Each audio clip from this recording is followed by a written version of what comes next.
Prologue. The galaxy. Unimaginably vast.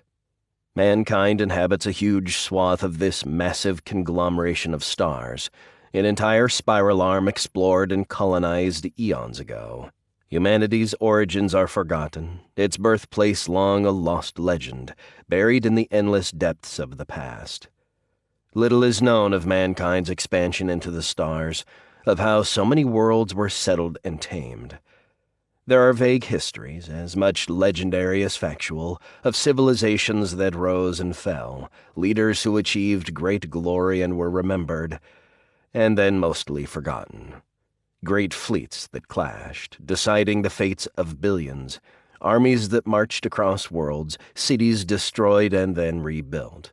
Humanity pushing out ever farther from its homeworld, settling 1,000 worlds before falling into a dark age.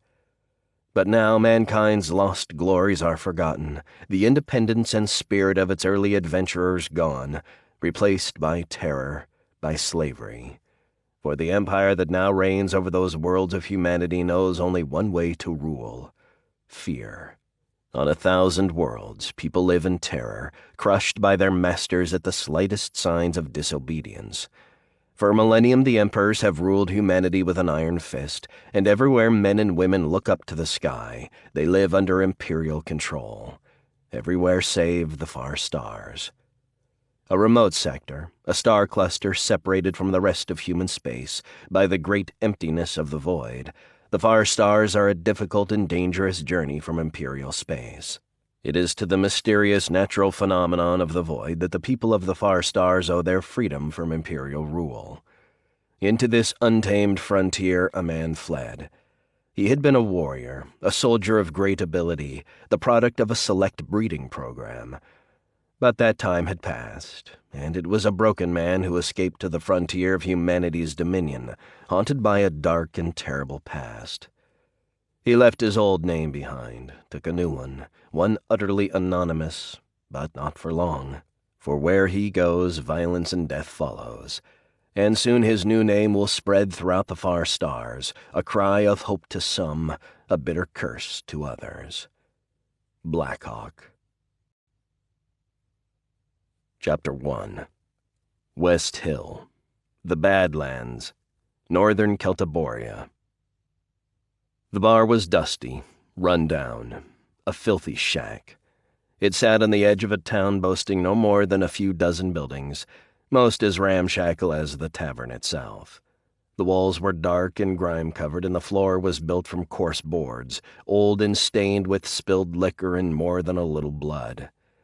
It was a place soldiers went, to get drunk, to gamble, and sometimes to get into fights, mostly non-lethal brawls fought with fists and bar stools instead of assault rifles and artillery. There were about 24 people milling around, wearing a variety of mostly worn and filthy uniforms, sitting at the bar or at one of the half-dozen broken-down tables scattered around the room. Most of them were busy drinking or playing poker.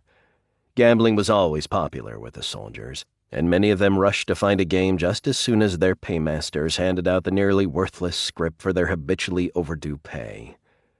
There was a rickety stair in the back corner, leading up to a second floor with a half-dozen small rooms, where the saloon provided the other service soldiers with pay in their pockets tended to seek.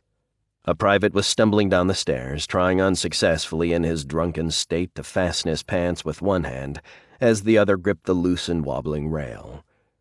West Hill wasn't much as towns go, but it was the biggest settlement in the Badlands, and the only significant population center within 10 days' march in any direction. The scrubby desert had little more than sagebrush and a few meager farms clustered around the river, nothing of significant value, save that it was a crossroads of sorts, laying between the rich ports of the White Rock coast and the fertile plains and the river cities farther inland. A dozen trade routes passed through its desolate landscape, the motor caravans carrying all manner of goods to waiting markets, and that made it worth fighting over. The armies of 4 warlords were nearby, men of war who had struggled for this scrap of arid rocky plain and the power over regional commerce it would provide its owner. The soldiers were mostly huddled in their armed camps now, licking their wounds after more than a year of nearly constant combat. They'd fought themselves to exhaustion, and worn, tired, and low on supplies, the respective commanders had agreed to a truce. No one expected it to last very long. Ceasefires on Carteria seldom did, but for now the guns were silent. At least, mostly silent. With almost 100,000 grim veterans in the area, there was no such thing as perfect peace, and men were still dying, just at a slower pace. "Give me the bottle." The man tossed a coin down on the bar. It was an imperial copper, worth 20 times its weight in any of the debased and almost valueless Celtiborian currencies, and an almost obscene price to pay for the bottle of throat-scarring rotgut the bartender dropped in front of him. But the man didn't care. The money was ill-gotten, so it only seemed right to him it should be ill-used as well. Besides, it was worth it to him if the bottle got him drunk. A glass at a time wasn't accomplishing anything, so he figured it was time to escalate things. "Sorry, buddy, but I can only give you the set exchange rate on that." The bartender stood, staring down at the coin with poorly disguised greed. Imperial currency was accepted everywhere in the far stars, with far greater enthusiasm than the various local coins and scripts. But most of the world's established official exchange rates that owed more to fantasy than reality. And on Carteria, fractured and perpetually mired in civil war, each warlord enforced his own valuation, generally with even greater avarice and wishful thinking than the central banks of the other worlds. The man knew the bartender was full of shit. There wasn't an establishment on Carteria that wouldn't happily give 3 times the official rate, regardless of local laws and regulations. But he didn't care. The barkeep had to earn his way, and if cheating his customers was the only way he could do it, so be it. He'd have even found it amusing, if he'd had time for anything beyond misery and the temporary relief offered by extreme drunkenness. "It's all right, just keep the change, and keep this will coming until I'm under the stool instead of sitting on it." The man wasn't really drunk, not yet at least. The slurred words were more wishful thinking than real impairment. Getting drunk was a challenge for him, something that took a lot of effort, and one hell of a lot of booze. He grabbed the bottle and filled his glass right to the top. Then he picked it up and drank it down in one slug. It was shit, some kind of bathtub brew that burned like battery acid going down. But right now he'd have guzzled steroid piss if it would dull the pain. Erase the memories, even for a few hours. But that was easier said than done. He wasn't a normal man, born with a random assortment of his parents' traits, with memories of old Aunt Jenny telling him how they had the same eyes. No, his genetics were far more complicated, the product as much of manipulation in a lab as whatever DNA he got from his mother and father, whoever they had been. Many people would have considered his genes a gift. They made him stronger, faster, smarter, more capable than pretty much anyone else he'd ever encountered. But they also made it damned difficult to get drunk, and most of the time that was all he cared about. He realized people would consider him ungrateful for the capabilities he so despised, but he didn't see things that way. He was doing his best to throw away his talents, and he radiated contempt for the things he could achieve if he chose to. Indeed, he was far too aware of just what he could do, the terrible uses to which he'd put his capabilities in the past. And it was that more than anything that made him want to crawl into the bottle. He wanted to be left alone, and usually that's what he got. Most of all, he hated his hypercharged digestive and immune systems, and the efficiency with which they purged poisons like alcohol from his system almost as speedily as he could imbibe them. A group of soldiers walked through the door, their green and black uniforms identifying them as General Ghana's men. Bako Ghana was one of the strongest warlords in the area, and he'd been expected to chase the others out of the Badlands in a single campaign season. But the rival warlord Lucern had gotten the better of him, beating his forces in the field 3 times and taking West Hill away from him. The truce that followed gave the soldiers of all sides access to the town, as long as they didn't bring anything heavier than sidearms with them. The word was Lucern didn't like it, but even in victory his forces had been worn down, and he needed time to rest and resupply them. Giving his rival soldiers access to the only place in the Badlands they could get their fill of booze and women didn't seem like too much of a price to pay for the break in the fighting. The new arrivals carried themselves not with the demeanor of an army that had been thrice defeated and chased halfway across the badlands, but rather a swagger that suggested their side had gotten the better of the fighting, that West Hill was their town, and not just some place they were allowed to come lightly armed to do their drinking and whoring. The man would have quickly seen through the pretense, realized the soldiers were overcompensating, covering for their bruised morale. That is, if he'd noticed them at all, which he didn't. Apathy had become his religion, and he was deep in prayer, with no interest in anything save the bottle in front of him. "Barkeep, 4 whiskeys, and be quick about it." The soldier's voice was coarse. He and his comrades sat down at the bar, the speaker at the end of the group right next to the man. The 4 of them were puffing on foul-smelling cigars, cheap ones, the man realized, as the noxious smoke wafted in his direction. The soldier next to him reached out and grabbed his drink as the bartender set it down. "Another," he barked, as soon as he'd tossed it back and set the glass down. Then he turned his head and stared at the man. "So what the hell do we have here?" he asked, the disrespect unmistakable in his tone. "Some homeless wanderer in off the scrub?" He paused, his gaze locked on the man. He made a face. "You stink, you know that? You reek like the trail." He paused, turning back and downing the drink the bartender had just poured for him. "You got any scrip on you? 'Cause one of them fine women upstairs will give you the bath you need for half a ducat. You might even enjoy it." He laughed at his own insult, followed immediately by his 3 friends. They all looked over at the man, waiting to see if their target had the guts to stand up to 4 of the great Ghana's soldiers. But the man didn't react, didn't respond at all. He'd seen his share of soldiers, killers with frozen blood who would make these Celtiborian bullies piss themselves with a stare. And from the stench drifting his way, the loudmouth needed to bathe even more than he did. "What are you, deaf? I'm talking to you, boy."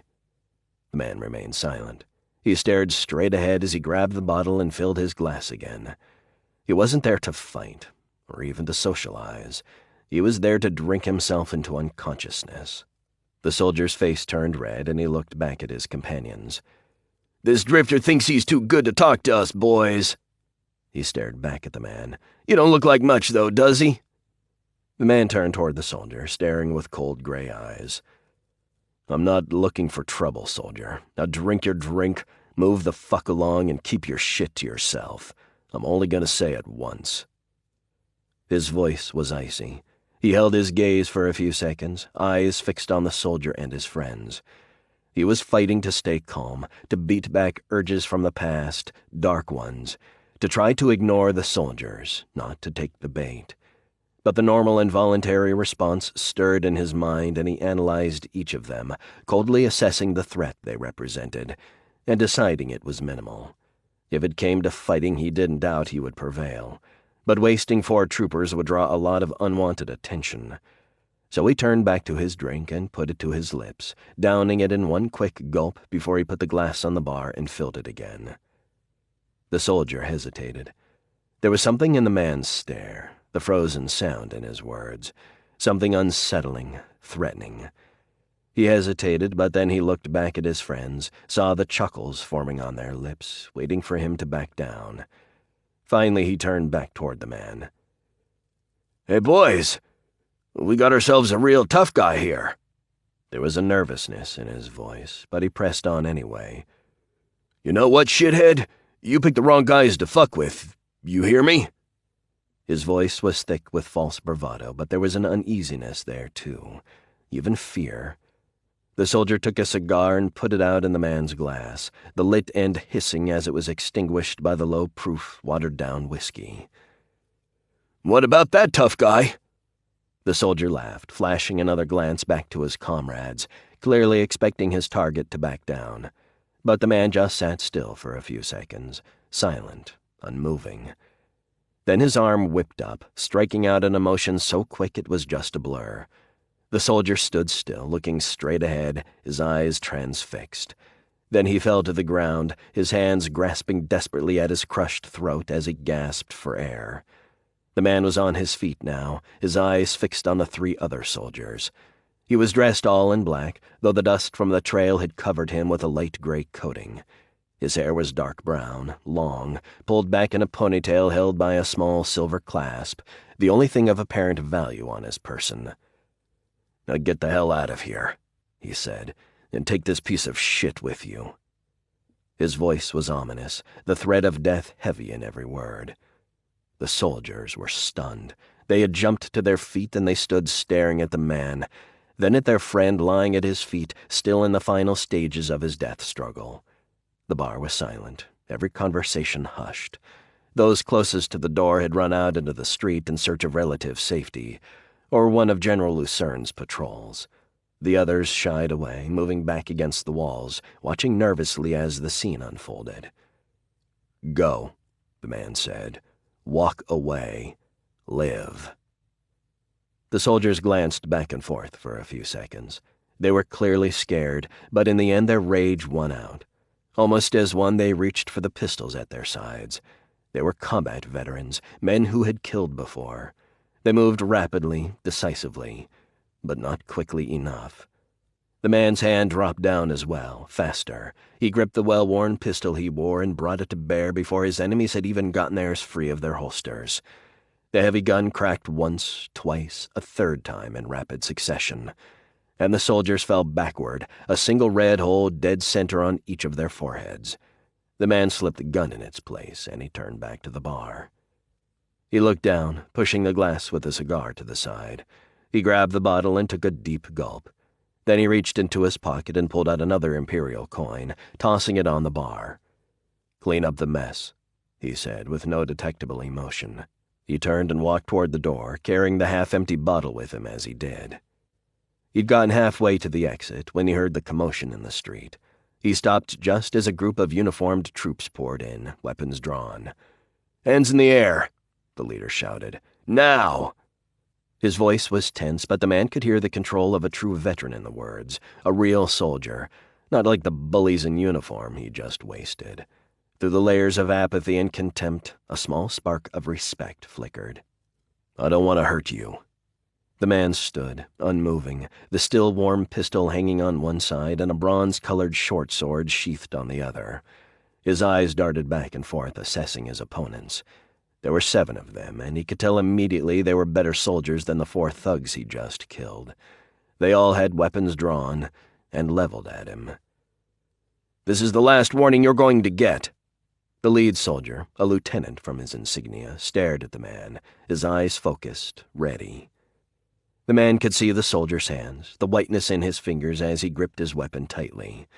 He knew he could win the fight 1-on-1, even 2 or 3-to-1, but these were good soldiers. He could see that clearly, and there was no way he could take them all down, not before they killed him. He felt an urge to fight despite the odds. Death didn't seem like such a terrible option. Life was a burden anyway, a constant effort to keep moving, to push back the memories, the dark side of himself, usually with the help of a river of alcohol. Yes, he thought, die now. Die gun in hand in this filthy saloon in the middle of nowhere. A fitting end to a life so wasted, so ill-used. His hand tensed. He was ready to draw. But something stopped him, something deep inside, as it always did. The indomitable will, the refusal to yield to death. It had saved him many times, even when he hadn't wanted saving. And there it was again, hardwired into his psyche, the will to survive by any means necessary, any means at all. He cursed silently to himself, feeling the wave of anger at his inability to simply allow himself to die. But even as his mind railed against itself, he felt his arms moving outward, away from his weapons. He stared right back at the officer and simply nodded. The lieutenant jerked his head toward the man, a signal to his troopers.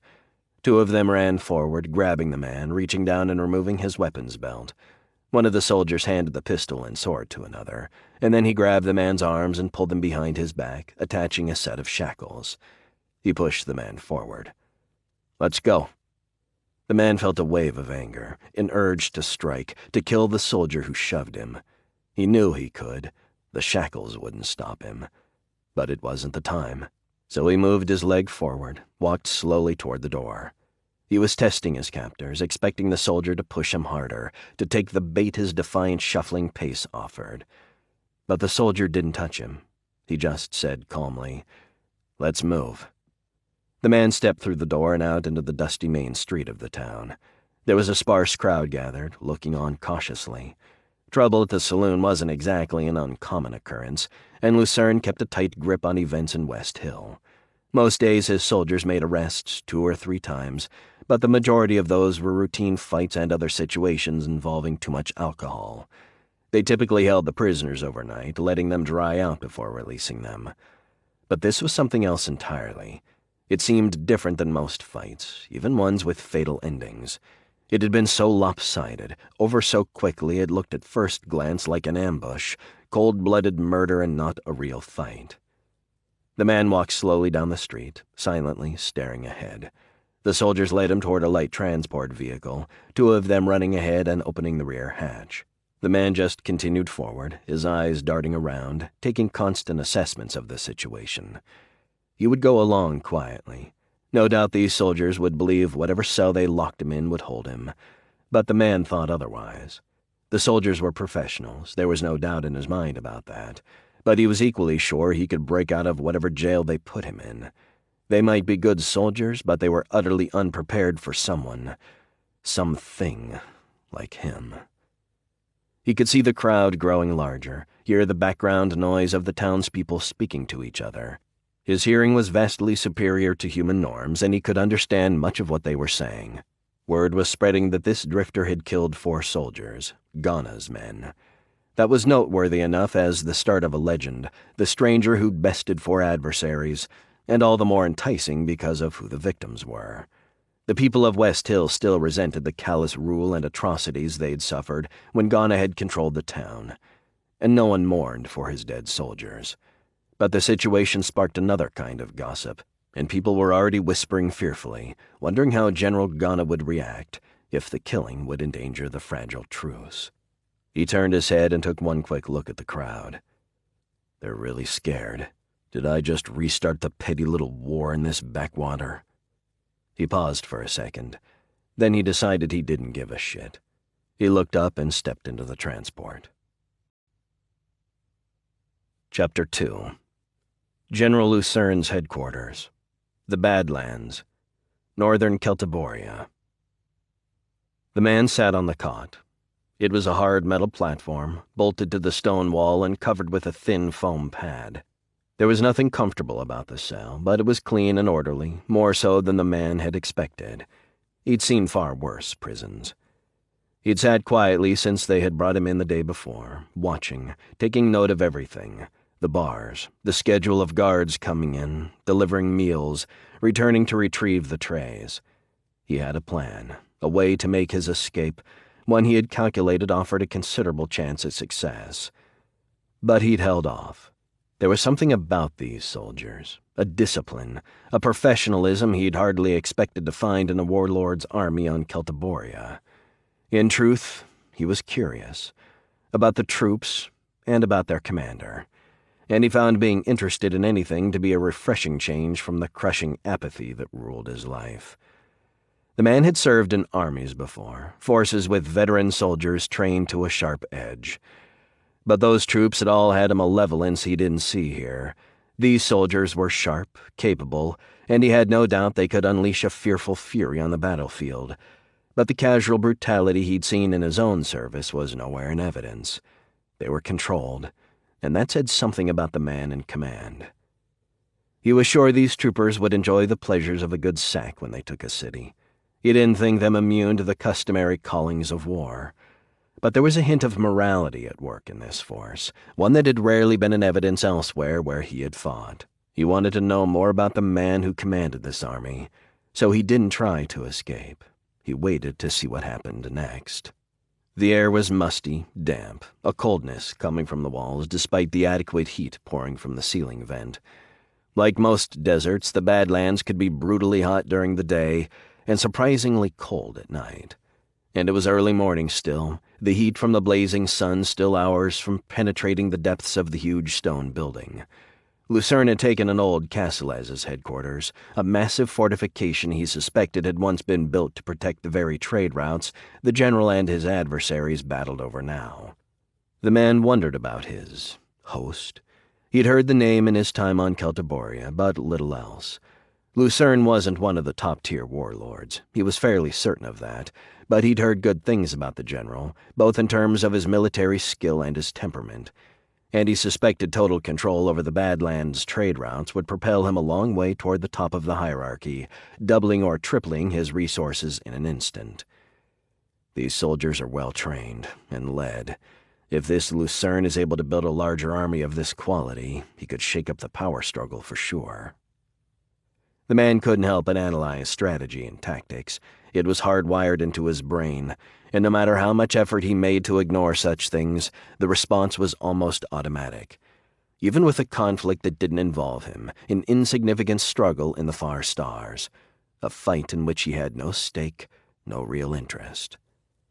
The man didn't know all that much about Carteria, only that it was the most populated world in the far stars, and that it had once been the most powerful as well, until the republic that governed it collapsed almost 3 centuries before, ruined by generations of corruption and incompetent leadership. The fall ushered in a period of protracted civil war that still showed no signs of ending. The planet was ruled now by dozens of warlords, local nobles who styled themselves as generals and raised armies to fight an unending war for planetary hegemony. That struggle had seen its increases and decreases in intensity, but in 300 years none of the warlords had achieved the sought-after planetary rule, and while they continued to fight, the people suffered, the resources that should have supported Carteria's wealth squandered on hundreds of pointless battlefields. He'd thought the whole situation to be fitting. The Far Stars was a wild and untamed sector, overrun by pirates and mercenaries, half its worlds relegated to a kind of semi-modern squalor, while others were ruled by an eccentric variety of kings, oligarchies, and religious sects. And then there was Carteria, the greatest planet, mired in a centuries-long nightmare that made the bizarre happenings on the fringe worlds look sane by comparison. He heard a sound, and his head snapped up. His mind cleared itself, shook away any ponderings that might distract him. His eyes were bright, focused, despite the fact that he hadn't slept in over 2 days, and while he wasn't planning any action, his body tensed nevertheless, every muscle ready for battle. The cell door slid to the side, and an officer entered, with 2 guards in front of him and 4 behind. It was a good level of protection, but the man couldn't help but suppress a bitter laugh. He was sure the grim soldiers were confident in their ability to protect their leader, but he had already analyzed the movement of the forward guards, and he'd cataloged their apparent weaknesses. They were poorly positioned, close enough to each other that he could take them both down with a single compound move. He figured his chance of disabling the 2 guards and killing the officer, if he so chose, was north of 90%. It was a lot less certain he could drop the other 4 before they took him down, probably right around 50-50. And of course he was in the middle of a military installation full of troops who would probably react badly to his killing 7 of their comrades. He wouldn't guess he had no chance at all of an outright escape under such circumstances, but it wasn't a particularly good one. Of course, all of that only mattered if he was worried about his own survival. And in truth, he was quite ambivalent about it. He didn't fear death, and some days he came close to craving it. Still, he always held back, chose tactics, even desperate battle over suicide. There was something inside him, some force that made the thought of giving up anathema. He might be tired of living, tormented by the things he'd done and seen, but he knew in his heart he was incapable to yielding, of accepting death willingly. Even allowing himself to be captured was but a tactic, one acceptable because of his confidence in his ability to escape. No, whatever future lay ahead of him, he knew when he died it would be gun and sword in hand, fighting to the last. Besides, there was something different now, a feeling he hadn't experienced for years. He was intrigued. The officer, the expression on his face. He seemed different from the others. He had a greater presence. There was something in his eyes, a spark of some kind, and the man was curious to hear what this soldier had to say. The officer nodded, a generic greeting. "I'm not sure welcome is the appropriate word for these circumstances," he said, "but when I heard the story of what you did, I decided I had to meet you myself." His voice was calm, but there was something there, a quiet authority. The man could tell this officer was accustomed to being obeyed. "You may not know this, but the penalty for breaking the peace in West Hill, for murdering 4 soldiers there, is death. By all rights, you should already be on the gallows. Or worse, I should give you to General Ghana and let him do with you as he would, since it was his men you killed." The officer paused. "That, I can assure you, would be rather more unpleasant than the hangman's rope." The officer stood just inside the cell door, his eyes locked on the man's, taking his stock of the prisoner. He wore the uniform of a general, and there were 3 silver stars on each collar. The man looked up at the figure standing before him. The officer was young, very young for a warlord, though he suspected the general's baby face made his age appear less than it truly was. The man's eyes paused on the 3 stars on the officer's collar. He had been on Celtiboria for months now, and while he couldn't have been less interested in the savage politics that had the planet's warlords fighting each other for power, his genetics and training made it hard to ignore what he saw. It was natural for him to acquire information from happenings around him, and he had picked up the basics of the ranking system in his first week planetside. He'd considered it strange. Celtiboria's warlords fought each other with undisguised hatred. Their armies marched across the tortured world, fighting battles, requisitioning the supplies they needed, leaving farmers and townspeople on the brink of starvation.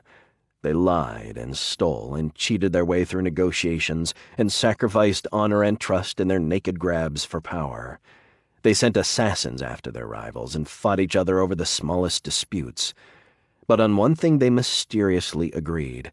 The ancient rank structure of the Celtiborian army was respected, and each warlord wore a number of stars commensurate with the size of the army he commanded. And only the lord who controlled the ancient planetary capital could style himself marshal. The officer's 3 stars meant he was a warlord who commanded at least 75,000 soldiers. That was a considerable achievement for an officer who didn't look all that much older than the man's own 34 years. It had been a long time since the man felt anything but misery and disgust for those he encountered. But there was something about this young general, a strength of character he could sense, despite his tendency to stand behind angry misanthropy, to think the worst of all those he met. In spite of himself, he liked something about this officer. "Then hang me and be done with it. Or try to, at least." The man's voice had an uncommon hint of respect in it, but the last sentence also dripped with undisguised menace. "I don't intend to hang you." The officer looked down at his prisoner, firm, neither provoked nor concerned by the man's threatening tone. "There is little enough justice on Celtiboria, but one can find it in this camp, at least whatever battered version of it I can provide." "Justice." The man's voice was thick with mockery. "You believe in justice? It is a useful fiction, I'll admit, often well employed in controlling the weak-minded masses. But I have no place for fables, for fantasies of fairness and men of wisdom and compassion. I have seen enough of this universe. Indeed, more I'd wager than you have, and I know what it is. Nasty and brutish. I have hatred aplenty for those who make it so, but my pity is reserved for the idealistic, for the believers. For their role is that of prey, the wounded herd animal limping around the watering hole. And worse even for those who follow them, eyes glittering with idealistic dreams as they march to their slaughter." The man rarely spoke, and never more than a few words or a sentence to convey his meaning. But there was something about this officer, and he found himself unloading, sharing the grim thoughts he usually kept to himself. "That is a bleak view, though I understand how one can come to feel that way. Indeed, there is little enough honor on this world, but I wouldn't say there is none." The man felt a wave of anger, and he almost snapped back. But he didn't. Something stopped him, and he just sat there, staring back wordlessly. "And I wouldn't speak so sharply of a lack of justice. The men you killed provoked a fight with you. I have no doubt of that. Or you would be at the end of a rope even now. But I also give you tremendous benefit of the doubt. It seems to me that killing those men, or at least the first one, was rather more aggressive an action than was called for. Perhaps true justice requires you to hang for what you have done. You could have simply moved, or gone out into the street and called for my patrol to deal with the matter. I do not seek other men to fight my battles." The officer stood stone still, calm. "I see. But I submit a battle could have been avoided entirely. The patrol would have ejected the soldiers from the saloon, and that would have been the end of it." The man frowned. "That is not my way." He paused. He was not accustomed to offering detailed explanations, but once again he felt the strange charisma of the officer, and he continued. "And what would that have served? Would they have returned to their camp not to be seen again? Or would they have been waiting for me somewhere outside, to ambush me, to take their vengeance, at a time of their choosing, when I was drunk, when I would have been least able to defend myself?" The man was speaking hypothetically. He didn't have a doubt he could have taken down the 4 soldiers, drunk or not. The officer just nodded, though the man thought he caught the hint of an amused smile, one the officer was clearly trying to suppress. Then the general took a few steps forward, his escorts scrambling along with him. "You are clearly not from Celtiboria. That is evident in many ways. I would ask some questions. What brings you here? Where are you from? I would ask also what trade you ply, though I believe that is self-evident. You're obviously a warrior of some kind." The officer paused. "But let's start simply. What is your name?" "I have none. I have no need for a name. Names are a burden, things attached to them, reputations, rumors, accusations. People expect things of a name, and I have chosen the life of the nameless, ignored, disregarded, invisible." "And how is that working?" The officer looked around the cell. "Your namelessness didn't prevent Ghana soldiers from singling you out. It didn't keep you from this prison cell. It wouldn't save you from the hanging that awaits you without my commutation. There's more to you than meets the eye, of that I am certain. But I submit to you that your namelessness is of far less value than you suppose." The man looked back, silent. No angry response, no wave of invective, just a cold, focused stare. "Well, whatever your thoughts and motivations, I'm afraid you need a name," the officer continued. "If you don't tell us who you are, we will assign you one anyway. But I would prefer to engage you with mutual respect rather than pointless attempts at intimidation. So I will tell you my name first, and then perhaps you will tell me yours. I am General Augustin Lucern." The man stared back, still silent. He found himself surprised by his reaction to this officer, Lucern. His usual shield of disrespect and anger had failed him. In the grim, swirling vortex of guilt and rage that ruled his mind, there was a spark of light. He liked this Lucern, and against all odds, he was beginning to respect him. But he couldn't give his name. It was unthinkable. No, he would never go by that name again. He hadn't uttered it in years. That man was dead, gone, or at least buried in the darkest reaches of his mind. If he was to have a name, it would be a new one. A life that would begin here, a man with no past, but perhaps with a future. He thought for a few seconds, trying to come up with something appropriate. Then suddenly he knew. "Blackhawk," he said. "You can call me Archerin Blackhawk." "Very well, Mr. Blackhawk." Lucern turned and looked behind him, waving away the guards.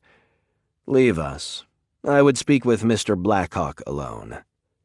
"Sir."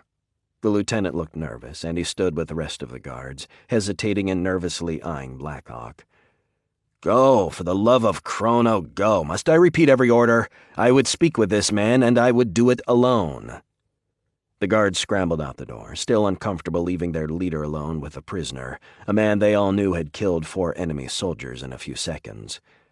Lucern turned and watched impatiently as his guards walked slowly out into the corridor. "Close the door," he yelled after them, "and shut down the surveillance systems." Then he turned and walked toward Blackhawk, sitting down on the cot next to his prisoner. Blackhawk was even more impressed than he had been. This general was a brave man, there was no question of that. He knew Blackhawk had killed the 4 soldiers in the saloon. He was surely aware of the danger of being locked in this room alone with his prisoner. Yet whatever fear he felt was well hidden. "Let us talk more. I am intrigued. You're a man of a sort I have rarely encountered. I will not ask you about your past. Little would be served by compelling you to lie to me. And that is all that would happen if I pressured you to provide information." "We can agree on that, at least." Blackhawk stared at the general. "Assuming I didn't just tell you to go fuck yourself." Lucern smiled. "Come, Mr. Blackhawk, there is no need for hostility. I have already told you I will not try to force you to tell me anything. But a few minutes of civil conversation hardly seems too much a price to ask for a pardon from a death sentence. Wouldn't you agree?" Blackhawk sat still for a moment. Then he just nodded. "I know our conflicts here on Celtiboria are not your fight, but I would speak with you about changing that, at least for a short time. I need a man, one unknown to my enemies, one with a great range of capabilities. I have a proposal for you, Mr. Blackhawk." Lucern spoke softly, calmly. "A proposal? What? Do you want me to kill someone for you, one of your rivals? Do I look like some kind of gun for hire? I don't work well with others, General. All I want is to be left alone." Lucern nodded. "And how has that worked for you?" He looked at the disheveled state of the prisoner, the worn and tattered clothes, boots patched in 6 places. "You may not consider yourself a gun for hire, but you look like a homeless drifter, wandering around without a ducat to your name. And yet I can see there is so much more to you. You can fight, that much is abundantly clear.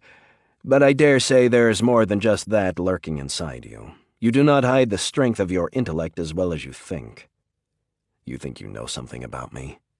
Blackhawk stared back at Lucern, a doubtful expression on his face. "You believe you have some idea what goes on in my head?" He felt a hint of amusement.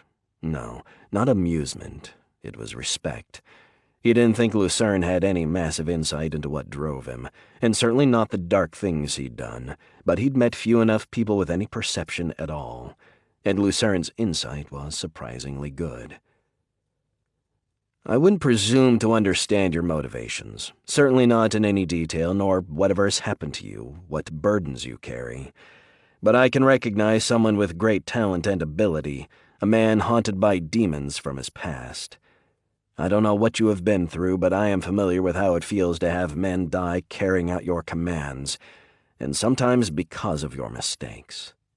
Blackhawk stared back at Lucern, startled at how close to the mark the general had come. "Though at least you seem to be on the right side." "You're not from the far stars," Lucern continued. "I'd bet 50,000 Imperial crowns on that. You're not the first one to flee to the far stars, to escape from Imperial authorities or bounty hunters, or to try and outrun whatever memories or regrets fuel your torment." Blackhawk still didn't respond. He just sat quietly and thought something he hadn't in a very long time. This man is worth listening to. "I won't ask you if I'm right. Your past is yours. If you wish to speak of it one day, I will listen. If not, I will respect your privacy. But I can see quality in you, and I have come to trust my judgment in such matters. Redemption does not require confession. You are here by whatever means. Let us move forward from this point and not look back." "Move forward?" Blackhawk's voice was soft, and without the skepticism he'd expected to hear in his words. "My only concern is being released from this prison, and being on my way." He paused. "Or taking matters into my own hands." His words were still soft, but the menace drifted back into his tone. "That will not be necessary, Mr. Blackhawk. If I intended to hold you, or worse, I can assure you I would not be in here with you alone. While I suspect I could give a credible fight, I have no doubt you would kill me before my men could get back in here, if that was what you wanted." Lucern looked right at Blackhawk. "But I fancy myself a good judge of character, even when it is deeply buried, and I do not believe that you are at your core the type of man who kills for no reason. Perhaps, but your perception is shaky on this one. I was that type of man for a long time.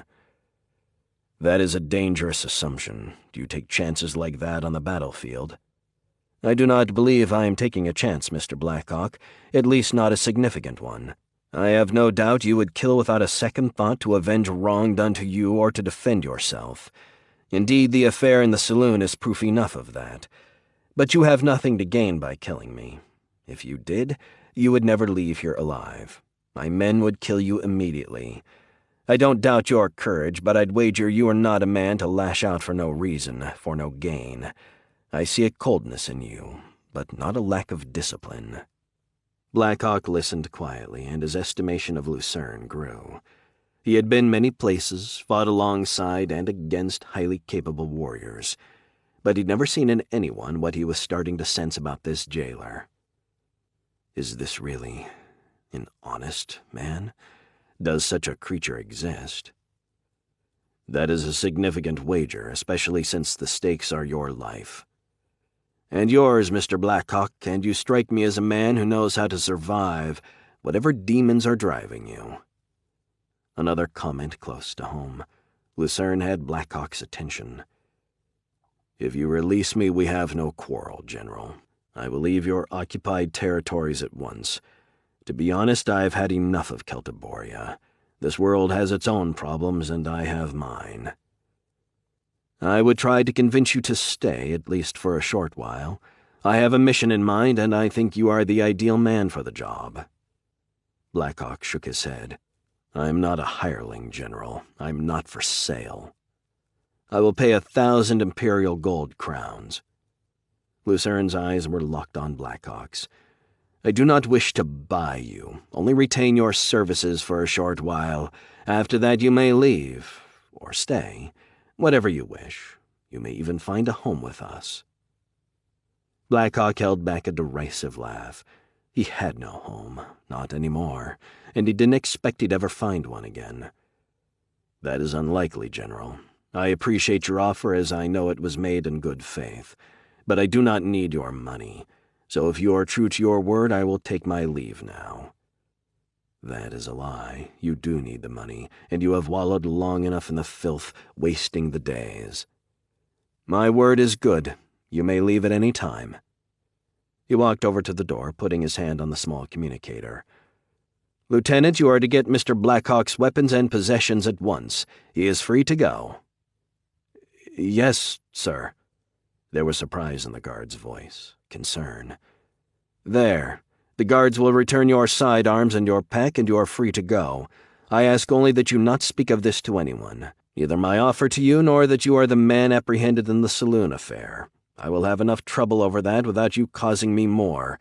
Do not go back to West Hill. Blackhawk nodded. He was tense, suspecting a trap as he always did. But something told him Lucern was telling the truth, that he was free to go, and that made him consider staying. I will repeat my offer, however. Lucern stood next to the door, standing aside as the hatch opened and a lieutenant came in, carrying Blackhawk's things. The general gestured toward the bed, and the officer stepped across the room, laying the items down. Then he turned and looked at Lucern. Dismissed. Lucern watched as his officer saluted and left the room. As I was saying, he continued, looking back at Blackhawk, you may leave now. Or you can stay and discuss what I have in mind, and perhaps leave with your pockets full of crowns. Blackhawk sat quietly. He'd held back the response that had tried to push its way past his lips, another empty denial that he needed Lucern's money. But he knew this man was no fool, and that Lucern's people had gone through his pack. He knew what they'd found there, what they'd reported to Lucern. 8 copper crowns. 8. And a single change of clothes, as filthy and tattered as the ones he wore. 1,000 gold crowns was real money, enough to take him anywhere in the far stars he wanted to go, and the idea of doing something, of having a purpose, even as a mercenary, sparked something he hadn't felt in a very long time. It was a good feeling. Chapter 3.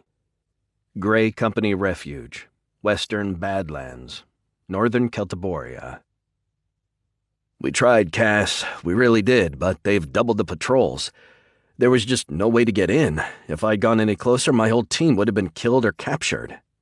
Meln Hagen stood at the base of a line of large rock outcroppings, a geological feature that stretched more than 2 days' march north to south, and provided the Greys with their secret base.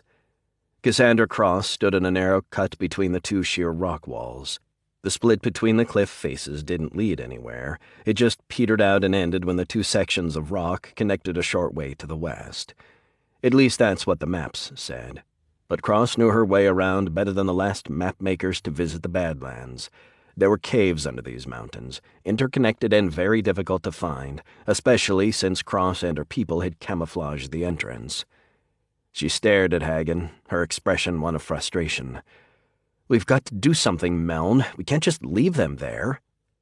Hagen didn't say anything. He just held her gaze for a moment, and then he turned away. "What is it?" The concern in her voice became more pronounced. "Come on, Meln. What the hell is going on?" "They killed 5 of them, Cass." Hagen's voice was clipped, his anger and sadness clear in every word. "Yaz and Gans for sure. I couldn't get IDs on the others." Cross just stood there, her body tense with rage. Her eyes glistened for a few seconds, the hint of tears about to come. But then her anger pushed them back, hatred replacing sadness, at least for the moment. "We've got to get the others out of there, Meln. Now." She shoved aside thoughts of her dead people. The loss hurt, deeply, but there was nothing she could do for them now. But the other 5 of her Greys, if they were still alive, they needed her now, because it wouldn't be long before they followed their brethren to the scaffold. "I know, Cass, but damned if I know what to do, unless you've got a spare army laying around." She didn't reply, didn't move. She just stood there, thinking, growing increasingly restless at the lack of any idea what to do. Finally, she reached out and put her hand on Hagen's shoulder. "Forgive me, Meln. You've had a long journey, and a hazardous mission. Come, let's get inside out of the heat. Let us share water, food." She turned and gestured toward the crack in the mountain, the long hidden path to the Greys' refuge. Mel nodded and walked up next to her as they headed toward the secret entrance. They were quiet for a long while, and Cross knew her comrades' thoughts were in the same place as hers, on their captured friends, wondering how long they had before General Ghana finished questioning them, an unpleasant process, she was sure, and ordered them executed, just like the others. The description of Cross's trade varied depending on who was commenting. She considered herself, and all the Greys, to be adventurers, rogues, even freedom fighters, doing only what they had to do to provide for their people. At worst, smugglers of sorts, and ones who sought gain only to help those back home, the families and children they had left behind in the ruins of the Galadan. Their adversaries, however, mostly the warlords fighting to control the trade they preyed upon, called them thieves, pirates, albeit ones plying their trade on land rather than the sea. They'd branded the Greys outlaws, pronounced death sentences on all of them, and especially on their shadowy leader. But as far as Cassandra Cross was concerned, Ghana and the other murdering psychopaths who called themselves warlords could kiss her ass. The Galadan had been a virtual paradise once, a rich and fertile plain dotted with prosperous farms and pleasant small towns. At least until the warlords brought their conflict there, drawn by the need to feed their ever-growing armies.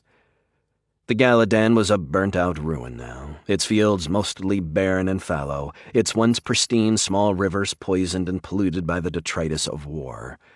The people, at least those who'd survived the last years of invasions and occupations, huddled in the small woodlands around the edges of the province, beaten down, terrified, starving, and scarred by the images of the atrocities they had witnessed, the memories of friends and loved ones tortured, raped, murdered.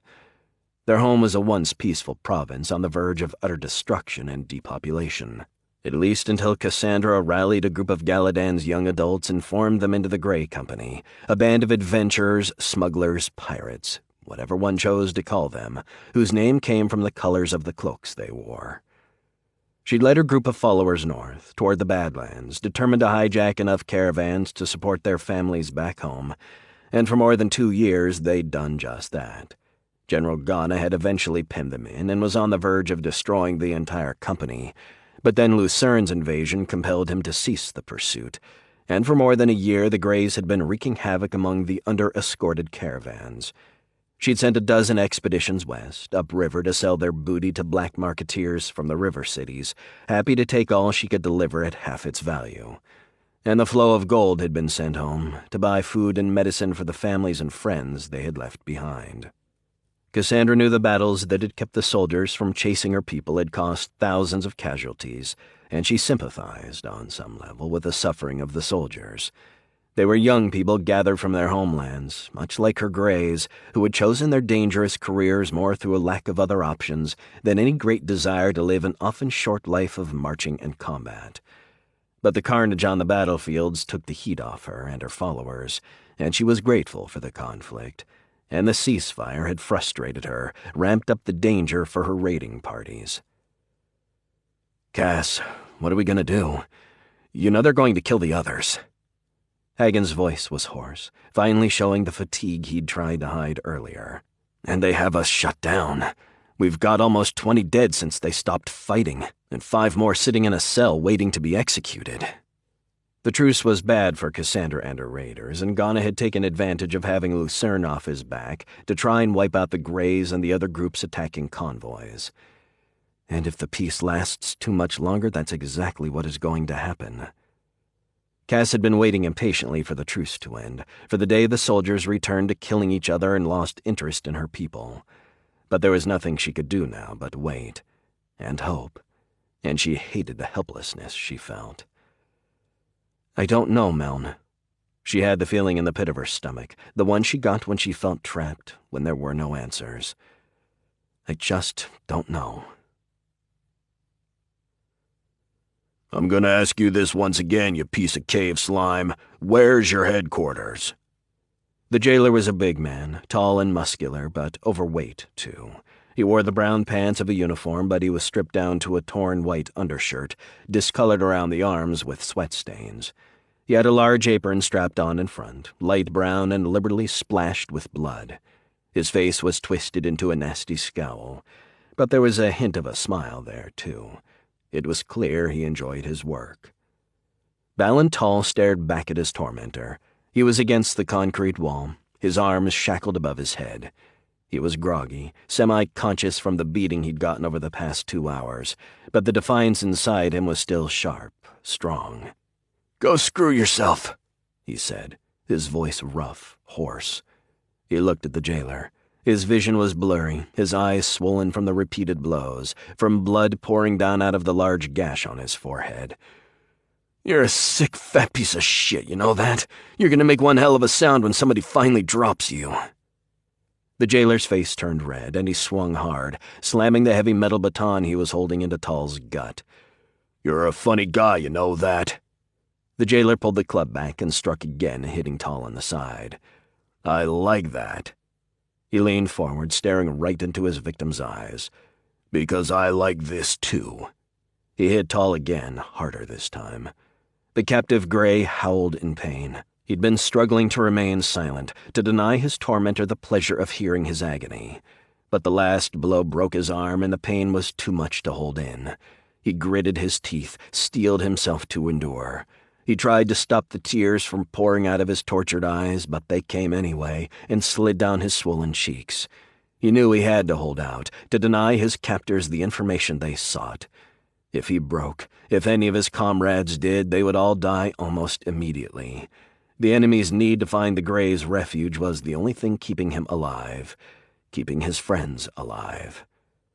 He still remembered the nightmare of 3 days before. They'd lined 10 captives along a wall, all the Greys who had been captured in the last disastrous raid, and an officer had walked down, pointing at every other one of them. A pair of soldiers took each of those selected and dragged them across the courtyard, lining them up on a large wooden gallows and placing a rope around each of their necks. It had been the odds who'd been chosen to die, and Tall had been an even. It had been luck only that had spared him from the group selected for execution. It had been no preference, no action he'd taken, no effort to spare himself at the cost of his friends. But he felt guilty nevertheless. He'd seen his comrades murdered. The soldiers had left the Evens lined up where they had stood and forced them to watch. Indeed, that had been the point of the whole exercise. 5 could divulge the location of the Greys' base as well as 10, and watching their comrades kill was the first part of breaking the survivors. The trips to the dungeon chamber and the long and brutal beatings were the second. But so far, none of them had broken. Tall knew he hadn't, and he was just as sure his comrades had remained firm. He'd know when one finally talked because he'd find himself in the courtyard with a rope around his own neck. He knew there was a death sentence on all of them, that only withholding the knowledge the enemy sought could preserve their lives. But every man had his limits, and enough pain and fear could wear down rationality. Eventually one of them would talk. Then they all would die, the 5 prisoners, and when Ghana's forces used the information they had gained to trap the others, the rest of the company would be destroyed too. He felt himself fading, the darkness taking his vision. Unconsciousness was welcome. It would provide a break from the pain, though he knew it would also cause the torment of one of his fellows, as he was dragged back to the cell and left to recover while another Grey was selected for a beating. It was selfish, he knew, to wish for the blackness, to trade his place with one of his friends. But he did it anyway. Then he felt the cold, water hitting his face, shocking him back to awareness. A man stood behind the jailer. He held an empty bucket and he laughed as he saw Tall's eyes open wide. "No sleep for you," the jailer roared, erupting in his own laughter as he did. "We still have so much to discuss, don't we?" Tall saw him moving closer, the metal baton in his hand, droplets of blood running down the weapon. "Stay strong. Stay strong." "We have to try. There is no other way." Cass stood in the large cavern, the space the Greys used as a meeting place. They were all gathered, all 80 of those that remained, save the 6 out on guard duty, watching the desert approaches to their secret refuge. "But Cass, we don't even know if they're still alive. If Meln saw 5 of them executed, how do we know they weren't all killed? Just because no one saw it?" "We don't give up on our people, Rin, not unless we're sure they're dead." She sighed softly, trying to keep it to herself. Rin was right, she knew. Sending 10 or 20 of the Greys to almost certain death wasn't going to do a thing for their 5 comrades, whether they were still alive or not. But she didn't abandon her people, and she didn't intend to start. She was responsible. She'd convinced them all to come, led them here. But she had just as much obligation to the others, the ones who had risked their own lives on any rescue mission. She couldn't just send people in. She needed a real plan, one with a chance of success. "And they're alive," she continued. "We can be sure of that. They wouldn't kill everybody. They want answers, the location of this headquarters. As long as there are none of Ghana's kill teams outside, you can be sure the others are still alive. And they're sitting there wondering if we'll come for them, or if we'll write them off, decide it's too difficult, too dangerous to save them." She knew that was unfair, but she was also aware Rin had a point. Cass had no intention of abandoning her people, whether it made sense or not, regardless of the risk. Sometimes honor and morals meant more than rationality. It didn't make sense, not in a logical way, but it was also part of what made her someone a bunch of farmhands had followed on a crazy quest to save their homes and families. And she had been true to her word, led from one success to another. Until now. The truce had caused a few close calls, instances of Ghana's men arriving just too late to catch her people. Those final missions had given them a surplus of goods to sell, and enough crowns to send home to sustain their families and neighbors for the foreseeable future. Several of her people had called for her to halt the missions, to stay in hiding until the army started fighting again. No one doubted that would be soon. But she had insisted on continuing. Just one more, she had said. She remembered it clearly. It had been a rich convoy, a prize worth enough to double the provisions sent home to Galadan, to keep the people there safe and fed for years to come. And a trap. It had been a trap. She'd rethought it all 100 times. The ambush. 8 of her people killed, 10 captured, and a dozen more wounded, half of them seriously, all because she had insisted. She told herself her decision had made sense, that it had been worth the risk to send so much aid back home. But that was bullshit, and she knew it. The crisis in the Galadan had been averted, and enough food, medicine, and supplies had been sent back to ensure the entire population would survive the winter and most of the following year, too. No, it was hubris, my own ego. We've done too well, gotten away from too many near misses. I thought we were so good that Ghana's men were fools, but they showed us. Cass, it wasn't your fault. It was Rin again, his expression softer than it had been, his tone sympathetic. Yes, it was my fault, all my fault.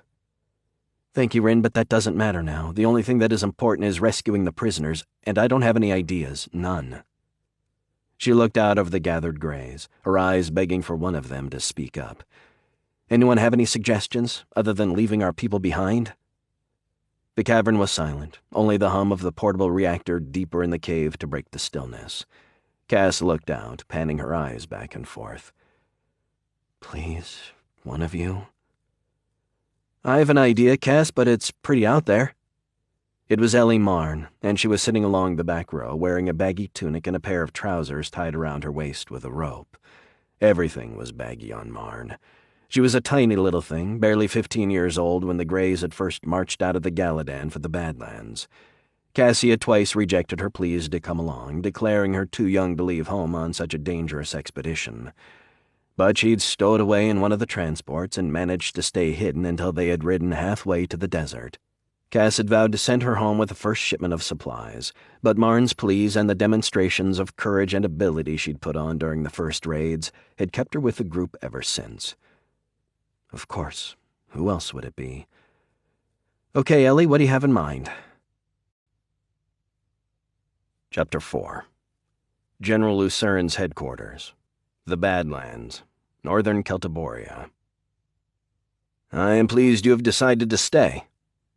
Lucern looked across the conference table at Blackhawk. The adventurer had agreed to remain in the general's stronghold and listen to his proposal, but he hadn't committed to a thing. Not yet. I haven't decided anything, except that I will listen. Lucern nodded. That is all I ask. As I said before, you may leave at any time. You'll find I am a man of my word, Mr. Blackhawk, though I know you are skeptical. He paused. Meanwhile, is there anything I can get for you? Perhaps we can share a meal while we talk.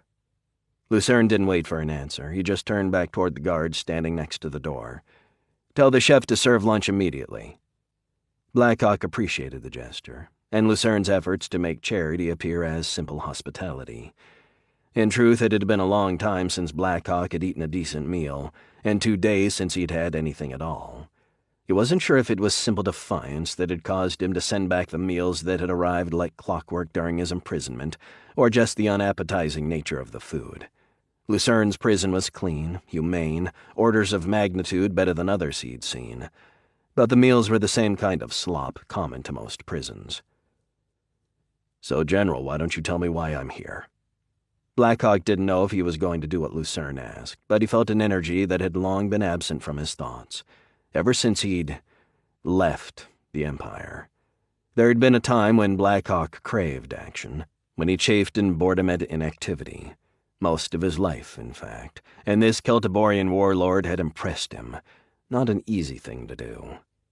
I'm concerned about the truce, Mr. Blackhawk. I was reluctant to agree to it. My forces had the momentum in the conflict, but modern war cannot be won with morale alone, and my logistical situation was perilous. I managed to hide that well, but my troops were down to a dozen cartridges each when the ceasefire took effect. I moved my heaviest units forward, tried to give the impression I was planning for a final offensive, a bit of posturing to induce the others to accept the truce. But in truth, my soldiers didn't have enough ordnance to sustain half a day's fighting. I applaud your counterintelligence efforts and your skill at bluffing. That couldn't have been an easy bit of deception. Blackhawk was surprised at Lucern's candor. He suspected the general had already addressed his supply problems, but still, it said something about the man that he would admit how he'd almost made a tragic miscalculation. Most men in his position would rewrite history, turn even nearly disastrous miscalculations into displays of wild self-aggrandizement. He started to understand Lucern's reputation as a no-nonsense leader, beloved by his soldiers. It made sense that they followed him with unshakable loyalty.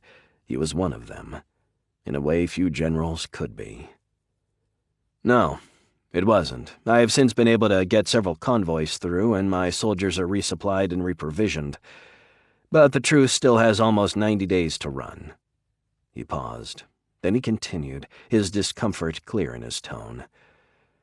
"Now that my forces are resupplied, the peace works against me.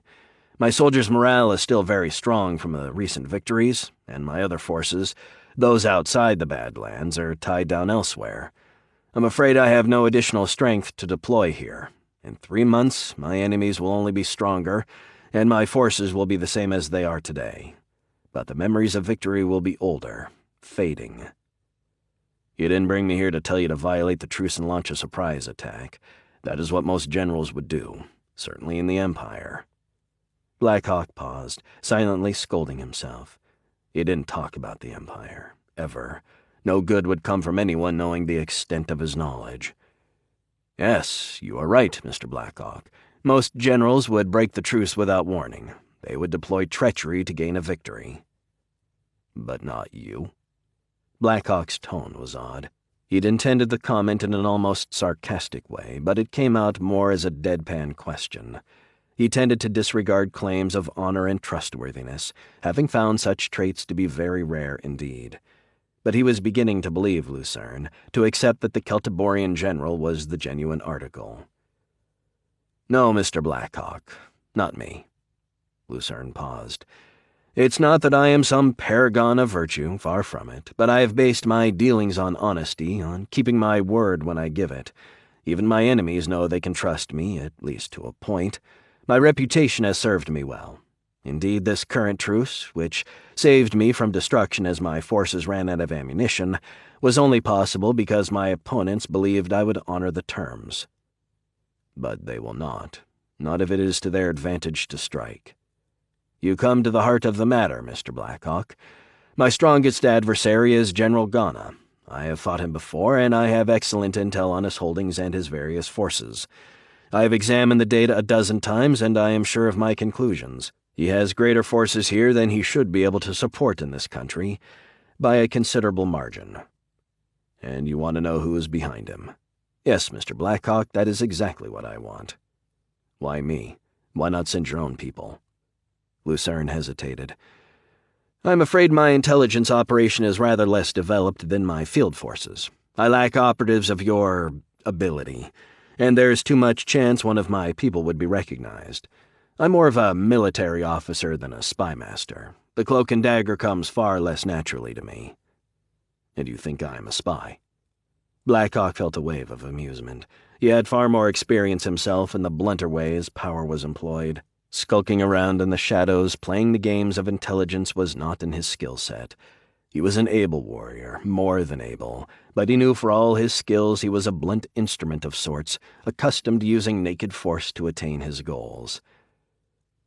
"No, not necessarily, but I do believe you're an extraordinarily competent individual, with a range of capabilities far beyond those in evidence.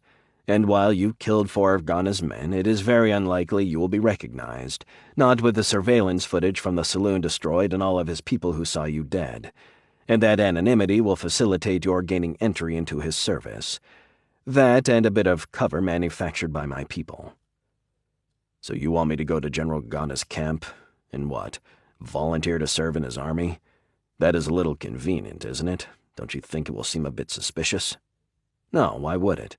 There is war here, and all the armies seek recruits. You are an off-worlder, clearly one possessing military skills. You will be a mercenary, here seeking pay in one of the warlord's armies. You'll hardly be unique in that regard. My forces are 99% native, but many of my rivals aggressively recruit off-worlders, including Ghana. He is in the middle of a massive recruiting effort right now, though I can't even begin to guess how he is funding it. His people are offering huge bounties to new recruits, especially those who can demonstrate military experience." "This sounds like a dangerous mission." Blackhawk's voice was matter-of-fact, with no hint of fear. "It is, certainly. I didn't think that would be a major obstacle for you." "I didn't say it was, but I've done my fighting, General. I've fought my battles. Now I just want to be left alone." "And how has that worked for you? 4 bullies walk into a bar and draw you right into a dangerous mess. Don't forget, you could easily be hanging from a rope right now if things had gone differently. If you truly want to be left alone, you need wealth and power, enough to enforce your solitude, to protect it. And I'm offering you 1,000 gold crowns. A good start toward that." Blackhawk almost argued, but he stopped himself. Lucern was right. He'd been wallowing in self-pity and misery for too long. He knew he could never kill himself, never even give up in a fight, and while his anger and bad attitude had gotten him into a number of scrapes, his extraordinary abilities had ensured he'd prevailed in those. He was even sure, pretty sure, he could have escaped from Lucern as well if he'd had to. But if he was going to live, wallowing in misery and poverty didn't make sense. He carried a lot of guilt about his past, but it was time to leave that behind, or at least put it in its place. And Lucern seemed like a good man, almost certainly more admirable than any of his adversaries. He thought about the discipline of Lucern's soldiers, and contrasted them with the 4 loudmouthed troublemakers who'd walked in the saloon and picked a fight that killed them. Ghana's men. "Tell me why," he said suddenly. "Why? Because I need warning if Ghana is going to violate the truce. I need to know who is supporting him." "No," Blackhawk said. "Why are you fighting? Why are you in this war instead of sitting home protecting your estates?" Blackhawk had been in many wars, but he couldn't have answered his own question. He didn't know why he had fought before, what had driven him to do the things he had done. At least he had no reasons that made sense to him now. But Lucern was different, and Blackhawk was curious. "Why does a good, honest man choose a life of war?" "That's an interesting question, Mr. Blackhawk, one with 2 answers. The first is simple, straightforward. Because peace is not a viable choice on Celtiboria. Because just as your own desire to be left alone didn't prevent Ghana's men from picking a fight with you, so this world's nobility is drawn into its never-ending wars. Those who remain weak, who fail to grow their holdings, build greater armies, they are conquered, reduced to serving one of the stronger lords, or worse." "And the second reason?" Lucern paused. "The second reason is a bit more complicated, and one you might find far-fetched." His voice was tentative, uncomfortable, and somewhat boastful as well, I'm afraid. "Try me." Blackhawk looked intently at his companion. "If I'm going to do this, it is because I believe you are different from 100 other paymasters. If money was my only concern, I could sell my skills to the highest bidder, couldn't I?" "Indeed you could." Lucern sighed softly. "Very well, your point is taken. I will share my motivations with you. I intend to unite Celtiboria, Mr. Blackhawk. I am not the most powerful of the warlords, not by any measure, not yet. But when I am finished, I intend not just to be the strongest, I will be the only one left." The words were, in fact, boastful, and extremely aggressive considering Lucern's place in the Celtiborian hierarchy. But Blackhawk found himself accepting them at face value, and for reasons he couldn't quite pinpoint, he believed Lucern just might achieve his goal one day, if he was able to prevail in this struggle, at least. "So I help you become King of Celtiboria, or whatever title you choose to give yourself. I'll acknowledge you seem to be an honorable sort, General, but what do I care who rules this planet?" "It is more than the planet, Mr. Blackhawk. I intend to unite the far stars, the entire sector." Blackhawk felt like a laugh was about to emerge, but it never came. Lucern was serious. He could tell that immediately. And more amazingly, he again believed the general just might achieve his goal. It didn't make sense. Blackhawk wasn't an expert in Far Star's history, but he knew, like everyone else, that it was an unruly, disordered frontier, with planets far more likely to fight each other than join together for the greater good. Uniting all 100 worlds would require conquering the other 5 primes, the technologically advanced planets that dominated the sector, not to mention defeating dozens of planetary kings and dictators, eradicating fleets of vicious pirates, crushing mercenary companies. "So you want to be king of the far stars?" "No, Mr. Blackhawk," Lucern interrupted. "Not king. I intend to form a confederation, one that will guarantee certain basic freedoms and liberties to all residents of the sector. But more than that, I intend to ensure that the far stars is ready to protect itself, that it is never conquered, never forced into the Empire." Lucern's mention of the Empire pricked at Blackhawk, and he focused even more intently on the general's words.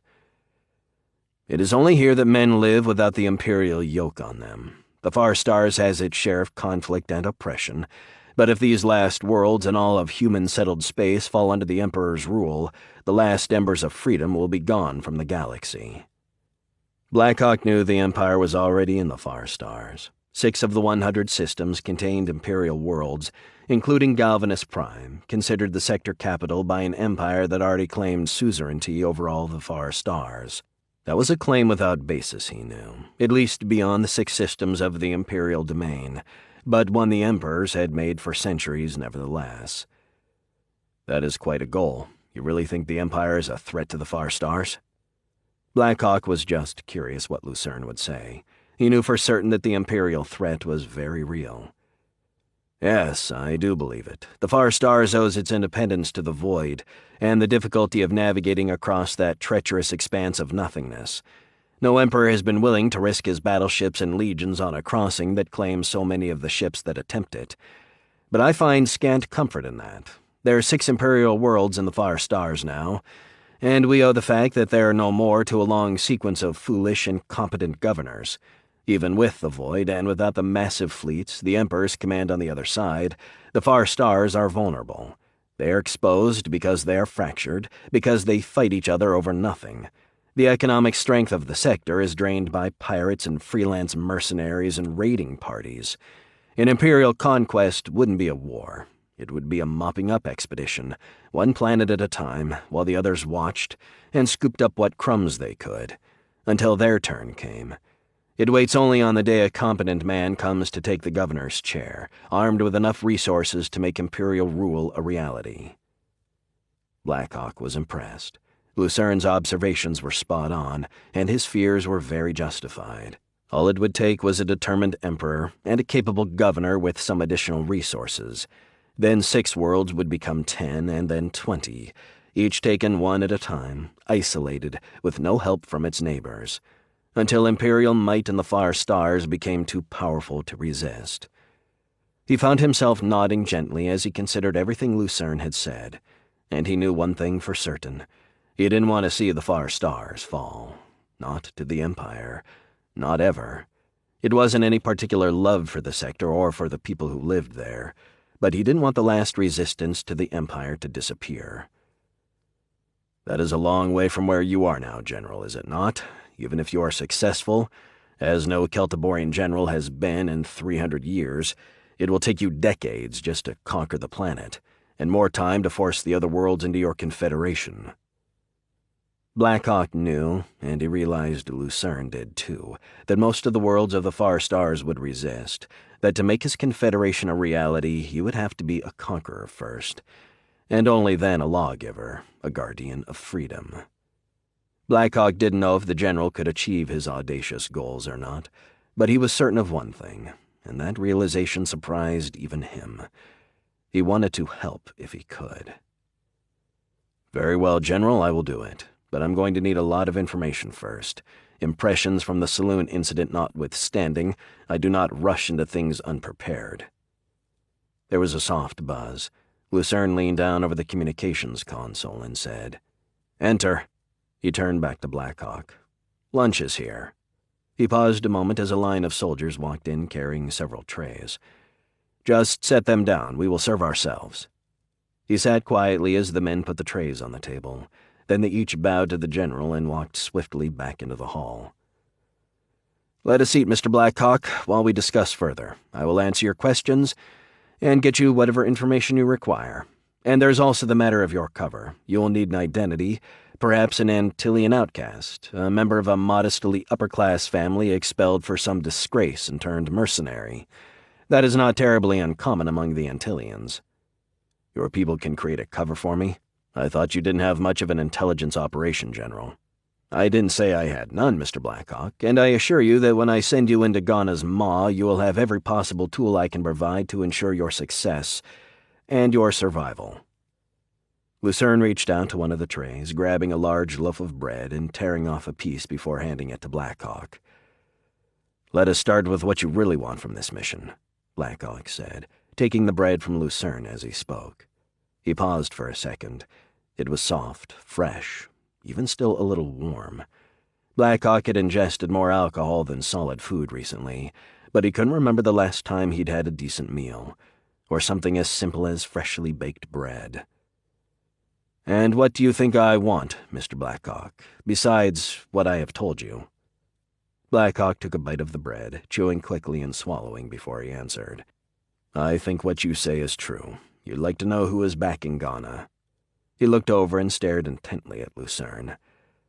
"But I'd also guess you are really hoping to entice Ghana into breaking the truce, or gaining some information you can use to justify your own attack, a casus bellum of some kind." It was Lucern's turn to stare wordlessly for a few seconds. He was a man who hid his thoughts well, but now they were on his face to be read. He was impressed. "You are an insightful man, and very correct. I cannot allow another 3 months of inactivity, and I cannot launch an unprovoked surprise attack." He paused. "So we must make something happen by other means, Mr. Blackhawk. We must find a way to engineer a resumption of hostilities as quickly as possible." Blackhawk took another bite of the bread. He was seeing Lucern more clearly, and his esteem was growing. The men he'd seen in his life he'd have called good were few in number, and almost without exception they were weak fools. Their motivations might have been positive, but they were idealistic, believing what they needed to believe to sustain their outlooks. And eventually they were all destroyed by the nature of a universe that refused to see for what it was. But Lucern was different. He was a good man. Blackhawk believed that more with every additional moment he spent with the general, with every word spoken. But he wasn't weak, nor foolish, blind to the realities of the world. This was a man people would follow, a man soldiers would die for. He was a man who just might achieve the goals he'd set for himself, if people helped him. Blackhawk didn't know if Lucern would be able to attract all the skilled and capable supporters he would need in his fight, but he was sure about one thing. He would be one of them. He would help. "Very well, General," he said as soon as he swallowed. "I will do it. I will help you." Chapter 5. Marshal Carteria's Palace, the Tyrrhenian Archipelago, Equatorial Celtiboria. The room was massive, at least 100 paces from the great bejeweled bronze doors to the raised dais at the far end. It was built from pure white Celtiborian marble, the floors, the walls, the great columns supporting the ceiling far above the gleaming floor. It was an architectural marvel, and every bit of it had been constructed for a single purpose, to sate the vanity of one man and to proclaim his greatness to all who entered. Demetrius Targus Elian Carteria was the most powerful of Celtiboria's fractured and feuding class of warlords, the absolute ruler of more than a quarter of the planet, including the ancient religious capital. Control of Celtiboria's primary city was a dubious prize in many ways, bringing with it the need to provide bread and circuses for its large and disorderly population, as well as to treat with the elders of the planetary church headquartered there. But it also bestowed a right acknowledged by all the combatants, that of its possessor to style himself marshal, the ancient title of the supreme commander of the Celtiborians' armed forces. The city had little military or economic value, and the marshalate carried with it no wealth, no power over the others, nor a single additional soldier. But it appealed to the narcissism that ran deep in Carteria, and he'd celebrated his conquest of the capital by restyling his dress uniform, adding a considerable amount of lace and braid, and creating a bit of foppery that matched his idea of what the Marshal of Celtiboria should wear. Carteria had inherited his father's rich estates at a young age, and he'd expanded the breadth of his domains for more than fivefold in the past 20 years, as much through backroom deals and base treachery as military skill. He was a hated figure, both in the lands he controlled and those he didn't, but he was feared more, for his cruelty and for his seemingly random and unpredictable nature. The people in the provinces he ruled were cowed, beaten down, and they suffered under the harsh occupation by his soldiers, who projected the frustration caused by their own fear of their master onto the unfortunates over whom they were placed. He had allies, too, other warlords who were dazzled or intimidated by his power, so much so they ignored the many instances when he'd betrayed his compatriots, sold out those who had sworn to follow him. Some fooled themselves, invented excuses for past treacheries, reasons why they were different. They told themselves they were Carteria's true allies. Others simply accepted they had no alternative and made the choice to embrace the Marshal as an ally rather than face his forces in battle, and endure far more certain destruction as a defeated enemy. To serve Carteria, as an ally, as a soldier, as a citizen of his occupied lands, was to know fear every moment. The small group of officers walked slowly forward. Jin Barkas stood in front of his two aides, wearing a freshly pressed dress uniform. He was a major in Ghana's army, a veteran of many battles, but he found himself on edge, an uneasiness beyond the direct fear he felt in combat. Carteria was a volatile and dangerous man, one Barkas knew was not above killing a messenger in a fit of rage. And he was not there to report good news. He walked forward, standing perfectly straight, trying not to look at the discolored areas of the floor, spots where the marble had been stained with blood. His eyes focused on Carteria, sitting in his chair on the highest part of the raised area. He had been told where to stop, just short of the steps up to the platform. He moved to that point and stopped. Then he snapped to attention and bowed, deeply. "I would hope you are here to report that your master has secured control over the trade routes through the Badlands, if I had not already had considerable intelligence suggesting things are rather less satisfactory." There was annoyance in Carteria's tone, but not outright hostility. Yet. Still, Barkas didn't think the total lack of a greeting or any customary niceties was a good sign. "Marshal Carteria, General Ghana sends his respects, and he bade me tell you of his undying—" Yes. No doubt General Ghana has many pleasantries he sent you to convey. But let us skip all that and focus on results, shall we? General Ghana came to me and he offered friendship in exchange for my aid in taking the Badlands. And when he came, I welcomed him with open arms, as a brother. Did I do as I promised? Did I provide the money I had pledged to finance his campaign?" Carteria gazed at Barkas with a withering stare. "Yes, I did, and more. 10 million ducats, the funding that allowed your master to sustain an army large enough to crush anything that opposed it. Yet he did not crush his opposition, did he? No. Instead, he lost battle after battle, and finally his forces were driven from West Hill itself in an ignominious retreat." Barkas could hear the tone in Carteria's voice increasing in intensity, his anger growing with each word. He wanted to speak, to answer some of the Marshal's statements, to do his best to explain the army's losses, but he didn't dare interrupt. "Your general has failed, Major. He has failed me. He assured me he could gain total control over the Badlands within 6 months if I provided the aid he requested. I gave him everything he asked for, and now here you are more than a year later with naught to offer save excuses."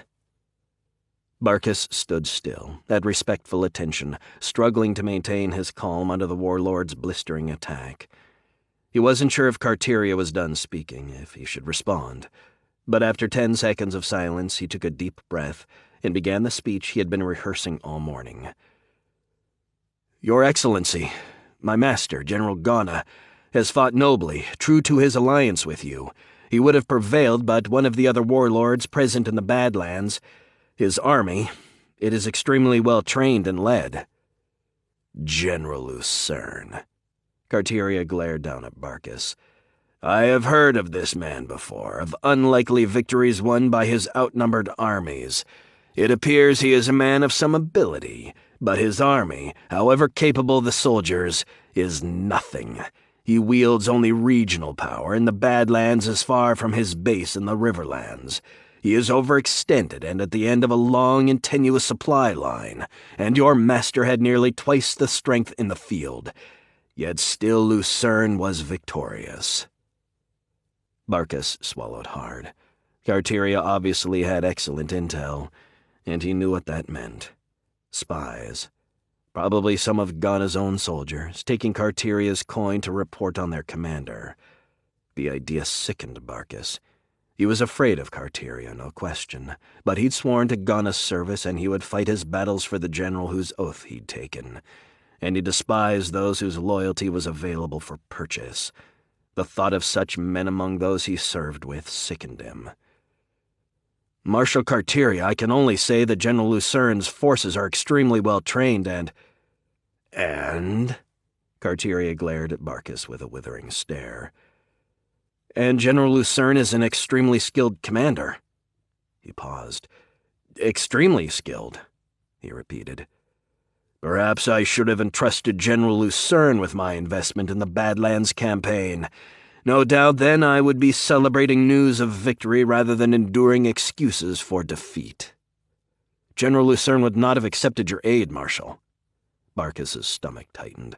His words sounded harder edged than he'd intended them, and if Marshal Carteria got angry enough.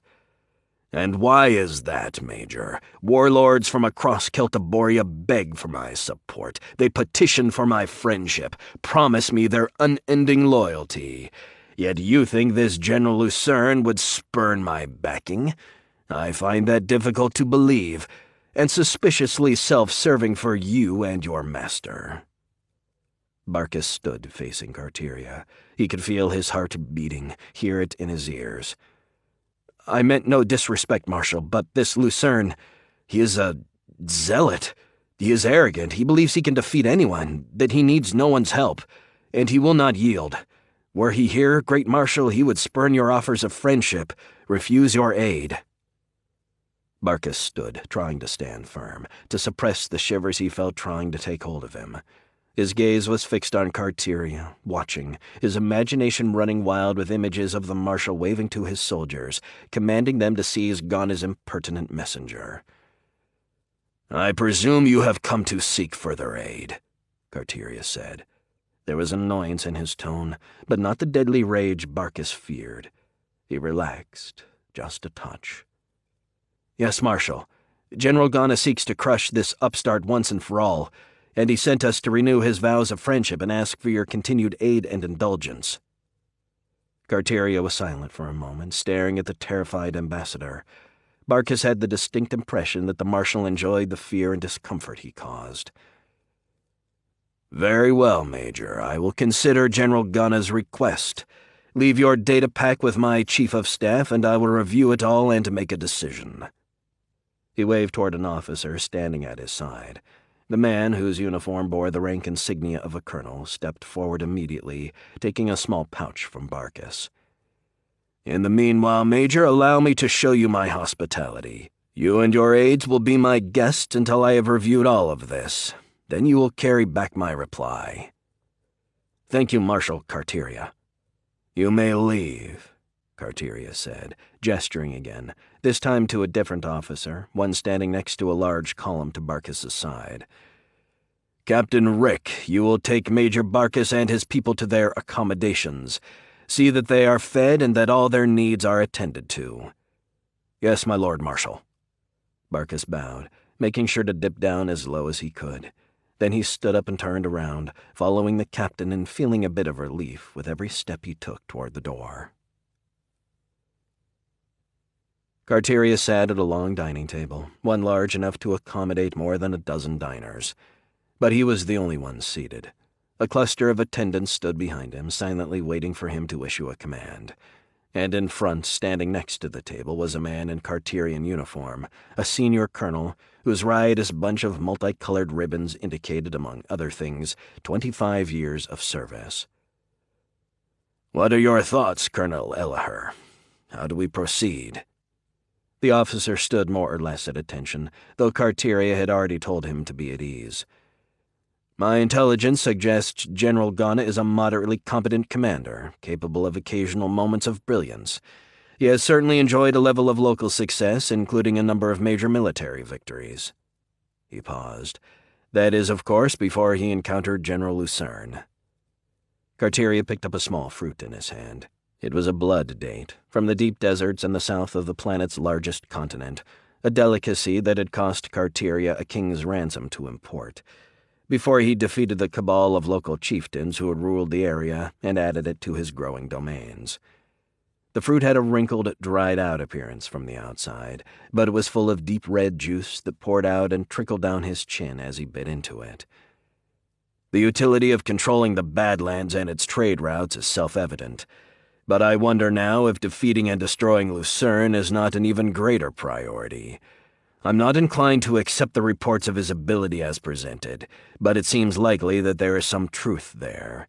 Allowing him to continue to expand his lands and his army seems unwise, and letting him gain control over the Badlands' trade routes is out of the question. Carteria held his arm out to the side, and an aide rushed forward, putting a wet towel in the warlord's hand. He wiped off his hands and then his mouth, tossing it to the side when he finished. I am inclined to agree, Marshal. General Lucern represents an unknown. There is no way to predict what strength he could attain, especially if General Ghana and the other local warlords fall to him. He could quickly become a much more significant problem, one that could make us wish we'd dealt with him earlier when he was weaker. Elahir paused.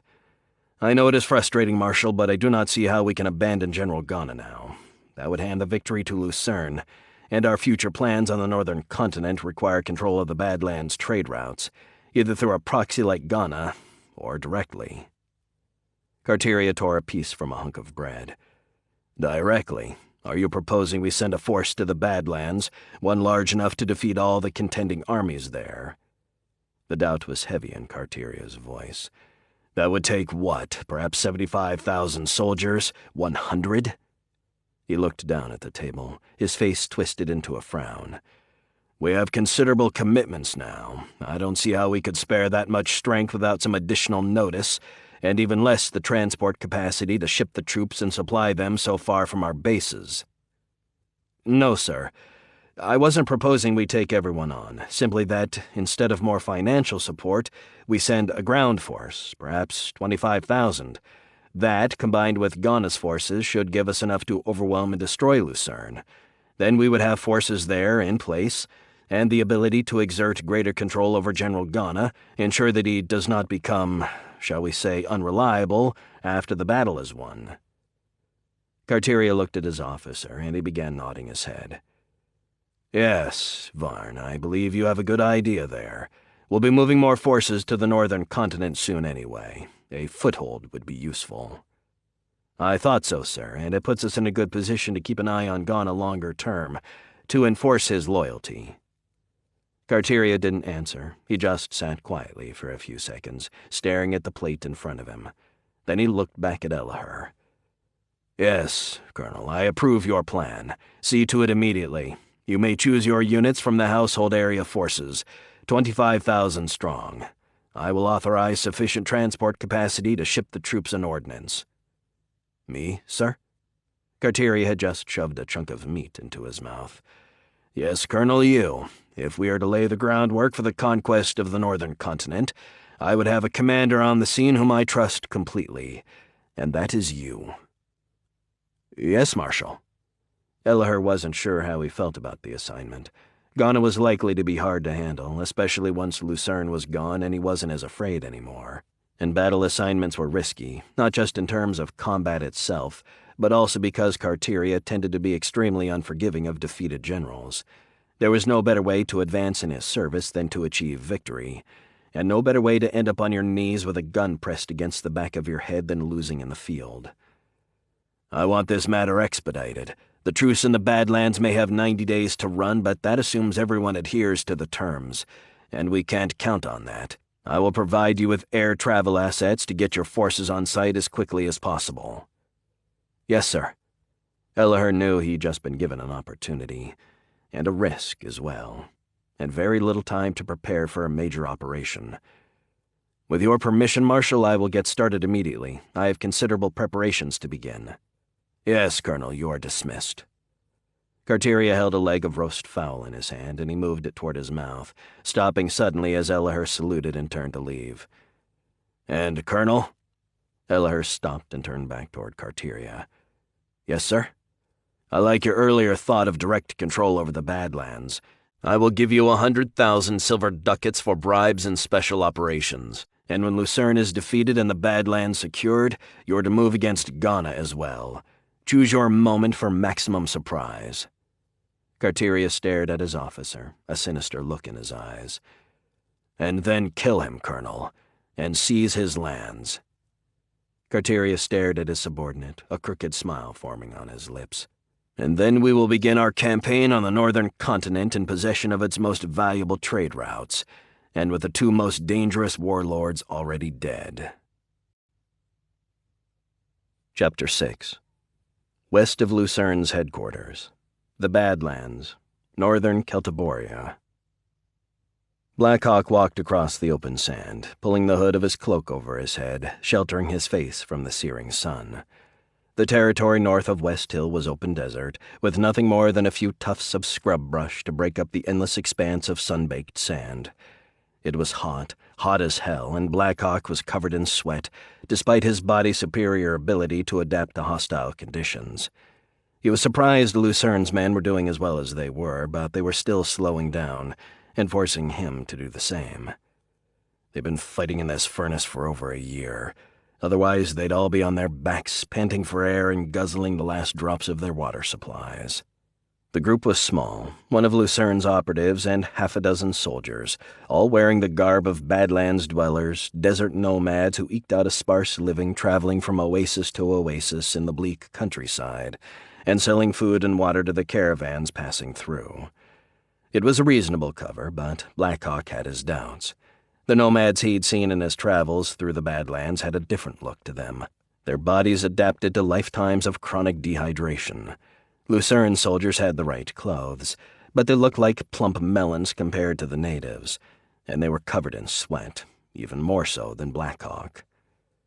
"Perhaps I should be on my own," Blackhawk said, turning toward a tall man standing just to his left. Eitan Pellier was one of Lucern's top people, a major from the main army seconded to the sparse intelligence service.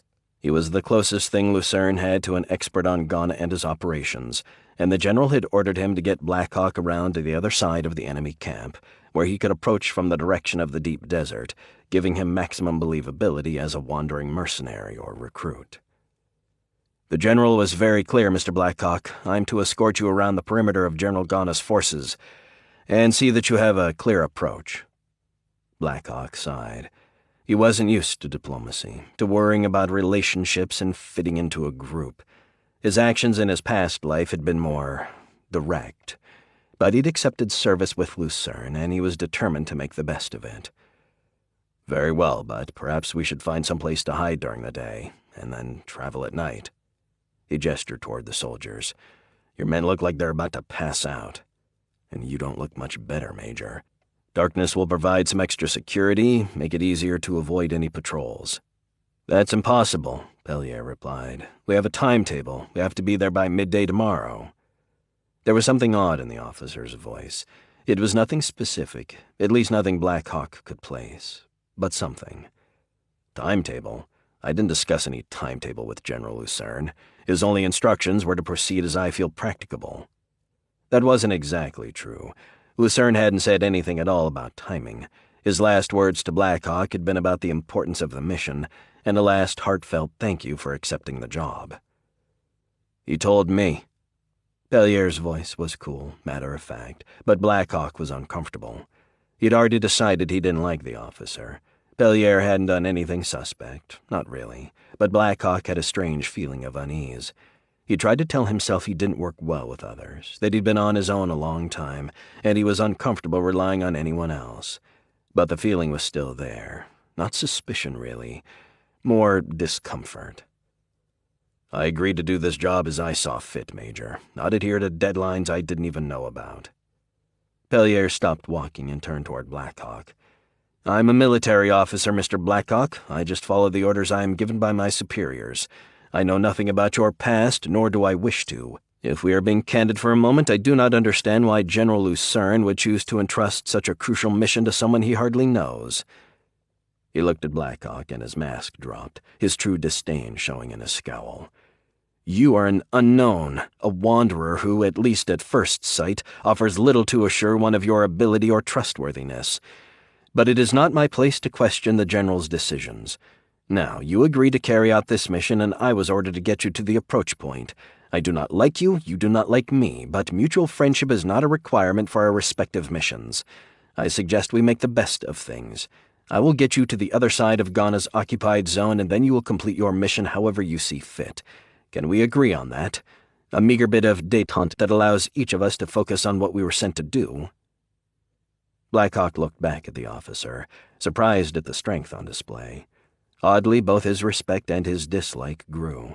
He wasn't convinced, not entirely, but Pellier had a point. He'd go along.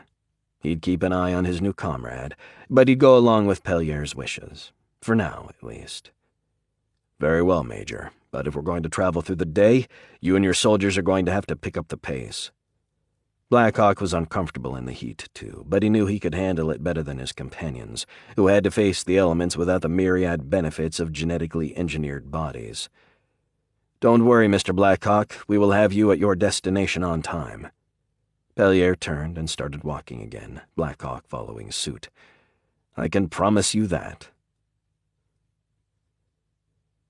Blackhawk was lying on his back, looking up at the inky black sky, splattered with a dazzling array of stars. He looked at it with various thoughts in his mind, the extreme clarity of the night, how much brighter and crisper the stars appeared in the deep desert, far away from any cities and the light pollution they gave off. But there was something else, the kind of thing he'd rarely considered in his life, or even noticed. It was beautiful. Blackhawk had been bred. No. Created was probably the better word, for a purpose, and he'd lived most of his life without deviating from his assigned role. His old life had left little room for appreciation of things like a perfect starry night, and now he struggled with it, feeling something, but not understanding it, at least not completely. He was a grown man, a warrior who had killed many times, but in some ways he felt like a child, truly seeing some things for the first time. He also felt like he was awakening from a deep sleep, one infested with dark dreams. He had spent the last several years traveling from planet to planet, from tavern to tavern, supporting himself with one act of petty theft after another. He had sought one thing only: escape. And he'd mostly found that in the bottle, when he'd been able to drink enough to overwhelm his body's own defenses. But even those respites were brief and ultimately unsatisfying. He had memories, terrible memories, not only of things he'd seen, but also deeds he'd done. Those images had tormented him, driven him to keep moving, to medicate with whatever mind-numbing substance he could lay his hands on. But that was a dead end, and he knew it. He'd come to a stark choice: move past the guilt, the nightmares, find a new life, build one, from scratch if necessary, or die. He knew he couldn't kill himself, that his mental defense systems wouldn't allow it. But he could pick a fight, one he had no chance to win. He could die as he had lived, weapons in hand. He'd known all of this for a long time, but he'd hidden the direct choice from himself, stumbled forward through the wreckage his life had become, seeking only pain relief and taking no real steps to address the choice head-on. Until now. He knew what had changed. Lucern. He hadn't known the Celtiborian general long enough to call what he felt loyalty, but he realized he deeply respected the man.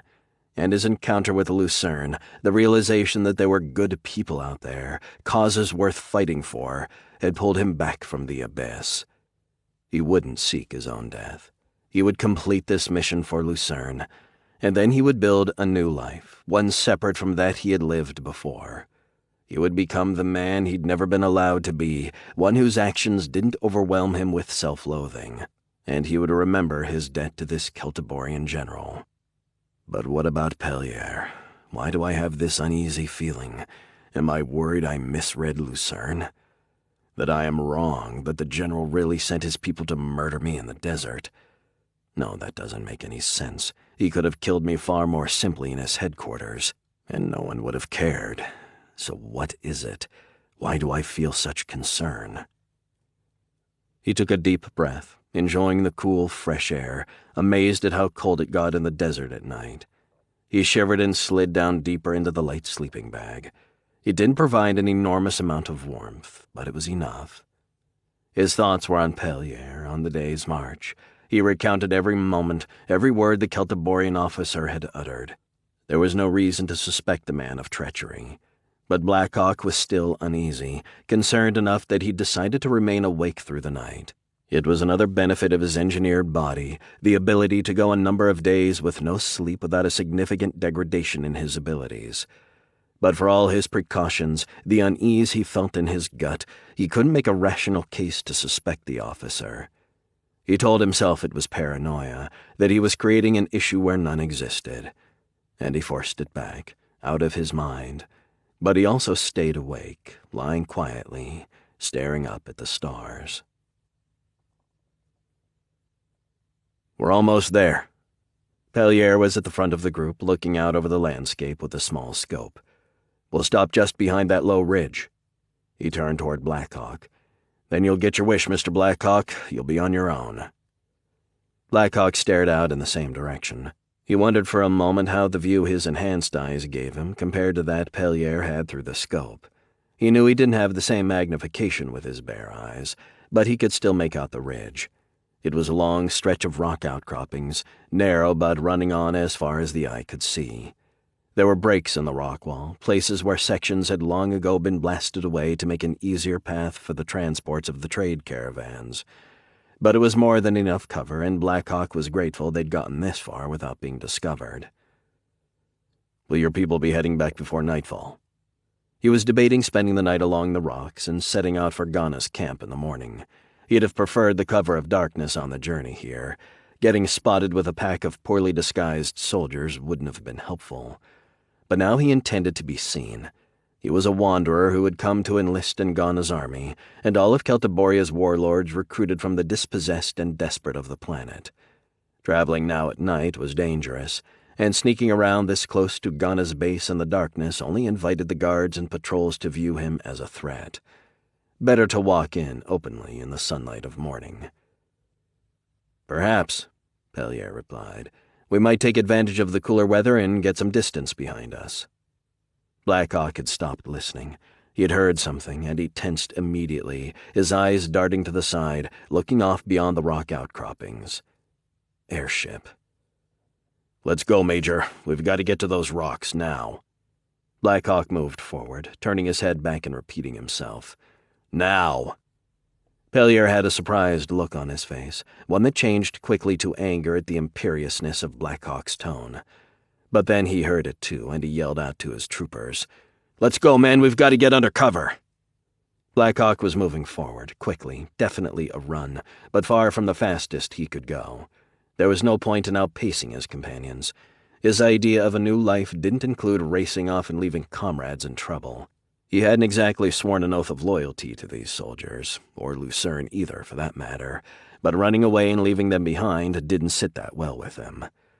Besides, if the enemy spots them, they'll search the whole area. If they get caught, I get caught too, and it's going to take Ghana's people about 10 seconds to figure out they're not desert nomads, and another 10 to decide they're Lucern's men.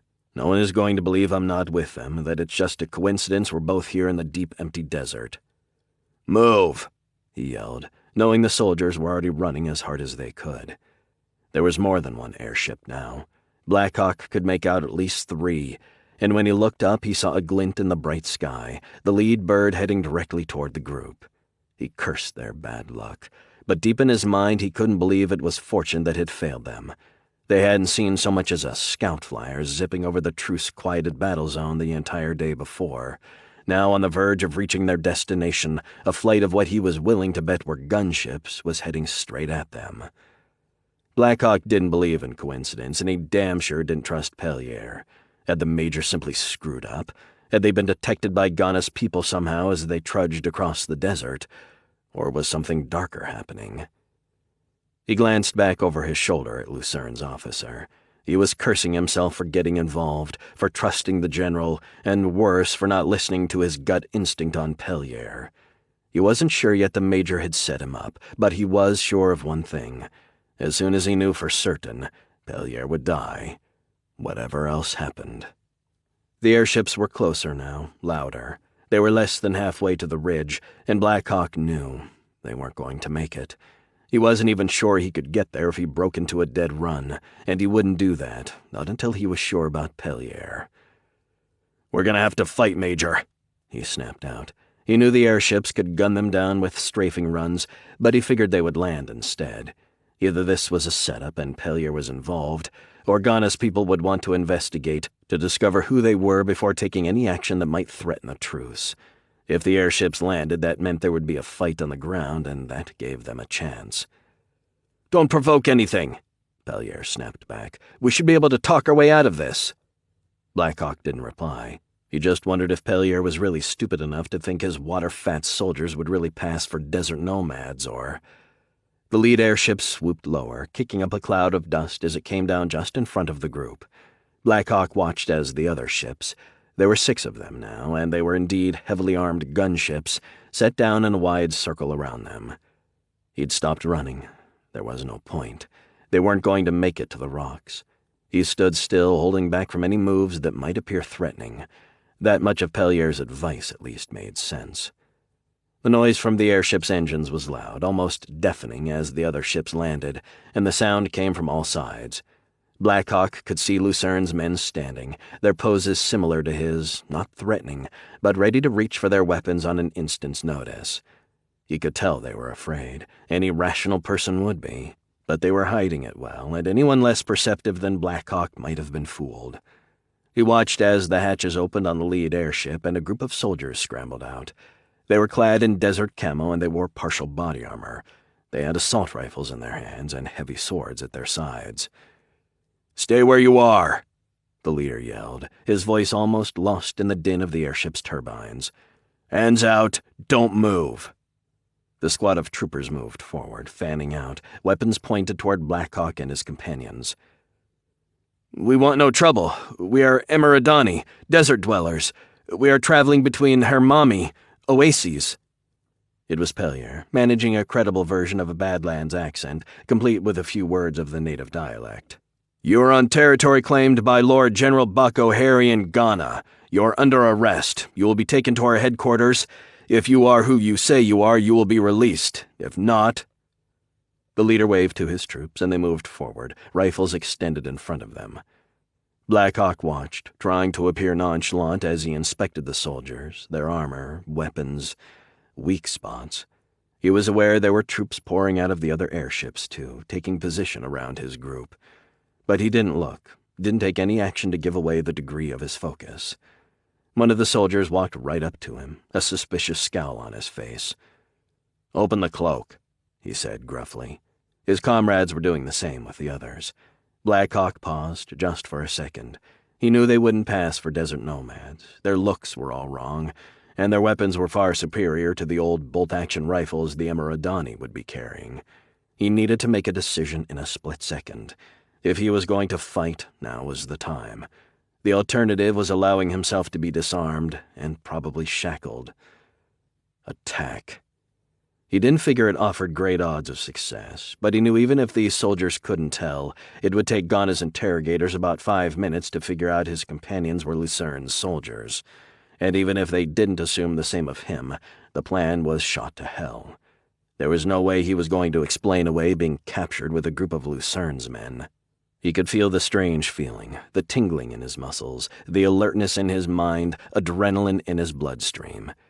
He'd never fully understood the battle trance, the physiology behind it at least, but he'd experienced it countless times and he knew how to use it. It wasn't voluntary. It came on him when battle called, and it increased his already impressive abilities. He was about to lunge forward against the soldier in front of him when he heard the sounds of fighting off to his side. It was Pellier, moving, grabbing the rifle of the soldier in front of him and pushing it aside. Blackhawk launched his own attack, spinning to the side away from his enemy's weapon, and then swinging hard, one quick strike, his open hand slamming into his foe's neck. The stunned soldier dropped to his knees, a shocked look on his face as he fell forward to the ground. Dead. Blackhawk was already on the move, pulling the assault rifle from under his cloak and bringing it to bear on 2 soldiers in front of him. He pulled the trigger, a burst of 3 bullets almost taking the head off the first man. His eyes were fixed on the second as the trooper moved to bring his own weapon to bear, but Blackhawk was faster and he put his target down. He swung his head back and forth, evaluating the situation. Most of Lucern's soldiers were already down, only Pellier and 2 others still standing. There were enemy fighters closing from the other airships, but only one left between Blackhawk and the closest bird. He reacted on instinct, without conscious thought, and he dropped the last soldier with another burst. He knew what he had to do. If he could get to the ship. 8 troops had come out. Blackhawk's eyes focused for an instant, estimating the ship's size. There would be a pilot inside, and possibly a co-pilot, but the payload wasn't more than 8 troopers, he was sure. 90% sure. If he could get there quickly enough, he could kill the pilots, take the controls himself. He felt the tension in his legs as he readied himself for an all-out run for the airship. But Pellier and the other man, should he just abandon them? Could he? He was confused, in a way he'd never been in battle before. He knew what he'd have done before. He'd have left Lucern's men behind to their fates. But there was something else there now in his mind, and it kept him in place. Fuck, he thought, glancing once at the airship before he turned toward his comrades. He disliked Pellier, and he deeply suspected the gruff major of treachery. But here he was, fighting against Ghana's men just as Blackhawk was. One of the other soldiers went down, shot at least 5 times by 2 enemies, clearly dead even as he fell. 2 left, plus me. Blackhawk whipped up his rifle, flipping it to single fire as he did. Quarters were tight now. His targets were too close to his comrades for anything but aimed shots. He fired once, then again. 2 enemy soldiers dropped. They'd been moving around Pellier's flank, about to fire. Blackhawk ducked to the side even as he took the shots, lowering his body in a jerky motion, an almost random movement as he heard the fire whizzing by, passing through where he'd been an instant before. He fired again, and again, 2 more dead, but it wasn't enough. There had been 3, and the 3rd soldier fired, taking Pellier right in the chest. Blackhawk felt the frustration, the anger, as he saw his comrade fall back. He fired again, and the soldier who'd shot Pellier dropped, the top half of his skull gone. He felt the urge to run to Pellier, the hope that the major was only wounded. But Blackhawk had seen enough battles to recognize a killing shot when he saw one. Pellier's wound was mortal, and if the major wasn't dead already, he would be in a matter of seconds. The regret hit him hard. He hadn't liked Pellier, hadn't trusted him either, but the major had died fighting at his side, and now Blackhawk felt regret. He spun around toward the other survivor, but he was too late again. He shot, took down a trooper moving in from one of the other gunships, but the rest of them opened fire, riddling the last of his escorts. He was alone now. He turned, going back to his old plan, a mad dash for the airship. But he'd lost time. His abortive efforts to save Pellier and the others had cost valuable seconds. He wouldn't give up. It was still the best option, but he knew he wasn't going to make it. "The general wants him alive." Blackhawk heard the words. They were distant, but his enhanced ears picked them up. Why? Why would they want me alive? How would they even know I'm not just another of Lucern's soldiers? He spun around, flipping the rifle to full auto, and emptying the clip, dropping another 6 of Ghana's troopers before throwing the weapon aside and turning back toward the airship. He zigzagged as he ran, avoiding the gunfire that wasn't coming. His comrades were all dead, and the enemy wanted him alive. He felt the urge to reach for his pistol, but he remembered he'd left it behind at Lucern's headquarters. His sidearms were too distinctive, completely unlike anything a desert nomad would possess. The pistol was of Imperial manufacture, and though it was old and well used, it was a formidable high-tech weapon. The sword was even older, its blade short but razor-sharp and forged of the best hypersteel in the Empire. If he'd wanted to draw unwanted attention to himself, either would have done the job. But now he wished he had his own weapons. He'd fought many battles with that pistol and sword, killed countless enemies with them. He was almost to the airship, just a few more steps. Then something hit him. It was like an electric shock, and he felt the energy drain from his body. A stun cannon, a powerful one. He staggered for half a second, then he pushed forward, putting all that remained of his strength into keeping himself moving. Again, a wave of pain, blackness for an instant, a dull ache in his legs. He fell down to one knee, gasping for air. His body twitched and his vision was blurry, but still, somehow, he climbed back to his feet, took a step, and another. Then a third blast, one that sent him face forward to the sand. He was lying, his mind fuzzy, clouded, his body immobile. He tried to force himself up, but there was no response. He struggled, pushed with everything he had. His arm lurched forward, then his leg. Slowly he crawled forward, hearing the sounds of his enemies gathering around him. He could see their legs, the shadows they cast in the blazing desert sun. They were talking, but he couldn't hear, couldn't focus on what they were saying. Someone was yelling to him. He heard the words, but the meaning was slow to come. Stop. The man was ordering him to stop. "Fuck you," he thought, the defiance giving him back some clarity. He reached out ahead of him, shoved forward with his foot. Another lurch toward the airship. Then pain, the stun cannon again, from close this time. He felt his body spasm, pain in every nerve. His mind was lost, floating. He had only one thought. He'd suspected failure, but the Major was dead, a victim of the ambush even as he was. All the men were dead. There was only one answer, one possibility. Lucern. Lucern had betrayed him. He had betrayed them all. How could I have been so wrong? And why? What does he have to gain? And then there was nothing but the dark. Chapter 7. Ghana's main base. The Badlands. Northern Celtiboria. Blackhawk sat on the bare metal bench along the wall, looking out at the large cell. Ghana's prison was considerably less humane than Lucern's, and far more representative of the genre in his experience. There were a dozen prisoners in the cell, with just a single bench large enough for perhaps half that many to sit. There were no cots, no place to sleep, save sitting up on the bench for those lucky enough to have a spot, or on the damp, filth-strewn floor for the others. There was a single trough along the far wall, clogged and overflowing with urine and feces, adding mightily to the overpowering reek in the room. Blackhawk felt a tug on his pants leg, and he kicked hard, sending the sand rat flying across the room. The rodents in the prison were extremely aggressive, climbing up legs to get at the slightest morsel of food, or to take a bite out of a prisoner if nothing else was available. This is just great, he thought, looking around with a disgusted expression on his face. He'd been in worse places, in greater danger, but somehow that was of limited comfort to him now. He was pretty sure he would be able to escape when the time came. Ghana's operation didn't come close to Lucern's inefficiency, and his soldiers were typically rabble, brave enough in a fight, but most of them seemed dumb as a box of rocks. And they were arrogant. Arrogance and stupidity were Blackhawk's favorite combo in an adversary. He leaned back, stretching, trying to twist the kinks out of his back. His body ached, but he mostly ignored it. He'd done about an hour in one of Ghana's interrogation cells, getting worked over by an inquisitor. It hadn't been pleasant, certainly, but his main impression was these frontier folk had a lot to learn about effective torture. They wanted him alive and more or less unharmed. At least it seemed that way at the moment. That had held them back, prevented them from using any truly brutal methods. Blackhawk was grateful for their ignorance, for how far behind Imperial methods they were.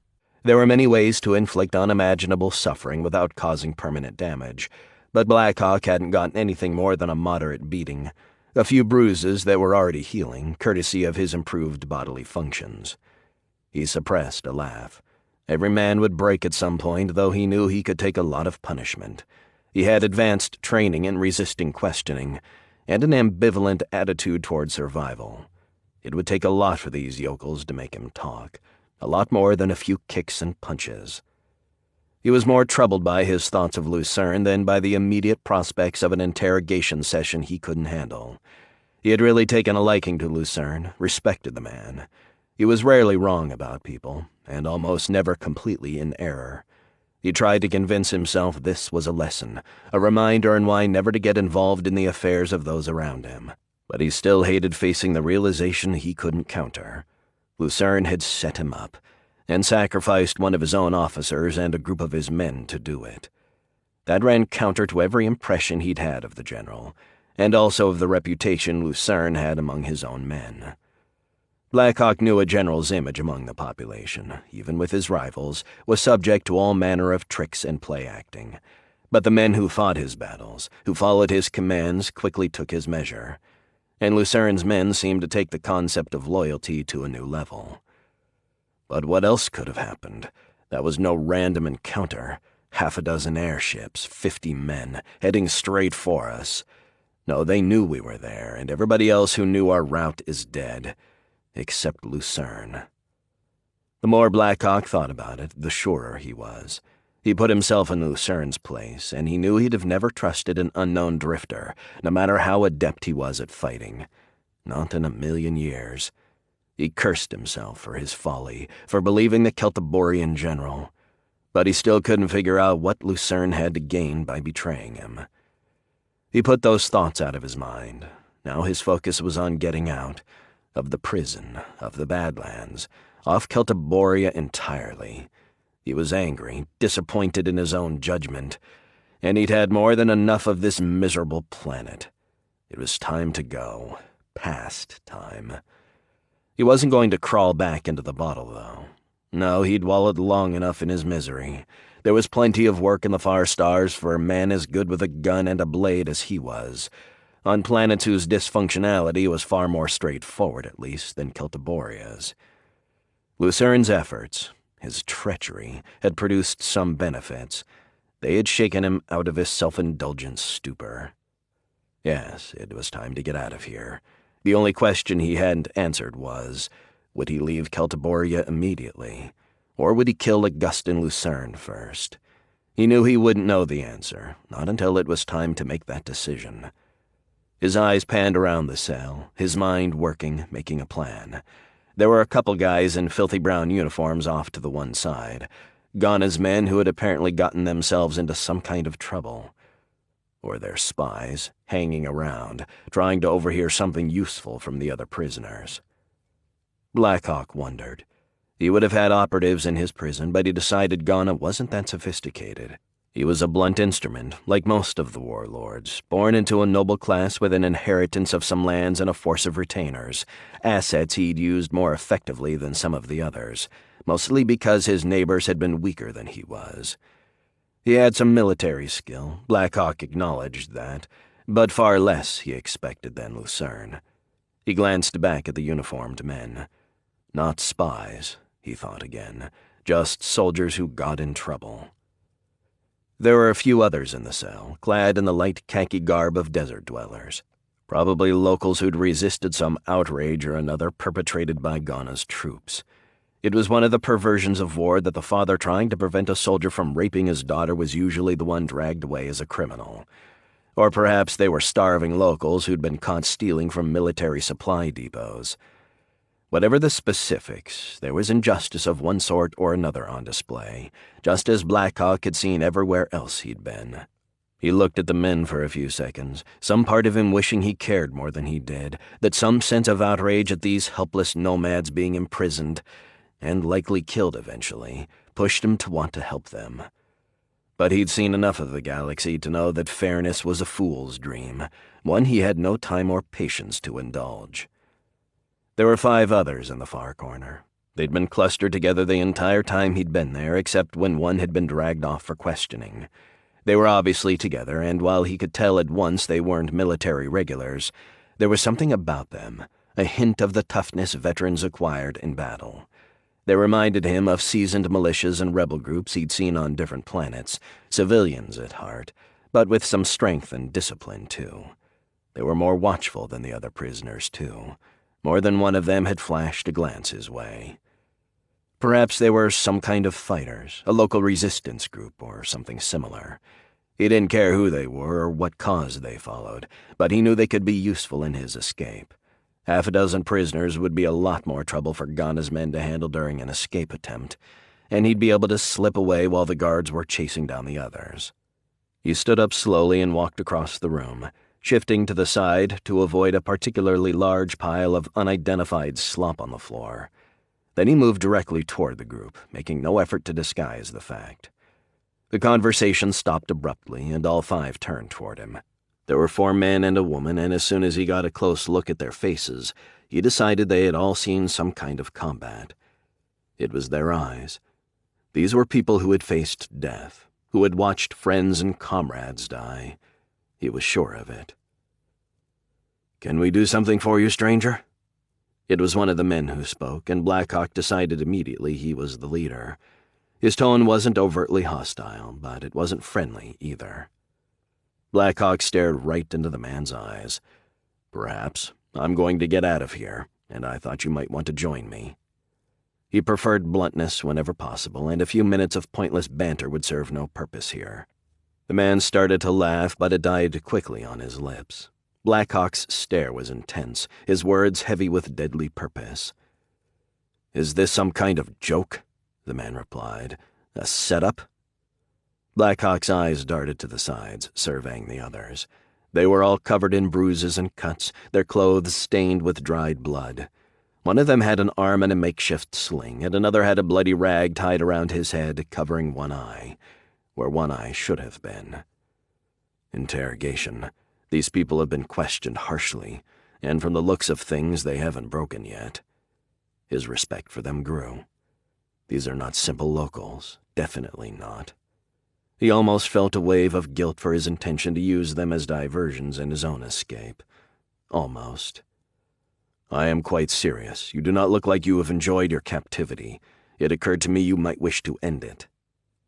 He noticed a few hostile stares, a rustling among the group, but the leader held up his hand, gesturing for his people to stay calm. Then he said, "And just how do you propose we escape?" Blackhawk looked at the leader. "I've considered our options. The cell has 2 ventilation ducts. Both are on the ceiling, which makes it difficult to reach them. It might be worth the effort if this was an old castle or similar structure repurposed as Ghana's headquarters. But it appears to be some sort of modern prefabricated building, and these are purpose-built cells, which means there's likely some sort of obstruction in the ventilation system anyway, blocking an obvious avenue of escape." Blackhawk clearly had the attention of all 5 prisoners now, even the ones who'd been looking at him a moment before with undisguised menace. His description was concise, complete, unemotional, professional. "The walls are made of some kind of stress-resistant polymer, so breaking through is unlikely, at least without tools we don't have. It might be worth the effort if we were on the outside of the structure, but we're not. We're deep in the center." "How could you know that?" the leader asked. "I kept track of distance and direction changes when they brought me in. The structure is roughly rectangular, and based on the path to this cell, it is apparent we are nowhere near the exterior wall." The leader turned to look at his companions, and then his eyes moved back to Blackhawk. He was silent, as were all the others, trying to decide if they believed the man speaking to them truly had that kind of awareness of his surroundings. "That leaves only more direct options as possibilities. The guards will be here with the evening meal in approximately 1 hour. Their doctrine has been absolutely consistent over the past 3 days. 2 prisoners will bring in the pushcarts, with 2 guards standing beside them. The guards will have assault rifles and pistols holstered at their sides. There will be another guard out in the hall to the left of the cell door, armed similarly to the others. I observed a shadow from farther down the hall on 2 of 3 occasions, so we must assume a potential 4th guard. My guess is about 3 meters from the cell door." The prisoners stared at Blackhawk in wonder and rapt attention. The details he'd amassed on the prison, on the activities of the guards, were nothing less than astonishing. "You want us to jump the guards?"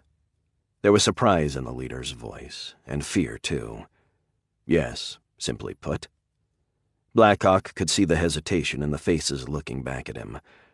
Direct action is often the correct tactic, as much because it is unexpected as any other reason. Many efforts fail because those involved mistake added complexity for useful additions to the operating plan. Blackhawk paused for a second, looking around him, checking on the status of the other prisoners. What he had to say was for the 4 men and women he was speaking to and no one else. A jailer anticipates prisoners trying to tunnel out of a prison or escaping through the ventilation ducts. But unarmed prisoners assaulting 4 guards, the very audacity of the plan gives it an edge. On a simplistic level, the presence of the armed guards is intended to thwart any such effort, and once they have deployed significant force, as is the case here, they will likely discount the possibility of a direct assault. They will feel they are strong, that they have enough strength in place to prevent any such attack, and that is what makes them vulnerable. Blackhawk felt an energy he hadn't in a very long time. His mind was awake, alive, analyzing his proposed plan even as he spoke with the prisoners. They stared back at him, eyes wide as understanding sunk in that this was no random loud-mouthed inmate speaking to them. There was a long silence, then the leader spoke. "And just how do we disable 4 guards, armed guards?" "Kill," Blackhawk said coldly. "We kill the guards. Don't even think disable. There is no time for half measures. It is easier to strike a fatal blow than one certain to incapacitate an opponent, and a man who is still alive is still dangerous. I have seen disabled men, even dying ones, kill their attackers. If we do this, we shoot to kill. We stab to kill. We punch or kick to kill. There is no time for hesitation, for softness. Any escape will be a race against time. If we allow General Ghana's people enough time to respond, the escape attempt is doomed." "So you want us to attack the guards and what? Take their weapons? Fight our way out of Ghana's main base, past all his troops, and then what? Into the desert?" "Yes." Blackhawk's voice was calm, matter-of-fact. The leader looked back at him with shock in his eyes. "That is a desperate plan, isn't it? One more likely to end in our deaths than escape." Blackhawk stared back. "Your deaths, maybe." He was still thinking of his tentative compatriots as cover, diversions. If they made it out, fine. If not, also fine.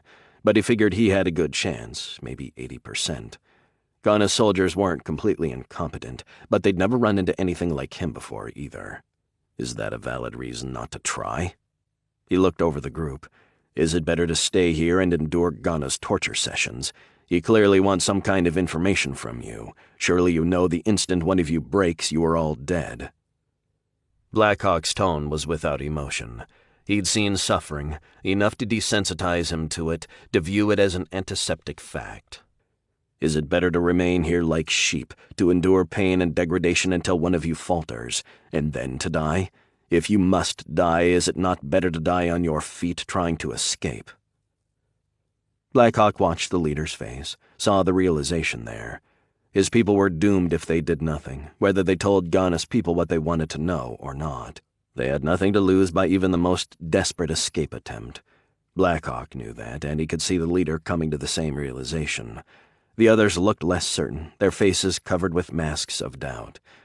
But Blackhawk was willing to bet they would follow the leader. "I'm going to go whether you come or not," Blackhawk said decisively. "We all have a better chance together than alone. Are you with me?" The leader turned for a moment to look back at his people, but Blackhawk already knew the answer. "Yes," he said, struggling to keep the doubt from his voice. "We're with you." He extended a hand toward Blackhawk. "I am Jarvis Daineth, and this is Balantal." He gestured toward the man with the sling. Then he turned his head to look back at the others. "And Tig Arn, Mog Pool Sin Larison." Blackhawk paused. It had been a long time since he'd had any real interaction with comrades of any sort. He told himself these were not new friends. They were cover, a diversion, that he intended to keep it that way. He had no place for connections, for relationships based on anything except utility. He'd allowed himself to feel respect for General Lucern, and now he felt like a fool. He should have known better, and he didn't intend to make the same mistake again. Still, there was no harm in playing along with social conventions, anything to get the best out of his new comrades. "Blackhawk," he said, "Archer and Blackhawk." Then he reached out and took Jarvis's hand. "The prisoner's possessions offer no hint of his origins, General." Dav Rugen stood at attention, holding a small datapad in his hand. He was clearly on edge, fully aware that what he was reporting would not satisfy the warlord. Ghana wasn't a bloodthirsty psychopath like Carteria, but he wasn't a patient or tolerant man either. "That is unsatisfactory, Captain. We must know more. This man is clearly not from the Badlands, and I'd wager he is not Celtiborian either. His skills and abilities are beyond impressive. We are fortunate to have received warning about him, but we must find out who he is and where he came from." Ghana was sitting behind his desk. He was a tall man in his mid-50s, his head completely shaved except for a small goatee, black, frosted heavily with gray. He was clad in a dressier version of the brown uniform his troops wore. His sleeves were rolled up and his desk was covered with data chips and tablets. His workstation screen displayed a map, with symbols designating troop positions in the area. "He was questioned, General. The Inquisitor was instructed to do no permanent damage, but it was still a thorough session. The man said nothing, sir. Not even a grunt of pain." Ghana stared back at the officer, his hand absent-mindedly playing with a stylus laying on the desk. "That is unfortunate, though not entirely unexpected. We can question him again, sir, if you wish. The head jailer has been focusing his primary attention on the prisoners from the Greys, but I can instruct him to." "No," Ghana said, his voice deep. "The man will be hard to break. It will take considerable time, if indeed we are able to compel him to talk at all. Finding the terrorists' secret base is still the priority. The disruption of what is left of our trading revenue has become intolerable." He paused, staring down at his desk for a few seconds as though he was looking for something. Then he gave up and stared back at Rugen. "I can't find it now, but I just read it. The most recent report suggests several of the prisoners are close to breaking." "Of course, they're probably lying to me about that. They should have broken these pirates long before now." "Yes, sir." Rugen's tone suggested he thought the same thing. "Still, we must know more about this prisoner. Perhaps a DNA scan will shed some light on his origin. If he is Celtiborian, we should be able to pinpoint his region of origin, or at least that of his parents and immediate ancestors. And if he is not from this planet—" Ghana let his voice trail off. He had a number of thoughts, but they were still formative, nothing worth speaking of yet. "Yes, General, I will order a complete scan at once. I want the results as quickly as possible." "Yes, sir." The aide waited for Ghana to dismiss him, but the general was silent, staring down at his desk. "I want more guards on duty in the detention area as well, Captain. 2 more, every time someone enters the cell, and 2 more in the hall." "General, we already have additional guards."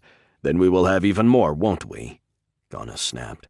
"Perhaps that will eliminate any risk of problems with a prisoner, problems I can assure you would not go well for those in charge down there.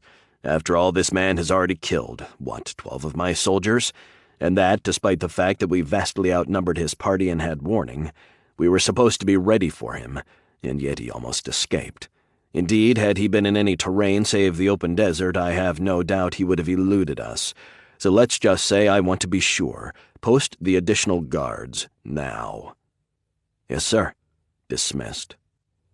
The soldier saluted and turned on his heels, walking quickly to the door and out of the office. Ghana leaned back in his chair, massaging his temples. He was tense about the mysterious prisoner, about the unexpected endurance of the captured raiders, but mostly about Marshal Carteria. He'd been hesitant to ally with a marshal at all. Carteria's reputation, not just for betraying allies when it served his purpose, but also for intolerance of failure, was well known. Ghana had convinced himself it would work. He'd succumbed to the temptation to gain an edge on his rivals, overruling his caution and reaching out to Celtiboria's marshal. It had succeeded at first. Carteria's gold had financed his campaign, allowed him to bring overwhelming force to bear. The warlords who had controlled the Badlands before were all but defeated now, but the fight for the precious trade routes was still in doubt. His plans had been so clear when he'd accepted the marshal's overtures. Control of the Badlands and its trade routes was a major step toward dominance on the northern continent, and with Carteria's aid, he'd been sure he could seize the stretch of barren desert in a single campaign season. So sure, the thought of failure hadn't entered his calculations. That was before August and Lucern turned up. And now he was on the verge of total defeat at the hands of the upstart. He'd taken Carteria's coin, and he had not lived up to the promises he'd made. He knew that was dangerous. He was still amazed he'd found himself in this position. He'd been worried about a few of the other warlords becoming involved, or at least rattling their sabers, but Lucern hadn't been one of them. The general had a reputation as a strong tactician, but he was from the Riverlands, a backward province inhabited mostly by farmers and fishermen. By all accounts, Lucern ran his economy well, but it was hard enough to sustain a modern army with revenue from farms and fishing villages. Ghana hadn't imagined for a moment that Lucern had the wealth and strength to project power as far from his base as the Badlands, but he'd been proven wrong in that, catastrophically wrong. The two local warlords who had controlled the Badlands had indeed seemed beatable, and he had quickly thrown them onto the defensive. Hagarad and Elamondo were both near total defeat, crushed by his Carteria-financed forces. They were sitting on the periphery now, watching as the final battle approached. Their battered forces were waiting to see who would gain the advantage. The battle had become one between Ghana and Lucern. Ghana knew the others would stay uninvolved, wait until either he or Lucern was on the verge of final victory. Then they would commit, and work out the best deals they could for themselves. And I will give it to them. As much as I'd like to grind the opportunistic bastards into the ground, it doesn't make sense. I'll let them keep a piece of the trade revenue, 10% maybe, and they will become my allies, at least the kind of allies money buys. But Lucern will do the same, and he is far closer to victory than I am. He had to rally his forces, turn things around and defeat Lucern, and he knew he couldn't do that with his own empty treasury. He needed more help. He was far from sure Carteria would provide it, but he had nowhere else to turn. The Marshal had proven himself reluctant to throw good money after bad, but control of the Badlands trade was valuable, and Ghana was sure of one thing. General Lucern, the honorable, the unspotted, he would never deal with a creature like Carteria. If the Marshal wanted influence on the northern continent, he needed Ghana. I just hope he realizes that. Jin Barkis had been gone for days now, and he'd sent no communications, not a word, nothing. Ghana knew that Carteria had a streak of paranoia, that he blocked all outgoing communications from his palace. But the lack of an officially sanctioned update wasn't a good sign. Carteria had been known to answer petitioners by killing their ambassadors. Ghana had been reluctant to send Barkis. Jin had been with him for a long time and was one of his most trusted aides. But the matter was too important to entrust to anyone less capable. Barkis was smart, experienced, and he knew what he was dealing with in Carteria. He will succeed. I hope. Chapter 8. General Lucern's headquarters. The Badlands, northern Celtiboria. We are certain, sir. We've confirmed it with General Haradi. He has a man in Carteria's court, one of the Marshal's retainers he keeps on his payroll. Raphaelis de Mark stood in front of Lucern, his uniform wrinkled and stained from travel, not at all how he'd usually present himself to the general. His face was twisted into a frustrated scowl. The news he'd come to report wasn't good. It wasn't good at all. Well, that explains how he funded an expedition the size that he did, doesn't it? Lucern sat staring at his desk, his head cradled in his hands. Normally he'd have made more of an effort to hide his concern in front of one of his soldiers, but de Mark was very much one of his inner circle, an officer he considered not only a gifted tactician, but also one of his few true friends. Indeed, that is why he'd entrusted de Mark with a mission to find out who was backing Ghana. Lucern had been sure his adversary was getting help from someplace, and he needed to know where, and now he did. He couldn't say he was truly surprised. Carteria had always been a possibility, but he'd hoped it would turn out to be one of the other alternatives. Any of the others. Fighting against the most powerful warlord on the planet was dangerous business, even when the Marshal was only a financier. Lucern was disgusted by Carteria, and he'd long ago decided he'd never ally with the man no matter what the situation. But he wasn't ready to openly oppose him either, not even when the bulk of Carteria's strength was an ocean away. Yes, sir. General Haradi's source believes it was at least 10 million ducats, possibly more. De Mark took a deep breath. He'd just returned from Haradi's capital on the southern coast, a difficult and dangerous journey. It was late and he looked exhausted. It had been a long trip there and back again, but Lucern hadn't wanted to wait to hear de Mark's intel, and he'd given the officer strict instructions not to trust any over-the-air communication, subject to interception. There was no way of knowing where any of his rivals had set up a listening post. De Mark was trying to hide his fatigue with limited success. He hadn't slept since before he'd left, but as soon as he landed, he raced right for Lucern's quarters. He'd had a bit of a fight to get the guard to let him through to wake the general, but Lucern had heard the argument and come out of the office, ordering the sentry to stand down. Lucern had recently given in to the pressure from his officers and created a guard company charged with escorting him and managing his personal security. The veterans assigned to the new duty took it very seriously, standing up even to superior officers whenever their perception of the general's needs were at stake. Lucern went easy on the guard. His zealousness came from pure loyalty, after all, and not any disrespect or insubordination to DeMarc. But he'd been wide awake, sitting at his desk, waiting for his officer. He wanted to see DeMarc as soon as possible. "I know you're exhausted, Raphaelis, but you were right to come here immediately. General Ghana doesn't worry me, not much at least. We can handle him. But if Carteria is involved, we must be careful. The Marshal didn't get where he is by being foolish, or by easily accepting defeat." "No, sir, and I'm afraid I have more news. One of General Ghana's officers was at Carteria's stronghold. Jin Barkis, a major, close to the general, a trusted aide. He arrived 3 days ago, and he was received several times, the last 2 in private." Lucern sighed. That was bad news. Ghana's man was seeking additional support. There was no other explanation. And while Carteria would no doubt be enraged at the setbacks, Lucern knew the Marshal wouldn't throw away the chance to gain control over the Badlands trade routes. He'd been after a foothold on the northern continent for years now, and there was no question. This was the best opportunity he'd had. Whatever mistakes Ghana had made, Carteria would continue to back him, at least until he'd secured the Badlands. And Barkis was one of Ghana's top aides, his equivalent of DeMarc. He would get the job done. "We need to know what Carteria is planning. Will he give Ghana another 10 million ducats? That would be bad."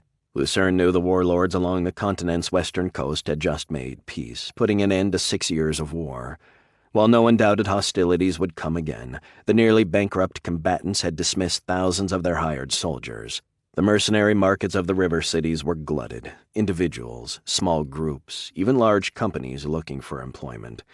Lucern had considered supplementing his own forces, but the campaign had already stretched his resources to the breaking point. He simply didn't have the cash to hire mercenaries. But if Ghana had another 10 million ducats from Carteria... "I'm sorry, General, there was no way to get more information. General Haradi's source is skittish, and he wasn't a party to the discussions. We're lucky we even know about Barkis, and the informant made it clear there would be no more updates for a while. He was planning to lie low to keep suspicion off himself." Lucern nodded, a grim expression on his face. That was the problem with buying off other people's retainers.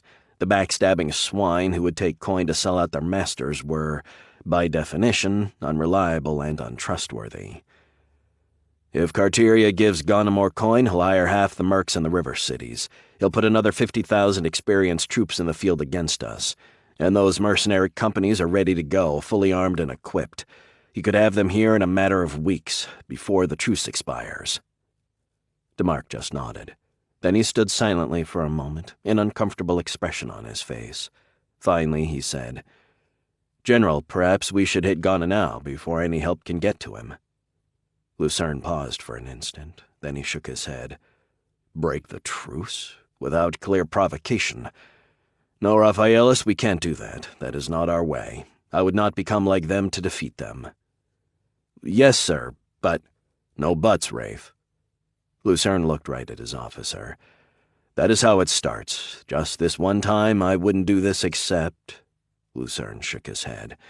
"No, Rafe, we are not like them. Our success has been based on winning the people's support, by treating them with respect instead of brutality, on showing our allies, and even our enemies, that our word is good. Can you name another warlord who can maintain control over his provinces without stationing troops there?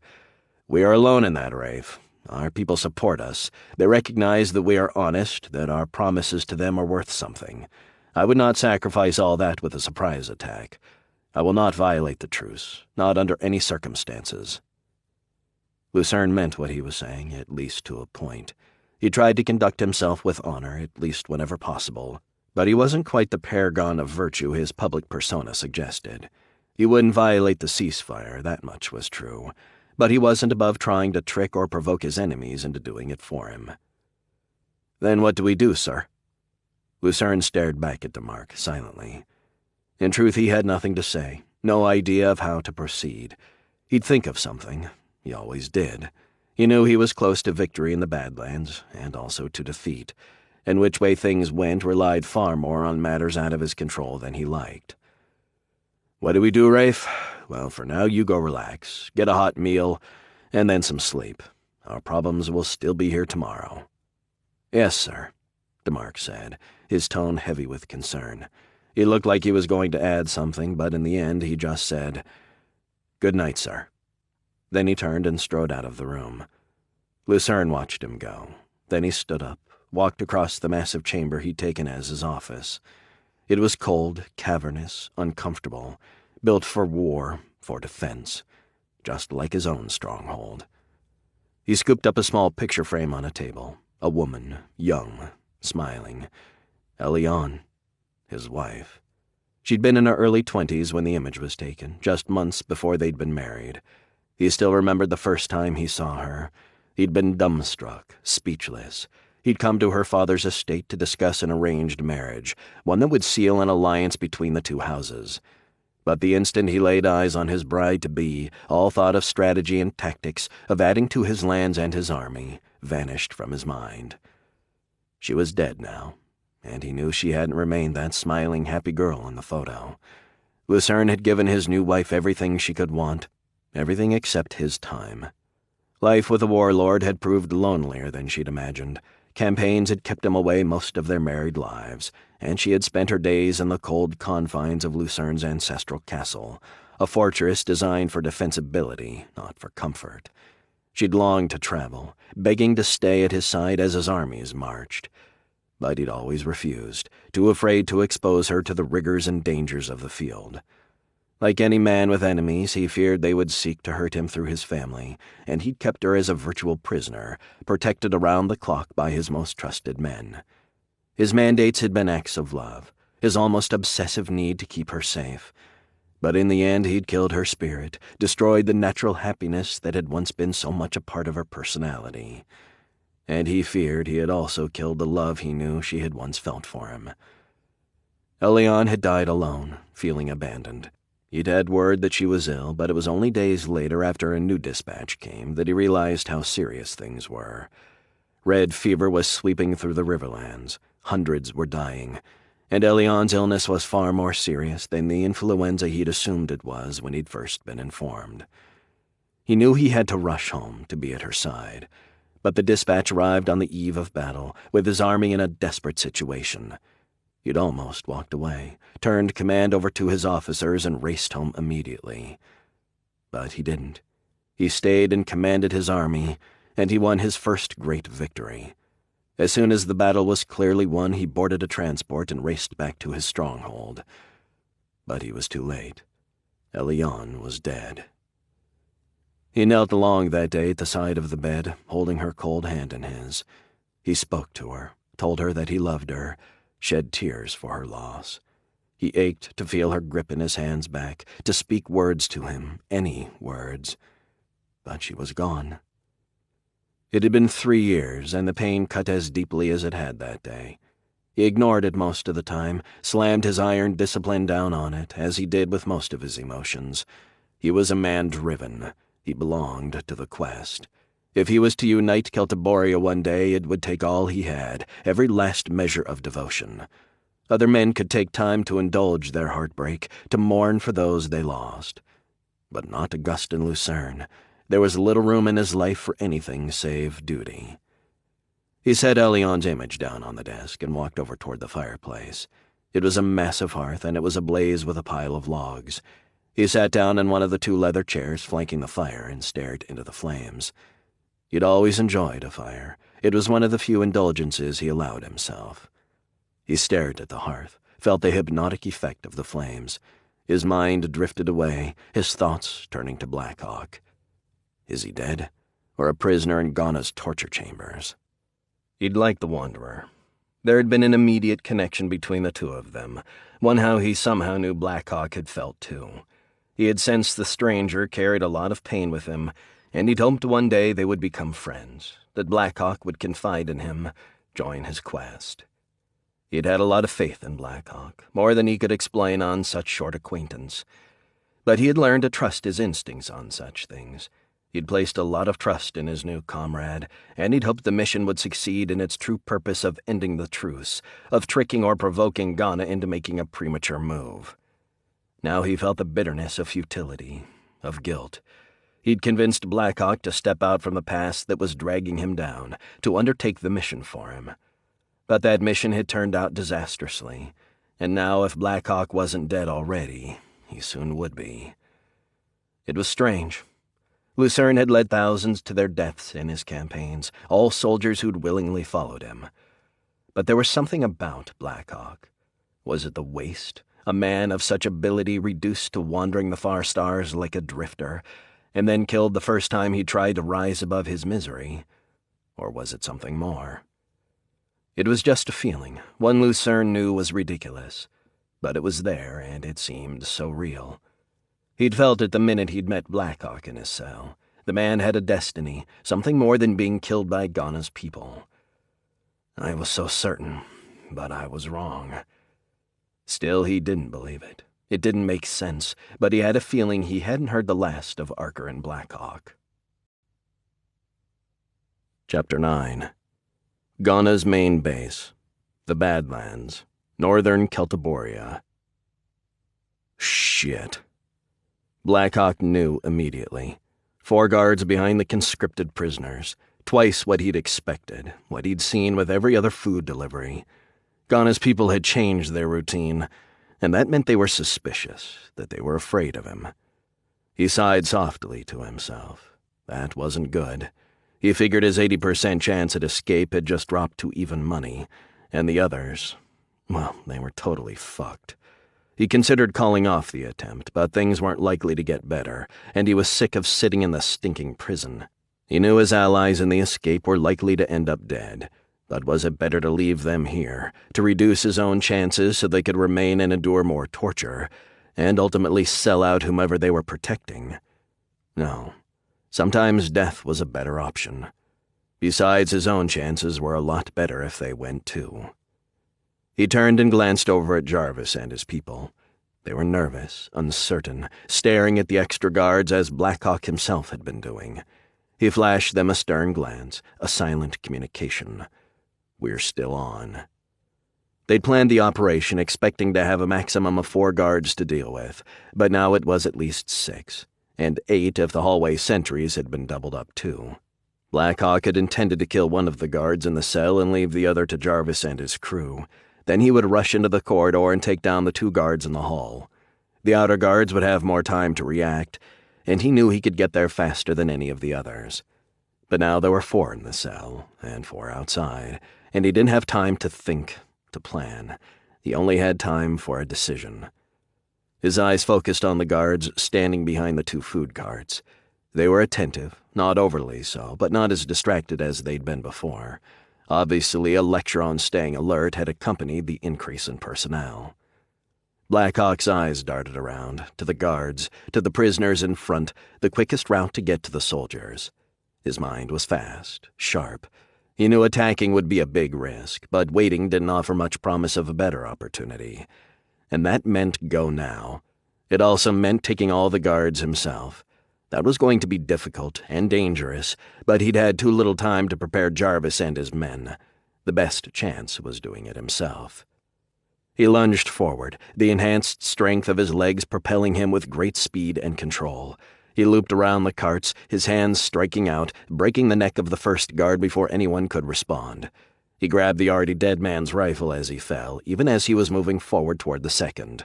The new target was still staring at the body of his comrade as it dropped, when Blackhawk's hand smashed into his chest, crushing his sternum and driving a dozen bone shards into his heart. 2. His eyes were on the other 2 guards. They'd been farther away, and now they stepped back, leveling their weapons. But Blackhawk was faster. He pulled the trigger, putting a shot right into the 3rd guard's forehead, lunging to the side as he did. 3. The 4th guard opened up, his weapon on full auto, spraying the area where Blackhawk had been an instant before. But he was too late. His body lurched to the side as Blackhawk put 3 shots into him, and he fell hard. 4. "Arm yourselves!" Blackhawk yelled as he leapt to the side, giving himself a field of fire as the 2 guards just outside the door ran in, their weapons ablaze. 2 of the other inmates were hit, and the rest ran toward the back of the cell, screaming in panic. Jarvis and his people had frozen for a few seconds, but now they were scrambling toward the dead guards, grabbing whatever weapons they could get their hands on. The situation was pure chaos, everywhere but in Blackhawk's head. His mind filtered out the hysteria, held his own fear in check. He was disciplined in a way no normal person could understand, a way only years of conditioning could achieve. His brain was silent, his thoughts crisp, rapid. He flipped the rifle to full auto as his finger pressed down on the trigger, firing a burst at each of the 2 guards just inside the door, killing them both in an instant. 6. Just 2 left in the hall. He knew those would be the hardest, the most dangerous. He'd had surprise on his side in the cell, total in the case of the first 2 guards and partial with the others. But the troopers in the hall had heard the gunfire. They wouldn't be as accommodating as the last 2, running into the room, making perfect targets of themselves. They would stay in the hall, cover the door, ready to fire as soon as any of the prisoners came out. Blackhawk's eyes were on the door, looking, watching for shadows, for any signs of movement. Nothing. He risked a quick look behind to make sure Jarvis and his men had grabbed weapons. They had. Then he crept up to the door. Nothing. Silence. He gestured toward Jarvis and one of his people, then to one of the dead guards. His eyes were still fixed on the door. The guards outside were waiting for his people to come out. It was a standoff, and a standoff was certain defeat. The soldiers outside just needed to buy time for reinforcements to arrive. Blackhawk and the other prisoners had to get out, immediately. He waved toward the form of one of the dead guards. "Okay, when I give the word, push the body out the door, slowly." He spoke softly, leaning toward Jarvis as he did. His comrades had understood his gestures perfectly, and they stood next to him, holding the body of the dead guard. Jarvis just nodded. Blackhawk could see the tension, the fear in his ally's face. But the raider stood firm, looking back, waiting for the signal. Blackhawk leaned down and grabbed a pistol from one of the other guards, shoving it inside his jumpsuit. He'd used half his rifle's clip already, and the guards didn't seem to have extra cartridges on them. He moved back, pressing himself against the door opposite Jarvis. "Now," he whispered. Jarvis pushed the body forward, struggling to move slowly, not to let it fall forward. An instant later, bursts of gunfire erupted, and the body was yanked from his grasp, blasted out into the hallway and riddled with bullets. The instant the shooting started, Blackhawk dove through the door, low, dropping to the floor, firing the whole time. He hit the concrete hard, rolling at the last second to blunt the impact. It still hurt like hell, but he hadn't taken any serious injuries. He popped his head up, looking down the hall. Both guards were down. He jumped to his feet, tossing the spent rifle and pulling the pistol out from inside the jumpsuit. He took a step forward, bringing the weapon to bear. The first guard was clearly dead, his head almost completely destroyed by Blackhawk's fire. The other was lying face down. Blackhawk moved slowly, carefully, his eyes fixed on the man. He leaned down, the pistol at the ready, and grabbed the soldier's uniform, pulling hard and flipping him onto his back. There were 3 bullet holes on his chest, 2 of them dead center on his heart. 8. "Okay," Blackhawk said, turning back for an instant, checking on Jarvis and the others. "Let's go. Time's the one thing we don't have." He moved down the corridor, quickly but deliberately, his eyes wide, alert, watching for any movement. The hall ended just ahead in a T, and he jogged forward, pistol out in front of him. "Everybody good?" he asked without turning around again. "Tig took a round in the arm, but he's okay." Blackhawk didn't respond. On some level, he wished he cared more whether Tig or any of the others made it, but there was only one thing on his mind now: getting out, and taking his revenge on Augustin Lucern. "Quiet, all of you. We don't move, not until dark." Cass peered out of the half-crushed concrete pipe. It was old, the relic of a project that predated Celtiboria's 3-century-long civil war.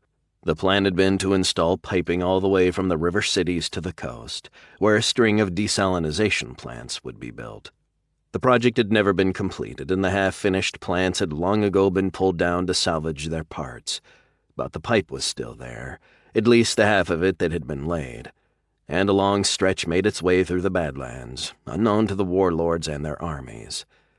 Cass's people used the pipeline to pass unnoticed through the desert, with egress points positioned near the trade routes they preyed upon, making the conduit extremely useful. But it hadn't offered a way to Gonna's headquarters, at least until Ellie Marn had somehow managed to map out the route of the thing and pinpoint a spot that was close. Cass had been skeptical, but Ellie had earned her trust many times, and she'd chosen to accept her friend's judgment. They'd followed the pipeline, measuring their movement carefully until they reached the designated spot.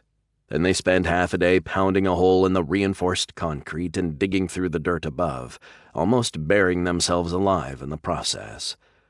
But when she finally poked her head out and looked around, she could see Gonna's complex off in the distance, no more than an hour's march away. Ellie's measurements had been spot on. She slid back down into the pipe. It was uncomfortable, its circumference large, but not quite big enough to stand up. Her people had been in the conduit, twisted up like pretzels for 2 days now. Her legs ached with a ferocity she wouldn't have thought possible, and she wanted nothing so badly as to stand up straight and walk. Not yet. Wait until it gets dark. There was no room for carelessness, no place for stupid errors. Not if they were going to get their people out, not if they were going to survive this operation themselves. It was dusk now, but she intended to wait until night was fully upon them. Only one of the moons would be out tonight, and that wouldn't be until just before dawn. So the night promised to be a dark one. That was good, because they needed every edge they could get. She slipped down into the conduit, leaning back, trying to get as comfortable as she could, which wasn't very. She wondered for about the millionth time if what she was doing was foolish, misguided. She'd lost people before, more than the 5 who were prisoners in Gonna's headquarters. But they had been killed in action, not abandoned while they were still alive. She knew there was a good chance a lot more of her people would die in the rescue attempt, but she found it difficult to apply that kind of brutal mathematics when her friends were in trouble. She knew the others were having similar thoughts, their fears struggling with their loyalty to comrades. And it's more than that. If you leave them in there, Gonna will break them, and soldiers will come to the refuge. Cassandra Cross had been born on a farm, just like virtually everyone in the Galadan. She'd grown up working with her brothers and sisters in the small vegetable garden near the house, and later out in the main fields. That had always been enough for most of those born in Galadan, to follow the same paths as their parents, their grandparents. But not Cass. She'd always craved more, and from an early age her intelligence and drive had been obvious, to her parents, to everyone who knew her. She'd longed for a life away from the fields, from the relentless monotony of a farmer's life. But even in good times, the existence of a Galadan farming family was a simple one, and there was rarely much coin left after the harvest was sold off and all the expenses paid. Certainly not enough to send children off to university. Cass had 2 brothers and 2 sisters, and she knew her life script had already been written for her. But her father hadn't accepted that. His other 4 children were normal Galadaners, content enough with their future roles on the farm. But Alexei Cross had watched his brilliant oldest daughter wasting away. He had seen the sadness in her eyes that she thought she hid, and he'd resolved to do something about it. Somehow, and Cass could never quite figure how, he saved almost enough to send her to university, to give her a chance to find a life beyond the farm, outside the Galadan. 2 years, he had said. 2 more years and there would be enough for her to go. She had been stunned, and she had thrown herself into his arms and burst into tears. She still remembered that feeling. Hope. It was the most amazing thing she'd ever felt, a joyous sensation still unmatched in her life. But it was a lie, a self-indulgence she had vowed never to allow herself again. Less than a year after her father's revelation, the soldiers came. The first group was small, perhaps a few hundred strong. They were disordered, defeated in battle and retreating. They were in no condition to fight another battle, but they were still armed, and they took out their anger and rage on the helpless farmers of the Galadan. They pillaged the farms, killed most of the animals. They feasted on their pillage and took off what they could carry, leaving the rest behind, rotting carcasses of cows and pigs, and the trampled fields of a ruined harvest. The soldiers devastated the Galadan, but they'd done worse to Cass. Her father had sent her away with her mother and brothers. There were stories, civilians beaten, raped, murdered. Alexei Cross wanted his family safe, so he insisted they go to woodlands at the edge of the province to hide. Cass had argued with her father, begged to stay with them, or for him to flee with them. But he'd been adamant, so she'd agreed to go, a surrender she still regretted. Though if you stayed, you'd only be dead too now, and it wouldn't have been a pleasant way to go. A band of soldiers came to the Cross farm not long after Alexi's family had gone. They trampled the crops, shot and cooked the animals, and burned 2 of the outbuildings for no reason save to watch the spectacle of the flames. Then they stormed up to the house looking for women, for civilians to terrorize. But they found only Alexei Cross. He told them his family was dead, killed by an epidemic 2 years before. It was a reasonable story, but one not supported by the evidence on display, closets full of clothes and other indications that the house had been occupied by more than a single man. The soldiers beat him for lying, taking out their rage that he denied them his wife and daughters, that he had so little coin for them to steal.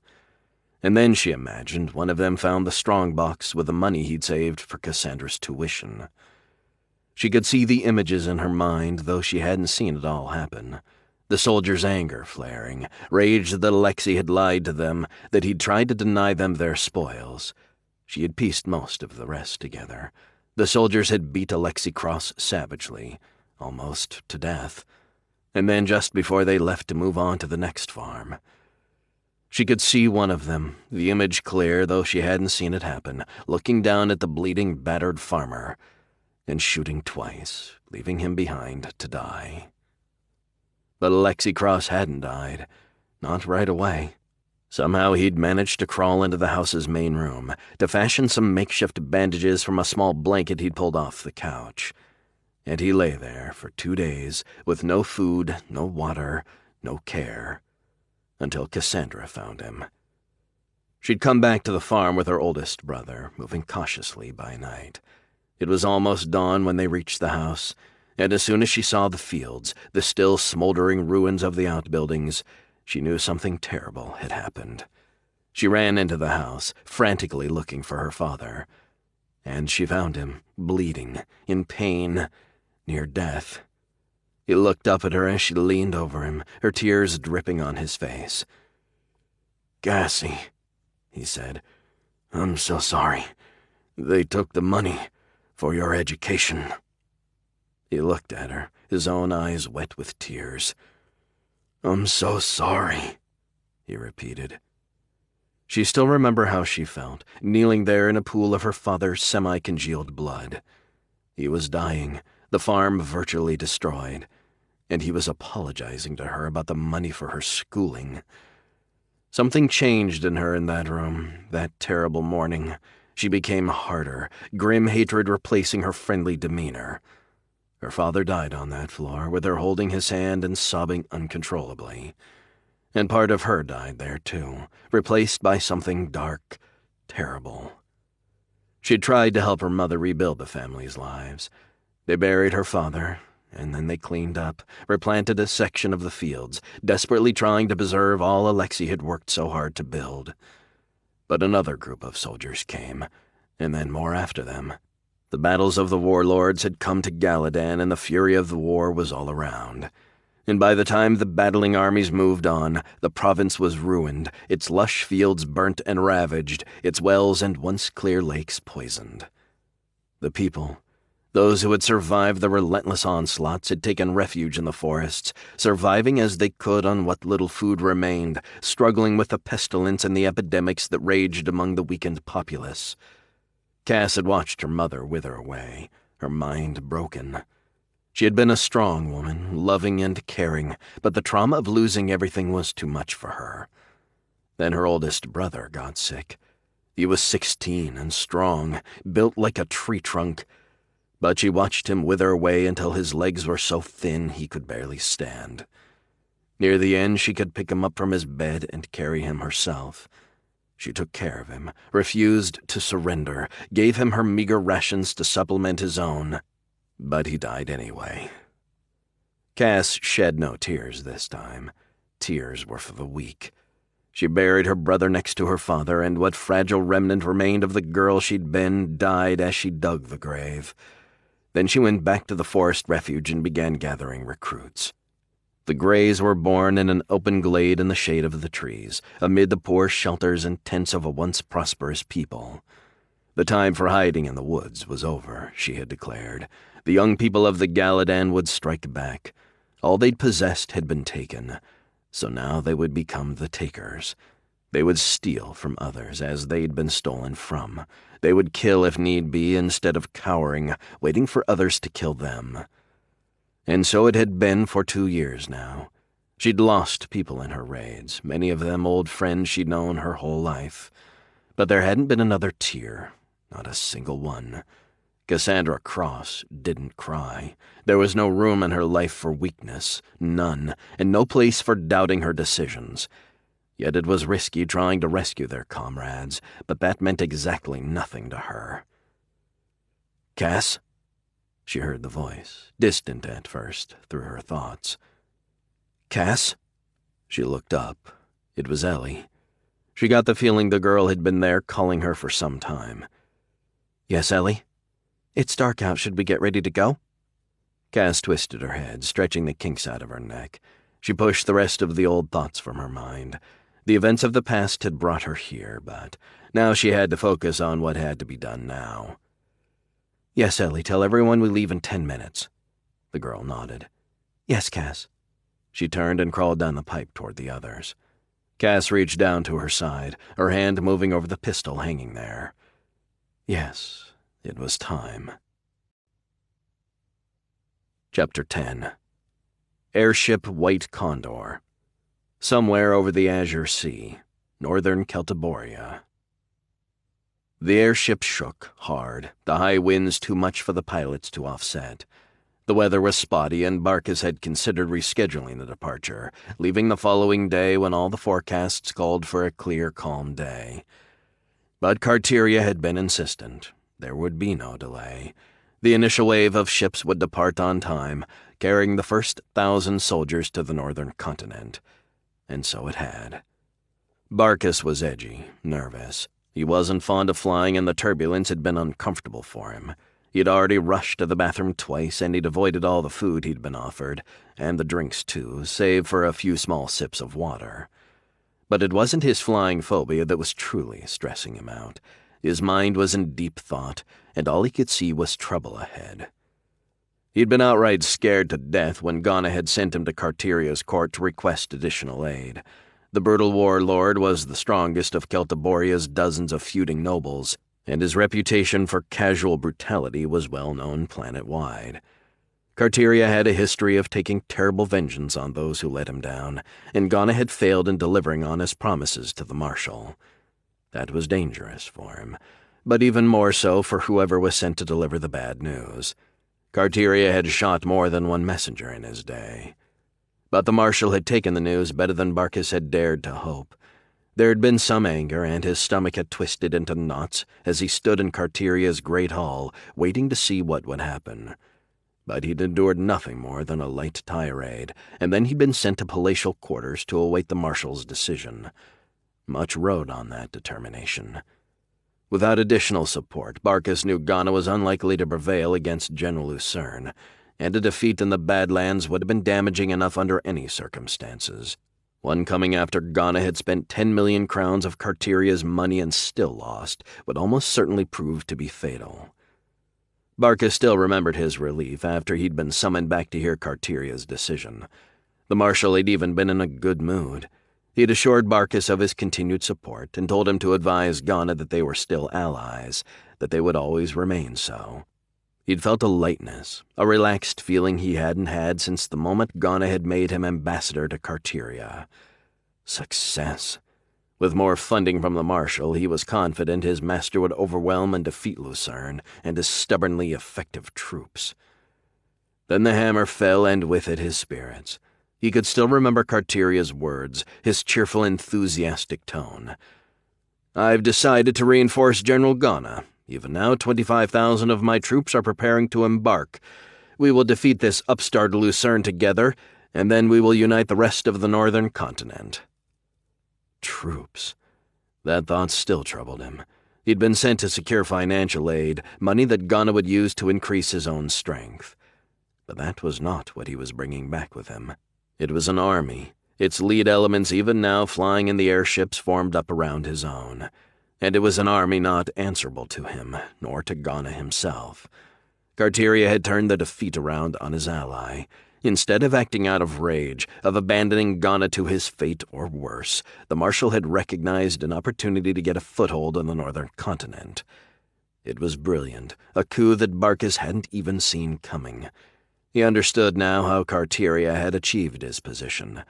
The Marshal was no great tactician by all accounts, nor an inspiring leader who extracted love or loyalty from his followers.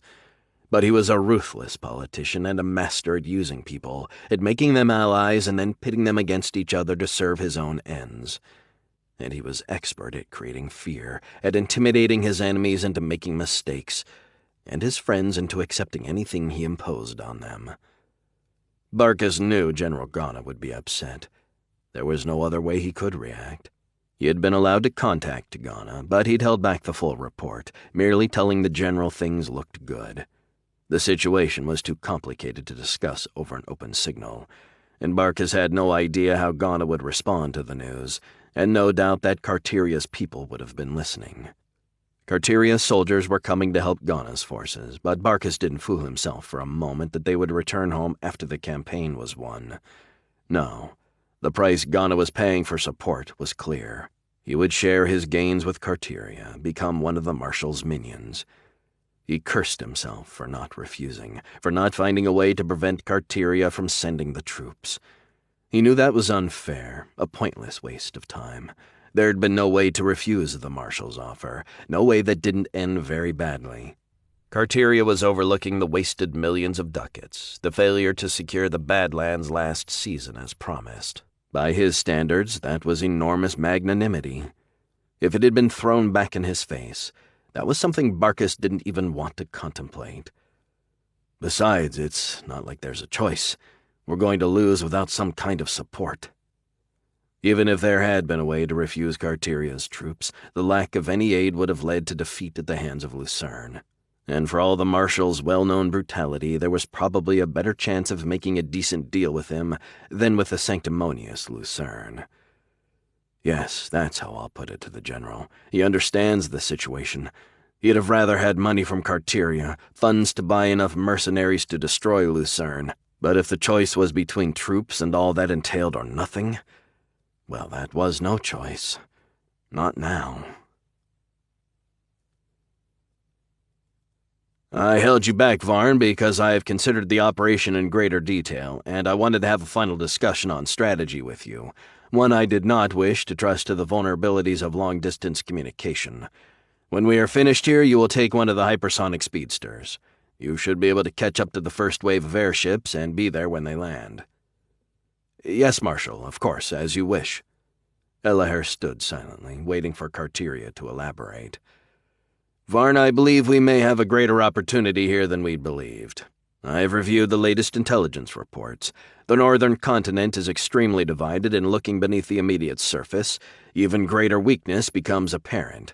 Most of its warlords control modest resources, and there is no true dominant power. I believe there may be an opening for us to take control, not just of the Badlands, but also of the entire continent. Not years in the future, but now. Yes, Marshal, I am inclined to agree, though I urge some degree of caution. There is opportunity, certainly, but our knowledge of the northern continent, specifically the capabilities of the various warlords, is partial at best. We will be cautious, Colonel. You will proceed as originally planned. Your forces will serve alongside General Ghana's army.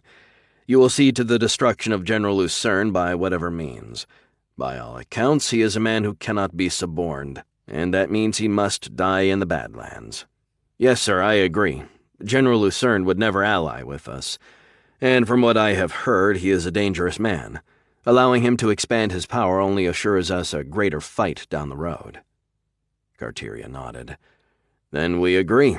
General Lucern dies in the Badlands, whatever it takes. To that end, he paused, I am sending Zon Darvan with you. Elaher hesitated, a cold feeling moving through his body. He knew all about Zon Darvan. The man was a specialist, an assassin. "He will be under your command, Varn. You can use him if you need him, or you can handle it your own way. But however you proceed, I want Augustin Lucern dead, his army destroyed." A pause. "And when the fight is over, you will waste no time. You will spread some coin around among Ghana's top people, seek to prepare a smooth transition. Ghana himself is to die, of course. He failed me, and I must make an example of him, but I want his organization as intact as possible. With their general dead, they will have no choice but to willingly join us." "Yes, sir." Elliher's voice was edgy, nervous. Carteria had dumped a lot on his plate. "I will be mobilizing an expeditionary force while you are seeing to the Badlands campaign. As soon as you have secured control over the area, we will begin moving troops. By the end of the year, we will have 500,000 sets of boots on the ground, and we will be ready to begin the conquest of the northern continent in earnest." "Yes, Marshal." Elliher knew he was being given a tremendous opportunity. If he won the victory, he would be at the center of the invasion, one of the top officers in the conquest of the northern continent. Perhaps even the commander, with full vice-regal authorities. He felt a wave of excitement. But there was something else as well. A coldness, a yawning pit of fear. Carteria had set his sights on the northern continent, and he'd laid out the promise of rewards and glory to his subordinate. But there was another side, a darker one. Once Carteria decided on something, he became obsessed with it. Varn Elliher had served the Marshal for years, long been one of his most trusted aides. But he knew if he failed, he'd likely end up on the gallows, or with Zoln Darvan's blade in his back. It was dangerous to fail Carteria, and his long service was unlikely to save him if he was defeated. He took a deep breath, sucking in the air slowly, trying to hide his tension. Things had moved rapidly over the past few days. The decision about whether to provide more financial support to Ghana had turned into a decision to send troops instead, and that had escalated into plans to kill 2 warlords and seize control of the Badlands, and a new strategy, one calling for no less than the total conquest of the northern continent. Elliher understood the importance of the operation. If Carteria was successful, if he managed to seize all of the northern continent, his power would be irresistible. The wars might go on for a few more years. The holdouts might dig in, fight to the bitter end. But in the end, his master would achieve the goal Celtiboria's warlords had pursued for 3 centuries. Carteria would be the master of Celtiboria, and he would place the crown of the planet's ancient kings on his head. Carteria the First, the ruler of the most powerful world in the far stars. "You called for me, Marshal?" Gans Jellic stepped forward, squinting, trying to see through the clouds of steam floating through the room. He was wearing his full uniform, and he could feel the sweat building up under his arms, on his back. "Yes, Gans, I have a mission for you." Jellic moved toward the sound of Carteria's voice, taking another few steps before he saw the Marshal before him. Carteria was lying on his stomach on a cushioned platform, naked save for a towel wrapped around his torso. 2 women, Jellic recognized them from Carteria's cadre of regular lovers, were leaning over him, one on either side, giving him a massage. Jellic stood at attention, hiding his revulsion at his master. Gans Jellic had been an independent man once, a trader and entrepreneur, a financial genius well on his way to building a considerable fortune. Until Carteria's armies marched through his homeland. The Marshal had seized the property of all locals who refused to submit to him, and he'd done worse to many. Jellic had a wife and 2 young daughters, and he had shuddered to think of what his resistance might cost his family. He'd briefly harbored thoughts of continuing the fight, of joining the small bands forming in the fringe areas, swearing to continue the struggle. But then his mind was consumed by images of his wife and daughters assaulted, murdered, his home burned to the ground. Jellic the rebel had lasted a few brief defiant moments. Then Jellic the husband and father took control, and he submitted to Carteria. But fate had decreed the price of his family's safety would be greater than the levy of half his wealth and the pledges of loyalty that the other notable inhabitants of his homeland had endured. Carteria had heard about Jellic's success, and he'd offered the traitor a place on his staff, charging him with no less than a task than reordering the finances of the greatest war machine on Celtiboria. The marshal's offer had been generous, to allow Jellic to sell his business and keep all the proceeds, and he'd moved Jellic's family to a large palace on the golden coast of the southern continent, for millennia the playground of Celtiboria's elite. Jellic's wife lived there in unimaginable luxury, and his daughters were educated by a corps of renowned scholars. But he knew that their home, as gilded and magnificent as it might be, was a cage, his family little more than comfortable and pampered prisoners, hostages, whose purpose was to guarantee his loyalty. He stood in front of Carteria, watching as the warlord waved his masseuses away and hauled himself up to a sitting position. Carteria had been a legendary warrior once, and while he'd never been a brilliant tactician, his physical prowess had been known throughout Celtiboria. But age and success had not worn well on the marshal, and in recent years he'd put on considerable weight and spend less and less time sparring on the training field. "Sir, I am at your command." Jellic had been troubled serving Carteria at first, disgusted by his new master and the casual brutality of his regime. But that had faded quickly as he'd buried himself in his work. He'd spent little time worrying about moral considerations, though when he occasionally did, he was more likely to be disturbed at how quickly he'd become comfortable serving a master like Carteria. He'd always reminded himself he did what he did to ensure his family's safety. But there was still something deep, ignored most of the time, but still there. Self-loathing. "I want you to go to the northern continent, Gaz, to the river cities. They are awash with mercenary units for hire, veteran fighters released from service after the warlords of the western coast made peace." Carteria shifted his weight, swinging his legs around and sitting up straight.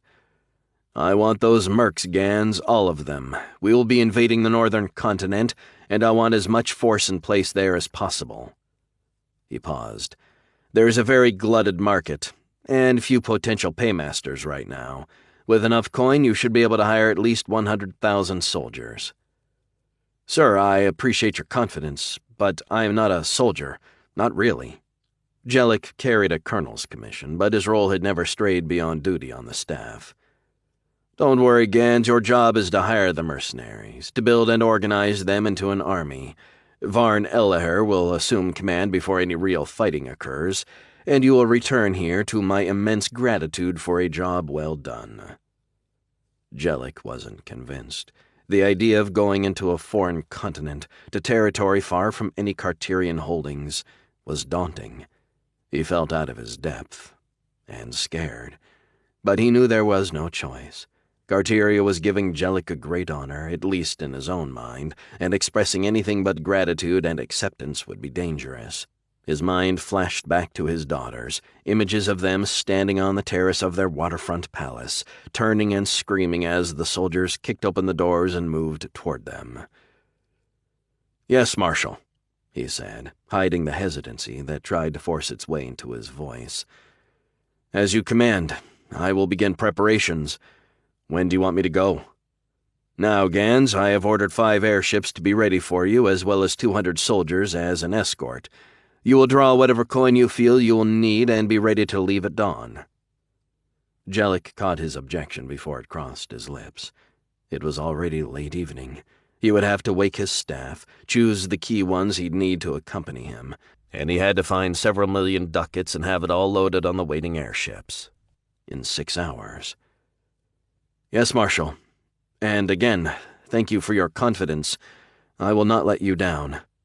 "I know you won't, Gans. I know you won't." Carteria's voice was cheerful, and he sat there with a smile on his face. But Gans felt the chill, the vague but ever-present threat in the marshal's words, in his stare. He swallowed hard, pushing back the thoughts of his family that struggled to divert his attention.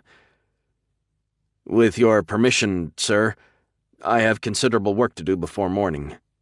"You are dismissed, Gans." Jellic snapped rigidly to attention, and he snapped off a salute. Then he turned and walked toward the door, his pace accelerating as he got closer to the door, to escape from Carteria's chilling presence. Chapter 11. Ghana's main base. The Badlands, northern Celtiboria. Blackhawk continued down the hallway. It was odd, he thought, ironic that Ghana's guards were chasing him. He wanted to get out of there, escape from captivity, and deliver payback to the man who'd set him up.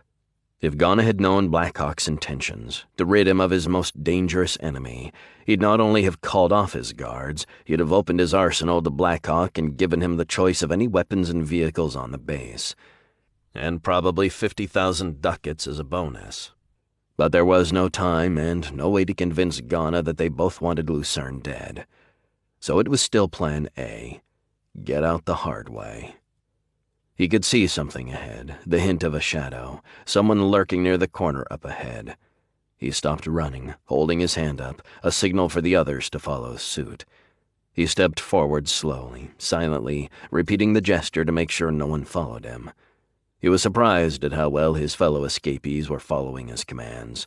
They had known him for more than a few hours, but they had not questioned anything he'd told them to do, not since they'd begun their escape attempt at least. His makeshift comrades had handled themselves well so far, much better than he'd expected. There had been no panic, no hesitancy. He knew they weren't real soldiers, but they had heart, and they were right behind him, showing no signs of faltering. But none of them can move quietly. They sound like a herd of stegoids rampaging across the open plain. He had the pistol in his hand, aimed forward, ready to fire if anyone came around the corner. He was pressed against the wall, creeping ahead, one careful step at a time. He reached the corner and he froze. He could hear more noise, loud breathing, hushed voices. Footsteps. There were at least 3 people there, possibly 4. He turned and looked back, holding his hand up yet again, just to make sure. The last thing he needed was the lumbering herd facing forward and giving their presence away. He crept forward, right up to the edge, careful to angle his body so the lighting panel on the wall didn't cast a shadow where it would be visible. Then suddenly, decisively, he lunged around the corner, his head snapping up, eyes focusing almost immediately. 4. His hands snapped up, a shot, then another. 2 down. The others were staring back, shock on their faces, weapons coming to bear. Another shot from the pistol, a 3rd man down. Then one left, his rifle moving even as Blackhawk brought the pistol to bear. It was a race, a close one. Blackhawk felt his finger tense, the kickback as the heavy pistol fired. The soldier fell backwards, his own weapon firing as he did, the burst slamming into the ceiling, sending chunks of the white polymer material to ground. Blackhawk turned back to the corridor. "Let's go," he yelled to his comrades, even as he moved forward. He knew Jarvis and his people would have trouble keeping up with him, and he reminded himself he'd brought them as decoys, that it wasn't important for them to escape. But he still found himself holding back, lagging behind so he didn't get too far ahead. That wasn't how he would have done things before. He wouldn't have hesitated to sacrifice a few recent acquaintances, or even close comrades, to achieve his goal. But a lot of things had changed since then, him not the least. He was a different man than he'd been, and he was beginning to realize just how much he'd changed. Still, it was a hard adjustment, and confusion threatened to push away the rigid discipline that existed at his core. He told himself he wouldn't get killed trying to save them, but if he could get them out safely, he would. But he wasn't sure what he'd do if it came to that. He ran to the end of the hall and turned left. He was following the path he'd taken on the way in when they'd led him to the cell. It was a long way, with a large number of turns, but he was fairly certain he had it all memorized. The soldiers had brought him in somewhere in the rear of the complex, a service entrance of some sort. The corridors had been almost empty then, and they seemed to be the same now. That's a lucky break. If a convoy had just pulled in, this hallway would be full of enemy soldiers. He glanced back, quickly, frustrated again with the speed his companions were managing. He was tense, his chest tight. Confidence came easily. Indeed, he knew on some level it had been bred into him. But he could still recognize danger, and they were in the middle of an enemy base, one that probably had at least 1,000 soldiers in it. It was no time to be slow. "They're not slow," he reminded himself. "They just aren't manufactured things like you, with twice the muscle fibers of a normal human being." His eyes darted up to the top of the walls. There were lamps at intervals along the hallway, and they were flashing red. The whole installation was on alert. And even if he and his makeshift team got outside, they would still be in the middle of the desert. They'd never managed to get away on foot, not as a group, at least. So they'd need to steal a vehicle of some sort, something that could get them far enough away to disappear into the desert wastes. And if they couldn't get some kind of transport, then he'd have to leave his new comrades behind. He would be fast in the desert, swift, silent. He could go far in the night without water, untroubled by the cold. And then he could continue in the blazing sun of day, his body pushing itself to exertion levels that would kill a normal man. He could get far enough away to elude pursuit, as long as he was traveling alone. His comrades wouldn't make it 3 hours before they needed rest, before the chill of the desert night had them shivering uncontrollably in their light prison jumpsuits. They couldn't go on for a day or two in the blazing sun of the desert without water like Blackhawk could. He didn't want to leave them behind. It was a new feeling, one he was still learning to understand. But if it came down to all of them getting caught and him escaping alone... He snapped out of his deep thoughts, his finger already tightening around the trigger of his weapon, firing on instinct as a cluster of guards ran into the hall ahead of him. He had scooped up another assault rifle from one of the last group of soldiers he'd killed, but none of those troopers had any reloads either. Apparently a single clip was deemed sufficient to handle whatever crises Ghana's sentries were expected to face. But then they'd never planned to deal with Archer and Blackhawk. He'd already dropped 2 of the enemy troopers before the others opened fire. There were 3 still standing, and Blackhawk dove forward, dropping to the ground for cover while he continued to fire. He took down a third just as he slammed onto the hard composite surface, but the impact knocked off his aim and he missed the others. He pulled the trigger again. Nothing. He was sure the clip wasn't empty. He'd paid close attention, and he couldn't have fired more than half the rounds. Jammed. Shit. He tossed the rifle to the side, reaching down for the pistol. But it was under him, and he had to shift to the side to get to it. And even as he did it, he knew it was going to take too long. Crack, crack.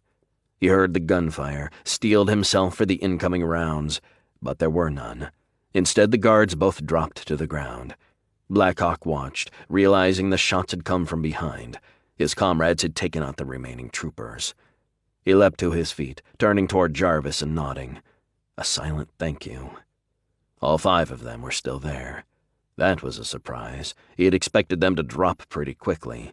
Inexperienced combatants tended to make mistakes that got them killed, and it didn't usually take too long. Perhaps they weren't as raw as he'd thought. Tig Arn was standing just behind Jarvis, his hand on his arm, blood pouring through his fingers. Sin Larison was standing next to him, trying to pry the hand off so she could take a look. But Arn was still on his feet, clearly in pain, but not making a sound. Blackhawk nodded. "You okay to go, Tig?" "I'm good." His voice was clipped, tense. His face was twisted into a painful grimace, but he stared right back at Blackhawk and nodded. "Good." Blackhawk turned back around. "Let's move. We're not too far from the entrance they brought me through." He remembered the guards escorting him into some kind of doorway, one near the supply dump and vehicle storage. If they were going to manage to hijack some kind of transport, that was where they would do it. Blackhawk stopped at the next corner, staring both ways down the hallway. He was about to turn left when something caught his eye. It was a conduit, a thick pipe fastened at the top of the wall, just under the ceiling. "What is it, Blackhawk?" Jarvis was right behind him, alarmed at the pause in their escape. "This is a power conduit, and it looks like a pretty major one, if we can sever it." "And how are we going to—" He never finished. Blackhawk reached out, grabbed the rifle from Jarvis's hand, and he started shooting, pouring at least 30 rounds into the conduit. It erupted in a shower of sparks, and Jarvis and his people backed away, throwing their hands in front of their faces as they did. Then the lights went out. "You get 'em! You stay alive! You understand me? Dig out whatever lamps or electric torches you can get, but just keep moving. If they escape, I promise you all a power failure is going to be the least of your problems." Genghis Sand stood in the hallway, screaming into his portable comm unit. His tone was harsh, angry. Sand was in charge of security for Ghana's complex, and he was mad as hell. Not only had his people allowed the prisoners to escape, they'd failed in every attempt to stop them, losing more than a dozen of their number without recapturing or killing anyone. He was angry with himself, too. Since the prisoner exchanges that accompanied the recent truce, the detention area had become a bit of a backwater. A few soldiers who'd gotten in trouble, a handful of raiders under interrogation, nothing that had seemed like a threat. Now he was cursing himself for not paying more attention to the newest prisoner, a man who had proven himself to be a far greater danger than Sand had anticipated. And now the lights are out. Just fucking great. Sand's anger was fueled by his own frustration, but also in no small part by thoughts of what General Ghana would do to him if the prisoners got away. His men were responsible to him, and he was accountable to Ghana. He had no idea how he would explain that the prisoners made their way through the army's main headquarters and walked out into the desert. No, there was no way to say that, not without risking a firing squad. That left one option: find the prisoners now. He turned back toward the small column behind him. Two of the men had portable lamps, and they had turned them on, illuminating the utter blackness to a dim dusk. "Give me one of those," he snapped to the nearest soldier holding one of the lamps. "Sir," the trooper responded, and he stepped up toward Sand, handing him the light. "Converge on Sector G," he said, moving swiftly as he spoke into the comm unit. He was close to G himself, and he had a full squad with him, veteran line soldiers, not the trumped-up babysitters that pulled security detail in the detention area. He moved forward, his men close behind. Sand had an assault rifle in his hands, and unlike the prison guards, he had a bandolier across his chest with almost a dozen reloads, as well as 2 grenades. A pistol hung from one side of his belt and a sword from the other. His troopers were identically armed. Sand whipped around the corner, and then he stopped as his comm unit crackled to life. "Captain, we just found half a dozen bodies. Looks like there was some kind of firefight here." It was one of his squad leaders, Sergeant Zog.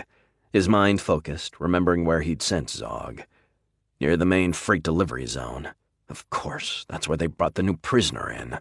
And the main power conduits run through that area. "All units, forget Sector G, move to Sector M immediately." He flipped a channel on his comm unit. "Central Command, I want troops in the transport area immediately. All incoming and outgoing traffic is to be suspended." "I'm sorry, Captain. I'm going to need authorization from Colonel Belwar to shut down transport ops." The voice on the comm was soft, lethargic. Morale had been poor since General Lucern's army had defeated Ghana's forces in 3 consecutive battles. Sand had struggled to deal with the problems the army's despondency was causing in his own command, but he knew victory was the only real cure. "And if we can't even hold on to a few prisoners, how are we going to beat Lucern's army?"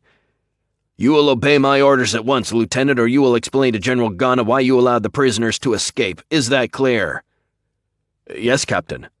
The lieutenant's voice was crisper, more alert, though tinged now with fear. "Issuing shutdown orders now." Sand closed the comm line and cursed under his breath. He'd exceeded his authority, but no one would care as long as he recaptured the prisoners. And if he didn't... "Leave him. He's dead." Blackhawk's voice was cold, more so than he'd intended. But he'd been on enough battlefields to know there wasn't a damn thing you could do for a dead man, no matter how valued of a comrade he was. And the bleeding hole in Mogpool's head left little doubt he was dead. The other stared back at him with undisguised rage, but Jarvis Daneth pulled back from Pool's body and said, "Blackhawk is right. There's nothing we can do for Mog now, and the last thing he'd want is for the rest of us to get ourselves killed for nothing." Blackhawk looked at Jarvis, impressed by the raiders' poise. He was certain none of them had military experience, but someone had instilled an impressive esprit de corps in these people. "I'd like to meet their leader." He snapped his head right then left, looking down both sides of the corridor. Nothing. He listened as well, his ears straining for any signs of more enemy troops approaching. There were alarm bells ringing now, and the noise made it hard to pick up subtle things like footsteps or faraway voices, but as far as he could tell, there was no one nearby. His eyes turned back, panning over the area. There were 7 bodies on the ground, and 6 were from the other side. The raiders were upset by the loss of their comrade, but Blackhawk realized his ragtag group had actually acquitted itself quite well. He wasn't ready to admit he was better off for having them along, but he knew it would have been tough to fight his way out alone. "All right," he said, his voice that of a man used to command. "You heard Jarvis. Let's move, now." He paused for a second until he was sure they were all responding. Then he stepped forward. The exit was at the end of the hallway, and unless Ghana's people were total idiots, they had to have a good idea where the escapees were. He was halfway down the hallway when the door swung open and the soldiers started pouring in. He reacted on instinct and his rifle was down, firing with deadly accuracy before the enemy troopers could respond. He dropped 3 of them before the others pulled back outside, closing the door behind them. Blackhawk's mind was deep in the state he called the battle trance. He was thinking rapidly, so much so that events around him seemed to be happening in slow motion. His legs tensed, lunged forward. He had to get to the door before the enemy could lock or bar it. If his people were trapped in this hallway, the escape attempt was over. He bolted forward, slammed into the door, his hand moving toward the panel, pulling down the cover over the emergency controls. His hand reached inside, twisting the latch, and the door popped open. He swung around, slipping through the opening and out into the night air. It was crisp, cool, but as bright as day. There were at least a dozen soldiers in the area just outside the door, and the whole area was lit by floodlights, clearly not on the same circuit he'd disabled. Ghana's people were surprised when he emerged so quickly, and Blackhawk knew that gave him an edge, the only one he was likely to have. His eyes snapped back and forth, scanning the area almost by pure instinct, looking for cover. There was a large transport close to him. A few seconds' mad dash could get him there, but those seconds were all the advantage his surprise would give him. He could race for cover, knowing his comrades would come through the door, that the enemy would be ready for them, firing. It was a chance, he knew, to get away, alone, at least, to slip into the desert and disappear, while his allies died. Blackhawk was still analyzing his options when he opened fire. He was never sure how he'd made the decision, what had driven him to stand there in the open, to give away his best chance at escape. He owed his life to his comrades, he knew that much, though that wouldn't have meant anything to him in the past. But now the thought of leaving them behind, of using their deaths to slip away, was unthinkable. The rifle was on full auto, and he hosed down the entire area. 2 enemies went down, then 4. His arms jerked around, directing the deadly spray in meticulous order, dropping those closest to him, the ones his mind singled out as the greatest threats. He leapt to the side just as the others came through the door, adding their fire to his. The enemy was shooting back now, but the ferocity of his attack had unnerved them. Their fire was panicked, wild, and the raiders were all out now, their own shooting far more effective than he dared hope. He felt the kick vanish from his rifle. His clip was empty. He tossed it aside, lunging forward toward the nearest enemy. The soldier had time to fire, to drop Blackhawk before he could close the distance. But he just stared at the oncoming warrior, his eyes wide with shock and fear. He only hesitated for an instant, but against an adversary like Archer and Blackhawk, that was too long. Blackhawk shifted his body, avoided the single shot his enemy managed to get off before he slammed into the soldier. Blackhawk felt the impact, and even as the 2 were falling backwards, his hand lashed out, slammed into his opponent's chest. He could feel the resistance give way, hear the sickening sounds of breaking bones as he drove the soldier's sternum into his heart. He saw the man drop his rifle, and before they hit the ground he knew his enemy was dead. He reached out, but the rifle had fallen too far away. He twisted to the side, his eyes snapping down to the soldier's body, hand reaching out, grabbing the pistol hanging from the man's belt. He hopped up onto one knee, whipping his head around, looking for enemies. His hand moved like a blur, the pistol firing once, twice, a 3rd time. 3 more enemies down. But there were fresh troops moving in from around the side of the massive structure. He leapt to his feet, his eye catching the glint of metal alongside the slain soldier. A sword. Blackhawk reached down, pulling the blade from its sheath. It felt good in his hand, natural, like an appendage he'd been born with. He'd left his own sidearms back at Lucern's headquarters, but these would do for now. He stared toward the hall in front of him at the line of troopers coming around, moving toward the fight. He threw himself forward, coming at them from the shadows, too quickly for the lead troopers to react. His blade slashed out, a spray of blood flying through the air. Then again, his eyes focusing for an instant on those of his enemy, seeing the shock as the soldier reached up in a panic, felt the flow of blood from his slashed throat. He swung around the wall, pistol firing, taking down the first two soldiers in line. Then pain. His leg. He'd been hit somewhere in the thigh. He gritted his teeth, ignored the wound, firing again and again. He'd taken down all but 3 of the enemy soldiers when his comrades swung around the wall and fired, taking down the last of the enemy. "You're hit," Jarvis yelled as he raced toward Blackhawk. The others were right behind him, Rin Largon and Ellie Marn holding Tig Arn between them.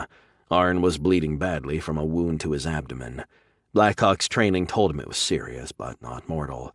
At least not if he got some kind of help. Which isn't going to happen.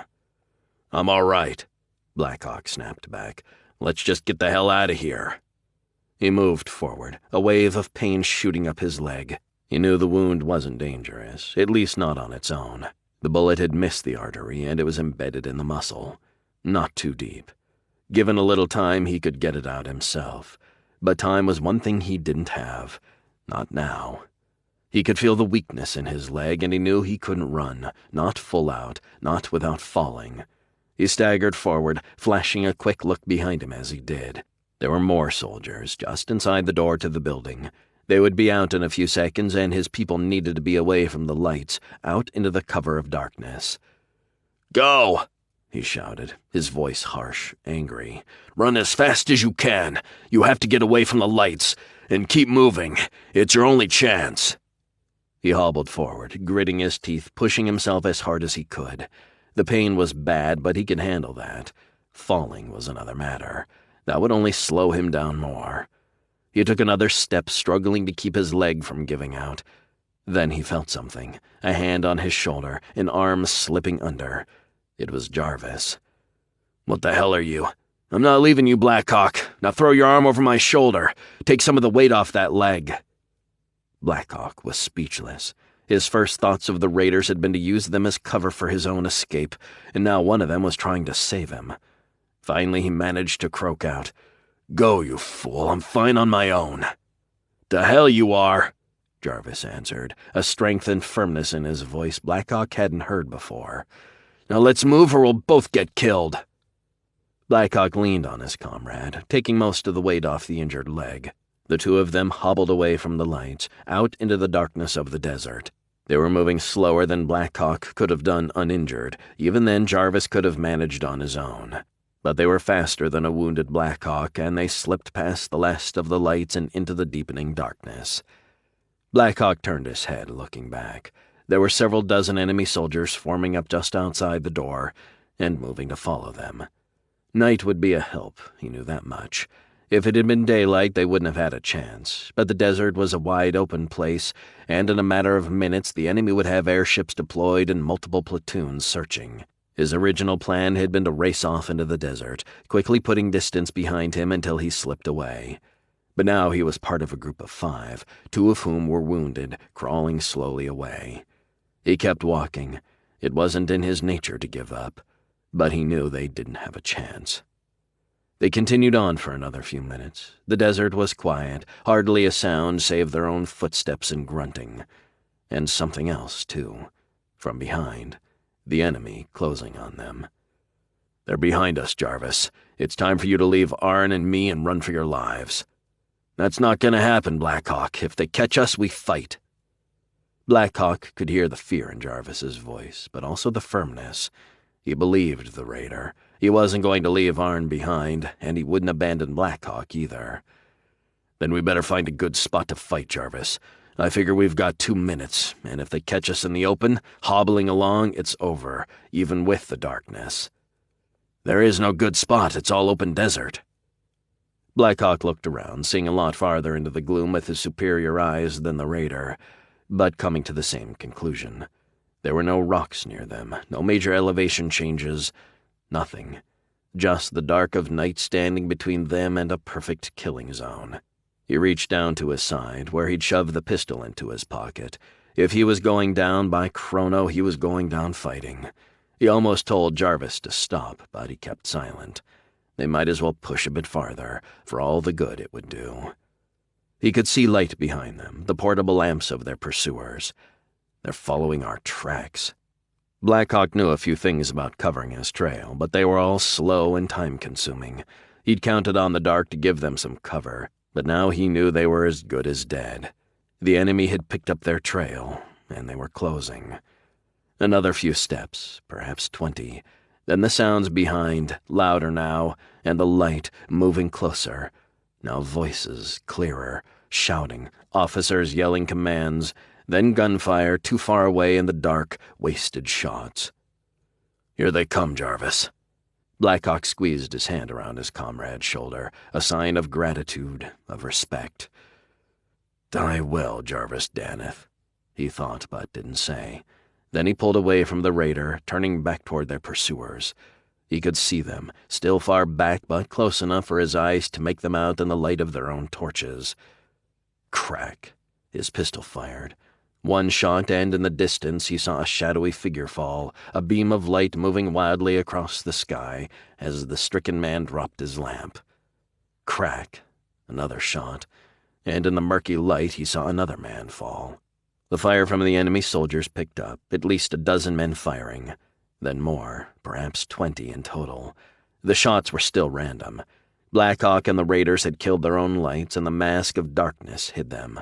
But enough random fire was dangerous. Blackhawk dropped to the ground on his stomach, pushing forward to dig himself into the sand, gain what little cover he could. His arm was out in front of him, pistol aimed at the enemy. Crack. Again he saw a falling figure, lit by the cluster of portable lights. They were closer now, and pretty soon. The light erupted from behind him, bright, a phosphorus grenade. Then another off to the side. He saw Ellie in the light rushing to the side, back into what remained of the darkness. But Blackhawk knew the damage had been done. In another few seconds the enemy would be close enough. They would take losses, but they would overwhelm the escapees. Blackhawk again felt the temptation to run off into the darkness. He was wounded, slow, but he still figured he could slip away while his comrades fought their death struggle. His eyes were locked forward, watching the enemy approach. Crack, crack. His pistol continued to take its deadly toll, but the enemy shots were whizzing by, impacting into the sand all around him. Eventually one of the enemy would score a lucky shot, and that would be the end. He'd kept count of his shots, and he knew he only had 3 left. His mind raced for options, for some tactic to save his tiny command. But there was nothing save running for it while his comrades fought to the death. And that he would not do. He gritted his teeth, prepared himself for the end. He didn't know if the enemy would try to take them prisoner or simply wipe them all out, but he'd made his own choice already. They wouldn't take him alive. Archer and Blackhawk would fight to the end, and if he was fated to die there, deep in the desert, on the miserable rock of Celtiboria, then so be it. He saw a pair of figures running out in front of the others. They'd shut off their lamps, and they were trying to sneak forward in the dark. But Blackhawk's eyes needed only the tiniest bit of illumination, and he saw them both, their silhouettes clear to him. He moved slowly, bringing his pistol to bear. Then he fired, twice in rapid succession, watching as both of the enemy troopers dropped. 1 shot left. He looked out, squinting, focusing, looking for a final target. Then he saw something behind him, a quick movement. And another. There were bodies moving. They were all around him. He jerked his head back toward the enemy even as he heard the sounds of fire erupting from behind. There were figures all around now, leaping out from camouflaged positions in the sand. He turned again, seeing shadowy clouds of dust flying through the air as hidden combatants threw off the sand-covered cloths they'd used for cover and opened fire on the enemy. Blackhawk could see the troopers in the distance, halting, falling in groups, the survivors turning, running back toward the safety of the fortress. But the mysterious fighters were on their heels, following, firing mercilessly on the broken security forces. Blackhawk jumped to his feet and moved toward a pair of the new fighters, his pistol at the ready. He saw one of them move, reaching for a weapon. Then, "Cass, no, he's a friend!" Blackhawk froze. The voice was familiar. Jarvis? He stared at the figure facing him, let his own arm drop to his side, still holding his pistol. Was it possible? Were these friends? "Blackhawk!" It was Jarvis, he was sure now. "Jarvis, what is going on?" "These are friends, Blackhawk, the rest of the Greys, here to help us escape." Blackhawk took a step forward, his eyes locked on the gray-robed figure next to Jarvis. He was tense, still uncertain. Then his eyes caught something, a wisp of dark brown hair poking its way out of the figure's hood. He stopped, just looking forward. The raider stood still for a moment, clearly staring at Blackhawk. Then two hands came up and pulled the black hood of the cloak, revealing her face. It was a woman standing in front of Blackhawk. Her hair was long and wild, and she took a step forward, extending her hand. "Hello, Mr. Blackhawk," she said. "Jarvis tells me you helped my people escape, so I suppose we owe you an assist in return." She looked off into the darkness of the desert and then back again. "My name is Cassandra Cross, Mr. Blackhawk. Come along with us." She paused again. "That is, if you'd like to get out of here without half of Ghana's army and air force hunting you down." Chapter 12. Ghana's main base, the Badlands, northern Celtiboria. The flyer slowly came to a complete halt. The airstrip outside Ghana's headquarters was far from minimum specs for a hypersonic transport, but the plane had come in anyway, and its pilot had earned his pay, bringing his bird down with room to spare. It was a job well done, even if the cost of the rapid braking had been an uncomfortable ride for those in the passenger compartment. Varn Elliher sat in one of the seats, strapped in, a bit pale from the landing. Carteria's hypersonic planes were incredibly useful, if far too expensive for routine use. But the Marshal had holdings on 4 continents, and he'd insisted his research teams develop a faster way to move messengers and staff officers around. The planes themselves were plush, built to transport top brass and other VIPs, but that didn't mean a trip at 7 times the speed of sound was a pleasant one. Elliher unstrapped his harness. You would be glad when he felt the ground beneath his feet. "Well done, Jacques," he said, leaning over the comm unit as he stood up slowly, giving his stomach time to settle before he challenged it with any sharp moves. "Thank you, sir." Jacques Perdan was one of the most experienced pilots in the Carterian service, and Elliher had made liberal use of the Marshal's authorization to select his own people.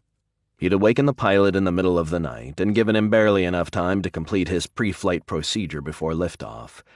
But he knew landing at Ghana's makeshift airstrip in the dusty reaches of the Badlands would take a good pilot, and Perdan was just about the best there was.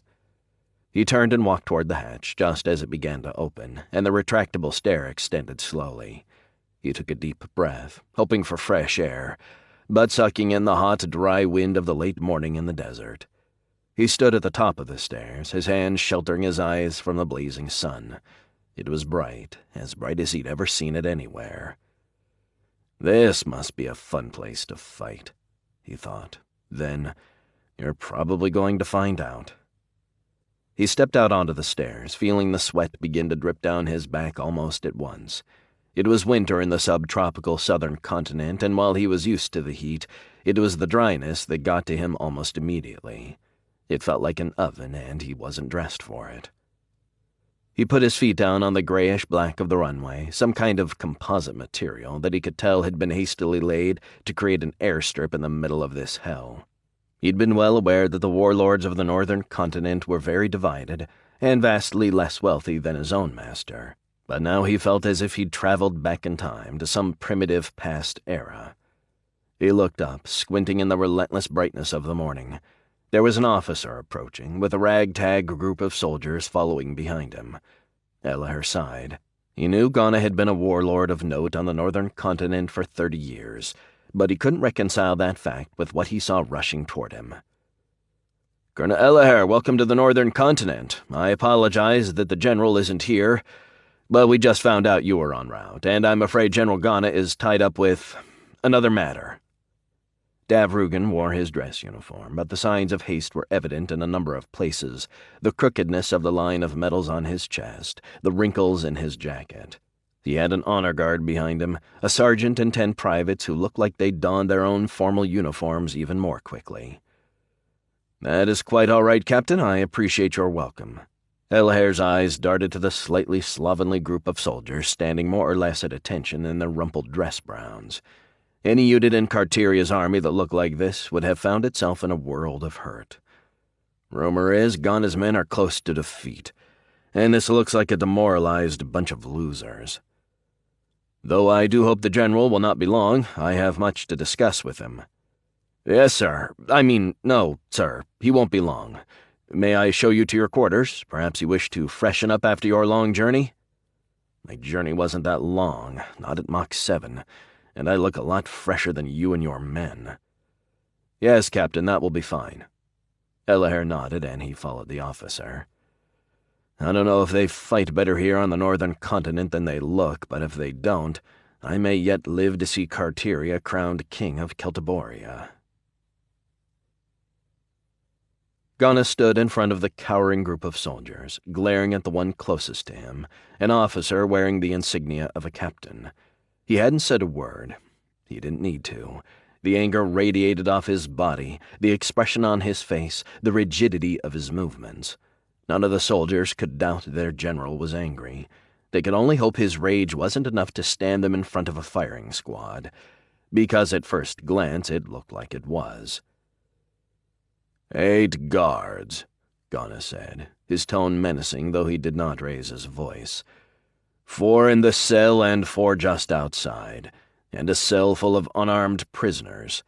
And that doesn't even take into account 24 more soldiers in the halls, and more than 50 outside in the pursuit, and 1 enemy body recovered.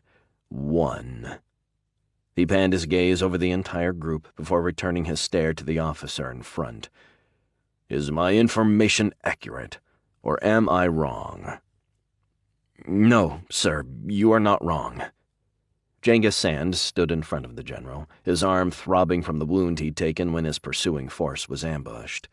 He was trying to decide how to proceed, whether he should try to explain, or simply wait and see if Ghana's anger burned itself out. "Then perhaps you can enlighten me, Captain, as to why 6 prisoners were able to outfight and outwit my entire security force. A force you command, I might add."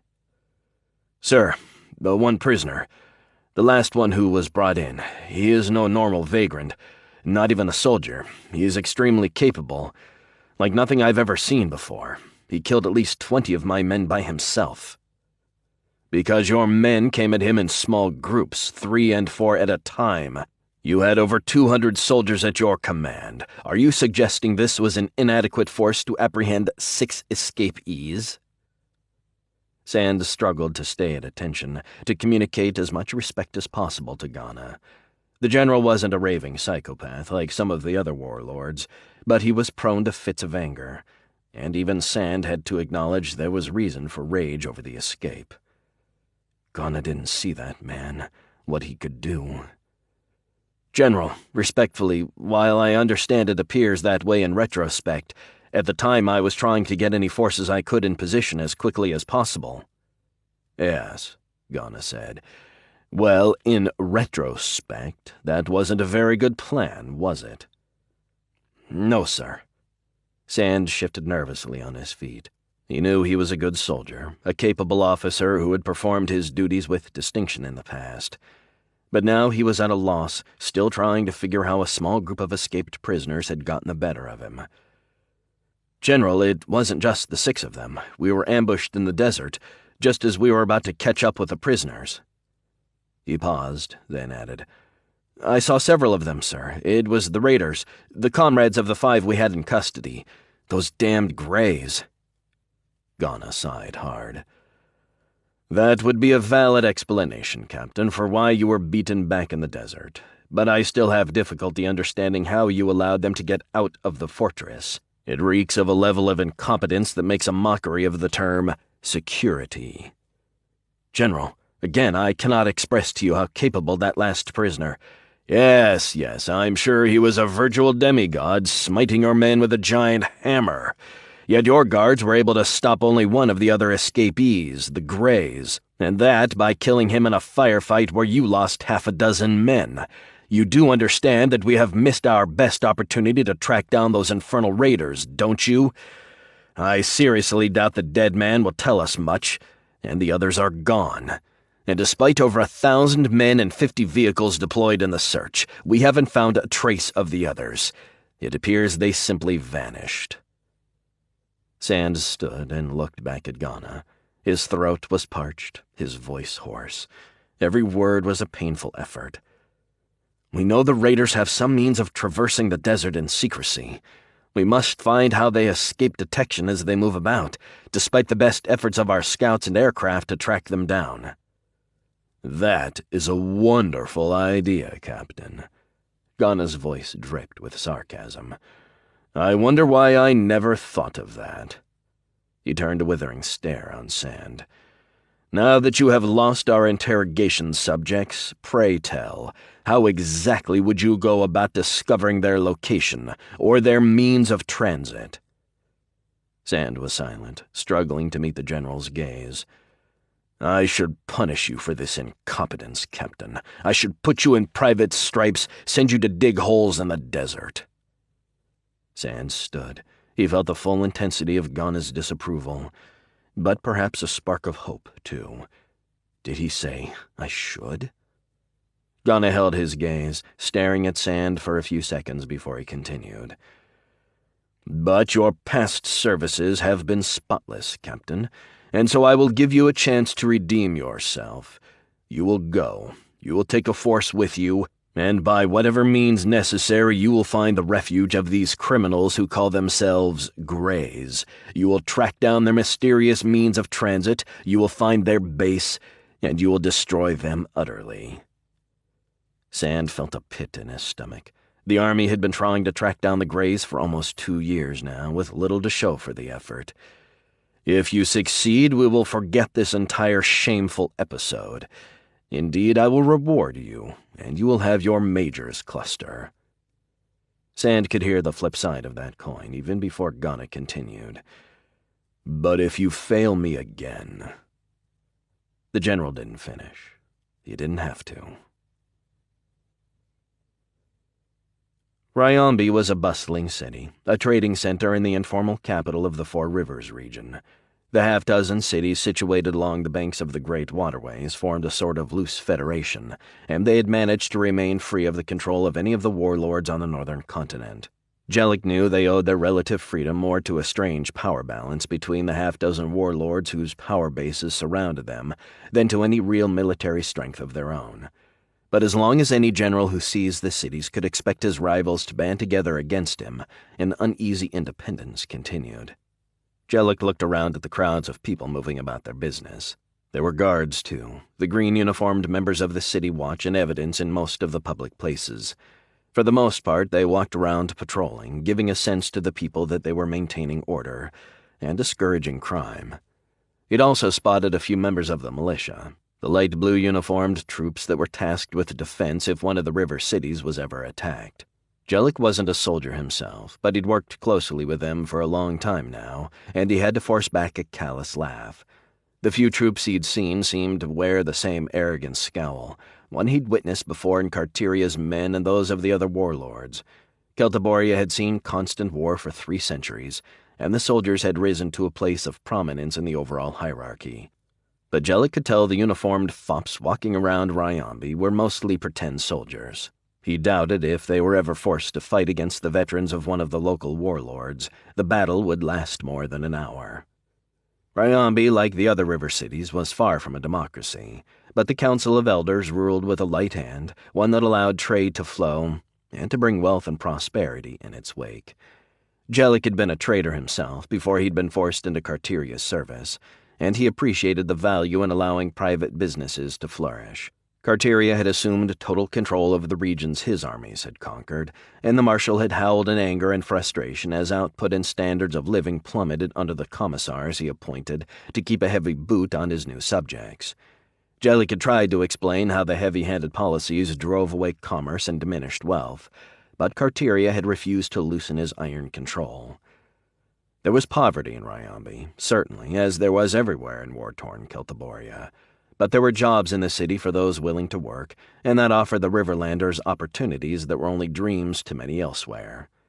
He glanced down at the small tablet in his hand, his fingers moving across the map that was displayed, zooming in on one area.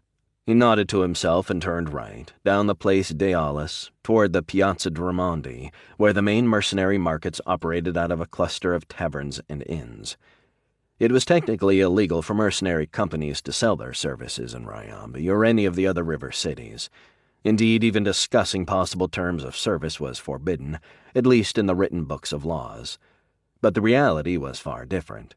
As the closest thing to neutral ground on the northern continent, the river cities were an ideal location for conducting such discussions. The officers and men of the merc forces brought a steady stream of revenue into the cities, bolstering their economies, and the agents who negotiated with the representatives of the warlords kept the city officials satisfied and well greased with bribes. The nature of the business conducted in the taverns surrounding the Dramondi was an open secret, one ignored by the City Watch and the militia. For almost a century, the river cities had been the center of the market for mercenary forces on a continent constantly at war, and much of their wealth was built upon that blood trade. But the Dealis was almost empty as Jellic walked along the wide pedestrian promenade. He'd expected to find a bustling avenue, but now as he walked he noticed boarded-up storefronts and other signs of economic distress, including a number of beggars wearing tattered uniforms in a variety of colors and styles. The mercenaries of the northern continent were well known for providing for their disabled veterans, at least more than many other forces did, but even here the signs of economic distress were clearly in evidence. Jellic reached into his purse and pulled out a handful of 10 ducat coins, handing them out to the veterans. "Where would I go," he asked them, "if I was interested in hiring a mercenary company?" "To Turgan's Tavern," one said. "And the Endless Bottle," said another. He held out a coin to the last soldier in the line.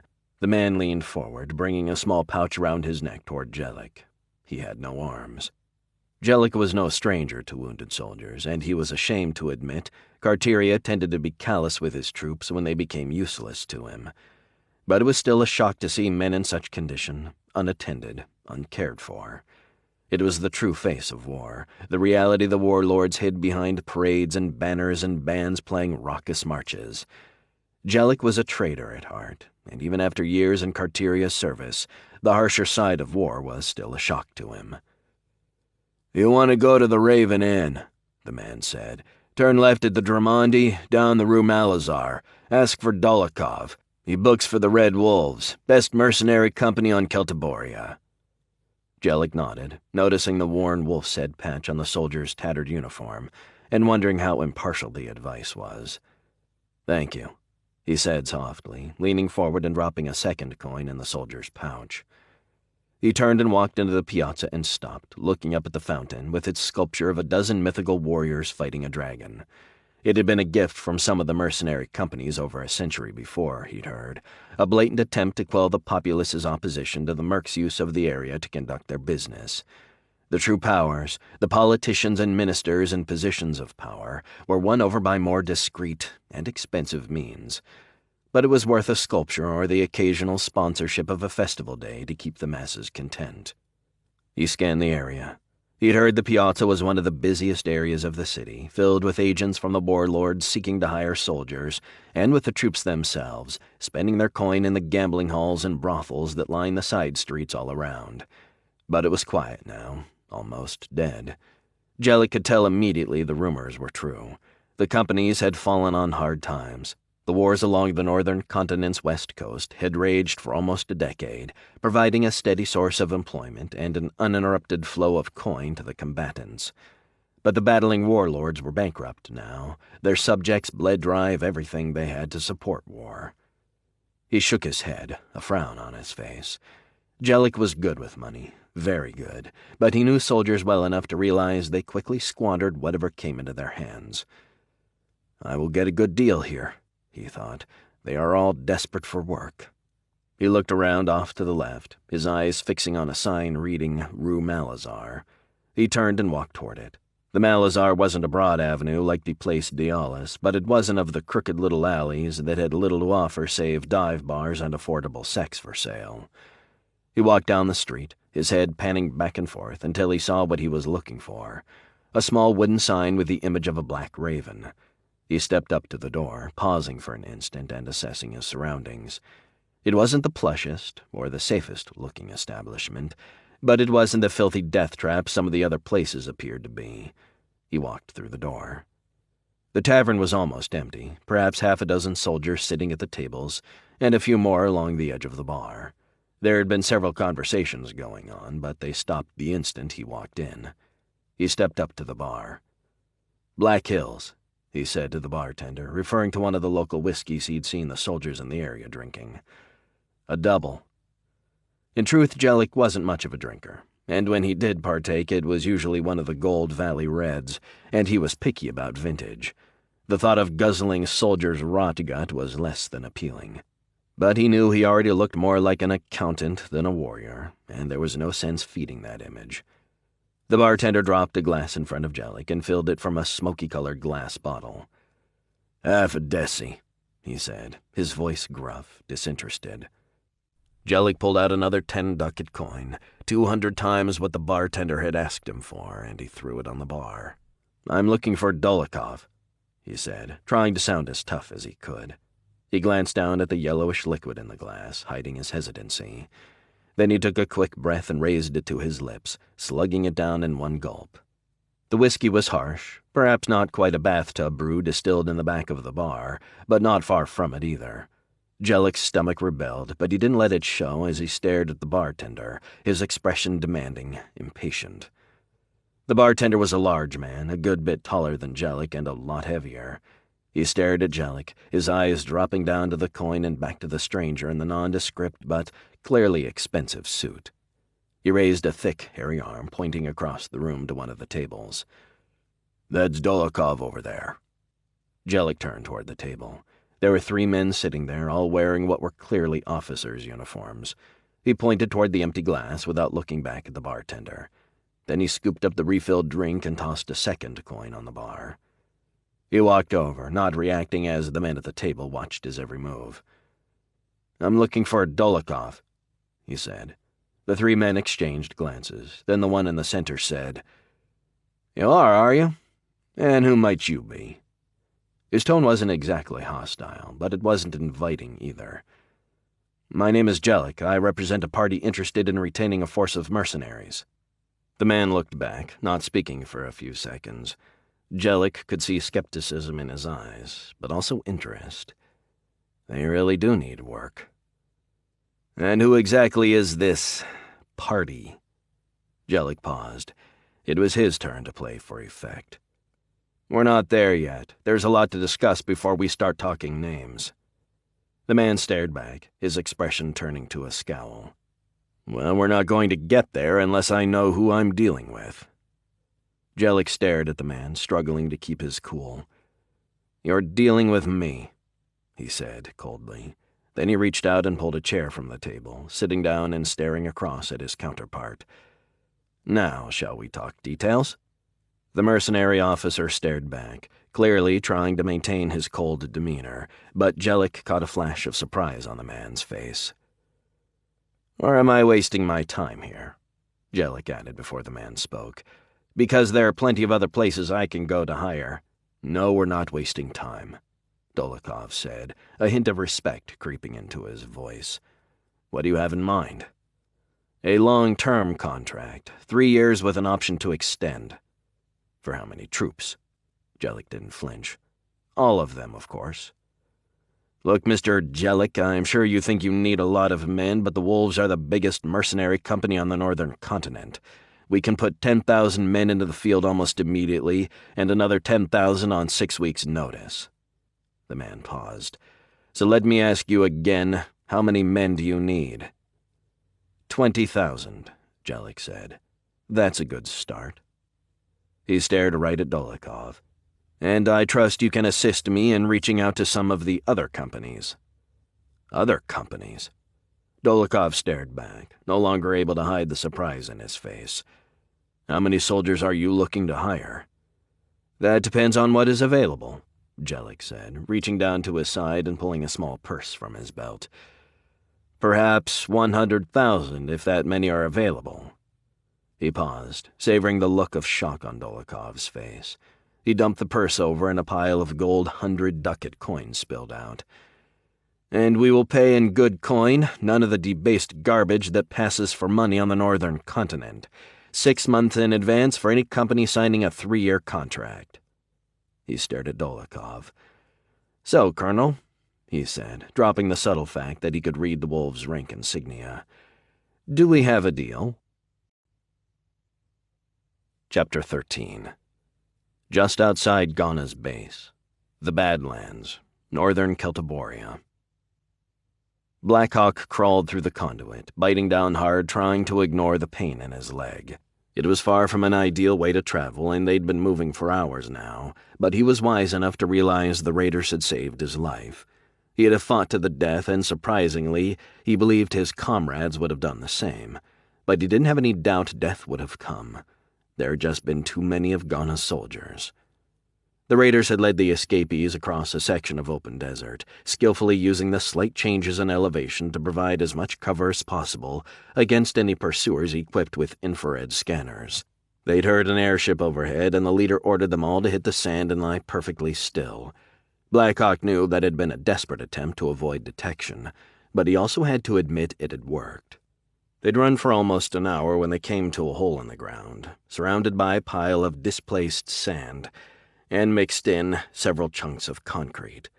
On closer inspection, Blackhawk realized it was some kind of underground pipe, and the debris from a hole that had been dug through it. A pipeline, a conduit of some kind. And in an instant, Blackhawk knew how the raiders got around undetected, confounding Ghana's efforts to track them down. The group had slipped through the opening into the pipe one by one, the last of them pulling as much dirt and sand as possible back over the hole as they did. He knew it was far from perfect camouflage, that a close inspection would reveal there was something there. But the desert was large and the makeshift entrance to the conduit was small, and in a matter of hours, a day at the most, the wind would blow more sand over the hole, erasing the last hints that the Greys had a secret tunnel less than an hour from Ghana's headquarters. He was surprised by the turn events had taken, by the unexpected rescue operation. He'd only had a moment to speak with Cass, and all she told him was that they had been on the way to break her people out when they saw the floodlights, heard the sounds of combat. They halted at once, created what cover they could, intending to ambush any of Ghana's soldiers that came their way. Whatever the sequence of events, Blackhawk knew he owed his life to these raiders. That wouldn't have mattered to him once, but now it did. He might have called it even. Jarvis and his people would never have gotten out of Ghana's stronghold without his leadership and combat abilities, and as capable as Cassandra seemed to be, her people would never have succeeded in some desperate rescue attempt from outside. But there was more than an analysis of who did more for whom at play. He was intrigued by Cassandra, and more than a little stunned at what he perceived in her. She was beautiful. All the more because he knew he was seeing her in her combat garb, crawling around in the desert, her face covered with dust and sweat, her hair tied up in a greasy ponytail. He felt the stirrings of affection, something new to him. Before, his women had been amusements, enjoyable diversions certainly, but nothing more. Indeed, he'd spent most of his life conditioned to view all those around him for their practical worth, whether that was for a romp in bed or their capabilities on the battlefield. He'd never had a real friend, nor a woman he'd cared for on any level beyond the physical. But he pushed it all back. Now was not the time for such thoughts. Perhaps later. He realized it was more than just physical attraction he felt, even affection. He was a leader. It had been bred into him. It lived in every fiber of his being, and he knew immediately she was one too.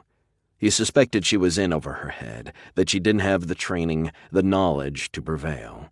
Yet she had done precisely that, apparently for a considerable period of time, and he felt his respect growing. He wanted to know more about her, and he felt the urge to help her. He didn't like the idea of leaving her on her own, of taking off once they'd cleared the immediate danger zone.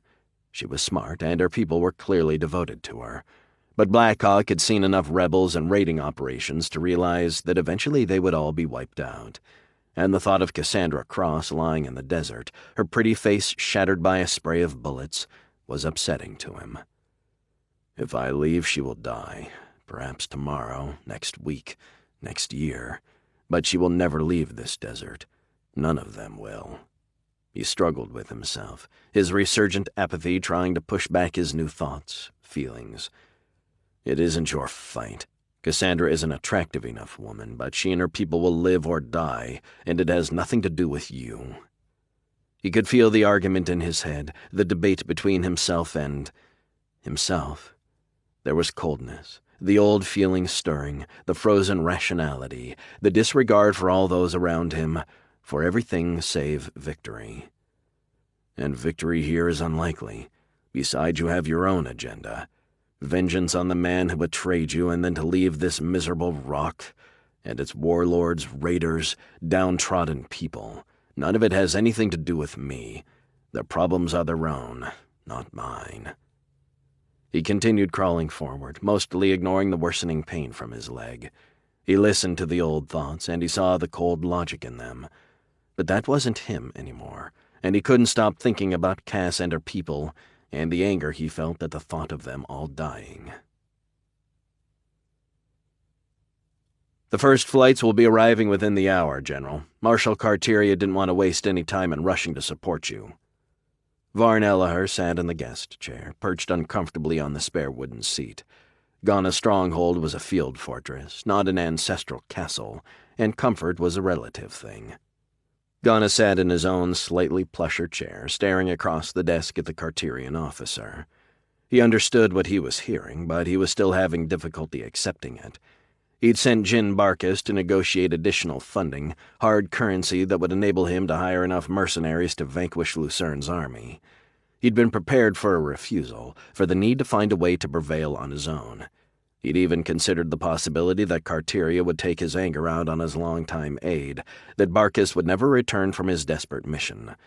But this was something he'd never imagined.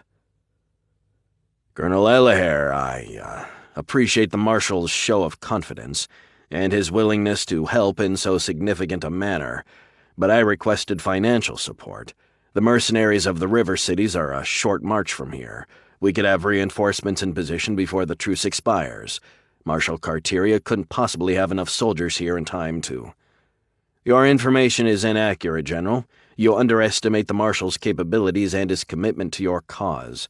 The incoming flights will deliver combat troops, fully supplied and ready for action, and they will continue to arrive around the clock. In 3 days, we will have 5,000 men on the ground. In 2 weeks, a combat-ready force of 25,000 will be fully deployed. Ellahar paused, clearly trying to suppress, slightly, the arrogance he felt as one of Carteria's top commanders. Armored vehicles and heavy equipment will take more time to transit, I'm afraid, though I submit even the light infantry forces will be rather better equipped and trained than your men, or General Lucern's. Ghana knew the words were an intentional jab, a boast meant to remind him of Carteria's power. But he was well aware they were also the truth. The Northern Continent warlords couldn't match the financial resources of the Marshal, and that showed itself in a number of areas, including providing leading-edge equipment to field forces. Ghana bolted himself to his chair, his posture upright, radiating pride, and not a little of his own controlled arrogance. He wasn't about to show this lackey of Carteria's how unnerved he was at the actions his plea for aid had unleashed. Bako Ghana had been a warrior all his life, starting as a common soldier in the army of General Mtara almost 4 decades earlier.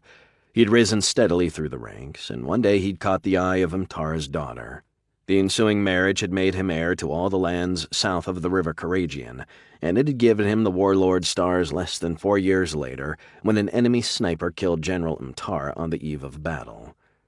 Ghana had avenged his father-in-law, not only winning the battle, but killing both of the allied enemy warlords responsible.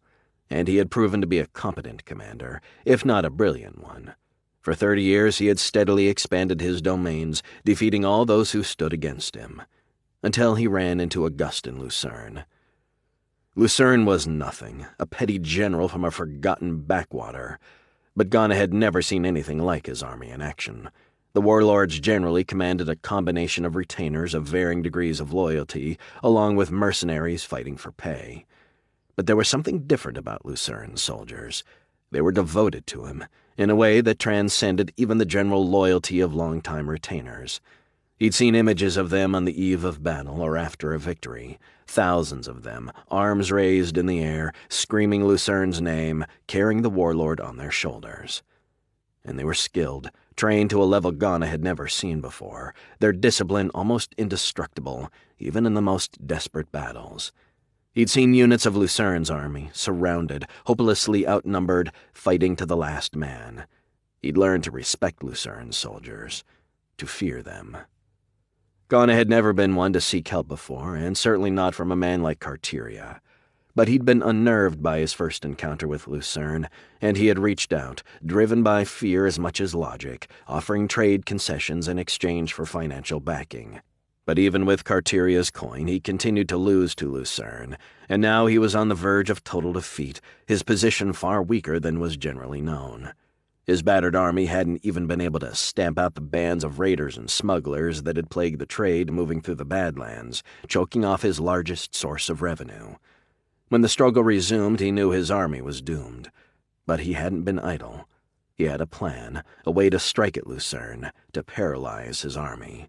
And it had nothing to do with Carterian troops pouring onto the northern continent.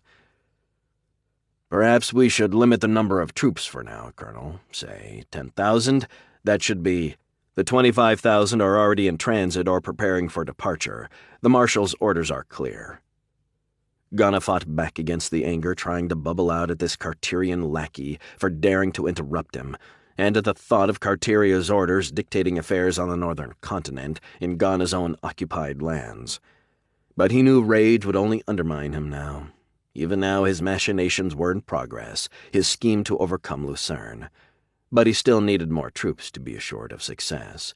And there was no way to stop Carteria's soldiers from coming, no way save attacking them as they land. Rage or no, Ghana wasn't about to start a war with the most powerful warlord on the planet. "Perhaps we can feed the arriving units into our OB, replacing losses in many of the frontline units." The Marshal was quite clear. The expeditionary force will fight as a whole. Elaher paused. "The Marshal does not wish to see any degradation of combat capabilities. I'm sure you are aware our forces have different doctrines, equipment." It was a small concession, an explanation where Elaher might have offered none. But Ghana knew it was bullshit, too. Carteria had a hidden agenda, almost certainly. But what? Ghana's mind raced, trying to analyze things from every possible direction. What does Carteria want? Is he looking to force better terms, a larger share of trade revenue? Or is it something worse? Nothing. Absolutely nothing. 800 men, more than 100 vehicles, a dozen airships on constant patrol duty, and we've found nothing. Genghis Sand was angry, not just normal anger, but the frantic rage that only fear could feed. Ghana had been straightforward. The general had given him a chance to redeem himself, to rescue his career. And he'd been very clear. Find the raiders. But Sand's people had been searching for days, and they hadn't found a trace. He had had airships covering the area within hours of the escape, patrolling a radius far beyond what the escapees could have covered in that time. But there was nothing, just endless open desert, rolling hills, sand, and not a soul to be found. It didn't make sense. They had to be out there somewhere. He'd ordered the airships to continue their sweeps, flying lower, overlapping each other's search areas. But still there had been nothing. He'd even airlifted ground patrols, dropping them in intervals far beyond what the raiders could have covered on foot. But still it was the same. Nothing. "Sir, the patrols are going to have to do better, Lieutenant," Sand said, his voice cold, angry. "Even if these raiders had some vehicles hidden out here, there have to be some signs, tracks, discarded food and water canisters, even a makeshift latrine, something." The lieutenant shifted uncomfortably, moving his weight from one leg to the other, struggling to maintain Sand's angry gaze. He was about to speak when the captain continued. "Your men had better look harder, Lieutenant, because no one is going back to base until we find these criminals. Do you understand me?" The lieutenant looked back, hesitated. Then he said, "Yes, Captain, I understand." Sand turned and looked out over the desert, silent for a moment. Then he said, "We would have found them if they were out on the open desert. Even your lackluster, lazy patrols couldn't have missed them. The airships would have a sighting by now." His voice trailed off as he stared intently, looking at the endless sandy rolling hills.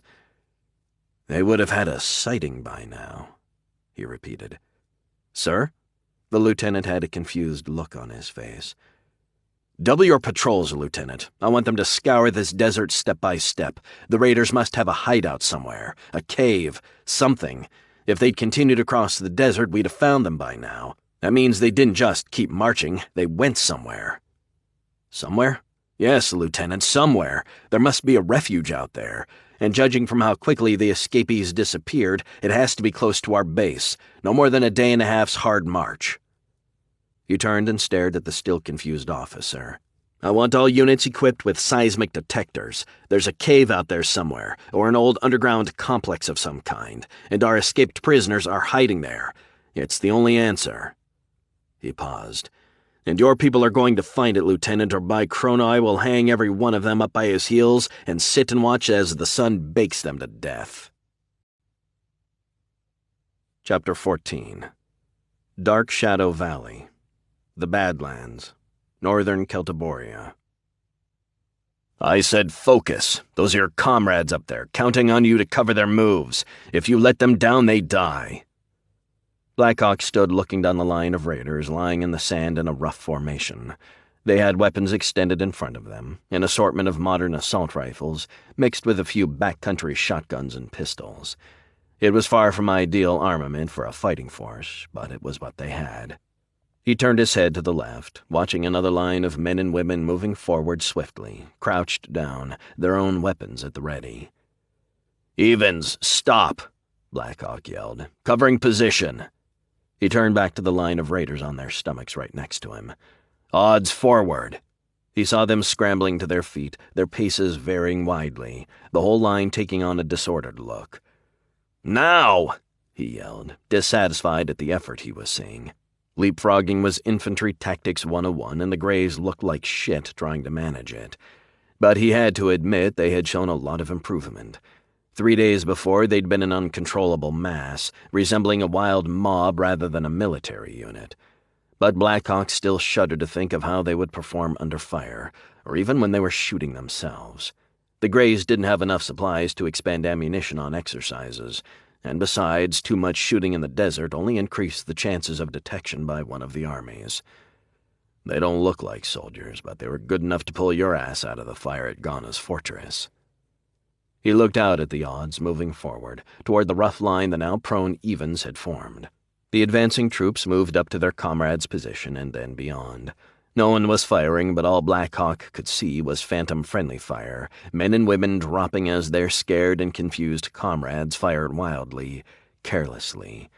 He'd seen it with trained and experienced troops, and for all Cass had done with her people, at heart they were still farmers, young men and women far more at home with a plow in their hands than an assault rifle.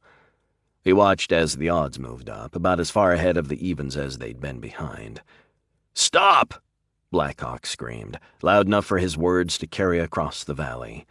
That was another problem. The Greys didn't have much in the way of comms, just 6 units of varying types and in marginal condition. Worse, they could only use those in emergencies. They had no stealth capability. They transmitted wide, easy-to-intercept signals. One careless transmission, and they could find 1,000 enemy troops moving on their hideout. Which is going to happen anyway. These Greys are good, and Cass is a strong leader. But they've been lucky, too, and that always ends, eventually. "They're not used to anyone like you." The voice was friendly, almost affectionate. Cassandra Cross walked up behind Blackhawk, quietly, carefully. You had to admit she had a light step. He'd heard her, of course, and he'd monitored her movements from the instant she'd come out of the small opening in the ridge, from the tunnel that led from the Greys' headquarters out into the valley. But he didn't let on, even giving her a quick look of surprise. "You're quite the special ops master," he said, doing something he hadn't done in years, smiling. Blackhawk certainly wasn't a romantic, not by any means, but the grim, morose depression that had ruled his life for the last few years had lifted, at least a bit. He still had guilt and nightmares that would have driven a normal man to lose his sanity, but Cass was different than most of the people he'd known. She had a little of what he'd recognized in Lucern, and some other things, too. He respected her, and he liked her. "Stop bullshitting me, Ark. You knew I was here. You probably had me the instant I poked my nose out of the tunnel." "Maybe," he said, "but you're still pretty sneaky. You know just what to say to a woman, don't you?" The two had been exchanging mildly taunting comments for days now, a kind of clumsy flirting between two people to whom combat and death were far more real than romance and frivolity. Blackhawk, so confident in battle, so relentless when facing an enemy, felt like a child as he realized he had feelings for Cass. He was so different than he had been before. Breaking his conditioning had been a rebirth of sorts, and he found himself feeling almost childlike in many situations. He'd been a warrior before, a fighter, and he'd retained his cool capability in a fight. But he'd treated comrades, even those close to him, poorly before, in ways he regretted, and vowed never to repeat. He still didn't have much use for most people, but he could feel something inside now that he hadn't before. Loyalty, honor, a respect for those who stood by him, fought at his side.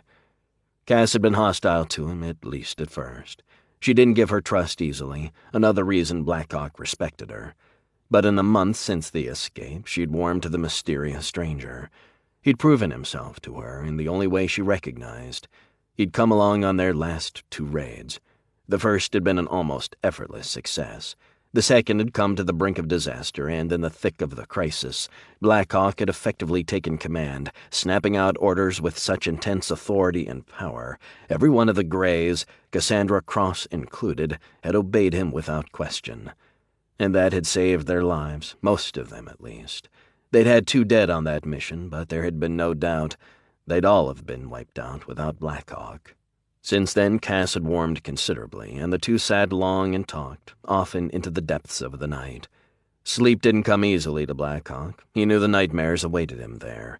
He'd always been able to get by on a few hours of rest, and even without any for an extended period. Now he'd met a kindred spirit of sorts in Cass, though he knew that she didn't have his genetic improvements, and the lack of rest wore her down. It was likely to get her killed one day, he knew. But he also understood how the guilt, the burden of command weighed one down, especially in the still quiet of the night. He realized he wanted to do all he could to help her, to keep her and her people alive. He'd intended to leave almost immediately after the escape, to set out on his vendetta against Lucern. But he'd put it off one day at a time, and after the near disaster of the second raid, he'd offered to train the Greys for a few weeks before he left. "So," she said, her voice soft, friendly, "do you think they can spare you for a while?" She smiled mischievously. Blackhawk looked back at her. Cass was tall for a Celtiborian woman, her brown hair loose, hanging about her shoulders. She wore the same gray cloak all her people did, but underneath, Blackhawk could see the leather breeches, the same pants she'd had on the day her people had rescued the escapees. He'd noticed them then, too, even as they were running for their lives, as she was staring at him as though he was an enemy, a spy trying to infiltrate and harm her people. But even her hostility hadn't driven the image from his mind. "Jarvis," he yelled, turning his head to look out toward the maneuvering Greys. "Take over. The same thing. Over and over until it's second nature." He looked over at Cass, and then back toward Jarvis. "I'll be back in an hour," he said. He flashed another glance at Cass, standing there smiling at him. "Make that 2. Samus, you take your people to here." He pointed to a spot on the map. "It's an ideal position to ambush the caravan." "Yes, Blackhawk, I see it's a perfect spot." Blackhawk wasn't sure he believed the raider actually saw, but he knew the man would obey, and that was enough. "I want you to hit it hard. Lay down fire with everything you've got for 30 seconds. Don't worry about damaging cargoes. Just lay waste to everything you can." Samus looked up from the map, nodding, his eyes fixing on Blackhawk's. "And then I want you to break off. Run like hell and get your people out of there." Samus had been nodding steadily, but now his head froze. Get out? I don't understand. When do we take the caravan? You don't. You just shoot it up and then get out of there, fast. I don't understand. We're not going after that caravan. It's the richest one that's been through here in a long time. Ghana's people will be waiting for an attack. There are probably 3 times as many guards as you expect, and as soon as you open up, they will send out the word. Every airship and roving patrol will head that way. Blackhawk pointed to a spot on the map. And when they're all concentrated, the rest of us will strike here. He pointed to another location on the map. It's not a rich caravan nor a big one, so it won't be a huge prize, but it's one we can take and come back alive. Samus looked up at Blackhawk. But if we hit the first caravan hard, maybe from multiple directions, it won't matter, Samus. Blackhawk glanced around at the others. It looked like about half of them were following him. That's better than none. He looked back at Samus. It's clear. Or at least it should be. You've been a drain on Ghana for the last 2 years, and now you humiliated him, 5 prisoners breaking out of his main base. Like it or not, you've graduated. You're not a thorn in his side anymore. You're a priority, and that means the heat has been turned up. Way up. He looked over at Cass, saw the comprehension in her face. Then he turned back toward the others. The last mission should have taught you that. We walked right into a trap there. We went after the richest caravan coming through, walked right into the place Ghana would have guessed we'd go. He paused, his eyes sticking on Ellie Marn.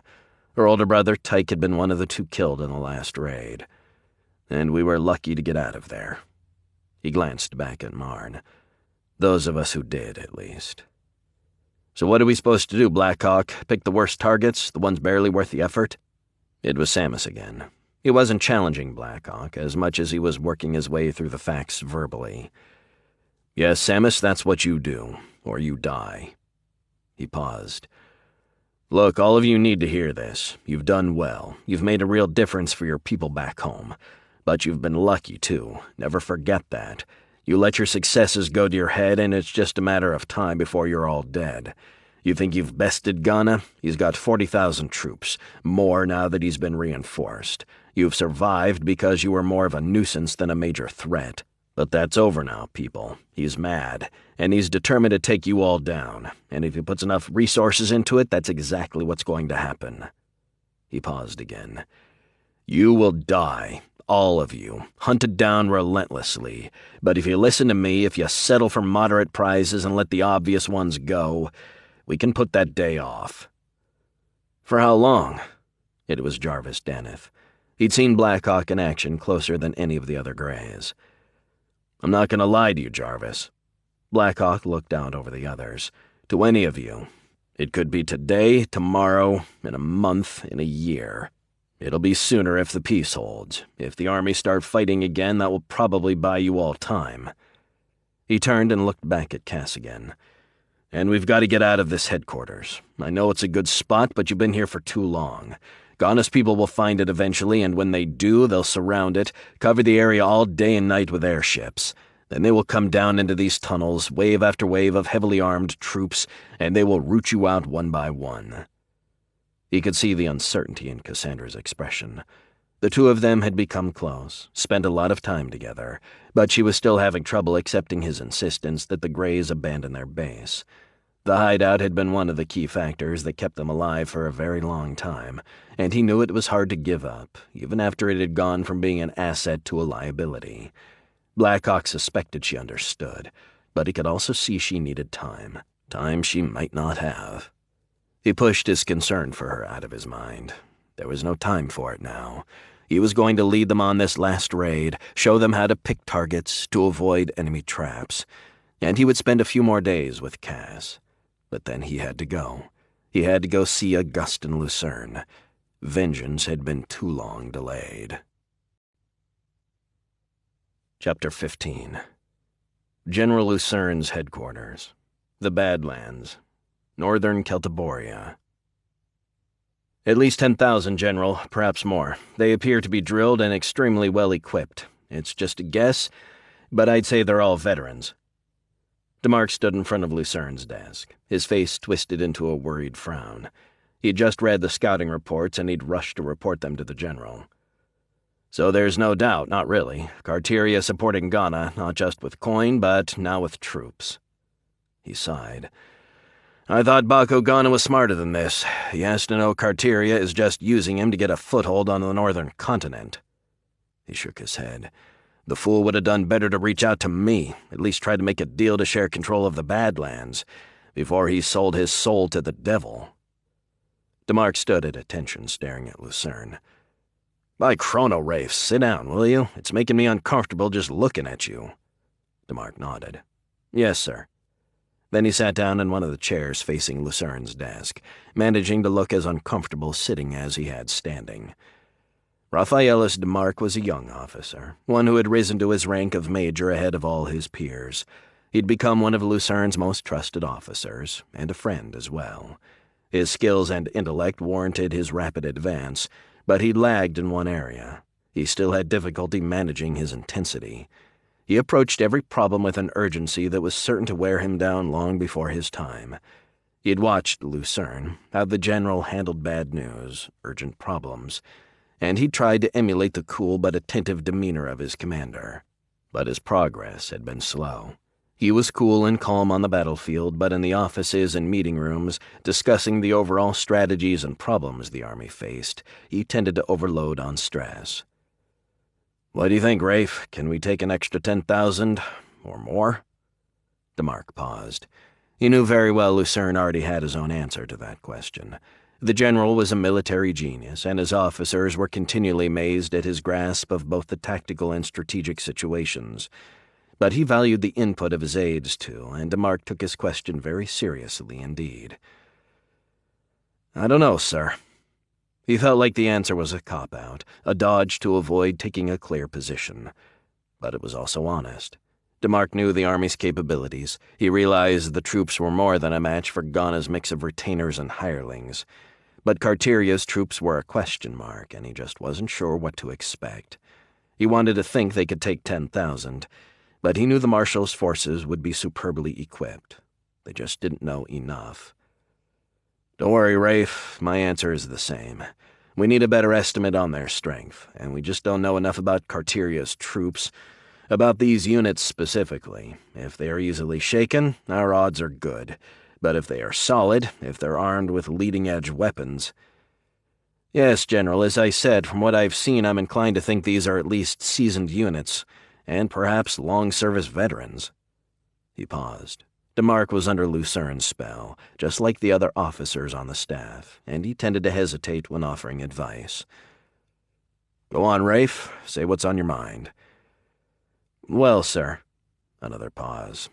Beyond the question of can we win, do we dare to engage Carteria's soldiers? Lucern exhaled loudly.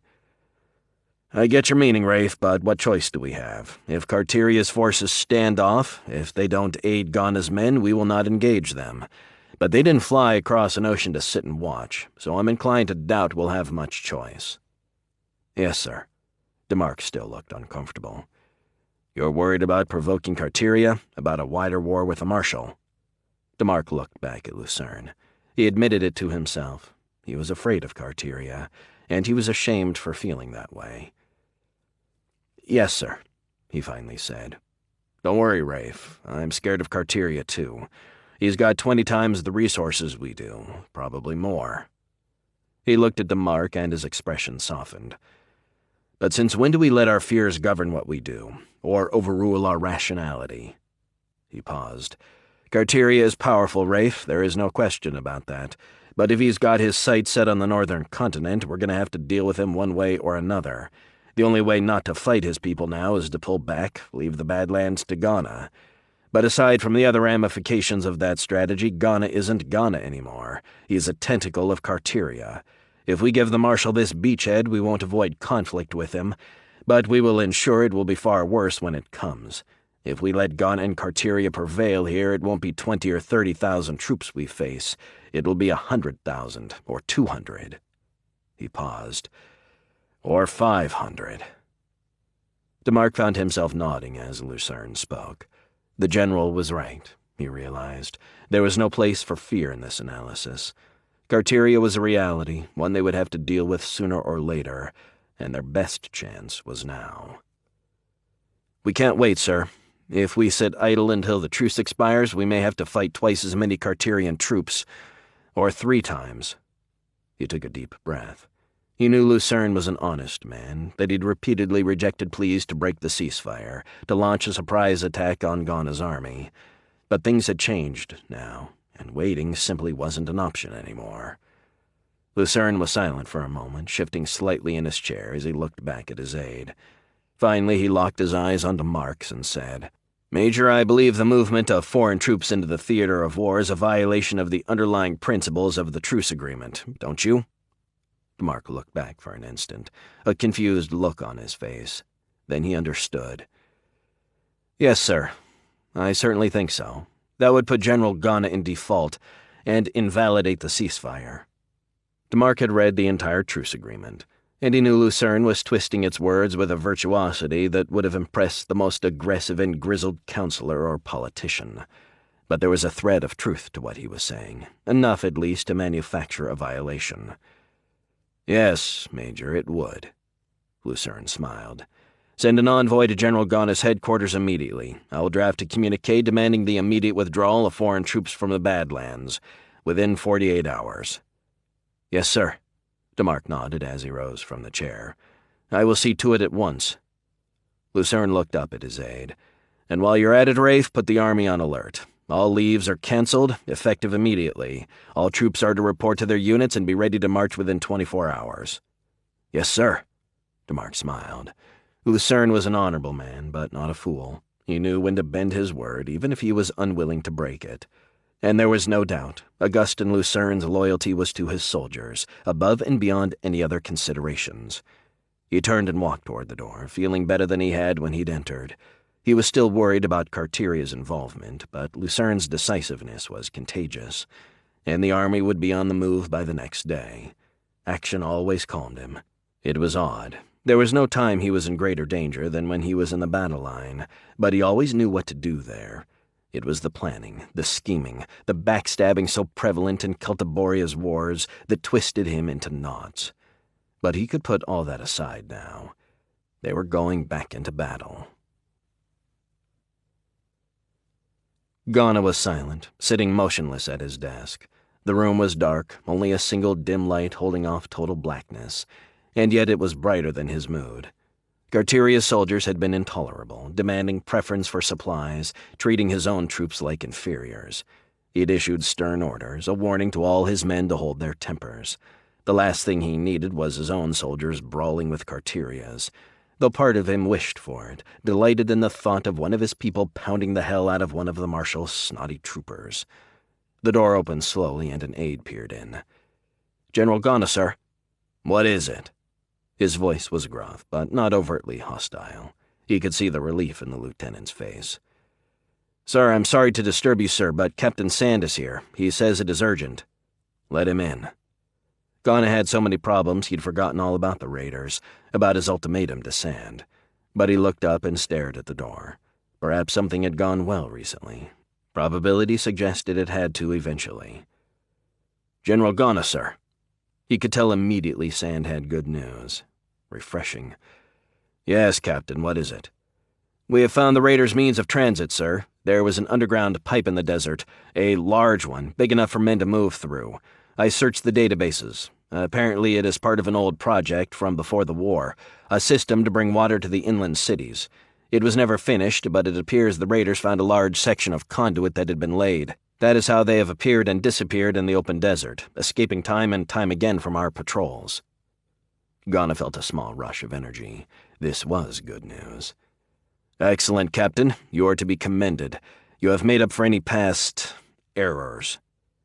"There is more, sir." Ghana could hear the enthusiasm in the captain's voice. He looked up expectantly. "We have found their headquarters as well. At least I believe we have. I pulled the scouting parties and airships back at once so we didn't give them any alarm. It appears they are based out of a series of caves and tunnels along the Mazzara Ridge." "Outstanding, Captain. You are to waste no time. The raiders are to be wiped out, to a man. Take whatever resources you need and go immediately." He paused. "Use whatever force is required, Captain, and risk whatever losses, but none of them are to escape. Do you understand me?" Yes, sir, understood. The strike force is loaded up and ready to go. All I need is your orders, General. Then you have them, Jangus, along with my congratulations. Well done. Thank you, sir. Sands saluted. With your permission. Yes, by all means, go. Rid us of these parasites. Ghana leaned back, savoring an uncommon bit of good news. He realized it didn't really help him with his bigger problems, but it felt good nevertheless, and he wanted to savor it, at least for a few minutes. But that was not to be. General, it was the aide at his door again. Why do I even bother to turn the comm unit off? What is it? Sir, we have an officer at the front gate. He says he is a messenger from General Lucern. Great. What the hell can that be about? Very well, have him brought here at once. The aide hesitated. What? Ghana snapped, the pleasure from Sand's report all but gone. What is it? Sir, I also have a report from operations. By Kronos' beard, man, just spit it out. We have multiple reports of troop movements, sir. General Lucern's men, they are more active than they've been at any time since the ceasefire. Go! Ghana roared. Get that messenger down here now! He watched the messenger slip out, the heavy door closing behind him. He kept staring, for a minute perhaps. Then he leaned back and took a deep breath. What fresh hell is this? Chapter 16. Aquitania Oasis. The Badlands. Northern Celtiboria. I can see the dust cloud coming. It's heavier now. Definitely the caravan. Minth Samus crouched down behind the clump of bushes, looking out from the edge of the oasis. Aquitania was a common place for caravans to stop and camp for the night. There was no real reason the line of trucks needed to stop at the tiny patch of lush terrain in the otherwise dry and inhospitable desert. The caravan wasn't some ancient procession of camels and horse-drawn wagons, making their way slowly from oasis to oasis. The motor transports carried food, water, fuel, everything the convoy needed to cross the desert. But humans being made decisions for various reasons, and not all were based on logic.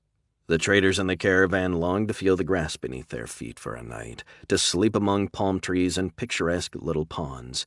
And so the oases remained major vectors of cross-desert travel.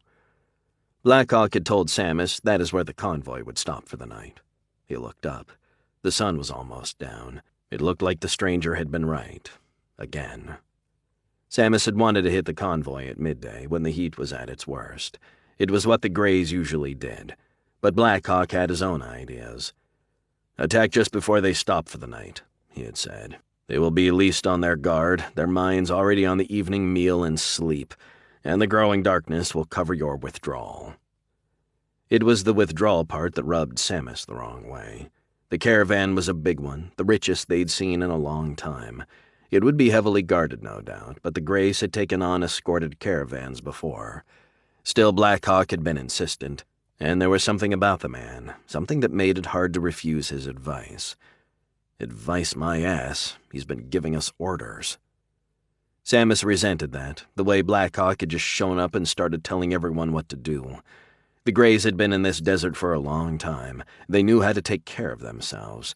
And Cass was their leader, not some adventurer none of them knew. He'd never known Cassandra Cross to let anyone influence her, even when he's sharing her bed. Samus felt a surge of anger, but it subsided. Part of him resented Blackhawk as much because he'd wanted Cass for a long time, and he'd been painfully aware she viewed him as no more than one of the Greys. But even his jealousy was insufficient to overcome Blackhawk's strange power of command. He would stew about the newcomer, grumble to himself, or even to one of the others. But the idea of disobeying Blackhawk was a more difficult proposition. He wasn't sure if it was fear or respect, or some combination. But the thought of challenging Blackhawk scared him to death. He turned and glanced down the makeshift line. He had 10 of the Greys with him, and they were all in position, including the 2 with the autocannon. The heavy weapon was one of the Greys' most prized possessions, but the truth was, they were almost out of ammo for it, and they had little prospect of getting more, so Cass had sent it with Samus. The small squad had to make the enemy believe the Greys' entire corps was attacking the convoy. The longer the enemy bought it, the better chance the diversion would work. Samus leaned forward, his eyes focused on the now visible column. The trucks were heavy ones, but there was nothing else. He'd expected an armored vehicle or two in the lead, a few squads of soldiers doing escort duty, but the convoy looked entirely unprotected. Blackhawk told you to fire and then run. Fuck Blackhawk. If we can take this convoy, it's worth 2-year supplies for back home. His thoughts struggled with each other. Resentment, obedience, thoughts of securing a great victory. Seeing Cass's expression when she discovered he'd taken the convoy with just 10 of the Greys. His eyes focused on the lead vehicle. It was close and slowing down. It looked like the convoy was going to camp at the oasis, just as Blackhawk said. He's been right about everything since he showed up. Listen to him. Fuck off. It's right there in front of you. All that plunder. Cass. He turned toward the autocannon. Open fire. Blackhawk raced along the narrow ridge. There were drops to each side, not deep, but enough to break half a dozen bones if he lost his footing. But his balance was true as always, and he felt a spark of relief that Cass had let him go alone. He'd been sure she was going to insist on coming, and she did, at least for a while. In the end, she'd made him do what he'd hoped to avoid, tell her point blank he could move faster and stay safer alone than with her along. He knew that was tough medicine for a proud leader like Cass, but if the choice was between hurting her feelings or getting her killed. The convoy was moving between the 2 open ridge lines. It was a perfect spot for an ambush, and Blackhawk would have disqualified it for its obviousness, save for 2 facts. First, the convoy wasn't a rich one, and this shipment was probably where Ghana least expected any kind of raid. And second, in about 1 minute, the radios in those transports were going to crackle to life with news that the other convoy was under attack. This was Gray's country.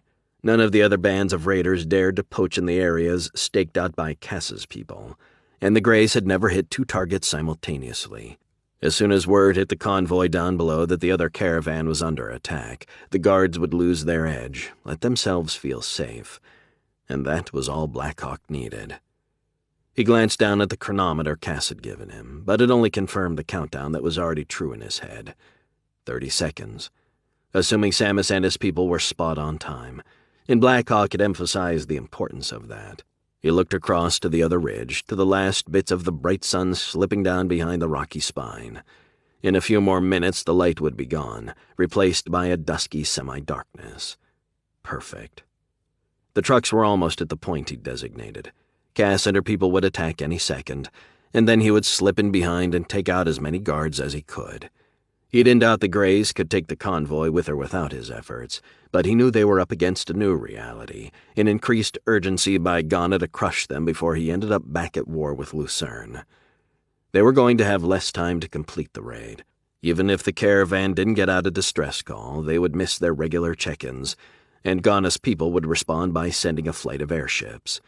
The diversion would probably delay any response by a little time, but it still made sense to get in and out as quickly as possible. Blackhawk also knew he could kill a lot of guards quickly, and possibly save some of the Greys. It was no coincidence the raiders had begun to suffer great losses on their raids. They were victims of their own success. When they'd started, they were inexperienced, but they were motivated, and they were up against private security forces. Now, for all their own experience, they were facing convoys protected by veteran soldiers, and for all their own seasoning, they were still ill-equipped for that kind of battle. He counted down to 0 in his head. Still nothing. Then a few seconds later he heard sounds, the Greys scrambling down from the ridge. He knew he was the only one who would have heard the sounds, but he still made a note to himself. Teach them to be fucking quiet. He made his way down, grabbing hold of a rock outcropping as he pivoted around, moving swiftly. His feet found the right spots, avoiding loose rocks that might slide down the slope, giving him away to anyone listening carefully. He had a rifle in his hands and a blade at his side, a heavy survival knife. It wasn't his trusty short sword, but it would do in any fight he was likely to encounter around the caravan. He heard a shot, then another. The Greys were in position, and they were opening fire. He swung around another large rock, staring forward to the last of the transports, slowing quickly, coming to a stop. He raced over, pulling the blade from its sheath. He could see the rear hatch of the transport opening, 2 men emerging. Guards, protecting the rear. His mind raced, analyzing what he saw, making his own projections on the fly. Regulars, well-drilled ones. Ghana's men. He had hoped, but not expected, that a secondary caravan like this one might have relied upon private security. But if there were soldiers here, there would be more elsewhere in the convoy. He leapt forward almost without conscious thought, acting on instinct and on conditioning he still knew ruled much of what he did. The guard saw him coming, but too late. His blade flashed. A spray of blood, and one of the soldiers fell, his throat cut so deeply his head rolled back as he fell. The other had a fraction of a second more, and he moved his rifle toward the attacker. But Blackhawk had been ready. He pivoted hard, moving his body to the side even as his blade struck again, plunged deeply this time instead of a slash. Blackhawk could see the expression on the dying guard's face. Shock, fear, pain. Then he pulled the blade out hard, and the body dropped. He looked into the back of the transport. There were crates stacked inside, but no other soldiers. He swung around the side of the truck, rifle in one hand and the blood-covered knife in the other. He saw the forward hatch slide open, a man climbing out. The driver. Obviously a civilian. Blackhawk felt something unfamiliar, a wave of doubt, of regret at what he was about to do. The concern for killing an innocent, a civilian who'd done nothing more to him than taking a job as a caravan driver, was new to him. Collateral damage was part of war, and he'd rarely given it a thought in the past. But now it was there, not strong enough to stay his hand, but notable nevertheless. He ran up to the man, plunging the blade deep into his chest. It was the most merciful death he could give the driver. Quick, too fast even for the man to feel much pain. Sparing him simply wasn't an option. The attack had just begun, and he had no way to watch a prisoner. He ran up the line of trucks, his eyes snapping around, looking for other guards. There weren't any, but he saw two more drivers running for the ridges, fleeing for their lives. His eyes fixed on them. If they don't have weapons or comm units, I can let them go. But he couldn't tell, not for sure. He pulled the trigger once, then again, dropping both of the men. More innocents, trapped in the horror of war. And he knew that's just what this was. War. Cass and her people hadn't become bandits out of greed.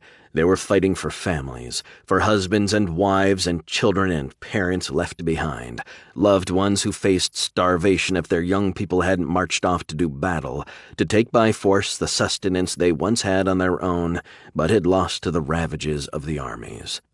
He ran forward, continuing his gruesome task, making sure no one escaped, sent in a warning that the convoy was under attack. He could hear the sounds of combat ahead. The Greys had a variety of weapons, but he'd noted the sound of Ghana's rifles, and he could tell there were still guards ahead, fighting Cass and her people. He moved forward quickly, his eyes snapping around, picking out the soldiers still resisting. He was coming up from behind them. His rifle snapped up. Crack. One of the men fell. He leapt out from his position right next to a transport, expanding his field of view. Crack, crack. Another two guards down. He listened carefully, the shots coming from the convoy. One left. He looked around, trying to zero in on the guard. He could hear the rifle fire, sporadic, aimed, but he couldn't find the man. He heard other sounds, screams, distress. At least one of the Greys was down. This is no normal soldier. He's a specialist, a sniper. His eyes snapped over toward the ridge, focused, looking for the slightest sign of movement. Another shot, and more yells from the Greys. The sniper had them pinned down, and he'd shot at least two of them. Blackhawk had no idea how badly the two victims had been hit, but this was a skilled sniper, and he knew more than likely that meant the two Greys were dead. He moved slowly to the side, slipping behind the transport, staring out over the rugged terrain. Nothing. Wait. There was something. Movement. His body lurched hard to the side, his subconscious acting on its own, just as the sniper's shot ripped through the air where he'd stood. Fuck, Blackhawk, pay attention. This guy is good. He crouched down, leaning slowly forward, looking out at the rocky hillside. Nothing. The sniper hadn't hit him, but he'd forced him to duck, and that had been enough time to make him move. Blackhawk had no idea where the sniper had gone, but he knew he was facing a very capable foe. He moved his head slowly, almost imperceptibly. He knew he had far outmatched the soldiers he'd fought so far, but here was an adversary that could kill him if he was careless, and one that could decimate Cass's people if they tried to rush forward. He had to get the sniper, now, or the Greys would be cut down one at a time, and he knew Cass well enough to realize she'd be in the lead once she realized the danger, and that would get her killed. Unless I get there first. "Let's go. Forget the diversion. We're taking this convoy." Samus had burst out of the oasis, and he was rushing toward the stalled line of trucks. Half a dozen soldiers had taken position in the front of the column, but they'd been surprised and they were disorganized, slow to react. Samus and his people fired as they ran, taking all 6 of the soldiers down before they could respond. "We've got them surprised. Keep going. Take down all the guards." Samus felt a rush as his eyes glanced down the long line of transports. The Greys had good intel on the caravan, and he knew it was a rich one. High-tech imports, rare minerals, luxury goods. Even the small part of the convoy his tiny force could grab would net a fortune, enough to send money home, buy new weapons, and to impress Cass. "She'll see me differently when I come back with this booty. She'll forget Blackhawk and see that I've been here all along." He saw another cluster of guards running along the edge of the line of transports. He fired, missing, then again hitting one in the shoulder. The man fell back behind the cover of one of the trucks. His comrades had dived for cover themselves, and now they were returning the Greys' fire. Samus could hear the bullets whizzing by, and he felt a wave of panic. He and his people were out in the open. He felt the urge to dive to the ground, take cover, but he knew they had to defeat the guards, secure the trucks. "Move it!" he yelled, increasing his own pace. He saw one of his people go down. It was Yuri Hart. Samus thought his comrade was still alive. As far as he could tell, he'd been hit in the leg. But then Jin Fallon took a hit, and Samus knew it had been a kill shot. Fallon had been hit in the head, and the bullet had taken off the top third of his skull. "Fuck," Samus muttered to himself as he lunged toward the front of the first transport in line. He looked around him. At least 4 of his people were down. He felt the urge to run, but he looked back out over the open ground at the bodies of his friends who hadn't been fast enough or lucky enough to make it to cover. The area he'd advanced over was now a killing ground, and he could hear the fire increasing as more guards took up position. He stood where he was, frozen, the panic ruling him now. His mind raced. What to do? But there was nothing. Only fear. "Minth, what do we do?" It was Ren Claren, his second in command. He had run up behind and he put his hand on Samus's shoulder. Samus jumped at his friend's touch. He turned and stared wordlessly at Claren. "Minth, we have to do something." Claren was clearly scared, but he wasn't paralyzed by it like Samus. "Minth!" He grabbed his commander and shook him hard. "I don't know," Samus said, his words choked with tears. "I don't know. I don't know." He kept repeating himself, even as his words slipped into unintelligible sobs. Samus saw a shadow, a familiar face. Wynne Salvis scrambled over. "We're in trouble," he said. "Everybody else is down. There are at least 24 guards, maybe more. We can't hold them. Maybe if we can get back to the autocannon." "No," Claren said, his own voice starting to show signs of panic. "We'll never make it." "Then what are we going to do?" Salvis stared over at Samus. "Minth, what are we going to do?" He paused, peering around the edge of the transport before snapping his head back. "Minth! Minth!"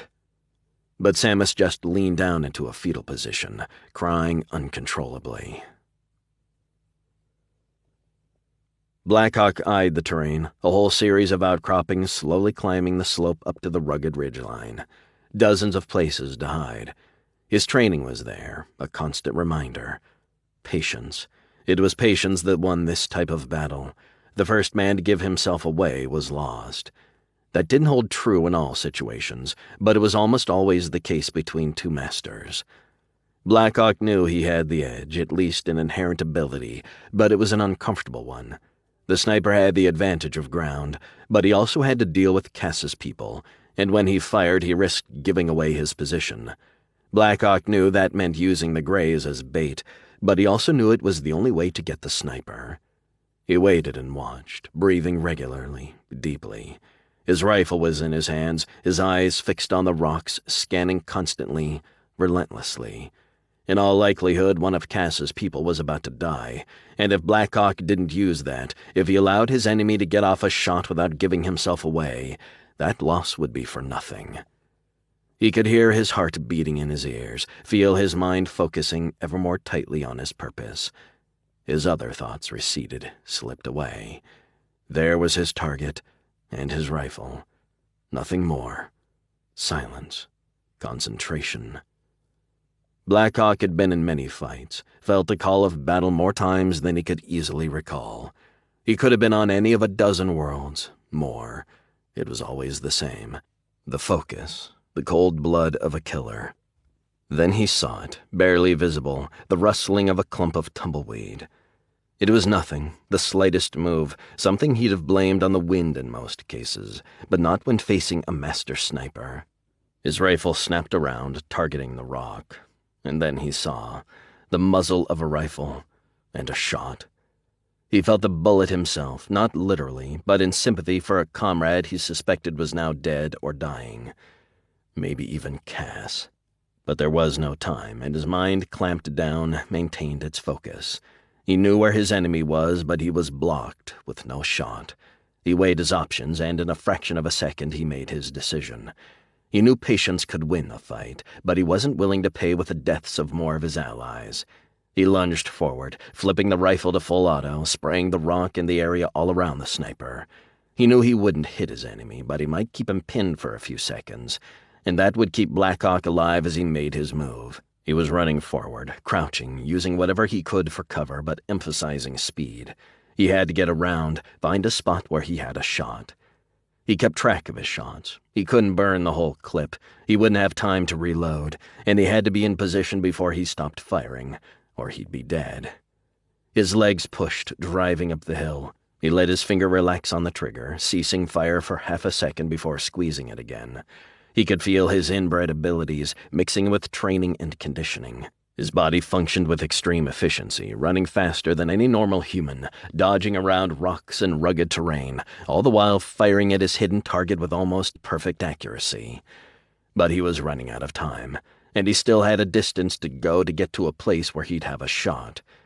He felt the battle trance, the strange feeling of both calm and tense awareness that came over him in life-and-death situations. His legs moved faster, pushed harder, driving him up the hill. His head snapped around and he could see his enemy, moving, already trying to escape. But Blackhawk was too fast. His rifle snapped around, his eyes staring down the barrel, aiming, adjusting for his target's movement, for the wind. He had a second, no, less, a fraction, but in his mind everything moved in slow motion. He saw the target, focused. Then he fired. He saw the sniper recoil, stumbled backwards and slip out of sight. He'd hit the target, but he knew he hadn't scored a kill shot. He could grab some cover, wait, see how badly he'd wounded his enemy. Or he could charge now, take advantage of whatever time he had, gamble his wounded adversary couldn't get up and back into position before he got there. He felt his legs tense, then lunged forward, his decision made, almost without conscious thought. He raced over the broken ground toward the spot where he'd seen his enemy. He knew his gamble might fail at any moment, that the sniper could leap back up and put a shot in him while he was in the open. It felt like an age before he reached the rock outcropping, though he knew it had only been a few seconds. He leapt over the rock, rifle extended, held in one hand. There he was, the sniper, lying on his back, his left side covered with blood. But he was alive, and he had his rifle in hand. He brought it around, his eyes focused hard on Blackhawk. His maneuver was death, and Blackhawk knew it. But the sniper was too slow. Just.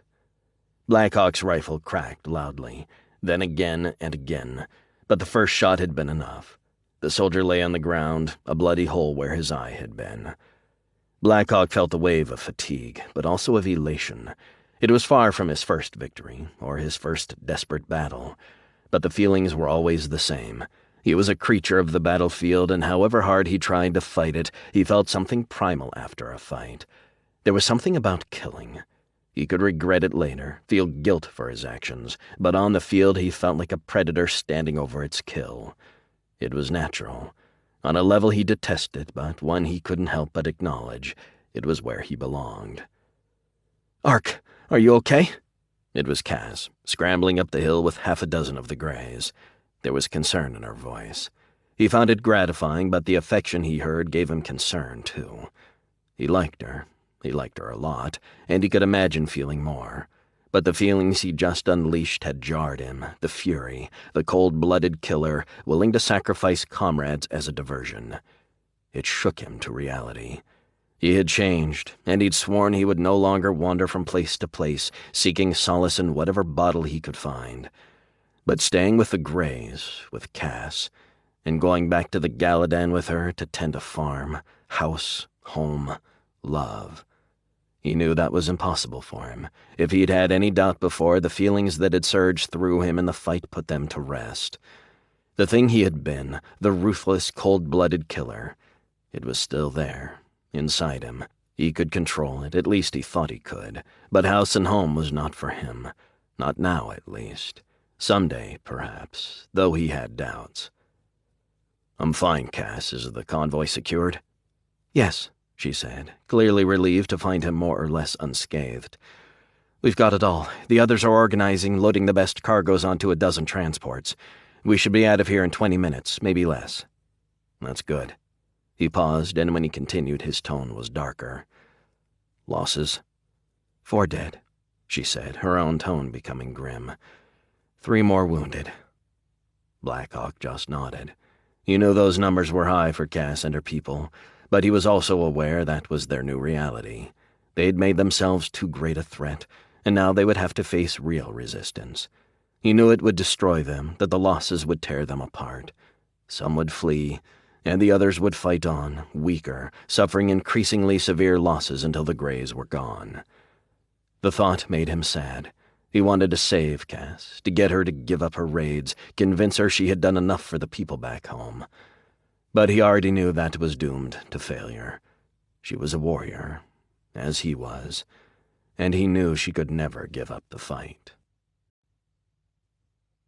Chapter 17. Marshal Carteria's Palace. The Tauranian Archipelago. Equatorial Celtiboria. Carteria's eyes moved over the dispatch. Normally he'd have allowed his steward to read it to him. It was all part of the show, the great marshal surrounded by attendants and servants at the head of the largest army on Celtiboria. But now he was in his office, seated at his antique desk. There were legends that the ancient wooden desk was the same one used by the last king of Celtiboria, nearly 900 years before. Carteria knew all about those rumors, because he had started them. He wanted more than to be the dominant warlord, more than to make the other generals kneel down and subordinate themselves before him. He wanted to reinstate the monarchy, establish a dynasty that would rule the planet for 1,000 years. That would require power, and a certain amount of showmanship as well. The office was empty, quiet, for all the pomp of his court, for the attendants constantly buzzing around him and the silent, respectful rows of officers typically following him around. The truth was sometimes Carteria craved nothing so much as quiet. It didn't fit with his public image, and most of the people outside his inner circle would be shocked. But he often sat alone in his office, working late into the night. His goals were enormous, and he was always ready to put in the work required to attain them. He smiled as he read. Gans Jellic's report was better even than he'd expected. Jellic had started his service for Carteria the way so many of his other ministers and officers had, conquered in war and offered the chance to serve as a well-compensated subordinate, rather than enslaved or lined up against a wall and shot. Jellic was a financial wizard, and he had served Carteria well. His skills had been worth millions of ducats, and Carteria had rewarded him. Jellic's wife and children lived in an oceanfront palace, denied nothing. Nothing save their freedom. For in their luxury amid the piles of silks and the gourmet means, they were guarantors of Jellic's loyalty. As long as the financial minister remained true, his family would want for nothing. And if he ever betrayed Carteria, then soldiers would go to that palace, and his wife and children would pay the price for the crimes of their husband and father. But betrayal was far from Carteria's mind as he read the dispatch. Jellic had performed well, securing contracts with almost 24 different companies, almost 100,000 veteran troops, fully armed and equipped and ready to march on a few weeks' notice. It was perfect. Elaher and Ghana would defeat Lucern, and then Jellic's mercenaries would march on the Badlands. They would crush the other warlords in the theater, and then they would ensure that Ghana was eliminated and his survivors drafted into the new Carterian army on the northern continent. Carteria hadn't gotten where he was by missing opportunities. Ghana had been given his chance, and his stupidity and incompetence had sealed his fate, and that of the northern continent. Carteria was mobilizing his reserves, assembling more forces to ship to the Badlands. By the time Ghana and Lucern were eliminated, he would have close to 200,000 troops in the field, and the conquest of the continent would begin. The warlords of the northern continent were a fractured and bickering lot, most of them rulers of small areas with armies 20 to 50,000 strong. They would be kept apart, prevented from banding together in an effective alliance. Carteria's agents would travel among them, inflaming old feuds, offering alliances to the best of them, positions within the new Carterian regime. And his army would sweep up the others, crushing them utterly. Their shattered armies would be conscripted, their families killed or enslaved, their wealth and lands absorbed. It would take 2 years, perhaps 3, but then Carteria would be the undisputed master of the northern continent. And with that conquest, his power would reach the tipping point. He would be invincible, his domination irresistible. The campaign in the Badlands would be the springboard to the final crusade that would put the crown on Carteria's head.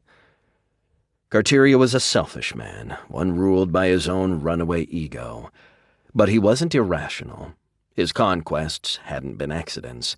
He was sly, sneaky, a master strategist who knew how to use fear and greed to manipulate people. And he wasn't beyond feeling appreciation.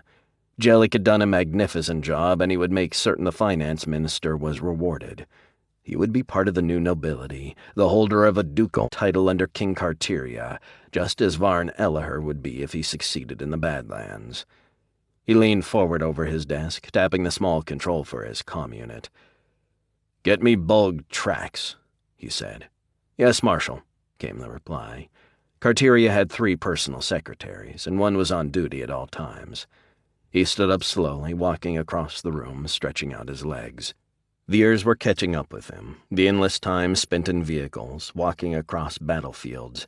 He delegated most of that these days to his subordinates, but Carteria had done his time knee-deep in mud and blood, and he carried the scars and pains to prove it. He'd had a plan before, of course, one that led to his placing the crown of Celtiboria on his head, but he'd guessed it would take at least another 10 years, and the northern continent would be the last to fall. But Ghana's plea for help, followed by his utter failure and need for even more aid, had created an opportunity. The northern continent was fractured, worse even than the rest of the planet, its warlords almost constantly at each other's throats. But it was big and wealthy. Control of its resources and manpower would make him invincible, and move the timetable to total victory up 4 or 5 years. He heard the sound at the door, a loud, clumsy knock. He'd know that sound anywhere. "Enter," he said, turning around to face Bulg Trax. The soldier wasn't just large. He wasn't just strong and powerful. He was a colossus, a veritable mountain of a man, and he was Carteria's creature, body and soul. "Marshal," he said in his deep voice, snapping to attention as he stood just inside the room. "Come in, Bulg. Close the door." Trax turned, slid the door shut. Then he walked toward Carteria. "I have a job for you, Bulg, an important one." "Yes, Marshal, whatever you command." Carteria motioned toward a chair, the largest one in the palatial office. "Sit, Bulg." Carteria moved to another of the plush seats. He could see Trax had moved next to the chair, but he was still standing. He was about to motion for his subordinate to sit, but then he decided it was just easier to plop himself down first. Trax took loyalty to often absurd extremes, and Carteria knew how uncomfortable his subordinate would be sitting while he stood. "Bulg, I have a cargo to transport, a very valuable and vital one. I must be certain of its security, of its safe arrival." Carteria leaned back in his chair, watching his minion stare back in rapt attention. Trax wasn't the sharpest blade in Carteria's arsenal, but there wasn't a man in his service who could match the giant's pure, unabashed loyalty or his raw power in a fight. I want you to command the escort to ensure that it arrives on time and safely. Yes, Marshal, as you command. You'll be transporting coin, Bolg, 40 million ducats to pay the mercenary forces Gans Jellic has hired. The disorganized and fractured state of Celtiboria had rendered the various electronic currencies almost valueless. Paper money wasn't any better, widely scorned by soldiers who had endured far too many inflationary devaluations.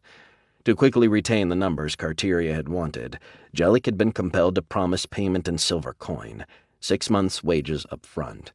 And that was a lot of currency to transport to another continent. I will protect it with my life, Marshal. I know you will, Bolg. There weren't many people Carteria would trust to take that much money across an ocean, but he knew Trax wouldn't pocket so much as an errant coin that fell to the ground. He was the perfect man for the job, perhaps even the only one. I want you to take 1,000 men, Bolg, your pick of the guard. Carteria rarely committed his elite guard to any mission. He tended to protect the veteran soldiers, never forgetting they were his last resort in any emergency. But the entire plan to conquer the northern continent depended on getting this shipment of coin through. Yes, Marshal. There was surprise in Trax's voice. Carteria's parsimony with the deployment of his guards was well known in the army. You'll fly to the edge of the badlands, but we cannot risk travel by air over the battle zone. There's too much AA capability on both sides, and Ghana's forces cannot know what we are doing. Even if we could risk moving by air, the river cities would inspect any cargo landing at their airfields. While they allow the mercenary companies to operate, I think it is unwise to test their restraint when such a sum is in play. We'll have to meet the mercenary commanders at a designated place at the edge of the badlands. 40 million ducats was a lot of money, even to Carteria. You want us to move by land, Marshal, through the battle zone? Carteria knew Trax would have jumped from the highest battlement in the palace if he'd commanded it, but he could hear the doubt and concern in his henchman's voice. Isn't that just as risky? Yes, Bolg, it is. That is why I am sending you, and my guards. Varnelher and his troops will be engaged with General Lucern when you arrive, and you will move behind their lines. That should insulate you from contact with the armies, and 1,000 of my guards will be a sufficient force to protect against any raiders or other threats. With any luck, a convoy across the desert will slip by undetected. A flight has no such chance. Yes, Marshal. Understood. The coin will be gathered in 2 days, Bolg. You will select your forces in that time, and be ready to leave as soon as the planes are loaded. Yes, sir. Very well, Bolg. You may go and attend to your duties. Sir. Trax stood abruptly, snapping to attention and saluting. Then he turned and walked toward the door. Bolg? Trax stopped and spun around, looking back toward the Marshal. Sir? There is no one else I would trust with this mission. Your loyalty is known to me, my old friend, and greatly appreciated. I serve you, Marshal, as I shall until death takes me, and I shall protect this convoy with all my skill and ability, with my life if need be. Thank you, Bolg. Carteria stood up, walking across the room. He stopped in front of Trax and extended his hand. Trax looked back, surprise on his face. He hesitated. Then he reached out, took the Marshal's hand. Carteria held the handshake for a few seconds. Then he let his hand slip away. Good luck, my old friend. Trax stared back for an instant, his visage taken with emotion. I will not fail you, Marshal. I know you won't, Bolg. No one has my confidence like you. He paused. Now go, prepare, and complete your mission so you can return. We have much to do in the coming months. Yes, Marshal. Trax saluted again and then marched toward the door. Carteria stood, watching him leave, hearing the sound of the door closing behind him. He knew his own reputation, what they said about him. Ruthless, arrogant, bullying, and he knew it was deserved. But there had been more to his rise than just those traits. The art of manipulating subordinates was a complex one, and Carteria was good at it. Very good. Bolg Trax was like a force of nature in combat, and Carteria had worked his henchmen into a near frenzy. Failure was unthinkable to the huge soldier, and he would remember Carteria's words, the sound of Marshal's voice calling him old friend. Bolg Trax would obliterate anyone who came near the treasure convoy, and he would die, along with 1,000 men under his command, before he would relinquish a single ducat. Carteria turned and walked back to his desk, sitting in the chair. He sighed softly. The 40 million ducats he'd placed in Trax's hands was the price of the northern continent. The war would go on, of course, and the end cost would be many times 40 million. But the mercenaries would ensure the total conquest of the badlands by allowing the establishment of an invulnerable beachhead. The destruction of Lucern and Ghana would open the door to the Carterian forces and the ultimate fate of the northern continent, and then all of Celtiboria would be sealed. He sat silently, his mind consumed with a single thought, an image that played over and over again. The great basilic in the capital, his own hands, raising a crown of gold over his head, and the sounds of voice, deep and booming, echoing under the dome, the words clear, unmistakable. Carteria the First, King of Celtiboria. Chapter 18. Abandoned underground fortress. The Badlands. Northern Celtiboria. You can't go back, Cass. You know that, too. You should have bugged out of there the second Ghana took your people prisoner. Blackhawk paused. You should have moved months ago. Rebels, smugglers, whatever you are. Your kind of warfare depends on stealth, surprise. And if you stay in one place for too long, your enemies will find you. You can be careful, but you are never careful enough. In the end, it is simple mathematics. You're lucky they hit the place while we were out. Your people dodged a bullet there. After the raid, Blackhawk had insisted the Greys find a new headquarters. He'd argued against going back at all, but Cass had insisted they at least gather the weapons and equipment they'd stored there. He suspected Cass had been pushing her luck for a long time already, but he'd given in, agreed to return and secure what supplies they could move. Cass sighed. We were lucky you insisted on sending a scouting party ahead. She paused. Blackhawk knew she was beating herself up. They'd sent 3 of her Greys forward as scouts, and none had returned. Blackhawk had gone after them, and he'd found them dead, the base surrounded by Ghana's forces. He'd rushed back with the news, and he'd led them all away, before Ghana's people expanded their coverage area and bagged the whole company. Cass, you're a leader, a damned good one. He looked over at her, saw the self-loathing in her eyes. You've lost people. All warriors lose people. That is war. It wasn't your leadership that killed them. It was your leadership that kept the rest of them alive. He could see she wasn't listening. She was hell-bent on blaming herself, and the fact that she'd led her people for more than 2 years, saved countless hundreds or thousands back home, meant nothing to her. Blackhawk knew the images of her dead friends. Their faces staring back at her in her dreams were powerful. It was something he wouldn't have understood before, but now he was different, and it made sense. She didn't reply. She just leaned closer to him. He put his arm out around her. She was strong, as strong in her own way as anyone he'd ever known, but she still saw her Greys as friends and neighbors. He knew she would have to acquire a coldness, an ability to see her people as soldiers, and to acknowledge that whatever she did, some of them would die. He wasn't sure if she would manage that transition, but he knew she'd drive herself crazy if she didn't. The loss of the base and of the 3 scouts was bad enough, but then she'd immediately had to deal with the disappearance of Samus and his people. Something had clearly gone wrong with the diversion, and she blamed herself for that, too. I'm sorry, Cass, he said, realizing what was going through her mind. The diversion was my idea. He knew it had been the right move, and he suspected Samus had done something foolish, stayed too long. But he didn't think that would help her right now, so he kept the thought to himself. No, Ark, you're right. We have to think like a military unit. And people die in war. If we hadn't followed your plan, we'd all have been in the headquarters when Ghana's troops attacked. We'd all be dead.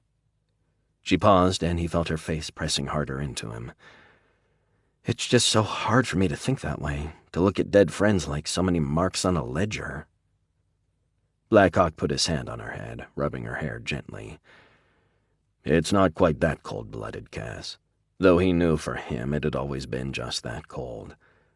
But it is the reality. Your people are here to fight for their families back home. They are heroes, and heroism carries a heavy cost. Why did all this have to happen? Why did the armies have to come to the Galadan? We were peaceful people, no threat to anyone. Whatever the Greys are now, whatever I am, They made us. If they'd left us alone, I'd be at university, and most of the others would be working family farms." "It is tempting to think that way, Cass, but that's not the reality of the universe. The strong will always take from the weak, and those who cannot defend themselves will always face the choice you did. Die or live as slaves, or become killers yourselves."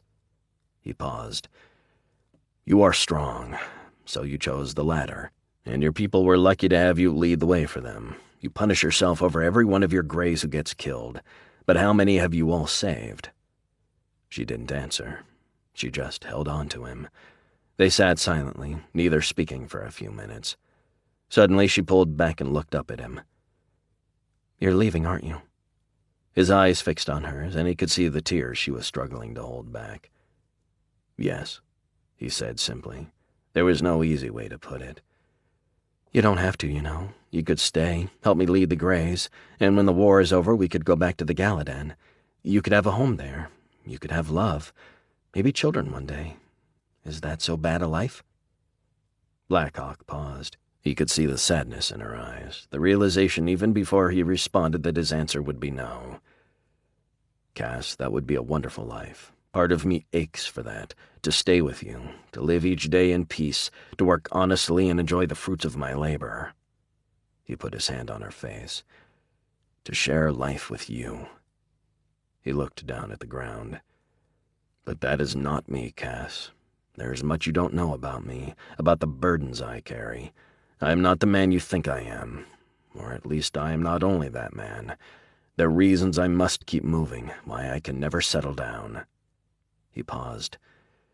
"And I would rather you didn't know more. If you understood my past, who I am, you would think very differently about me. And I would rather part from you with affection in your gaze and not revulsion." "I don't care about your past, Ark. We have all done things we're not proud of." Blackhawk looked back up at her and forced a weak smile. "You say that not knowing the truth, the scope of what I have done. I don't doubt your affection, Cass, and I want you to know that I return your feelings. You are an amazing woman, one I will never forget. But I still have to go. I have unfinished business with General Lucern, and then I will leave Celtiboria. I must find myself, who I am now, and I can't do it here. I need to be alone, to face the demons inside me. Hearth and home, love and children. That is something I cannot have, at least not until I gain control over the monster that lives inside me. Even if only for fear that one day that beast would escape, that I would become what I once was." Cass looked back at him. He could see a mix of feelings in her eyes. Sadness, loneliness, and sympathy. She didn't know the details of his past, and he would never tell her. He couldn't be with her, but the thought of her hating him, of looking back as she stared at him with fear and revulsion in her eyes, was something he didn't want to imagine. But even without the full story, he could tell she understood the amount of pain he carried with him. "You will get over me, Cass. Forget me. You have your Greys, and I fear you will find that responsibility will only grow heavier." "I will never forget you, Ark." She smiled, but he knew it was false, that only sadness lay behind it. He paused. There was nothing else he could say, at least nothing that would ease the sorrow. "At least this old fort will be a good refuge. We're lucky to have found it so quickly." The ancient castle was mostly a ruin, almost entirely covered by the sand over the centuries since it had been occupied. But it was large enough barely to accommodate the Greys, at least those who had survived. Blackhawk knew Cass's numbers would continue to dwindle. Her people were facing harder times, greater danger. Even with her leadership, with the elan she fostered in them, some of the Greys would begin to drift away. Some would come to her, tell her they were going home. Others would slip away by night. But without a source of new recruits, he knew Cass faced a very uncertain future. It tugged at him, made him want to ignore all he had told her, stay behind and make sure she was okay. But it simply wasn't possible. He knew very well he could easily become the greatest danger of all to her. "It will have to do, but we lost everything. Supplies, weapons, ammunition. All we have now is what we carried with us on the raid." "Supplies are replaceable, Cass. Your people aren't." There was a knock on the door, soft, tentative. "Enter," she said, taking a deep breath. One of the Greys walked into the room. He stood, looking at Cass. "What?" she said, struggling with considerable success to banish the sadness from her voice. "What is it?" "Cass, Arema has just returned. She is on the way here." Arema Callan had led the group taking the captured convoy to the river cities to sell. Well, did she get a good price? The caravan wasn't a rich one, but had been a bit better than Cass had expected. She knew they should have gotten a decent price. Yes, much better than we expected." Cass straightened up, staring at the man. "Much better? From the black marketeers?" Cass had long chafed at the low prices her people got for the goods they risked their lives to obtain. The underground guilds that bought the contraband paid a price they said was half the final value, though she knew it was usually less than a third. But there were no other options, so she'd come to accept it, even if she didn't like it. "No, Cass, she sold to another party, a representative for one of the warlords." "One of the warlords?" Cass's voice was thick with concern. Blackhawk was sitting silently, watching. Dealing with one of the combatants was probably a good idea, at least in terms of securing the best pricing for their goods. But it was hazardous, too. The black marketeers were dangerous enough, a syndicate of gangsters more than willing to resort to violence when it was necessary. But to the warlords, violence was their business. "Yes." It was a woman's voice coming from the doorway. Arema Callan walked into the room. She was clearly excited. "They paid full market value plus 10%, Cass, in hard currency, and they said they'd buy everything we could bring them. It looks like the war is back on, and they're trying to secure supply sources." "You did well, Arema." There was concern in Cass's voice. Blackhawk could tell she was nervous about dealing with a warlord. "Which one?" she asked. "It was one of General Lucern's officers, Cass. He gave us intel on upcoming caravans as well, offered to buy anything we can take." Blackhawk's head snapped around at the mention of Lucern. He had allowed Lucern to fool him once. He had no intention of doing it again, or allowing Cass to believe anything Lucern said. "What was the officer's name, Arema?" Cass was also suspicious. Blackhawk could tell the instant the words left her mouth. She knew of Blackhawk's vendetta against Lucern, of course. "He was a major one, Cass, one of General Lucern's top advisors. His name is Aton Pellier." Blackhawk froze. Something was wrong. He'd seen Aton Pellier die in the desert, shot down by Ghana's men. "I want to be careful, Arema. The warlords are dangerous, all of them." Cass turned toward Blackhawk. "Ark, I know you have a fight with Lucern. Do you think he is—" Her words stopped as soon as she saw the expression on his face. Arkern Blackhawk was a hard man, sometimes a cold man. But in the time Cass had known him, she'd never seen him look less than certain about anything. Until now. Blackhawk was staring back at Cass, but his mind was elsewhere, analyzing memories, going over the attack in the desert in meticulous detail. Lucern's men had all been killed. Only Blackhawk's superior abilities had enabled him to survive, to come close to escaping. And he'd seen the spray of blood when Pellier had been hit, watched him go down. Is this a mistake? No, how would Arema know that name? Pellier. "Ark?" Cass was staring at Blackhawk. But if Pellier isn't dead... He could see Cass's face, hear her words, but they were far away. His mind was sharp, his thoughts moving quickly, meticulously. Could someone be pretending to be Pellier? No, why would anyone do that? The Greys have no idea who Pellier is. "Ark, are you okay?" Cass reached out, put her hand on Blackhawk's shoulder. "Yes," he said, his tone soft, distant. "I'm fine. If Pellier is alive, that means—" "Don't, Cass," he said. "It's a trap. Don't trust Pellier." "Ark, I know you have a dispute with Lucern, but he—" "No," Blackhawk said sharply. "Not Lucern. I was wrong about Lucern. It was Pellier." "What?" Cass looked over at her two comrades, then back toward Blackhawk. "What do you mean it was Pellier?" Blackhawk's stare hardened, and his gaze seemed to chill the room. "It was Pellier, not Lucern." His voice was like death itself. "Pellier?" Cass looked at him, an expression of surprise on her face as she saw the darkness, the pure rage in his eyes. "You know this Pellier?" "He was my guide. He was taking me to Ghana's headquarters to conduct a mission for Lucern." "You worked for Lucern?" Cass pulled back, staring at Blackhawk with a look of confusion. "I thought you hated Lucern." I thought Lucern betrayed me, but it was Pellier. His mind was racing. He'd have killed Lucern, his rage fueled not just by his reaction to treachery, but by his own anger at himself for being fooled by the general. But maybe you weren't fooled, at least not by Lucern.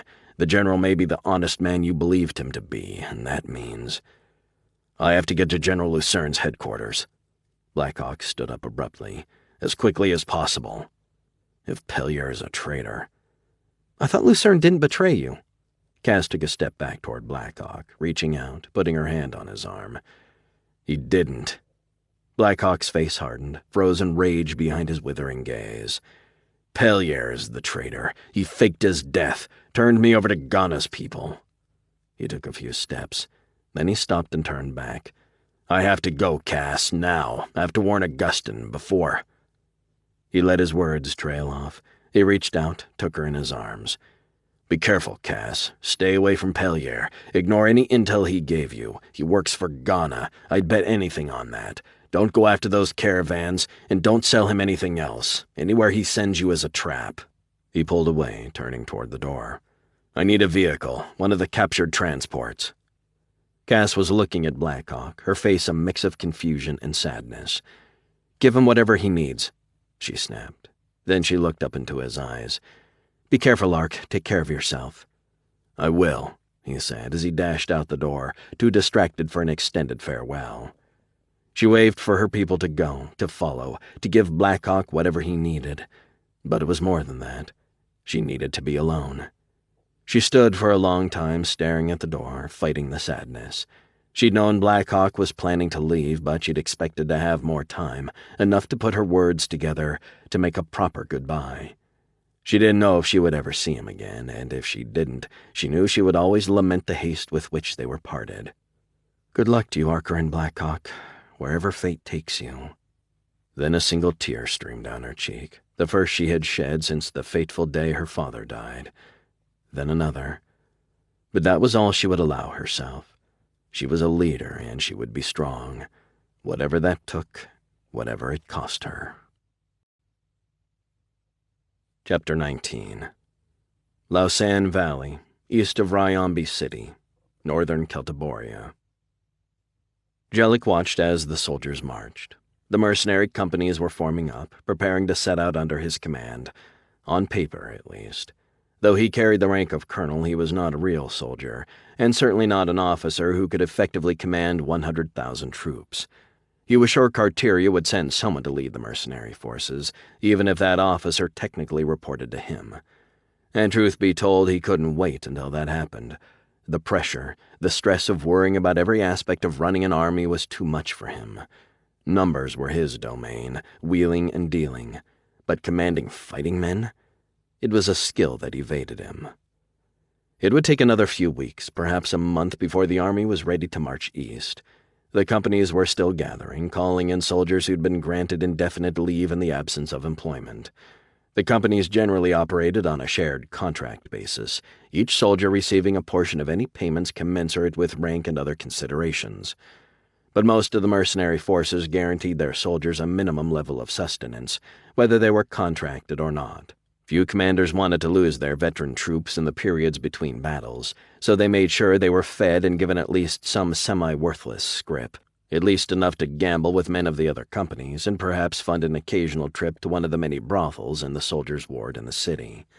But even this minimal expense level could quickly become ruinous if a new job didn't appear relatively quickly. Jellic had been in his element, negotiating with the merc commanders. They'd tried to intimidate him, to roll over him, demanding enormous pay rates in any contract. But Gans Jellic had conducted hundreds of negotiations, and he'd always come out on top. The mercs acted tough, clearly trying to rattle him with fears of his own safety. But he was smart enough to realize that none of them would dare raise a hand to Carteria's man. The Marshal didn't have any real power on the northern continent. Not yet, at least. But everyone knew he was a vindictive man, one who wouldn't hesitate to put a price on the head of anyone who offended him. A price so large, half the men under an officer's command would climb all over each other to kill their boss and collect it. In the end, Jellic had won the victory, securing the services of 102,000 soldiers, mostly veterans of the battles along the West Coast, for less than half what their former employers had paid. He'd allowed himself a moment of self-congratulation after the Merc commanders had all agreed to the terms, and a day later Carteria's communique confirmed that the Marshal was pleased as well with what his subordinate had accomplished. Jellic didn't serve Carteria by choice, and he had no affection for his commander, but he knew his quality of life was linked to the esteem in which he was held. "An impressive array, wouldn't you say, Colonel?" Yuri Dolokhov walked up the grassy knoll toward Jellic.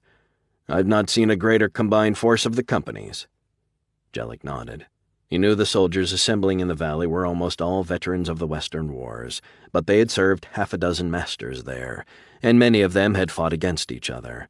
He was amazed, as he often was, by the way soldiers could embrace their recent enemies as allies. If the leaders could behave that way, maybe this world could reclaim its place as the leader of the primes and the strongest planet in the far stars, instead of a hell with nothing but eternal war. "Yes, Colonel Dolokhov, it is that." Jellic turned to face the mercenary officer. Dolokhov had served him well, been invaluable in reaching out to the other companies, to adding their thousands to the men of the Wolves. All it had taken was a commission, a surprisingly small one, kept secret, of course, from Dolokhov's comrades, who might have inconveniently expected him to treat it as company revenue rather than his own personal slush fund. Dolokhov stopped and stood there, silent for a moment. Then he said, "Colonel Jellic, I must ask you." "I've just received a communique, Colonel Dolokhov, confirming that the convoy has departed." Jellic had known just what was on Dolokhov's mind. The companies had begun assembling before receiving the coin for their first 6-month service, an uncommon display of confidence in a new paymaster. That had been part of Jellic's doing, his skillful manipulation of Dolokhov and the others, his subtle and not-so-subtle reminders that he was well aware they lacked other options. But Jellic knew he'd had advantages going in. The Carterian forces didn't have a presence on the northern continent, but the Marshal's name carried weight everywhere on Celtiboria. And Jellic had done nothing to quell the speculation of the mercenary commanders that a major military move was underway. It served his purpose for them to ponder whether they wanted to be on Carteria's side, or to take whatever erratic pay the besieged native warlords would be able to offer. It hadn't hurt that Jellic had brought a secret shipment with him, nearly 2 million ducats in pure bar form, Celtiboria's most sought-after currency, save, of course, for imperial crowns. It wasn't a sufficient sum to pay the companies in full, or even close to it, but it was enough to grease the senior officers, and to allow them to issue a preliminary donative to their soldiers, a gesture that was working wonders in bringing the men back to the colors quickly. "That is good news, Colonel." Jellic had convinced the commanders to rally their forces, to take the arrival of the payment on a certain amount of faith, but the worry in Dolokhov's voice was clear. Mercenary officers weren't a group to whom trust came easily. "As I said before, Colonel, if you would prefer an electronic transfer, we could do." "No, Colonel, that will not be necessary. We appreciate the haste with which you have arranged the silver shipment." 3 centuries of constant war had created an odd state of affairs on Celtiboria. The planet was technologically advanced, it engaged in interstellar trade, and its science was highly advanced, at least by Far Star's standards. But the protracted disruptions had created a number of relapses, resulting in a strange combination of the high-tech and the primitive. And money was one area where commerce on Celtiboria had regressed. Decades of fraud had rendered electronic transactions almost non-existent, especially for large sums, and with no central government backing, paper, such as the scrip often used to pay soldiers, was little better. Hiring 100,000 veteran mercenaries required hard currency, gold, silver, and a lot of it. "I trust the preliminary payment was well received by your men."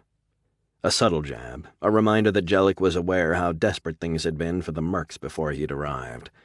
"Indeed it has, Colonel. I am still impressed that you were able to travel so far with a small escort and keep 2 million ducats a secret." Jellic nodded. "I'm just gratified that the ready availability of my coin has helped stabilize matters, pending the arrival of the second payment. Any estimates on timing?" Jellic forced back a smile. For all the niceties, even the good-faith payment he'd made up front, he knew Dolokhov and the others wouldn't be truly comfortable until they had the 40 million ducats they were owed. "Not long, Colonel, perhaps 2 weeks, possibly even sooner. I'm sure you understand the precautions necessary for transporting such a sum. It takes more than simply filling a few satchels with coin." "Certainly," Dolokhov nodded. 2 weeks will be highly satisfactory, and sooner even better. We should be ready to march as soon as the shipment arrives." "Please ensure that you are, Colonel. The Marshal was very clear. He wants the campaign to commence as soon as possible." Dolokhov stared back. "Well, we wouldn't want to upset the Marshal now, would we?" "No," Jellic said, offering a tiny smile. "We wouldn't. You have no idea how much we don't want to upset the Marshal." "Are your men ready to march, Colonel?" Ghana stood outside the armored vehicle he used to travel on campaign. There were columns on the hillside behind him, regiments moving forward toward the front lines, or at least what would likely be the front lines if open war broke out again between the armies, which looked likely. "Almost, General. A day, perhaps 2. Elaher's voice dripped with the arrogance so common to the Carterians, especially their senior personnel. Ghana bit down on his response. The truth was, more than anything, he wanted to smash this snotty colonel's face in. But he didn't dare. "A day, Colonel." Ghana paused, realizing he was speaking as he would to one of his subordinates. He wasn't sure where Elaher fit in the hierarchy, but he reminded himself to never forget the danger of further angering Carteria. "If possible, it would be extremely helpful if your people could be on the move sometime tomorrow." "I will see to it, General. Do you believe General Lucern will really attack, that he will violate the truce?" "He will attack, Colonel. It is to his advantage to do so, at least based on the intelligence he likely has available. That makes your arrival on the field even more vital. My forces are unlikely to prevail without your intervention." Ghana sighed. He'd fought Lucern with everything he'd been able to muster, but it hadn't been enough. He knew his adversary was an honorable man. Lucern's ultimatum had been opportunistic, perhaps, but Ghana had to admit, at least to himself, it was correct based on a strict reading of the ceasefire agreement. He might try to manufacture propaganda out of events, blame Lucern for the resumption of hostilities, but he was well aware his intrigues with Carteria had given his enemy a legitimate casus bellum. If Lucern knew everything, I wonder what he'd have to say. Elaher's soldiers were a destabilizing element in the fight, and almost certainly enough to ensure the defeat of Lucern's forces. Especially when Pellier makes his move, which should be any day now. Ghana had planned his operation well. Massive reinforcements, a double agent in his enemy's headquarters. It was all perfect, save for the fact that his new troops weren't the mercenaries he'd expected them to be. They were Carteria's veterans, and Ghana didn't trust the Marshal. Not one bit. "Then the war in the Badlands ends in the next few days, with our total victory." Ghana could hear it in Elaher's voice, the scheming, the arrogance. He was certain the Carterian had an agenda beyond helping defeat Lucern. But what was it? A demand for a greater share of Badlands trade revenues? That he could tolerate. Or was it something more? He'd been uncertain before. He'd wanted to believe Carteria was simply supporting him, and not seeking to supplant him. But now he felt he was starting to see things clearly. Lucern would die by Pellier's hand, and his army would be defeated by the intervention of the superbly trained Carterian force.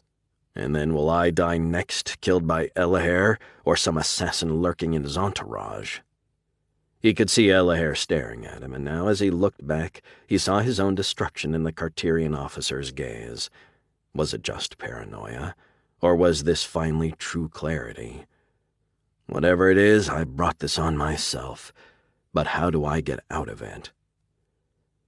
"I'm afraid I must be going, Colonel," he said abruptly, looking at the Carterian officer for a few seconds, before turning and stepping toward his armored car.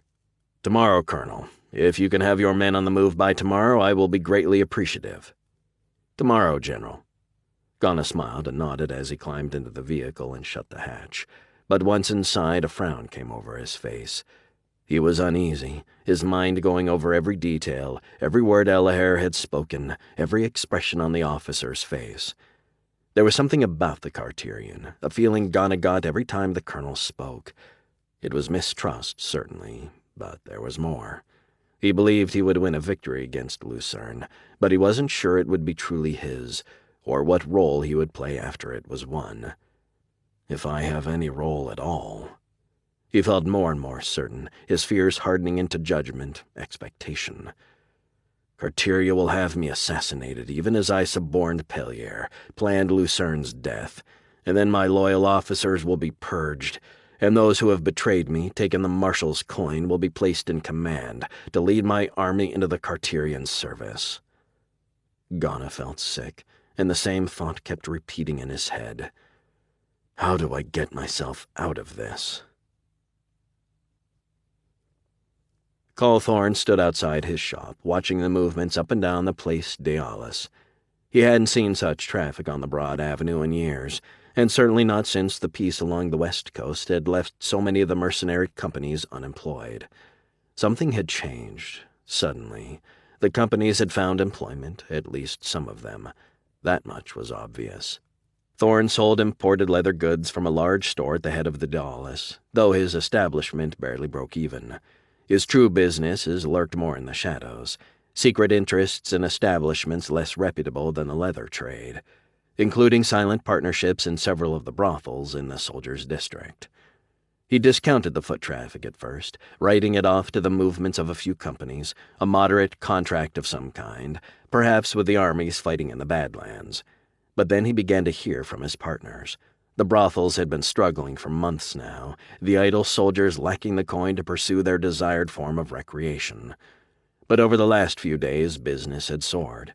The soldiers were packed into the establishments, coin in hand, waiting in long lines for their chosen companions.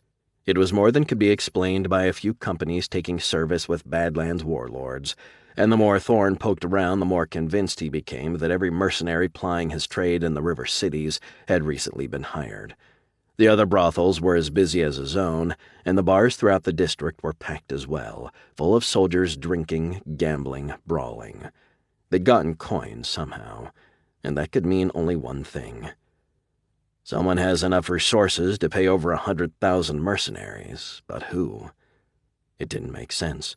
The West Coast warlords had fought themselves to exhaustion and bankruptcy, and Ghana and Lucern and the others in the Badlands weren't far behind on that road. There was no one on the northern continent who could afford to hire so many rifles. He'd wondered what to do. Was this a danger to him in any way? An opportunity? The information seemed valuable. But to whom? Ghana? Lucern? One of them had to be involved somehow. The other might pay well for what Thorne knew, but how could he determine which to approach? And how could he get to them at all? Word had reached Ryombi that the armies were on the verge of resuming hostilities. Thorne was a man who knew how to recognize opportunity, but he also believed in lowering his risks whenever possible. So he decided not to make any rash moves. He would learn more before he did anything. He started in his own backyard. He bribed the women in his establishments to get what they could from their clients, and he put his people in the bars to buy drinks, loosen tongues, and report back to him on anything they heard. The information came slowly at first, but then he started piecing things together. Someone had indeed hired all the companies based in the river cities, and they had paid them small advances. That explained the soldiers' descent on the bars and brothels, and there were mentions of more coin on the way, a vast treasure caravan carrying 6 months' wages for over 100,000 men. He'd pushed harder, spread some ducats around, and slowly he learned more. It was Marshal Carteria who had hired the mercs, and the convoy carrying their pay was coming across the Badlands, around the armies to the encampments where the companies were mustering outside the cities. It was a vast fortune, an almost unimaginable amount of coin in one place. It almost begged for someone to take advantage of the information. But who? It was too risky to deal with the armies. One of them was most likely working with a marshal, and Thorne had no idea which. But there had to be a way. Cassandra. One of Thorne's other businesses was providing intel, often obtained in the bedrooms of his brothels, to Cassandra Cross and her greys, mostly schedules of trade caravans moving from the sea to the markets of Ryombi and the other river cities.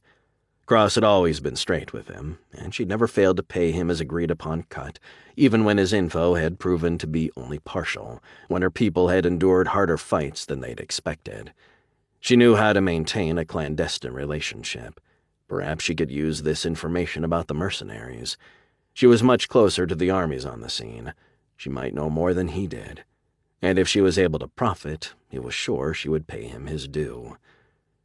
If her people can capture the convoy, take all that silver. He knew it was far-fetched. That much coin would be well protected, with enough guards to fight off Cassandra's band of raiders. But perhaps she could make a deal with one of the armies, or band together the other groups of bandits. "Gage!" he yelled. Yes, he thought, I will send word to Cassandra. "Gage!" he yelled louder, just as his apprentice came running into the room. "Yes, Master Thorn." Gage Trill was young, barely 20, an orphan Thorn had plucked off the street 5 years before, taking him from life as a beggar to work in his store. It had been a good deed, a reaction to something Thorn had seen in the boy, a quality he couldn't have described but felt nevertheless. And his instincts had been true. Trill had displayed unflinching loyalty, and Thorn had come to trust the young man with aspects of his business far beyond the sale of exotic leather goods. "I want you to go find the Greys. I have information I want you to give to Cassandra Cross." "Yes, Master Thorn, I will go at once." "My message is for Cassandra's ears only, Gage." He knew Cross's people were loyal, but he wasn't taking any chances, not when a potential windfall of this size was at stake. "Understood." Trill turned to leave. "And Gage, take some guards with you, 6. Muscle wasn't a fringe benefit of the leather trade, but it was one of the side benefits of his interests in prostitution and lending. "Go see Huron at the White Willow. I will call him and have reliable men waiting for you." "Yes, Master Thorn." Thorn just nodded, and then he watched his aide slip out the door. Then he reached down and punched a code into his comm unit.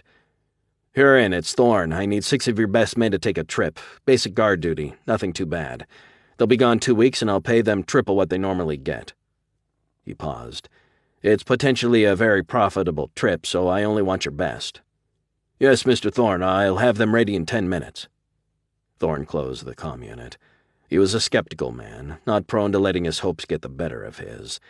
But if Cassandra could figure a way to take that caravan... Chapter 20. Near Lucern's headquarters. The Badlands. Northern Celtiboria. Blackhawk raced along the tiny ridgeline, staring out into the deep dusk, his eyes scanning for guards, patrols. He had already slipped past 2 groups of Lucern's men, and he knew the general would have more of them out protecting the approaches to his headquarters.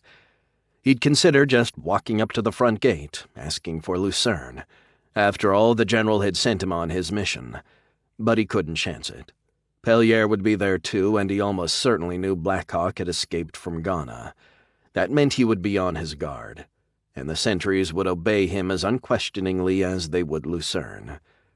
No, he had to get inside, reach Lucern. Even then, he didn't underestimate the challenge that faced him. Eton Pellier had served Lucern for years. Blackhawk was a drifter, a man in whom the general had placed some confidence, but not one he was likely to believe when he accused a longtime officer of treachery. And Blackhawk knew he had no proof. He felt an urge to stop, to go back to the Greys, leave Lucern to his fate. But he couldn't. He'd felt rage toward the general, sworn to destroy the man. But he'd been wrong. He was certain now. Lucern hadn't had anything to do with his capture, with the trap Pellier had led him into. Now he thought back to the man he'd spoken to in his cell, the leader he'd eaten with, agreed to serve. His old impressions raced back, pushed aside the false anger and need for vengeance that had so consumed him. Lucern was a friend. That was an odd realization for a man who had no friends, who had never had any. And now he felt the overhead of friendship, the obligation, the need to help a friend in trouble. The whole thing felt strange, and somehow right. He had sacrificed comrades before, coldly, ruthlessly. Victory had been his mistress. But now the idea of leaving Lucern to his fate was unthinkable. He reminded himself how ready he'd been to blame the general for his capture, how easily he could have killed his new friend, only to discover after the fact he'd been wrong. It was unsettling, and it drove his need to save Lucern with even greater intensity. He jerked to the left, slipped down behind the ridge, an almost instinctive reaction as his eyes caught motion in the near darkness, another patrol moving across the open desert. He paused, peering over the small crest, his eyes fixed on the soldiers, assuring himself they hadn't spotted him. Then he moved forward again, with a low ridge between him and the sentries. Lucern is a cautious man. His headquarters is well patrolled. His admiration grew. Blackhawk tended to be daring, a man willing to take risks, but he respected a meticulous warrior. And from what he knew of Lucern, the general was also willing to gamble when the odds were in his favor. He could see the dark shadow ahead, the ancient castle Lucern had adopted as his main base. It was perched on a rock outcropping, overlooking open desert in every direction. It wouldn't be easy to sneak up undetected, but Blackhawk had been bred and trained from birth for this kind of thing. He moved coolly, steadily across the sand, slipping around toward the back of the great edifice, to the only approach that offered some meager cover. He climbed back up on the rocky spine, crouching, keeping his head down. He peered out over the desert. The patrol was moving away, but he wasn't going to take any chances. The ridge rose slightly, ending up just ahead in the spur of rock forming the base of the castle. He crept along the far side, keeping his head below the crest. It was difficult footing, but he managed it well, even at a near run. A few minutes later, he was under the walls of the castle, looking up. It was a long way, a difficult climb, especially without any equipment. He moved closer, looking at the wall. It had been smooth once, but the centuries had taken their toll. There were cracks, holes in the thick stone. A dangerous climb, but a possible one. He reached up, feeling around with his hands, getting a grip. Then he stepped up, sliding the front of his foot into a crack. It was tenuous, difficult, a slow climb, but it was the only way he could get in undetected. He continued up slowly, meticulously, testing every handhold, every perch for his foot. About halfway up, his foot slid, the stone under it giving way. He felt the rush of adrenaline, and his body reacted, instinct and conditioning responding faster than conscious thought. His hands clenched hard, and he drove his other foot deeper into the small crack where he'd shoved it. His heart rate jumped, and for an instant he thought he might fall. But he held, and he pulled himself up, jamming the fallen foot into a higher perch. He'd moved to the side, following the location of the cracks and holes in the wall, and now he was directly above the small ridge. He paused, rested for a moment. He looked down. It was a long drop, enough to kill a man. He knew his body was strong, sturdy, that his genetics allowed him to survive things other men couldn't. But he knew a fall meant at the least critical injury, and ending up a cripple on Celtiboria would be far worse than death.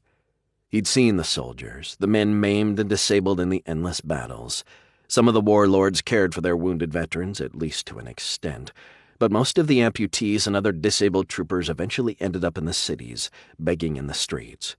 Blackhawk had found himself shocked at that reality, though he'd immediately realized he had never concerned himself with the fates of wounded soldiers who'd fought alongside him in the past.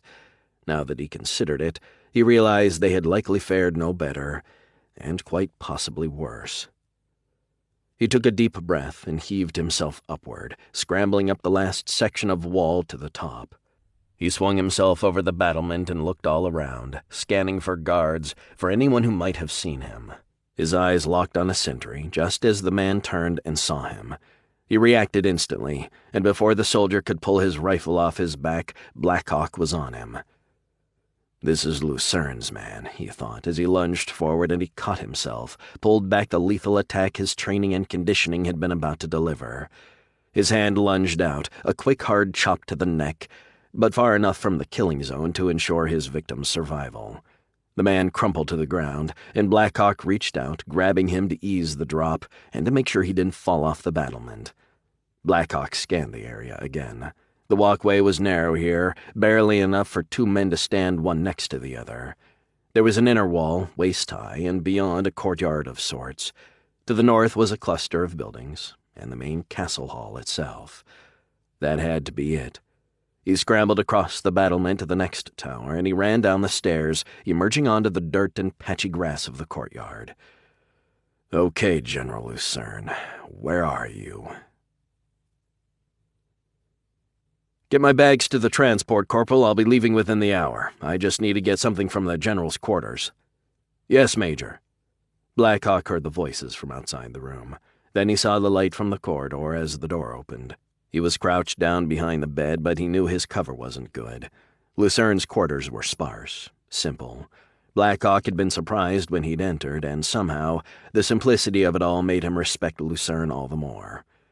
Please, don't make me kill any of his people. The door opened completely and an officer walked in, his head down, reading from some kind of small tablet. Don't move. Blackhawk's voice was firm, threatening. Hands out to your sides. The officer froze. He didn't run, didn't recklessly reach for his pistol. He just did as Blackhawk asked, even as his eyes whipped around the room, locked in on the threat. Major! The voice came from behind, from the hall, then the sound of boots on the stone floor. Blackhawk felt his body responding to the threat, the battle trance coming on him.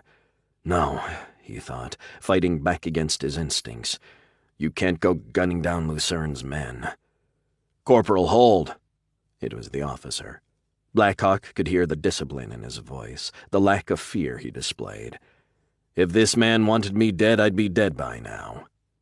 Blackhawk was impressed. The officer was courageous, and he kept his head in a dangerous situation. I do not wish to harm you, Blackhawk said, walking out of the shadows.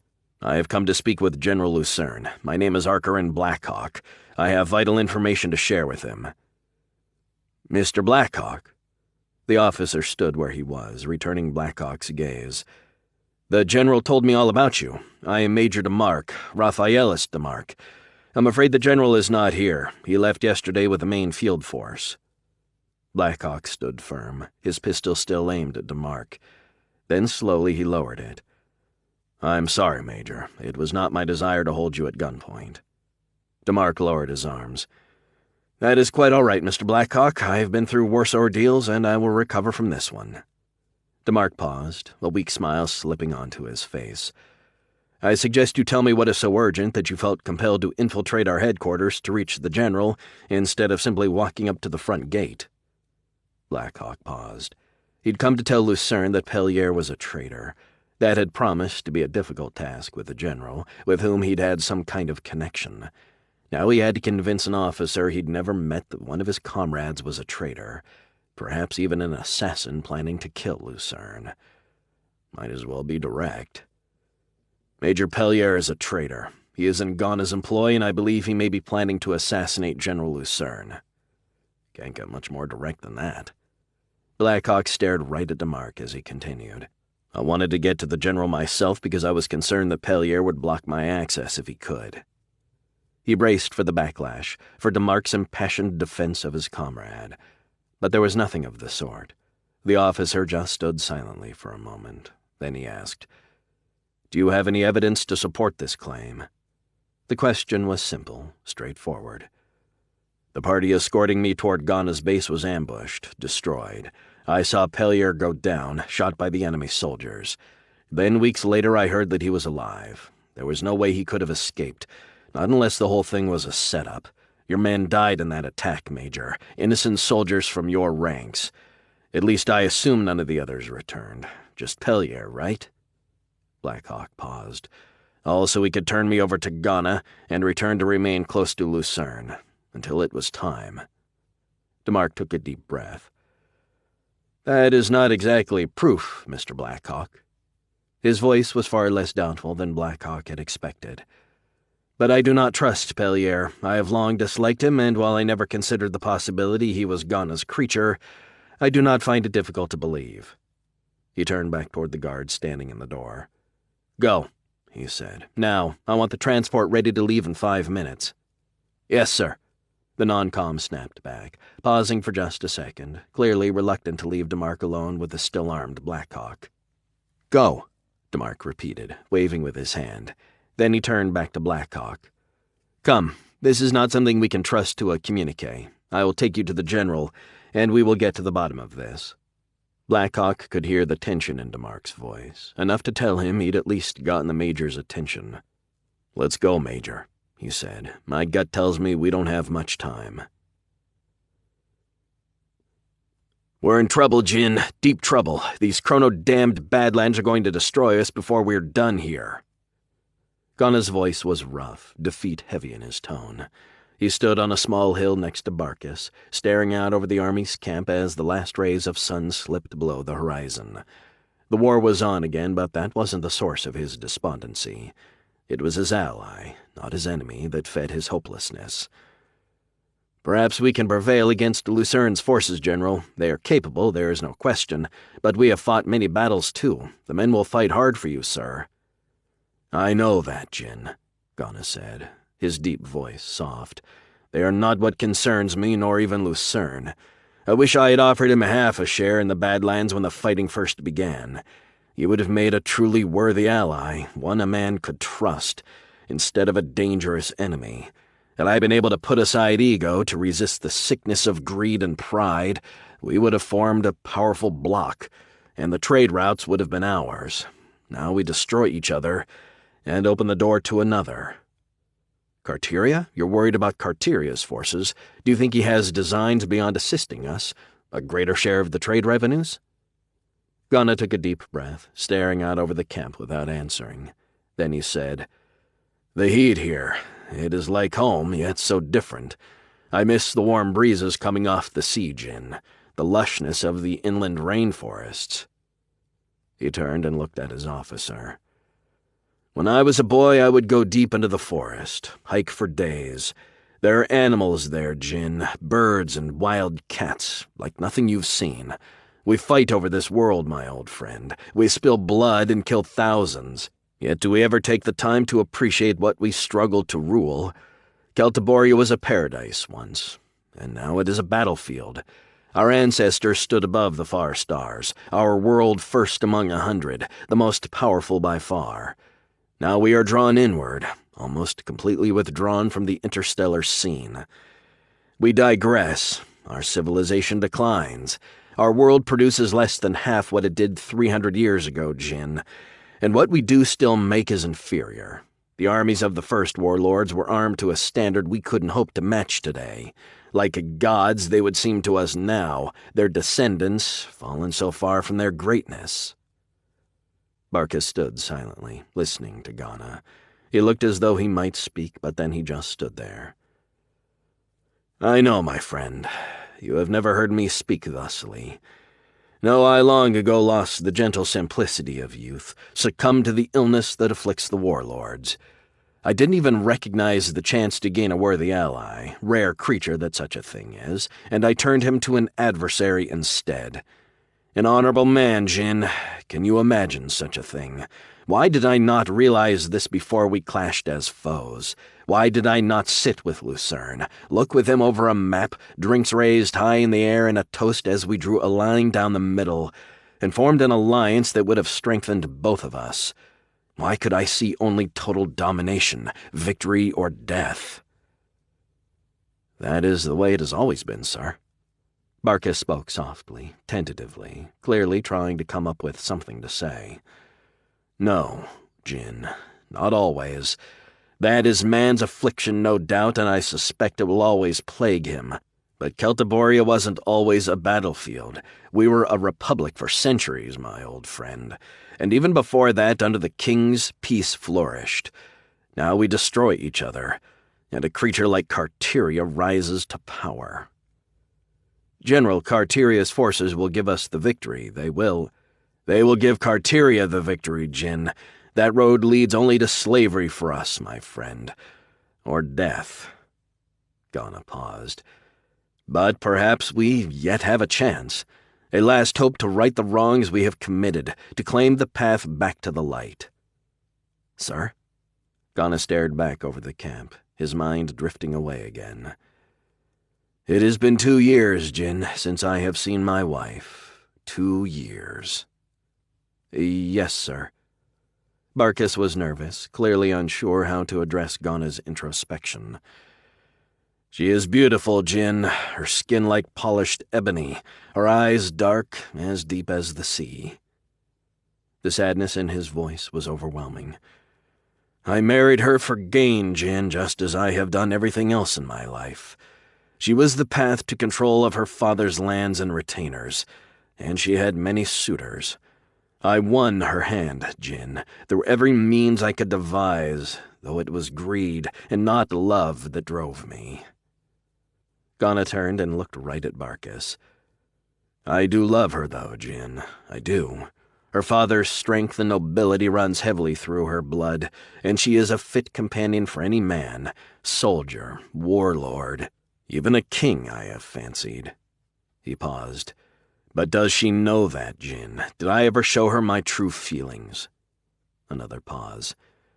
"I would give away all, position, power, all of it, just to live my days with her, to feel her warmth next to me, to lie together listening to the waves of the sea crash against the great boulders." "You will see her again, General. We will return home after the campaign, and she will be there waiting with your children." Ghana managed an odd smile. "Would that it were so, my old friend. You're a good man, Jin Barkis, and I fear I have ill-used you at times, that I have failed to repay your loyalty as I should have." "That is not true, sir. You have my service and my devotion, now and always." "I would ask you to do something for me, Jin. I trust no other to do this as I do you." "Anything, my general. Command me." Ghana reached into his jacket and pulled out a data crystal. "This is a message, a proposal offering peace. It is what I should have done 2 years ago. Go to General Lucern's headquarters, order Pellier to stand down, and deliver this message to the general." "Yes, sir." Barkis straightened up, snapping to attention. "I will see it done, sir." "Hurry, Jin. You must get there before Pellier strikes. It was a particular bit of evil in my soul that drove me to send an assassin to achieve what I failed to win on the field." "I will get to him, sir." "Jin, I am sorry I must send you to do this. General Lucern is a merciful man. He will allow you to return. Or if he does not, he will keep you in comfortable captivity, but—" Ghana looked at Barkis, and the expression on his face was one of guilt, of regret, of fear. "If Pellier has already struck, there is no way of knowing how Lucern's officers will react." He paused. "I fear I am sending you into great danger, my old friend." Barkis stood firm, staring back at his commander. "I am honored, General, that you entrust this to me." A pause. "With your permission, I will leave at once."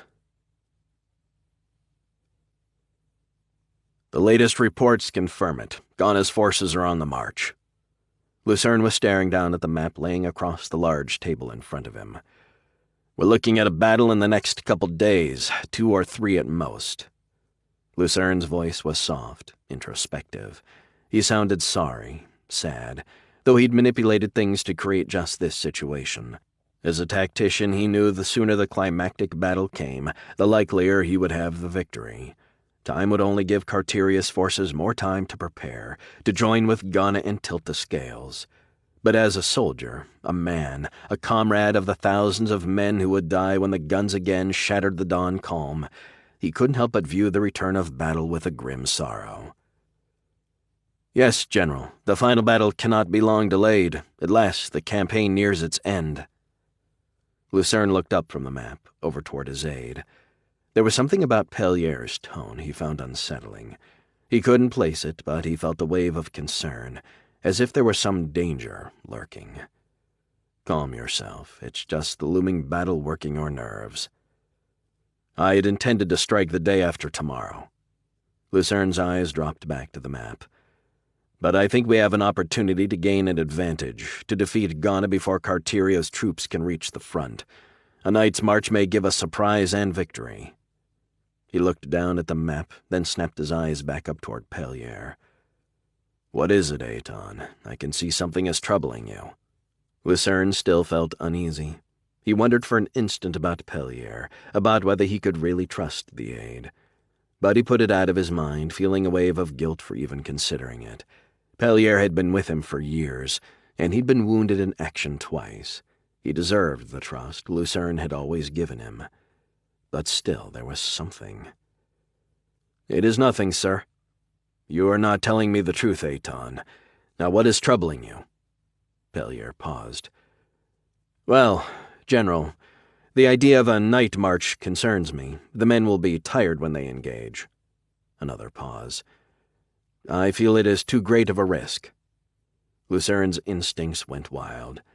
He was acting strangely before I mentioned the night march, and the men have had long marches before. Why would he be so concerned after they've just come off an extended rest period? What the hell is going on here?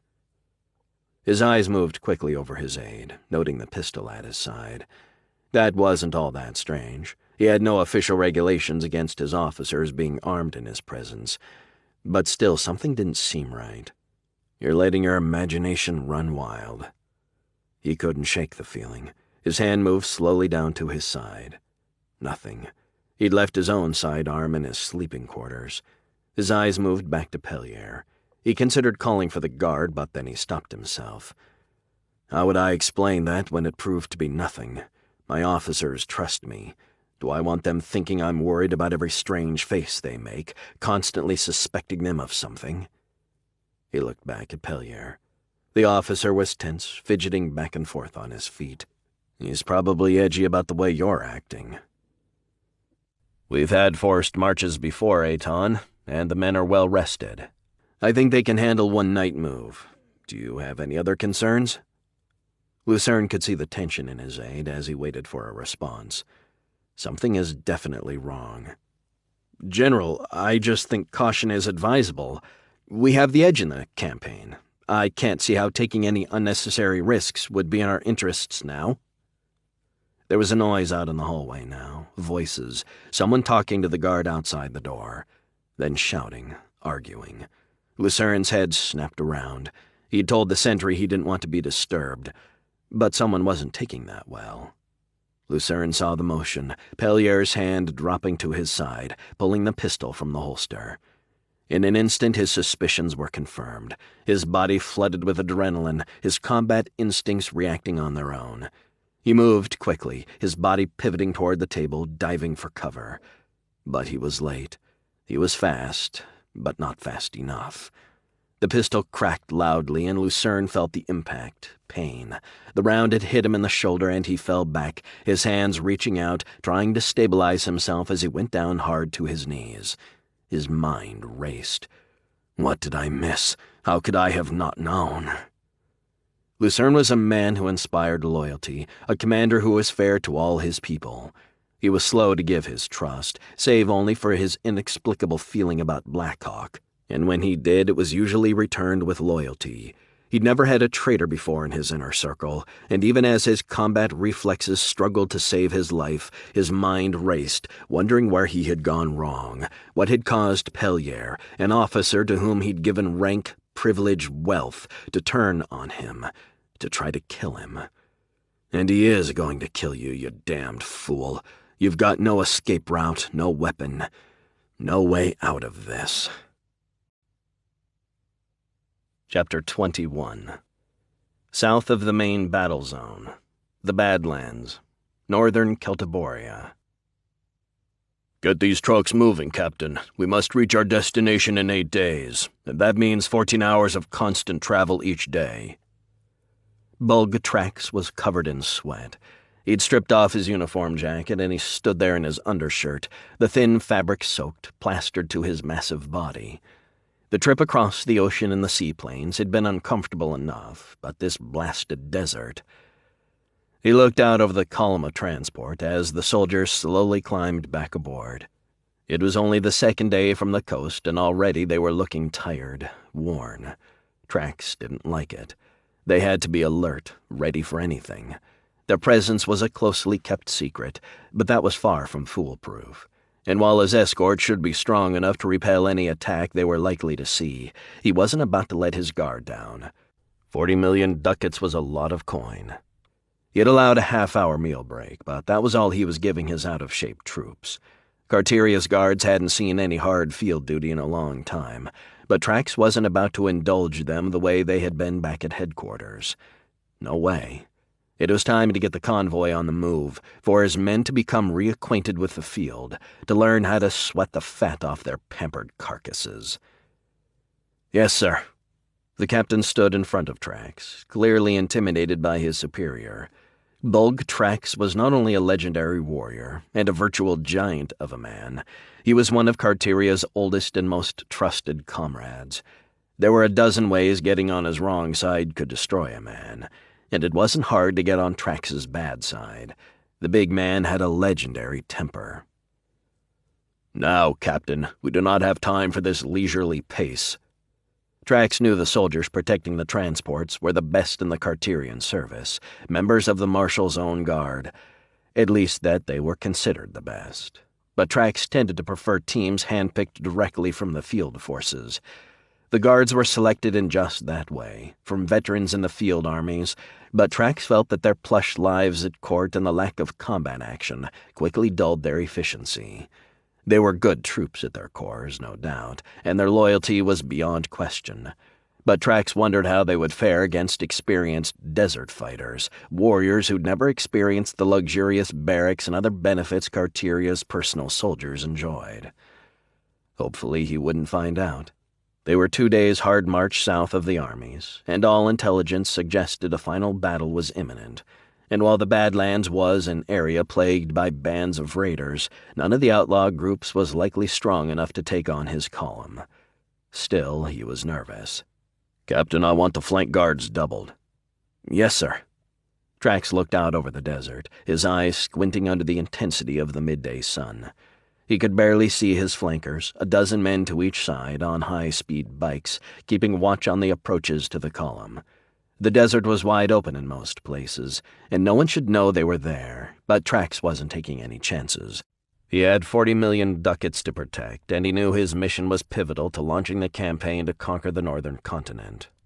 He wasn't going to take any chances. "And send the daily communique to Colonel Jellic.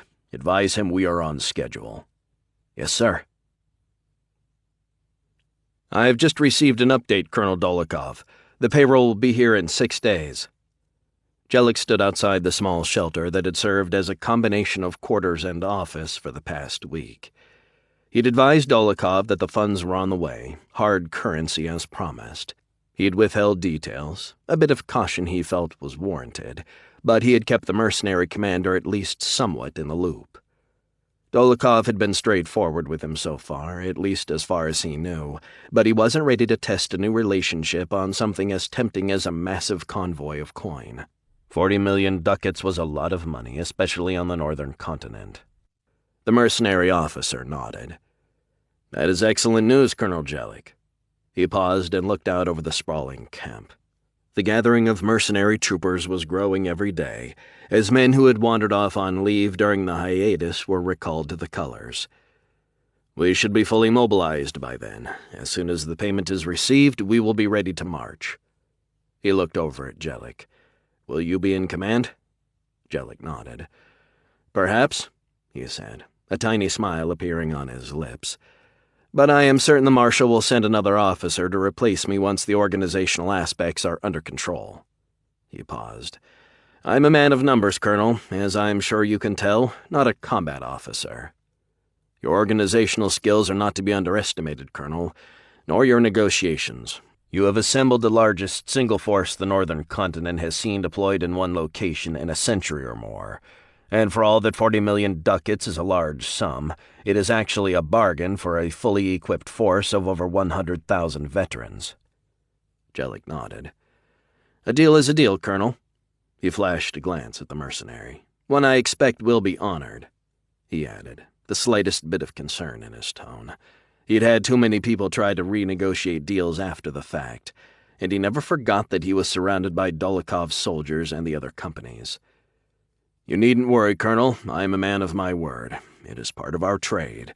A mercenary company that didn't honor its contracts wouldn't last long." "I wouldn't worry, Colonel Dolokhov. We were at a disadvantage in negotiations this time. But Marshal Carteria is very generous to those who serve him well. If our initial campaigns are successful, I am sure you will do well when it comes to renegotiations." "We shall see." Dolokhov's voice was calm, businesslike. But there was something else there, a hesitation, a hint of discomfort. "What is it, Yuri? What troubles you?" Dolokhov hesitated. "It is nothing, Colonel. Just what?" Jellic had an idea what was on Dolokov's mind, but he wanted the officer to say it first. "There is some concern, Colonel." Jellic had told the mercenary he could call him Gans, but Dolokhov had continued to use his rank when they spoke. "Concern?" Dolokhov paused again. "Yes, concern about the future of the northern continent, about whether we should be aiding an outside power making a move to conquer it." "Conquer the continent? Who said we were going to conquer the entire continent?" Dolokhov stared back at Jellic. "I know you're not a tactician, Colonel, but I don't believe you're unaware of your master's intentions. He hardly needs this much force to win the fight in the Badlands, so what else can we infer as to his ultimate goal?" "And that troubles you?" Dolokhov paused, a thoughtful look on his face. "Yes, Colonel. No doubt such a war would be long, and it would be lucrative while it lasted. But if your master does unite, conquer the continent, we would be out of business, would we not? Many give lip service to the desire for a united Celtiboria, but how many, like us, owe everything to the very turmoil people so often curse? If we help your master conquer the continent, we destroy our own utility." "While I feel you're inferring far too much from the Marshal's actions, even if such a sequence of events did occur, would that much really change? Would you be damaged, stripped of an uncertain and variable livelihood? Or would you gain something longer-lasting, more stable? I was not born to the Marshal's service, Colonel, yet here I am, prosperous, wealthy, carrying a high rank. Should Marshal Carteria become master of the continent, I can assure you that he will remember those who made it possible, and the rewards will dwarf whatever you feel you have lost." Dolokhov stared back at Jellic, nodding slightly after a moment. "Perhaps, Colonel." A few seconds passed, then the mercenary repeated himself. "Perhaps." Jellic just nodded. "Well, Colonel, I'm afraid I have duties that will not wait, if you'll excuse me." Jellic nodded again, wordlessly. Dolokhov turned and walked down the small hill, back toward the center of the camp. Jellic watched him go, but in his mind his thoughts were bitter. "Yes, Colonel, Marshal Carteria always recognizes skill he can put to his own uses, and he knows how to create loyalty, at least of a sort." His mind drifted to his family, to his wife and children in the gilded palace that served as their prison. Jellic was well treated, and he knew he would serve Carteria to the best of his ability. But was it loyalty when it was driven by fear? When his allegiance was accompanied by images in his mind of his children murdered, crucified in front of their opulent home, of his wife raped by Carteria's guards before she too was nailed to a cross to die slowly, the price of his disloyalty? Or even my failure? No, I cannot fail. I hate Carteria, but that is of little consequence. I will succeed. I will use all my skills to aid his conquest. For my family. Cass sat quietly, staring at the wall. She was deep in thought, sad.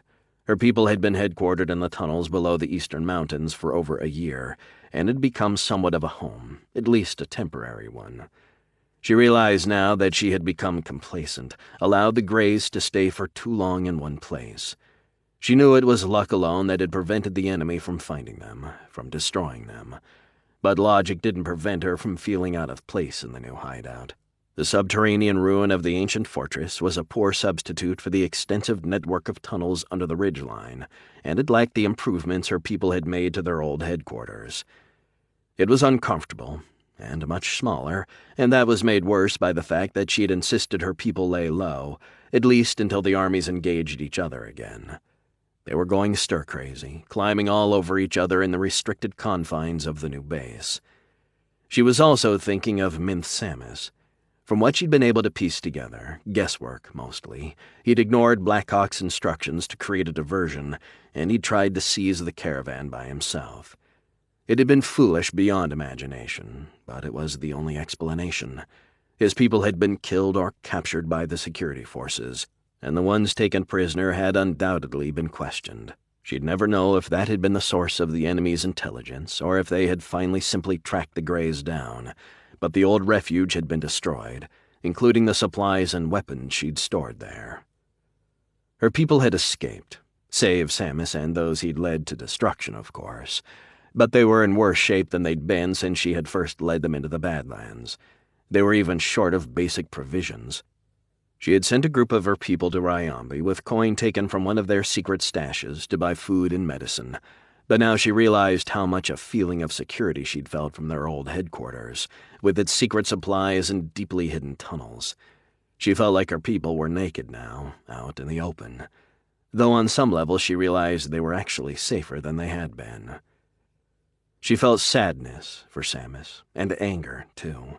The fool had gotten 9 other Greys killed or captured.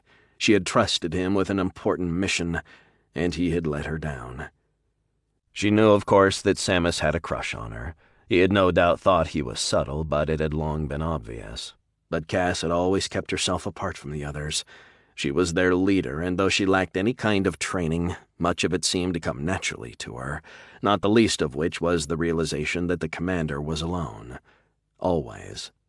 She'd scrupulously avoided even the hint of romantic involvement with any of her people, and if she'd ever chosen to relax this policy, it wouldn't have been with Samus. It wouldn't have been with any of them. I love them all. I would give my life to save them. But they are all boys. Cass had felt the crushing burden of command for too long, the guilt at every death, at each plan that failed. Her thoughts were filled with tactics, strategies, and responsibility weighed on her every sleepless hour. It had aged her, scraped away the last vestiges of the cheerful young girl she had once been. She was a warrior now, grim and deadly, like Blackhawk. Blackhawk, another source of her sadness now. He had gone, as she'd always known he would, but though his departure was far from unexpected, now that he was gone she felt the loss acutely. He'd become her lover, and she'd found a brief escape in his arms, in the deep stillness of the desert night. But there was more there, too. He was like no one she'd ever met. She didn't know much about him, really, but she had sensed enough. He carried his own burdens, scars from a savage past, and she had connected with that part of him. She'd imagined a future she knew could never be, one where they helped to heal each other's wounds. But that was just a dream. Neither of them had reached the end of their own struggles, and she wasn't sure they ever would. And some wounds are simply too deep to ever heal. She took a breath, her thoughts drifting to events to the west, to the armies her scouts had reported were now on the march. She wondered if Blackhawk was there, with Lucern's army. Had he confirmed that Lucern had not betrayed him, or had he taken his vengeance, killed the general? Or perhaps he had failed. For all she knew, Blackhawk could already be dead. But she didn't believe it. She knew it was nonsense, but somehow she was sure she would know. He is still alive. Cass, it was Jarvis Daneth. Jarvis, she said, sounding groggy, though she hadn't gotten a moment's sleep. I'm sorry to disturb you, but the night scouts have returned, and they brought someone back with them. They found him near the old headquarters. It's a miracle Ghana's men didn't get him first. Who is it? She reached down, grabbing her jacket and putting it over her shoulders. She'd never gotten used to the temperature swings in the desert, how cold it could get even after a blisteringly hot day. He says his name is Gaj Trill, that Cal Thorne sent him. She straightened up, paying close attention now. Cal Thorne was her best contact in the river cities, and his information had always been accurate. What does he have to say? He won't tell us, Cass. He says his instructions are to speak only to you directly. She felt a sense of concern, a passing worry that this was some kind of trap. But Thorne had never given her cause to doubt him, and she had always paid him his due and then some. Bring him in, Jarvis. I will speak to him. Alone? Now it was Jarvis's turn to worry. Cass reached down under the pile of blankets that made up her bed, pulling out a small pistol. She checked it quickly and shoved it under her robe. Yes, Jarvis, I will see him alone, now. Major, may I have a moment? Barkis stopped. The phrasing was polite, but the tone was unsettling. He turned, looking into the darkness. He could see one face, familiar, but there were others too, hovering back just out of view. What can I do for you, Largon? Largon Keeves was another of Ghana's longtime officers, a major like Barkis. "You can help me help the general, Jin. Help the army." Barkis felt his stomach knot. He'd known Colonel Elahair had been spreading coin around, but he hadn't realized the Carterian had managed to suborn officers as close to Ghana as Keeves. "And how would I do that, Largon?" Barkis tensed, and the thought crossed his mind to resist, to strike first. But he let it pass. There were at least 3 others in the shadows, and probably more. He might take down Keeves, but the others would finish him. "The general is fatigued, Jin. He is making poor decisions. We must save him from himself." A pause. "Give me the data chip, and remain here.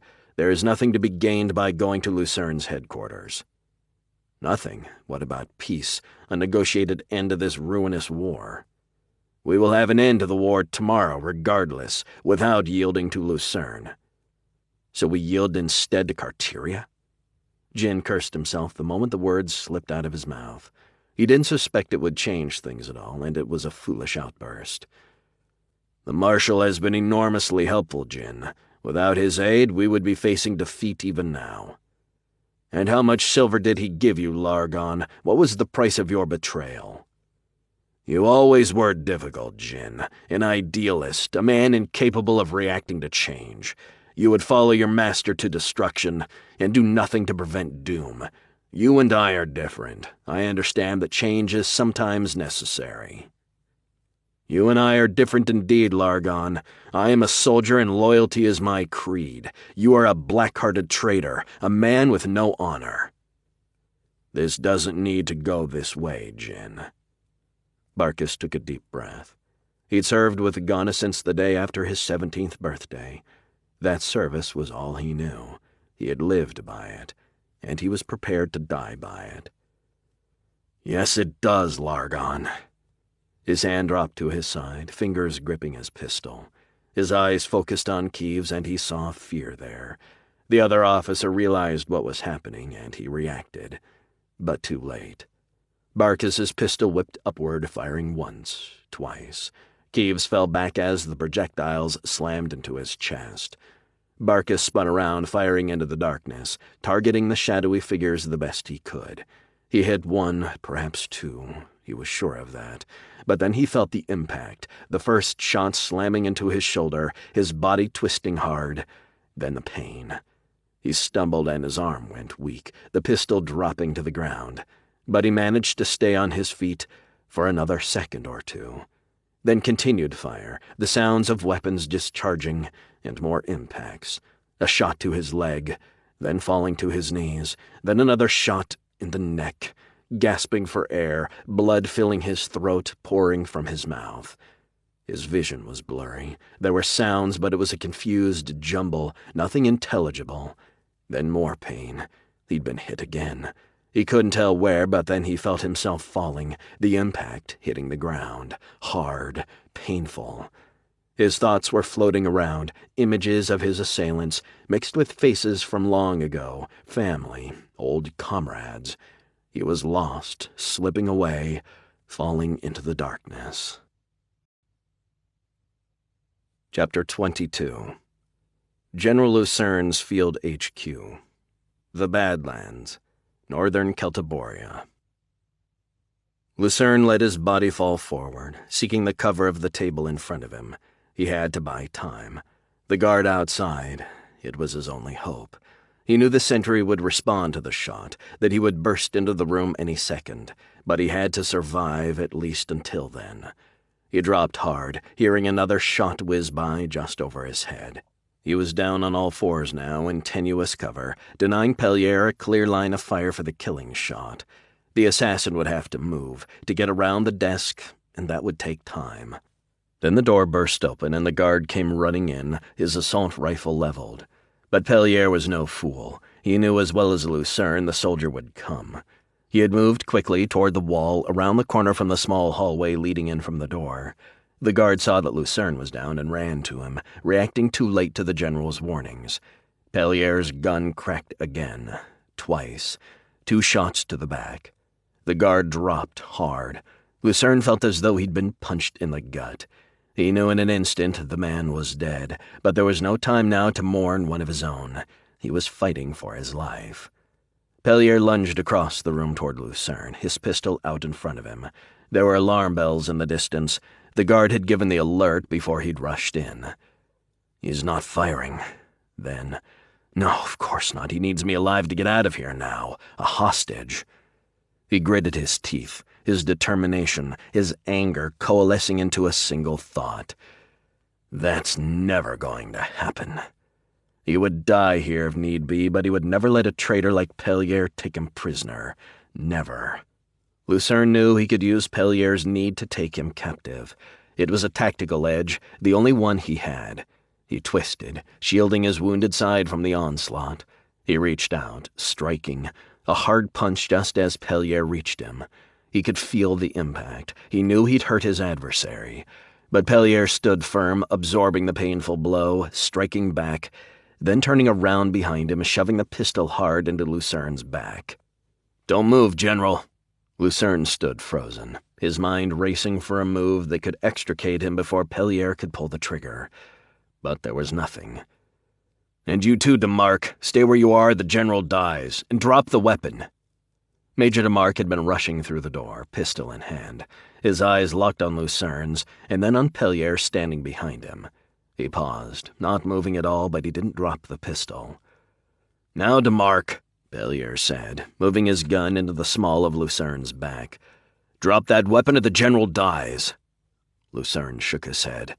"No, Rafe, don't. He can't Ugh!" Pellier's hand had come down hard on Lucern's wounded shoulder. DeMarc stood still, watching. Lucern shook his head again, and Pellier punched the injured spot harder this time. Lucern had almost crumpled to the ground, but Pellier's free arm slipped under his shoulder, holding him up. His other hand held the pistol, pressed right against Lucern's back. "Drop it, now, or I'll blow off one bit of him at a time." DeMarc hesitated for another few seconds, unmoving. Finally, he let the gun slip out of his hand and dropped to the floor. "Over, against the wall." DeMarc hesitated again. "Pellier, you're never going to get out of here. You know that. Why don't you make it easy on yourself? You know the General is a fair man—" "Shut up and do what I say. Now, against the wall." Pellier's voice was ragged, tense. He was afraid, and it showed. DeMarc moved slowly, his eyes darting around, taking stock of the situation each minute. Stopping again. "Now!" Pellier roared, "or the General loses a leg in 2 seconds." DeMarc moved to the side. "Come on, Aton," he said, keeping his voice soft, even. "You're trapped and you know it. There is no escape. Let the General go and we'll let you leave. You can go to Ghana's camp, wherever you want, but this is a dead end you're on now." "You think I believe that, Raphaelis? That you would just let me leave after this?" "I wouldn't," the officer responded. "I want to see you on the ground, bleeding to death, you stinking traitor." His voice was hard-edged, angry. "But the General is more merciful than I am." "I will let you go, Aton." Lucern's voice was ragged. He was in a lot of pain, but there was sincerity there, too. "Just put the gun down. I'll give you a transport. You can take your things and go. Join Ghana, or head to the river cities. Go wherever you want." Pellier hesitated, his grip loosening slightly. Lucern was waiting for the right moment. His move would be hampered by his wounds, and any miscalculation probably meant death. Then he saw a flash of motion behind DeMarc at the doorway, a dark, shadowy figure rushing into the room. Lucern saw the movement, another guard, he assumed. He prepared himself. His guards were good, but Pellier was behind him, mostly hidden by his body. He would only need an instant to pull the trigger. His man would be hesitant to fire, to risk hitting him, and even an instant's delay could be fatal. Then there was a loud crack, a single shot that took him by surprise. He tensed, twisting hard, moving away from Pellier. Then he felt something on the side of his face. Warm, wet. Pellier fell away from him, dropping to the ground. He turned, amazed, staring down at the body of his captor, his hand moving to his face, pulling away, streaked with red wetness. Blood. Pellier's blood. The officer lay on the ground, a red pool expanding around his head. What was left of his head. Lucern snapped back around, looking at DeMarc, and the man standing behind him just inside the room, his arm still extended, holding a pistol. Blackhawk. His new ally was still alive, and he had saved his life. Ghana sat at the makeshift desk, staring off into the semi-darkness of the tent. It was the eve of battle, late into the deep night. At dawn, just a few hours away, his soldiers would engage Lucern's army. He had no doubt his forces would fight well, but he was equally certain they would be pushed back. He'd used the truce to rearm and reorganize his army, but he hadn't secured the coin he needed to hire more mercs, and his army unaided had already been thrice defeated by Lucern's veterans. Perhaps defeat would be a blessing, an end to this war. Lucern is not a savage. There are worse men to have in control of your fate. But there would be no defeat. Ghana was confident of that. Carteria's troops were half a day's march back, and as soon as Lucern's forces were fully engaged, they would hit the enemy flank. Ghana had learned to respect Lucern's troops, and he wagered man for man they were more than a match for the Carterians, save for their equipment. Lucern's army was outfitted like Ghana's, but the far wealthier Carteria had provided his soldiers with advanced weapons, systems Ghana, Lucern, and the rest of their northern continent brethren could only dream about. He'd even heard rumors that the Carterians had some imperial tech, weapons of a power that far exceeded anything of Celtiborian manufacture. When 25,000 superbly armed Carterians slammed into their flank, even General Augustin Lucern and his proud veterans would be defeated. Victory, so long sought, yet not mine. He'd wrestled with his expectations. What would Carteria do once Lucern was gone? He'd tried to believe his ally would continue to back him, but Bako Ghana was no one's fool. In his heart he knew he would be the next to go. His mind bounced around, wondering which of his people Carteria had already bribed, who had been promised his place. He'd hoped his desperate gamble, his outreach to Lucern, would extricate him from the mess he'd created for himself. But there had been no word, none at all. Could Barcus have been turned? Had Carteria's coin gotten to his aid? No, not Jin Barcus. He's been with me practically since he was a boy. He wanted to believe, but he wasn't sure. Everything was falling apart around him, and he didn't know who he could trust. His rational mind said Barcus was solid, but he was beginning to doubt everything, even his own judgment. Still, one thing was clear to him. The marshal would wait until the battle was over. He wouldn't risk unsettling the army before the final fight. But then Carteria would have Ghana killed, either by an assassin or at the hands of one of his own men. That would be the ultimate defeat, to be gunned down by one of his own officers. He didn't know what to do. Not unless Barcus returned. Had Lucern taken his messenger prisoner? Was Barcus waiting in Lucern's camp for an answer? Had some patrol or sentry captured him? Or worse? He just didn't know. But there was nothing he could do, nothing but wait, and hope Barcus returned before battle was joined. Once blood was spilled, it would be far more difficult to make the peace. Jin, where are you? Chapter 23. The Atafor Basin, the Badlands, Northern Celtiboria. The Battle for Atafor, First Phase. The dawn was clear, cold. All across the field, the sun's first rays were touching the ground, bringing light and the first warmth to drive away the night's chill. It had rained the evening before, a rare bit of precipitation this time of year in the deep desert, and the sand was dark, wet. There were puddles in a few low-lying areas, small stretches of open water that would not long survive the day's coming heat. It was early, very early, but the soldiers had been on the march for over an hour. Columns moved almost silently over the rolling hillsides, and staff officers scurried around, delivering orders too sensitive to trust to vulnerable comm transmissions. General Lucern's army had risen before the sun, his veteran warriors emerging from their tents into the cold darkness.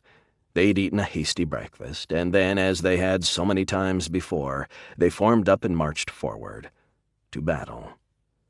Lucern hadn't awakened early like his soldiers. He had never slept. The general was a restless soul who rarely got more than 3 or 4 hours of sleep a night, and almost never a wink on the eve of battle. His dynamic leadership in the heat of combat seemed spontaneous to those around him, orders flying rapidly from his mouth, almost as if his decisions were instantaneous. But that was a misleading impression.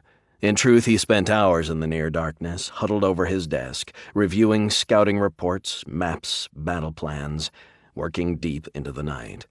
His reputation had been earned, as much in those quiet hours as on the field itself, pistol in hand, leading his troops into the heart of the struggle. "Does it always feel like this?" Blackhawk walked up behind the general. Like Lucern, Blackhawk was a poor sleeper.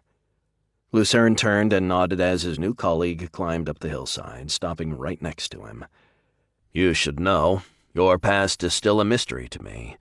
But I'd bet my last ducat you're no stranger to the field of battle. You know how it is. The danger, the tension, the guilt for those you sent to their deaths." Blackhawk just nodded. He'd fallen a little under Lucern's spell, but he realized the general couldn't possibly understand a man like him, like he had been. It was true that the battlefield wasn't new to Blackhawk, but a lot of what he was feeling was very new. He was tense, nervous, and he felt for the men he knew would not survive the day. Before it had been different. He'd been confident, always commanding greater resources than his foe, and he'd viewed the casualties as numbers on a spreadsheet after the fact, nothing more.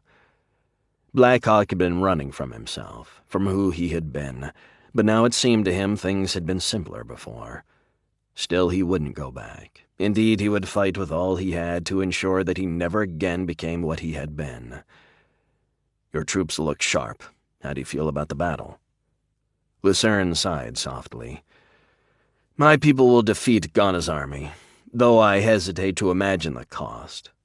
The general paused, looking off into the distance. Blackhawk could tell there was more in Lucern's mind, something troubling him beyond the threat of Ghana's soldiers. "What is it?" he said softly. "Carteria's troops.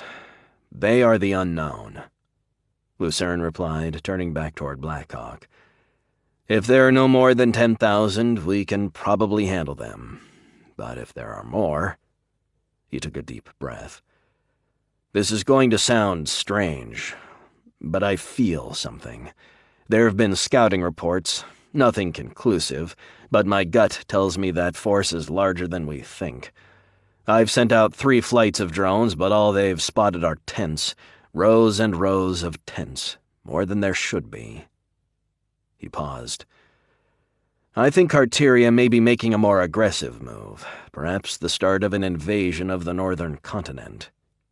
Maybe the drone flights picked up some of Ghana's own reinforcements. He may have scraped some levies from back home."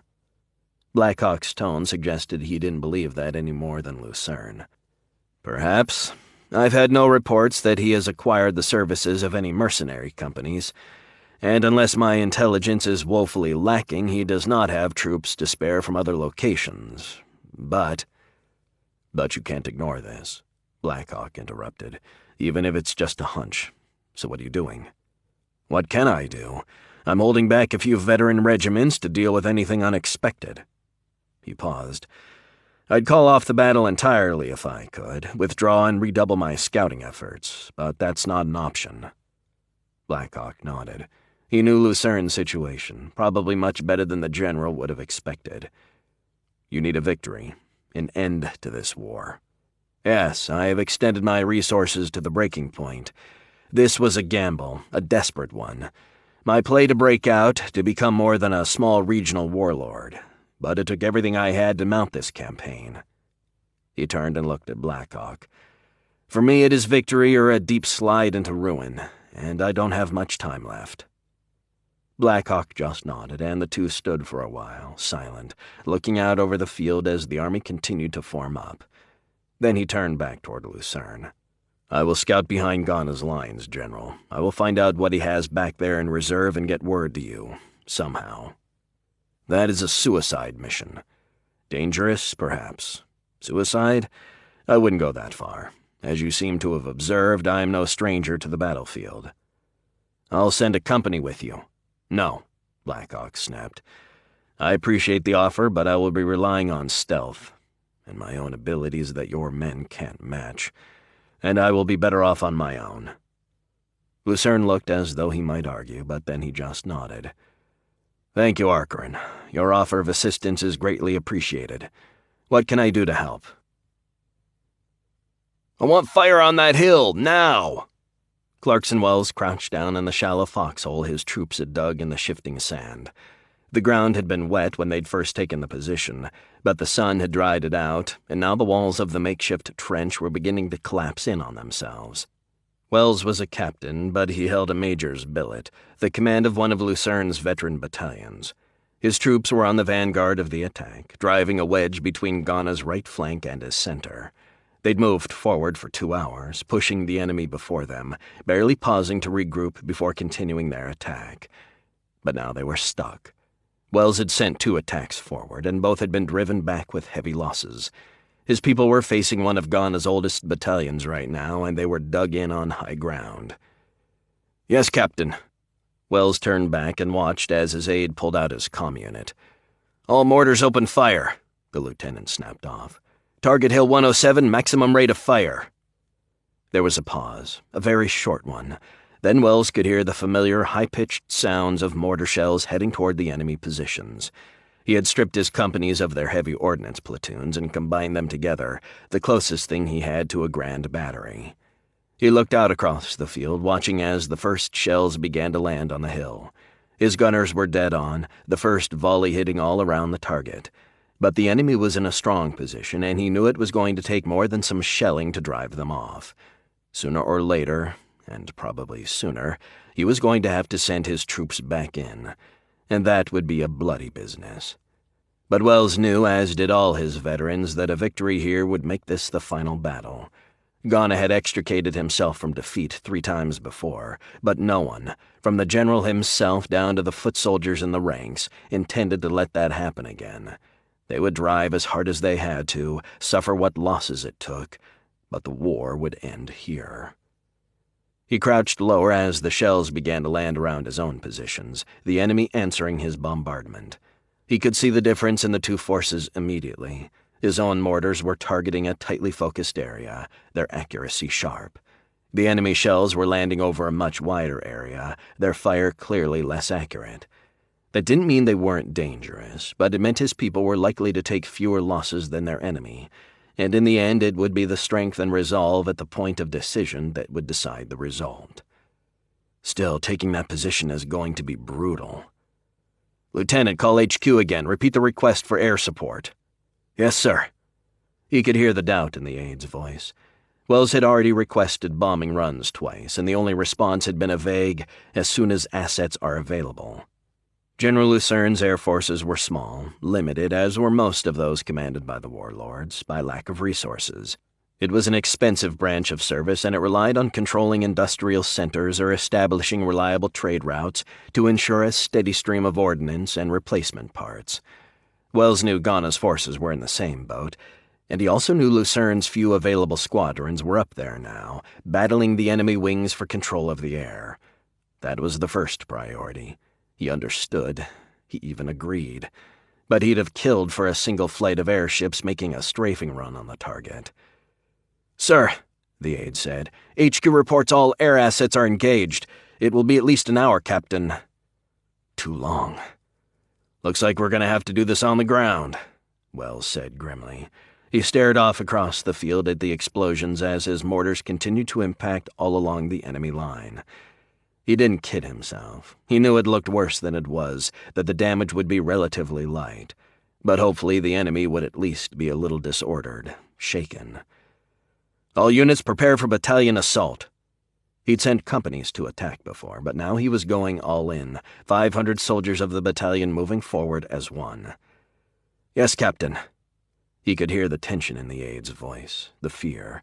Lieutenant Stewart was a veteran, but it was a common misconception that experienced troops weren't afraid in battle.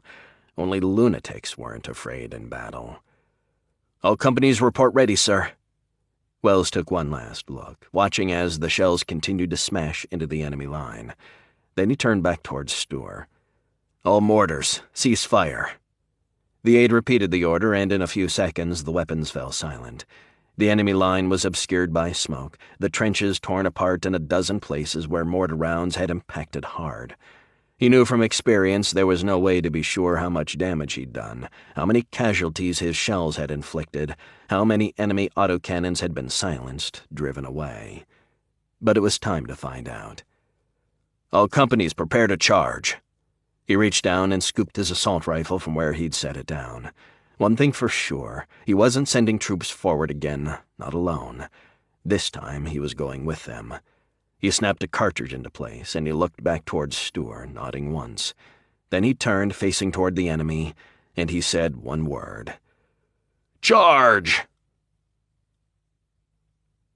Blackhawk moved quickly behind the low ridge, hopping along the row of boulders, hugging the edge of the small rocky crest.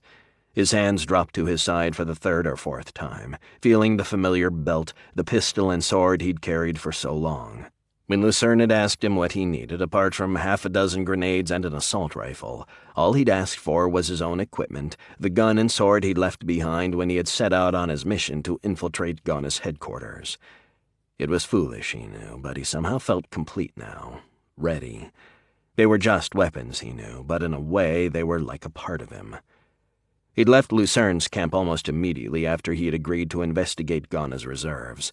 He had a long way to cover and not a lot of time, and even his rugged constitution would be worn down by long stretches of jogging in the searing heat of midday. He'd pushed hard, and he'd already moved around the flank of the enemy army. 2 hours of exertion that had taken him a distance equal to a full day's march for a normal soldier. His senses had been on edge, his eyes and ears straining for any signs of enemy reinforcements, an approaching force that might turn the tide in the battle being fought even now. He'd had one close call, a flight of Ghana's airships moving toward the front. He'd heard them coming from a distance, and he'd hit the ground, lying under an overhanging boulder while the low-flying planes roared overhead. But since he'd slipped past Ghana's main army, he hadn't seen so much as a scout or a fading trail of footsteps in the sand. Until now. He stopped suddenly, crouching lower behind the cover of the rocks. It had been a sound, vague, almost nothing, but he'd learned to trust his instincts. He leaned forward, controlling his breath, clearing his mind and listening. There was nothing, at least for the first few seconds. Then he heard it again, then again, louder now, and he knew what it was. The sound of a transport. No, more than one. A column of trucks approaching. He moved up into the rocks, peering carefully out from his makeshift cover. He could see them now, distant, no more than a glint or two of the bright sun off the chassis of the approaching vehicles. The sounds were louder now as the convoy approached. He stared for a few more seconds, his mind filling in the blanks, the details he couldn't yet see, and he knew exactly what he was looking at. A column of mechanized troops moving forward. A big one. He felt the rush of adrenaline, satisfaction that he had found what he'd come to seek, and also tension, alertness. This was a threat to General Lucern, a very dangerous one. He had to get word back, now. But he needed more specifics, a reasonable estimate of the enemy's strength. He could see now it was larger than the 10,000 he and Lucern had discussed. But how much larger? Double at least, he guessed, and maybe bigger. He stared for another moment, counting transports, doing quick calculations. He had an urge to push forward, to get a closer look, but he knew that would be too dangerous. He'd brought a small comm unit with him, but now he was reluctant to use it. It was too subject to interception, and if these troops picked it up, he'd have 100 men on his tail in an instant. Besides, Lucern doesn't have the troops to handle a force this large, not in a straight-up fight, not when he's still fully engaged with Ghana's main army. We need surprise. We need the enemy not to know we're aware of the size of this force. His eyes were still fixed straight ahead. He'd made his decision. He would take the report back himself. He would push as hard as he could, get back as quickly as possible. He was just about to turn away from the enemy force and start back when he froze. There was something different about these soldiers, something wrong, familiar. That is not normal Celtiborian ordnance. Not all of it. His eyes were fixed on the closest transport, on the turret affixed to its top. He'd seen that kind of weapon before, but not here, not on Celtiboria. A particle accelerator. An Imperial particle accelerator. Blackhawk's mind raced, wondering what Ghana must have paid to smuggle Imperial weapons to Carteria. Such things weren't unknown in the far stars, but they were rare, very rare, and they commanded a king's ransom. More than Ghana could have... No, not Ghana. Carteria. They're all Carteria soldiers, 20,000, maybe 30, and armed with Imperial tech. His eyes looked back, from the first truck to the second and the third, all similarly armed. Only one warlord on Carteria could afford to import Imperial weapons. Suddenly he knew. He understood fully. Carteria wasn't just backing Ghana. If he was committing this kind of ordinance to the fight, it could mean only one thing. He was beginning a move on the northern continent itself. I have to get back to Lucern, now. Then he heard it, scrambling, voices. He spun around, looking through a crack in the line of rocks. There were soldiers, 6, and they were moving his way. A scouting patrol, and they'd spotted him. His mind raced, calculating the odds, devising a strategy in a matter of seconds. He couldn't run, not with those guards so close on his heels. They'd come over the rock outcropping and they'd have a clear field of fire. No, he had to take them out first. He spun around quickly without hesitation, his body acting almost on its own. He slid the assault rifle off his back, bringing it around to aim. The enemy had spotted him, but he still had good cover, and they were out in the open. His rifle spat, one shot after the other, and with each one a soldier dropped. In 2 seconds his pursuers were all down, not a shot fired his way. But he'd warned the enemy, given up his location. He could hear transports moving forward, speeding up. He could see dozens of troopers dismounting, moving in his direction, firing sporadically as they advanced. Fuck! He turned and spun around, taking off across the desert. He was a skilled warrior, a veteran, genetically enhanced, but he couldn't take on an enemy army. Escape was his only choice, and right now it was looking like a long shot. His legs pumped hard, accelerating his pace to a dead run, staying close to the rocks as he put as much distance as possible between him and his pursuers. The wound in his leg was still tender, but his constitution had done its job once again, and it was mostly healed. What little infirmity he still had from the injury was overwhelmed by massive flows of adrenaline coursing through his blood. He knew he could outrun Carteria's soldiers, and he could outlast them in the heat, too. But they had transports, and if they wanted him badly enough, they could get past him, cover his escape routes, surround him. His hand dropped to his side, pulling the small comm unit from his belt. He hadn't wanted to break radio silence, but secrecy was blown anyway, and Lucern had to know what was coming, whether Blackhawk made it back or not. "This is Archer and Blackhawk calling for General Lucern," he said, his voice strained as he continued to run full out across the baking sand. "This is Archer and Blackhawk calling for General Lucern," he repeated. Nothing. Just static, heavy, unrelenting. Fuck, they're jamming me. "This is Archer and Blackhawk calling for General Lucern. Do you read me?" Still nothing. Blackhawk turned and looked over the small ridge. He could see the transports moving, faster now, gaining on him. He sucked in a deep breath of the hot air and pushed harder, his legs scrambling over the rocky sand. "General, Captain Wells' men have broken through. They've isolated the enemy's right flank." Augustin Lucern stood outside the large truck that served as his field headquarters.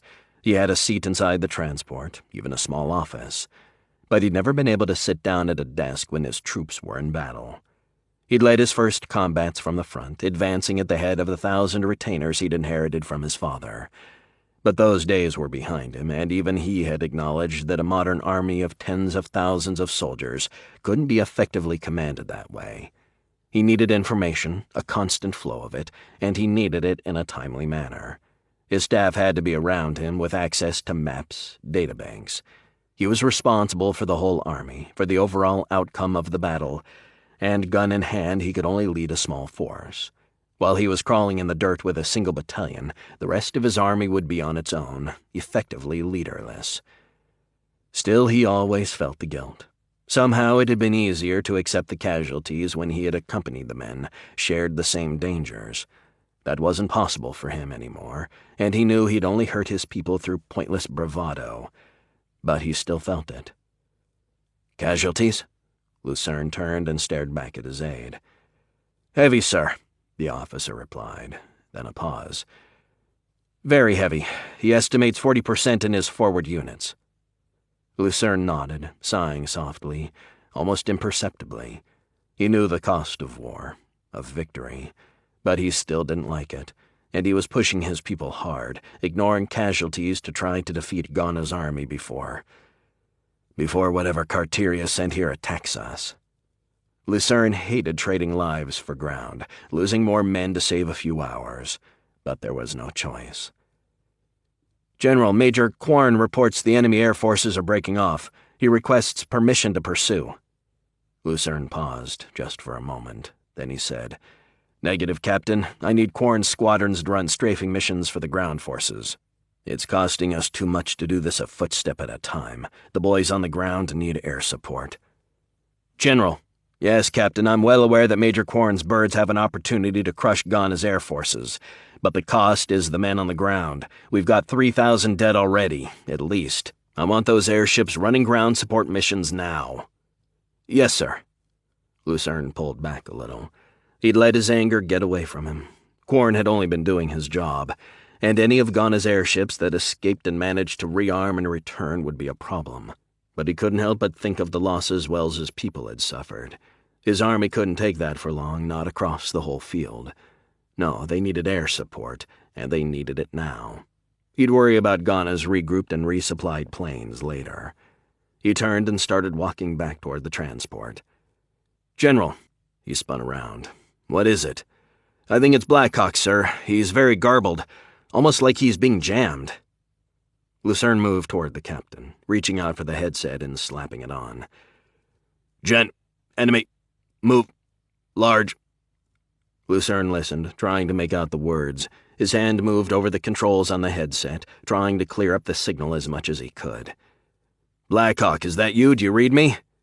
"General, Blackhawk, being pursued." Lucern knew something was wrong. What had Blackhawk found? Then the signal cleared for a moment, and Lucern felt his stomach clench. "Pursuing me, General. 20,000 Imperial weapons." Then the signal was gone. 20,000, at least, Imperial weapons. Lucern froze. He'd felt victory within his grasp, but now he knew with a cold feeling in his stomach it was slipping away. What the hell was coming his way? And how was he going to defeat Carteria's forces armed with Imperial tech? Chapter 24. Deep Southern Desert. The Badlands. Northern Celtiboria. Chrono. Cass stood along the rocks, looking out over the wide, sandy valley. She felt naked now, exposed, her grays stripped of their makeshift home, and of the underground conduit they had used to such effect for the past 2 years. All gone, found by Ghana's soldiers. Her people still knew their way around the desert, but it was more difficult to travel now, more dangerous. "Yeah," Jarvis said, his voice stretching out the word as he said it. "There must be hundreds of guards down there. There's no way we can take that convoy, Cass, not a chance." He paused. "Hell, they must have scouts out all around. We're taking a hell of a chance just staying here." "Yeah, you're right, Jarvis." There was a hitch in her voice, an unwillingness to give up on the target, even though it was clear they had no choice. But what, Cass? There's barely 60 of us left, and those guys down there are armed, heavily armed. Even if we could get close enough in the open desert, slip by whatever scouts they have out, we wouldn't last 2 minutes. It would take 500 troops to hit that convoy, Cass. Maybe 1,000. She nodded. Everything Jarvis said was true, but she was still determined to find a way. Even a small portion of that convoy would guarantee the people back home a life. It could do more than feed them for a while, buy medicine for the sick. It could rebuild the farms and mills, all that the soldiers had destroyed. There had to be a way. I know what you're thinking, Cass, but even if we could reach all the other raiding teams, and if they talked with us instead of just opening fire, we still wouldn't have enough strength. We're the biggest group already. Even all the rest of them wouldn't add more than 100 in total, if that. She started shaking her head. No, she said, her eyes dropping to the ground as an idea came to her. Not the other raiders, and certainly not us alone.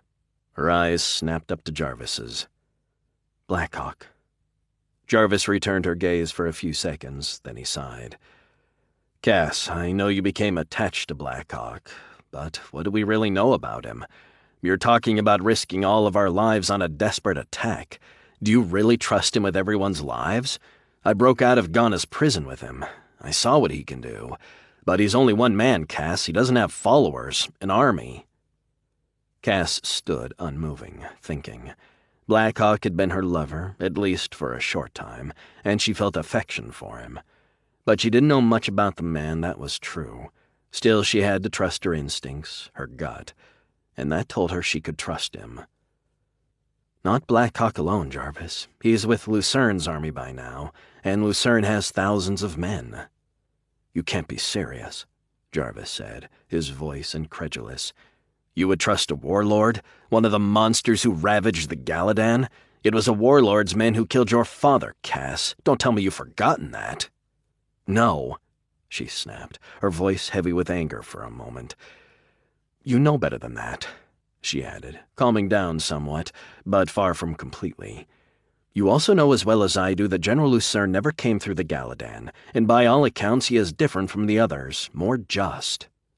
So much so that Blackhawk couldn't wait to leave so he could go kill him, until he changed his mind. She flashed her eyes back at Jarvis. That is unfair. You know Blackhawk had misinformation. The mistake he almost made should teach you. He thought worse of Lucern than the General deserved. Should we make the same mistake?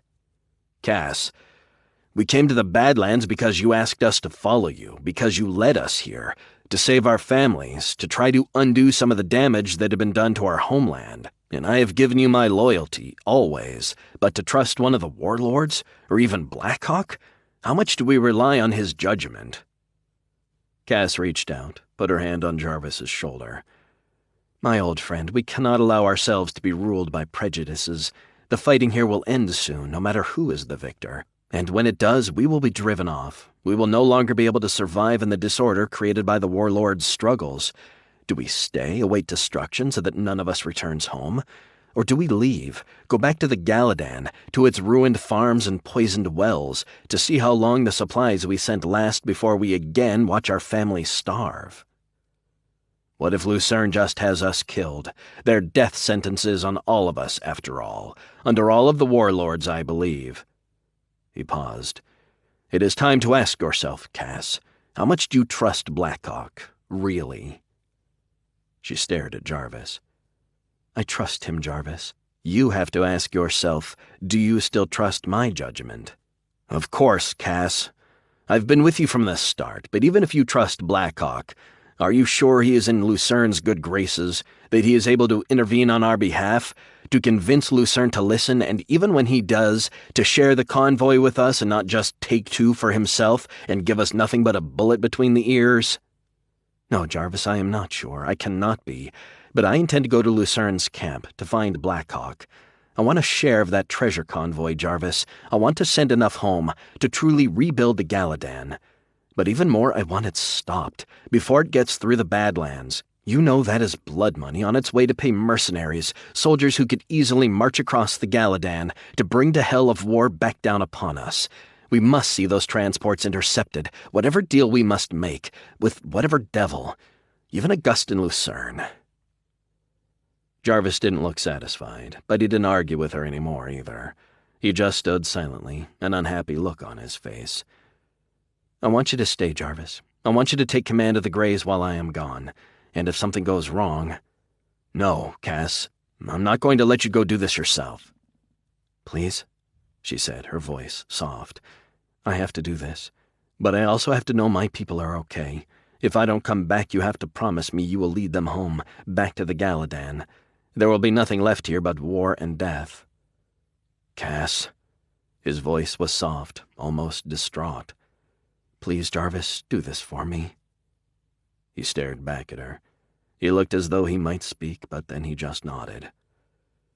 "Thank you, my old friend. Keep ahead of the convoy. Don't take any chances, and if I'm not back in 4 days, go. See that our people all get home. We have lost too many of our number already." She paused. "I'm counting on you, Jarvis." He closed his eyes tightly. Then he reopened them, unable to force himself to look into her eyes. Finally, he just nodded again. She stood for a moment and looked at her friend. She'd known Jarvis since they'd both been young children. She trusted him. He would mourn if she didn't return, but he would see that the others got home, and knowing that made it easier to go, to do what she had to do. Then she reached down and scooped up her pack, and she took off across the desert. "We buried the bodies out in the desert, Colonel, far enough that no one will find them." Mason Rowan stood opposite Eller, staring at the Carterian officer. He was trying to keep his voice firm, but he was troubled, the images of Jin Barkis and Largan Keeves floating in his mind. Rowan was one of the cabal of officers who had conspired with Carteria's deputy, who had followed as Keeves and the others had taken foreign coin to buy their loyalty. But now Keeves was dead, at Barkis's hand, and Rowan had taken part with the others in killing Barkis in turn. He felt sick, unclean, and the thought of his dead comrades, both of them, made him want to vomit. But he had made his decision, and whether or not he now regretted it, there was no turning back. His own survival rode on the success of the coup. He'd considered for a fleeting moment taking a stand on honor and going to Ghana with the truth, but he had quickly realized he lacked the courage for self-sacrifice. He'd tried to convince himself he'd made his choice out of concern for the army, that the money had been a secondary concern. But watching Barkis stand firm, incorruptible, invulnerable to the bribes and pleas to turn him aside from his duty, even killing Keeves rather than betraying his oath to Ghana, had stripped Rowan of that pleasant fiction. He'd sold his honor, his loyalty, and he'd done it for coin, and for the power Carteria would give him in reward for his betrayal. For better or worse, he was part of the cabal, and his old comrade's blood was on his hands. "Very good, Captain," Elaher said softly, looking around them as they spoke. "Our forces are almost engaged. In less than an hour we will turn this ignominious retreat into total victory, and then we will deal with General Ghana." He paused, surveying the expression on Rowan's face. "There is no other way, Mason. I know it is a burden that you still have sympathies for Ghana, but you made the right choice. Any other route leads only to destruction for your army, for all your comrades." Rowan nodded slowly. "Yes, Colonel," he said unconvincingly. He was fighting off the guilt, his mind alive with the vivid memory of Barkis's eyes wide open as he'd looked down on his slain comrade. Elaher reached out his hand, gesturing toward a shadowy figure at the base of the hill. The man turned and walked up toward the two conspirators. "This is Zon Darvon, Captain." Elaher paused. "We will wait until after our forces are fully engaged and the victory is assured. Then Zon will handle General Ghana. It will relieve you and your comrades of the discomfort." He paused. "Remember, you are doing this to save your army. Mr. Darvon here has an offer for the general, a comfortable and honorable retirement." "Yes, Colonel." Rowan wanted to believe that. He wanted to convince himself that General Ghana and his family would live out their days in peace and comfort. But for all his faults, he'd never been a fool. He knew Carteria couldn't allow Ghana to live, not when he planned to take control of the general's army and lands. And he'd never allow Ghana's sons to live either. No, there would be no easy way out. His betrayal would come at full cost, the price of his treachery paid in Bako Ghana's blood. And Mason Rowan's honor, his self-esteem. "I will see to it, Colonel." Chapter 25. The Adafor Basin, the Badlands, Northern Celtiboria. The Battle of Adafor, Second Phase. "What the hell was that?" Sergeant Slannon stared off over the open desert toward the distant ridgeline. There were enemy troops there. The scouts had spotted them moving into position. Now they were opening fire. Lieutenant Bash stood next to his company commander, looking in the same direction. The flash had been almost blinding, visible even in the bright light of the desert afternoon. It had hit behind his lines, slamming into a rock outcropping and shattering it. Whatever it was powerful, far more so than anything in his arsenal. "An energy weapon of some kind," Bash said, trying to hide the concern in his voice, softer mostly to himself. "I hope they don't have too many of those." As if in response, a dozen of the weapons fired in a coordinated volley, electric blue light arcing across the sky. There were impacts all along the line. Most of the shots hit in the rear, slamming into the boulders and sandy ridgeline behind Bash's troops, but 3 of them smacked right into his shallow trench line. He saw the closest impact, ripping into the front edge of the position, caving in a large section of trench.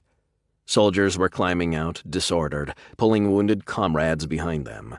He could feel something he didn't often sense among his troops, the beginnings of panic. The weapons fired again, their accuracy improving, more of them smashing into the troop positions.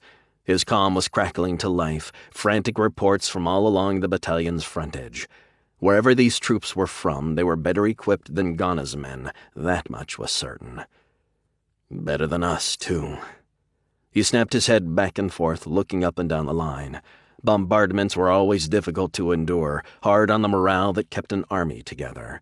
And it was even worse when the barrage was coming from high-tech weapons, ordnance you couldn't hope to match. His first instinct was to pull back. There was a ridge line not too far back, one that would provide decent cover at least. But he'd leave a hole in the line, expose the flanks of the units on either side if he just pulled out, and General Lucern's soldiers did not leave their comrades behind unsupported. The enemy weapons fired again, most of them trained now on the line, tearing apart sections of hastily dug trenches and blasting groups of his soldiers to bits. He hadn't gotten any casualty reports yet, but all he had to do was look to see that a lot of his troopers were down. He had to do something. He couldn't stay here, and he couldn't retreat either, not unless the whole wing fell back. That only left one option.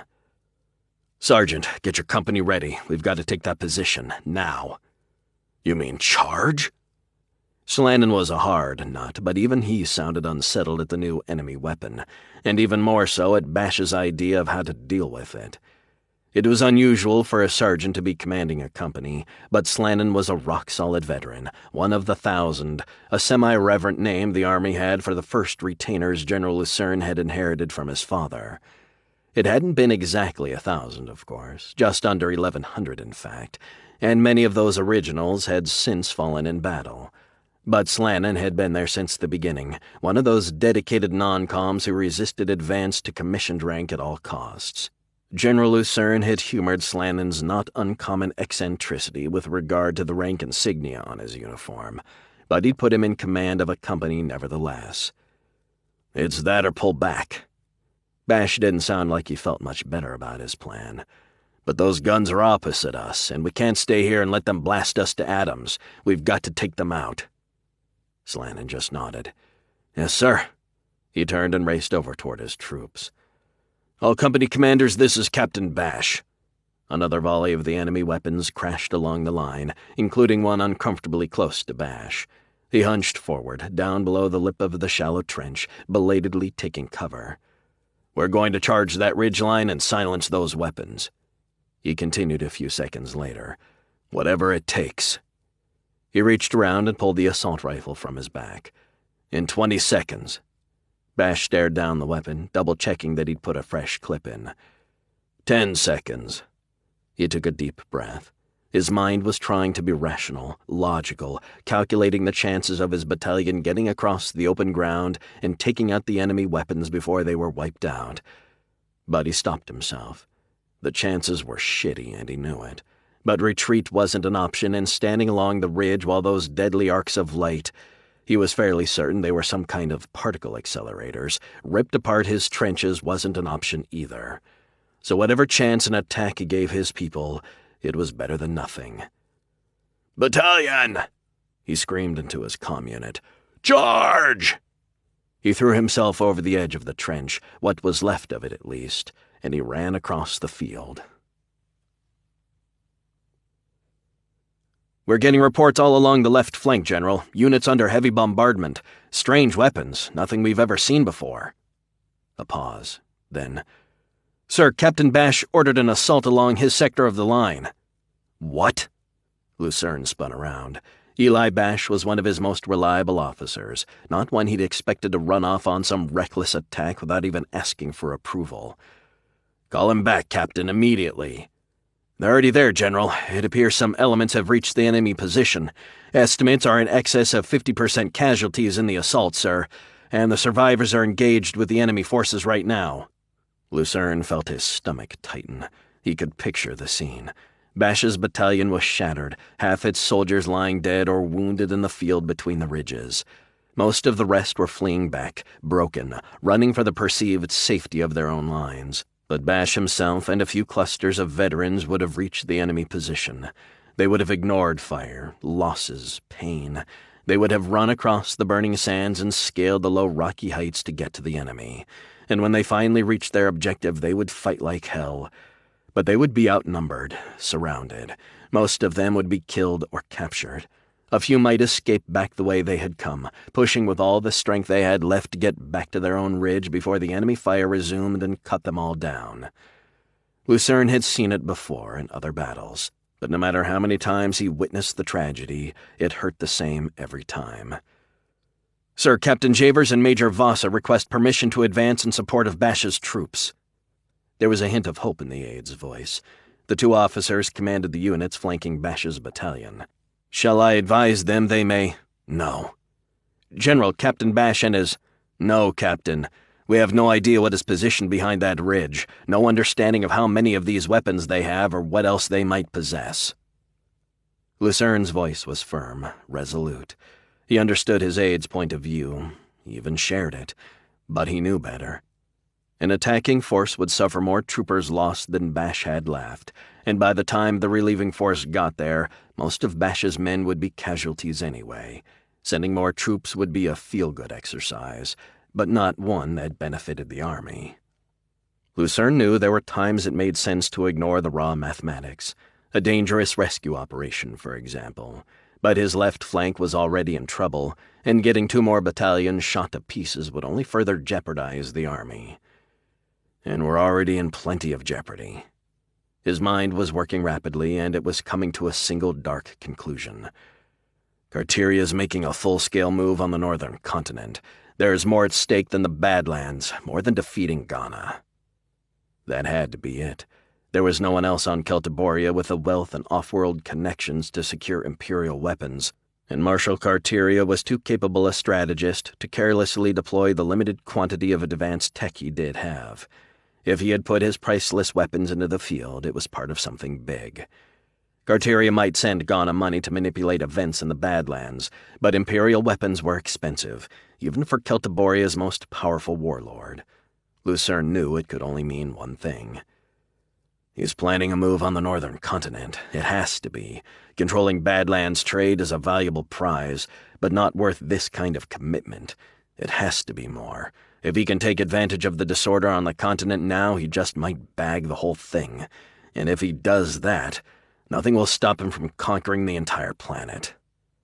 His mind reeled. What was Ghana thinking? Lucern had been Ghana's enemy for 2 years now, but he'd always maintained a level of respect for his adversary. How could he have been so foolish to seek Carterian troops, to expose the northern continent to domination by an outside power? We shouldn't be fighting each other. We should be uniting to drive Carteria's forces into the sea. But we're not, and if Carteria's forces destroy my army, there will be no one near the coast to resist them. He'll have hundreds of thousands of troops here before anyone is ready to fight him. Suddenly Lucern knew what he had to do. He had to keep his army together at all costs, to survive, somehow. "Captain, all units are to execute an immediate withdrawal from the combat zone." "Sir?" There was shock in the captain's voice. Lucern's army was used to victory, and they had seemed so close to a complete triumph in the Badlands. "I said we're retreating by Chrono, now!" Lucern glared at the officer. He didn't like it any more than his aide, but he knew deep inside the game had changed dramatically. He wasn't trying to win the battle now, nor even to fight for control of the Badlands. No, he realized he was in a different struggle now, one for nothing less than the survival of his army. "General, we have reports coming in from all over the field. Lucern's forces are retreating, sir, all of them."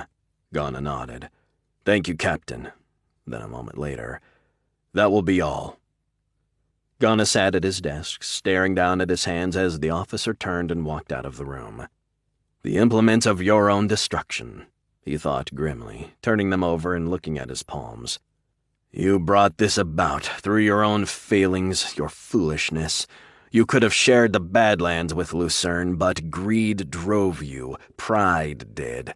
You could have negotiated a peace while you still had bargaining power, a disadvantageous one perhaps, but not disastrous. But instead you doubled down for victory, extended a hand to the devil to make it possible." Ghana knew he was confined to his headquarters. He'd never received any notice of that, of course, nor any explicit order directing him to stay. No, Elaher was too diplomatic for that, far too smooth to allow a scene. The Carterian troops had come bearing the message that they'd been sent to secure his headquarters, to protect him against any breakthrough by Lucern's troops. It was like any good lie, just plausible enough to be true. But Ghana knew it wasn't. His mind had been wandering as he sat, drifting back to the past, to his family, to those lost long ago, friends, his parents. He thought about his wife, the brilliant marriage that had launched his career, the foundation upon which he had built his realm. The great General Ghana, who would likely as not have spent his life shucking cane in the sugar fields had he not married a warlord's daughter. Sinaise. She'd been so beautiful, with dozens of courtiers seeking her hand. Most of her suitors had far more to offer than Bako Ghana: wealth, lands, rank. But Sinaise had been taken with the brash young warrior, and her words had softened her father's will. He'd resisted the marriage at first, but in the end Sinaise wore him down, and she and Bako were married. Thus a soldier with no coin, no lands, became the heir to a warlord. Old Rajdin would have been proud to see how the lands he left me have grown, how his old army was now 20-fold its size at his death. Ghana sighed softly. I wonder if he would have approved as well of his daughter's life, of his heir's performance as a husband and not a general. Ghana could see Sinaise's image in front of him, still beautiful after so many years, at least when he'd last seen her. When I last saw her, 2 years ago, almost 3. He had married her for gain, to sate his ambition, to claim a beautiful and noble bride, another brick in the wall of power and grandeur he built around him. But he'd come to love her, too, after his own fashion, and now, sitting in his headquarters, he truly realized what she meant to him. He thought grimly of what would become of her and his children if Carteria succeeded in destroying Lucern, and then him as well. If the greatest and most coldly savage warlord on the planet marched across the northern continent, destroying all in his path. Sinaise will die, my sons will die, and none of them easily. He felt a wave of sadness, of fear, and then something else, resolve. No, I will not allow this to happen. He knew what he had to do. He felt a pit in his stomach, heard the beat of his heart pounding in his ears. Fear, uncertainty. This would be his greatest test, and he steeled himself to meet it. He sighed softly. He couldn't do what he had to alone. He would need help. He thought for a moment, wishing he knew where Jin Barkis was, and wondering who he could trust with a mission this important. Finally, he turned and leaned over his comm unit, punching in a direct access code. Jangus, I need to see you in my quarters, now. Masson Rowan walked silently, the strange Carterian following right behind. Lucern's forces were in wholesale retreat all across the line, and the word had come from Elaher. The battle was as good as won. It was time to deal with Ghana. Rowan had been dreading this moment. He'd taken the Carterian coin, sold his allegiance, his pride, but he'd never really considered the true consequences of his actions. He'd agreed to help a stronger power bring the army more victories, and to gain his own advancement in that new order, but he'd never imagined selling the lives of his comrades, of his friends, of the general. It had been Jin Barkis's dead eyes staring back at him that had shaken his resolve, made him realize what a fool he'd been. But it was too late. There was no escape for him. He had to see the whole thing through, whatever that meant. And now he was leading a killer to Bako Ghana, the man to whom he'd sworn allegiance so many years before. Elaher had maintained that Zoln Darvan would merely escort Ghana to a plush exile, but Rowan couldn't fool himself into believing that. Not anymore. The two men walked into the portable shelter that housed Ghana's battlefield command post. Rowan stared down at the officer at the front station. "I need to see the general at once, Captain," he said, trying to sound business as usual, despite the fact that he felt as if he might vomit at any moment. "I'm sorry, sir. General Ghana said he is not to be disturbed under any circumstances." Rowan turned back toward Darvan. "Perhaps we should come back?" His words were clipped off as Darvan leapt forward, jumping behind the desk and wrapping his arms around the officer's neck, twisting hard in one quick motion. Rowan stared in shock, cringing at the sickening sound of the aide's neck snapping. "Stay here. I will handle this." Darvan's voice was cold, brutal. Rowan froze. "This is what you signed up for. This is the cost of your treachery." He watched as Darvan pulled a pistol from under his jacket and moved toward the door, shoving it open and stepping inside. Rowan retched, feeling the burn on the back of his throat, the foul taste of bile rising up in his throat. "We've got to find a strong position, someplace we can hold while we figure out exactly what we're facing." Augustin Lucern had never known defeat in battle, until now. His army was reeling from an enemy that outmatched it in ordnance, one that had struck his own victorious but exhausted troops in the flank with thousands of fresh soldiers. Blackhawk stood behind Lucern, looking at the map on the table. He'd burst through the door a few moments earlier, his fatigues soaked through with sweat, his long brown hair a stringy, dripping mess. He'd somehow managed to elude his pursuers and make it back. They hit us just in the right place, and their timing was perfect. Blackhawk took a step forward, turning toward Lucern. "And those are Mark 6 particle accelerators, one generation behind currently deployed frontline Imperial support weapons. They pack a hell of a punch, General. You're going to need a very strong ridgeline if you want effective cover. Those guns will obliterate most of the little rocky spurs that snake their way across this desert." Lucern's eyes fixed on Blackhawk's. "You seem to be more familiar with this ordnance than any of my people." Blackhawk knew Lucern had questions about his knowledge, about how the visitor knew so much about Imperial weaponry. But the general didn't ask. He respected Blackhawk's privacy. "We need to come up with our best counter," he said, "and we need to do it now." A pause. "Can you offer any advice?" Blackhawk's eyes flashed back to the map, though he'd already memorized the terrain.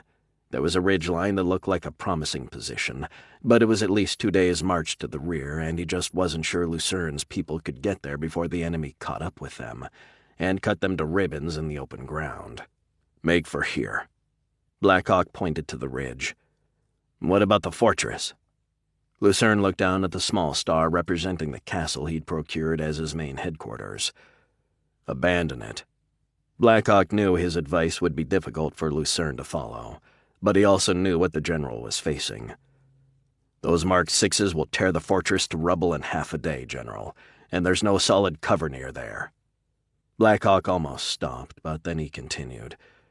"You can't let yourself get caught in the open. Your army will be wiped out before it can get to another position it can hold." Lucern was still staring at the map, but his head began moving slowly, nodding. Finally, he said, "You're right, Blackhawk. We'll make for the ridge." He turned toward the small cluster of aides who had been watching the exchange. "All units are to retreat to this location." He pointed down at the map. "Forced march, no stopping, and send orders to the fortress. The garrison is to abandon it immediately and link up with the main army." He took a deep breath. We need to get there in 30 hours to concentrate all our forces on that ridge." He glanced at Blackhawk and then back to the map, muttering to himself, "Or we'll never get there at all." "It is time, Bako Ghana." Ghana looked up from his desk toward the man who had just walked into his office. He was dark, clad in a deep charcoal gray, in sharp contrast to the light desert gear soldiers typically wore in the Badlands, and he held a pistol, calmly, expertly, as though it was part of his hand. Ghana knew immediately. An assassin. It wasn't his own death he feared, at least not mostly. He'd known Carteria would send his killers, but he'd hoped to have more time to complete his plan. But he was too late. He felt a wave of despair, of hopelessness. All was lost. The army would fall to Carteria, his lands too. And Senes, his sons. He sat opposite from Genghis Sand. He could see his officer's eyes, glancing off to the side, to the hook on the wall where he'd hung his own weapon. Ghana knew Sand was considering a leap for his pistol, but he also knew the officer didn't have a chance. Ghana could see the assassin's weapon pointed right at him. There would be no ceremony with this man. Bako Ghana knew his life was over. He swallowed hard, painfully, struggling to maintain his calm, to die with dignity at least, with defiance. Then he heard the shot, a single crack, loud, echoing through the room. There was blood on his desk, but he was still sitting there, unharmed. Then he heard the crash, looking forward as the assassin fell to the ground. Masson Rowan was standing in the doorway, his own pistol in his hand. Rowan's face was a mask of shock and fear. He dropped the pistol and walked into the room, falling to his knees, tears streaming down his face. "I am so sorry, my general," he said miserably. "I was weak, driven by greed, by ambition. I allowed myself to be fooled, to believe you would be retired, not murdered." He paused, sucking in a deep breath through the tears. "Jin Barkas, he is dead. We killed him." He fell to the floor in a broken heap, sobbing piteously. Ghana stood up, motioning for Sand to stand back. The security chief had leapt up the instant Rowan had fired, and he was standing against the wall, his own pistol now in his hand and aimed at the sobbing man on the floor. Ghana could see the scowl of anger on Sand's face, and he knew the newly promoted major was ready to put a bullet in Rowan's head, despite the fact that the treacherous officer had just saved their lives. Ghana felt a confusing wave of emotions. Anger at the betrayal, of course. Gratitude that Rowan had repented and saved his life. Distrust for a man who had turned traitor. And respect for the risk Rowan had taken to return to his old allegiance. But mostly, the realization that he needed Rowan, that his plan would require him to rely on this man. "Genghis, no." His voice was calm, so much so that it surprised even him. "We have much to do if we are going to salvage this situation. Carteria's men are all around this headquarters. If I try to leave, if they find out their assassin is dead, we are lost." "But how are we going to get you out of here, General?" Sand moved toward the desk as he spoke. His voice was shaky, filled with concern. "We're not, Genghis. I'm not going anywhere, but you are." He looked over at Rowan. "And you are as well, Masson. If you are serious about aiding me, the army." "Yes, General, what can I do?" Rowan sounded nervous, but Ghana took that as a good sign, evidence of sincerity. "Anything." He'd be calmer if he was just planning to bolt. "Genghis, Jin Barkas was carrying a communique from me to General Lucern, a proposal for peace, an attempt to prevent battle." He paused. "It's too late for that now, and we now know Jin didn't make it. But if you're willing to carry it, I'd like to try again with a new message. I have an idea how to end this, how to save the army." He paused. "But it will be dangerous." "Yes, General, I will carry your message." Sand took another step forward. "I will leave as soon as it is ready." "I will record it now, Genghis. The sooner you go, the better." He turned toward Rowan. "And Mass and I have an even more difficult and dangerous task for you. One I believe will be made possible by your former participation in the cabal against me. Another pause. If you're willing to do this for me, your life will be at great risk. Ghana stared at the repentant traitor. It was troubling, deeply unnerving, to entrust the future of the army, the survival of his family, everything, to a man who conspired against him. But he had no choice, and he knew Rowan didn't either. He'd killed the Carterian assassin. There was no going back for him. I will prepare an address to the army, Masson, and when it is ready you will take it to the comm tent, and you will transmit it over the main channel. Rowan shifted nervously. What message? That is not your concern. You will go, and come back in 1 hour. The data crystal will be waiting here for you. Just take it and see that it is transmitted. He paused. I know this is dangerous, Masson, but I am counting on you. You are the only hope of stopping Carteria from gaining control of the army in the Badlands. Indeed, of the entire northern continent. I know you faltered before. You made an ill-fated decision. But if you do this, you will earn forgiveness from me and from every soldier in the army, from every resident of the northern continent. Ghana could feel the tension, the fear. If Rowan didn't come through, it was all over. His lands, his family, all gone. He had 100 men he would have trusted more than the treacherous officer standing in front of him, but none who could get to the communications tent with Carteria's men watching. None save Rowan. The officer stood, frozen, and for a moment his expression was uncertain. But then his features hardened, and Ghana could see the decisiveness taking hold. Yes, sir, Rowan said. I will do it. Chapter 26. The Adafor Basin. The Badlands. Northern Celtiboria. The Battle of Adafor. Third phase. The Retreat. Keep up your fire, and stay the hell down. Blackhawk was on the sand himself, staring out at the approaching enemy troops. They were good, well-trained, though no more, he guessed, than Lucerns. Less, actually. Or at least lacking the same elan. They were arrogant, certainly, but that wasn't the same thing. But there was no question they were better equipped, an amount of money lavished on their weapons and support gear that Lucern's footsore legions could only dream about. And that had been the difference in the battle. Victory had been within the general's grasp, at least when only Ghana's legions had stood before him, but it had been ripped away by Carteria's magnificently equipped expeditionary force. We can't get a good line of fire from here, Major. The lieutenant's voice was stilted, uncomfortable, the resentment in his voice clear as he addressed Blackhawk by his new rank. Advancement in Lucern's army was something soldiers earned. There was no patronage, no nepotism. Only success in battle mattered. Courage, attention to duty. Yet Lucern had inexplicably, at least from the perspective of his officers and men, bestowed a major's commission on his newest ally. The act had taken Blackhawk by surprise as well, and he'd almost refused.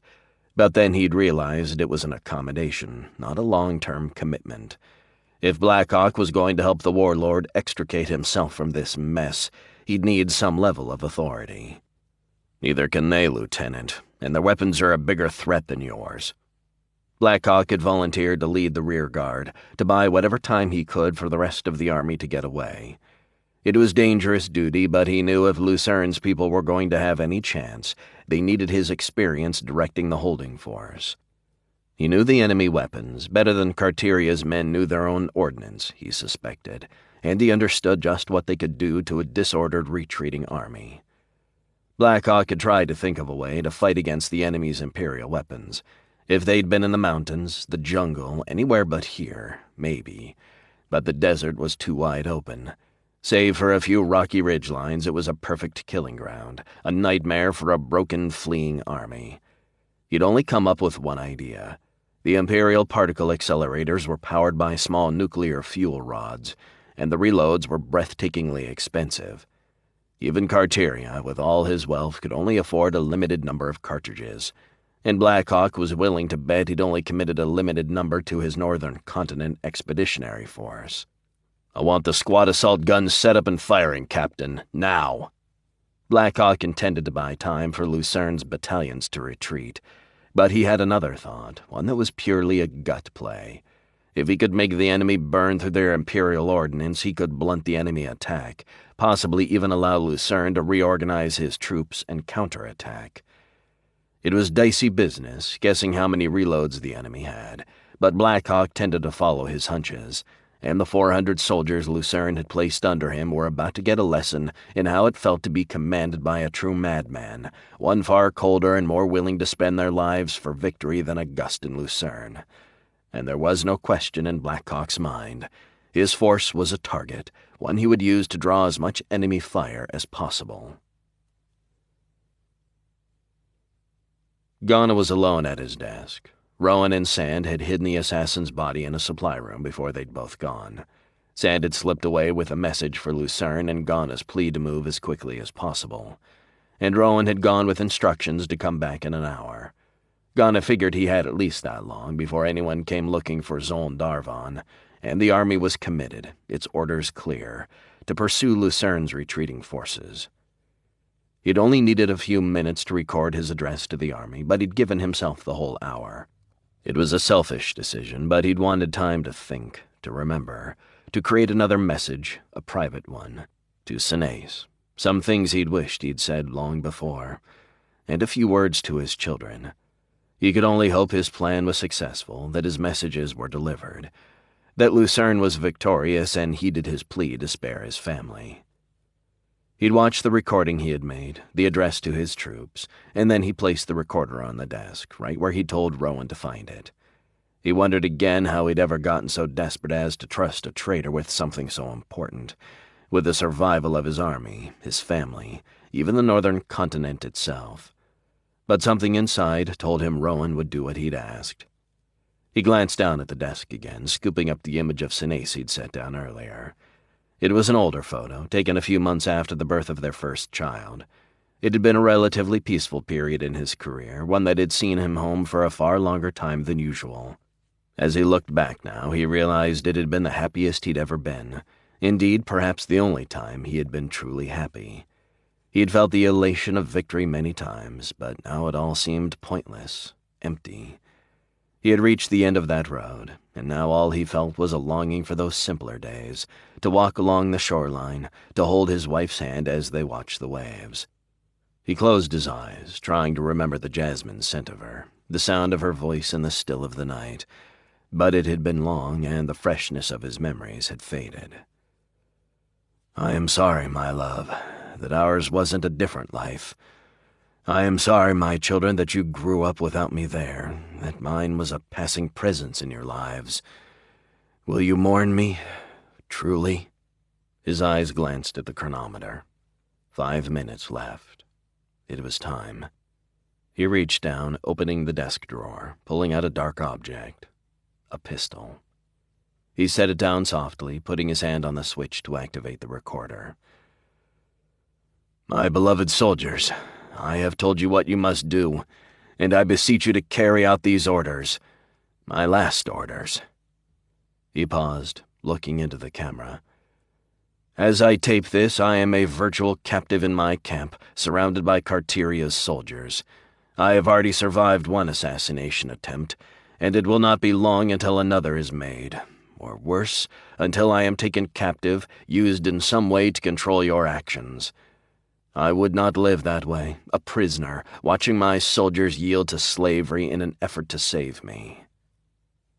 He took a deep breath, his hand moving slowly across the desk. "So, my soldiers, know by my actions now that I am with you, as I always will be. Go now, all of you. Fall upon Carteria's troops, attack them everywhere you can. Destroy the invader, drive them back into the sea. Do not fight General Lucern and his soldiers. Stand together with them against the Carterians, and then I beg you all, swear yourselves to him, to his service. For though we were enemies, I know that Augustin Lucern is a man of honor, and I trust that he will care for you all, as I can no longer do." He picked up the pistol and turned it toward his head. Farewell, my brave warriors, and serve me one last time. Follow my orders now, and free yourselves." He took one last deep breath, savoring the air, the feeling of his lungs filling. He pressed the gun to his temple, steeling himself, putting all that remained of his courage into this last act.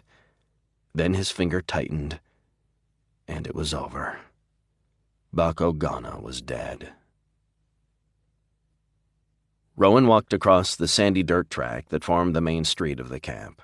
The headquarters was a small group of shelters, perhaps 20 prefab buildings dropped in an almost haphazard layout. He stared straight ahead, trying to look as natural as possible as he walked back to Ghana's office, though inside he was barely holding it together. He'd stayed away 1 hour after he'd left, and now he had returned, precisely on time. He was on his way to pick up the message the general had asked him to broadcast. He walked into the outer office, his eyes panning around the empty room. He and Sand had hidden the body of the murdered aide along with the assassins, and now the room was still empty, the station unmanned. Ghana had made it clear he didn't want to be disturbed, and it appeared he had indeed been left alone for an hour. Rowan walked up to the inner door and knocked twice before he opened it and let himself in.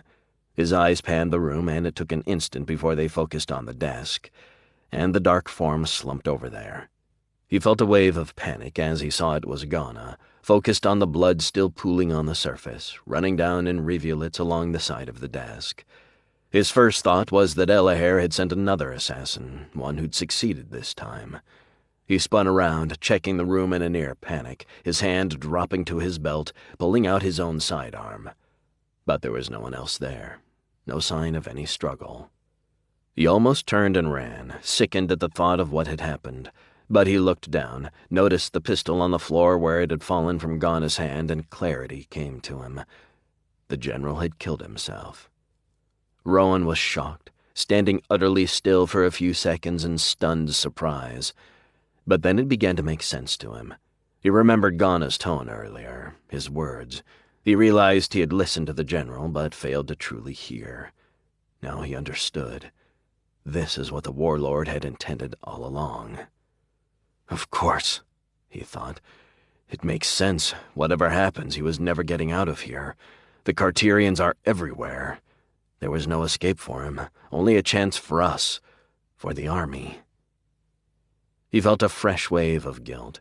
He'd succumbed to the advances of the Carterians because he'd allowed petty resentments to cloud his judgment, to wear down his loyalty to Ghana.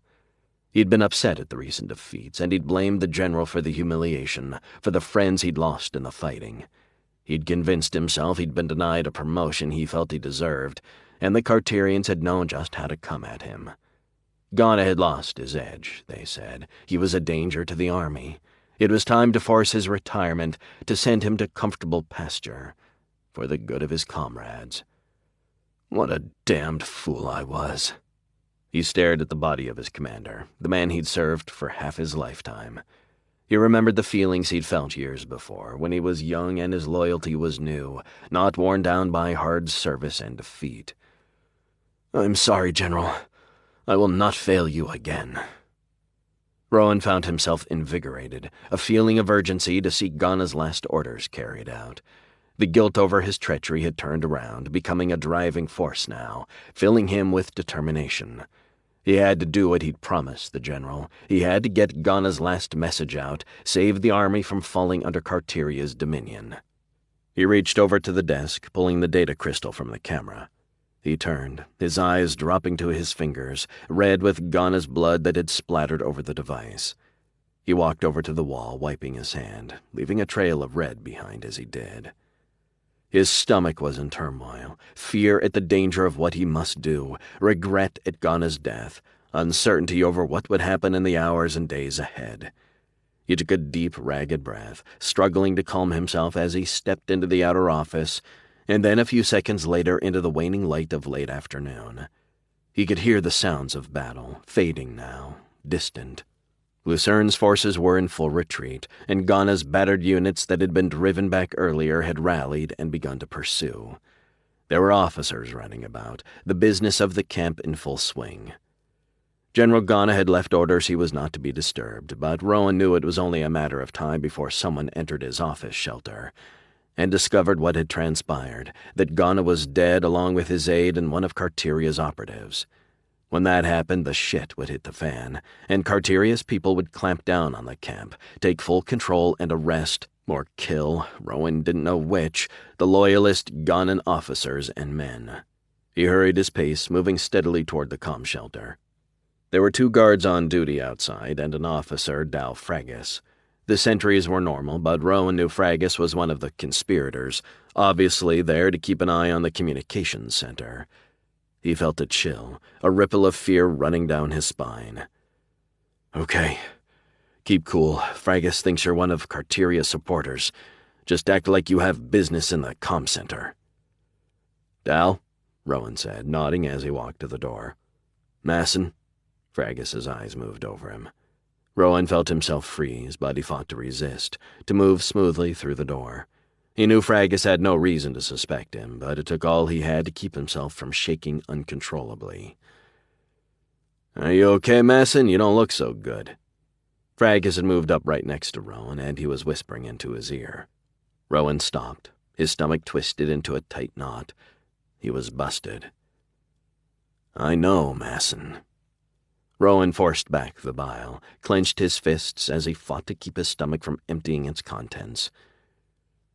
"You know what, Dal?" He managed to get the words out, calmly, or at least something close to it. He stood in place, dreading the answer. He had a sudden urge to run, to flee for his life, but he kept enough control to realize there was no chance he'd get away. No, he had to see this through, try to allay any suspicions Fragus had. "I know it is difficult," Fragus said, his voice even quieter, his lips right up against Rowan's ear. "Killing Jin Barkis couldn't have been easy, and I know you're beating yourself up over it." Rowan felt a massive wave of relief. Fragus didn't know why he was here. He was just sympathetic about the incident with Barkis. "Yes," he said softly. "It is difficult, but we do what we must, don't we?" He paused. "Right now I've got some business inside." Fragus stepped back and nodded. Rowan returned the nod and he walked through the door. Almost there. Chapter 27. The Adafor Basin. The Badlands. Northern Celtiboria. The Battle of Adafor. 4th phase. The counterattack. My soldiers, we have fought long together. We have marched until our feet were raw and blistered. We have celebrated victories and mourned lost comrades. But now our great campaign is at an end. It is to this place, this blasted desert, so valuable for its location, that I have led you. But alas, it is not I who will lead you out of here." Blackhawk was on the ground behind a small rock outcropping, listening to the transmission. It was being broadcast wide in the clear, pushed to every channel and frequency available to both sides. The rearguard had fallen back steadily, moving from one meager bit of cover to the next, and suffering badly as it did. But it was also doing its job, forcing the enemy to expend large quantities of its enhanced ordnance. The rate of fire of the particle accelerators had fallen by more than half. Conservation measures, Blackhawk guessed, as supplies began to dwindle. Soldiers were still dying, victims of the Imperial weapons, but the ammunition expended for each kill had risen sharply. That was good news, at least after a fashion, but Blackhawk was conflicted, torn between his cold analysis and the newer feelings, the regrets for men killed following his orders. "I have made a terrible mistake, my soldiers, placed you all in grave peril, for I enlisted aid in our struggle, but instead of gaining an ally, I have sold our futures, sold your futures, and that I cannot allow to stand." Blackhawk glanced over the small rocky spur toward the enemy lines. The fire was still coming, and even as he lay there, several arcs of blue light slammed into his positions, along with a volley of more conventional ordnance. His soldiers were pressed up against the cover, holding their fire. He had ordered them to stand firm, but to fire only when the enemy advanced. Between charges, they were to hunker down, do all they could to stay in cover. I'm a prisoner as I tape this message in all but name. This transmission is possible only through the courage of one of our own, who has risked his life to bring it to you." Blackhawk heard the word prisoner, and he understood. Carteria had taken control of Ghana's army. Perhaps not openly, but effectively nevertheless, and this was Ghana's attempt to strike back, too. Suddenly Blackhawk knew what Ghana was going to do, had already done. "I cannot escape, my soldiers, and I will not allow myself to be used as a tool, or to be murdered by an assassin's hand as has already been attempted once. So listen to me now and obey this, my final order." For a moment Blackhawk felt as if he'd been with Ghana when the general had spoken those words.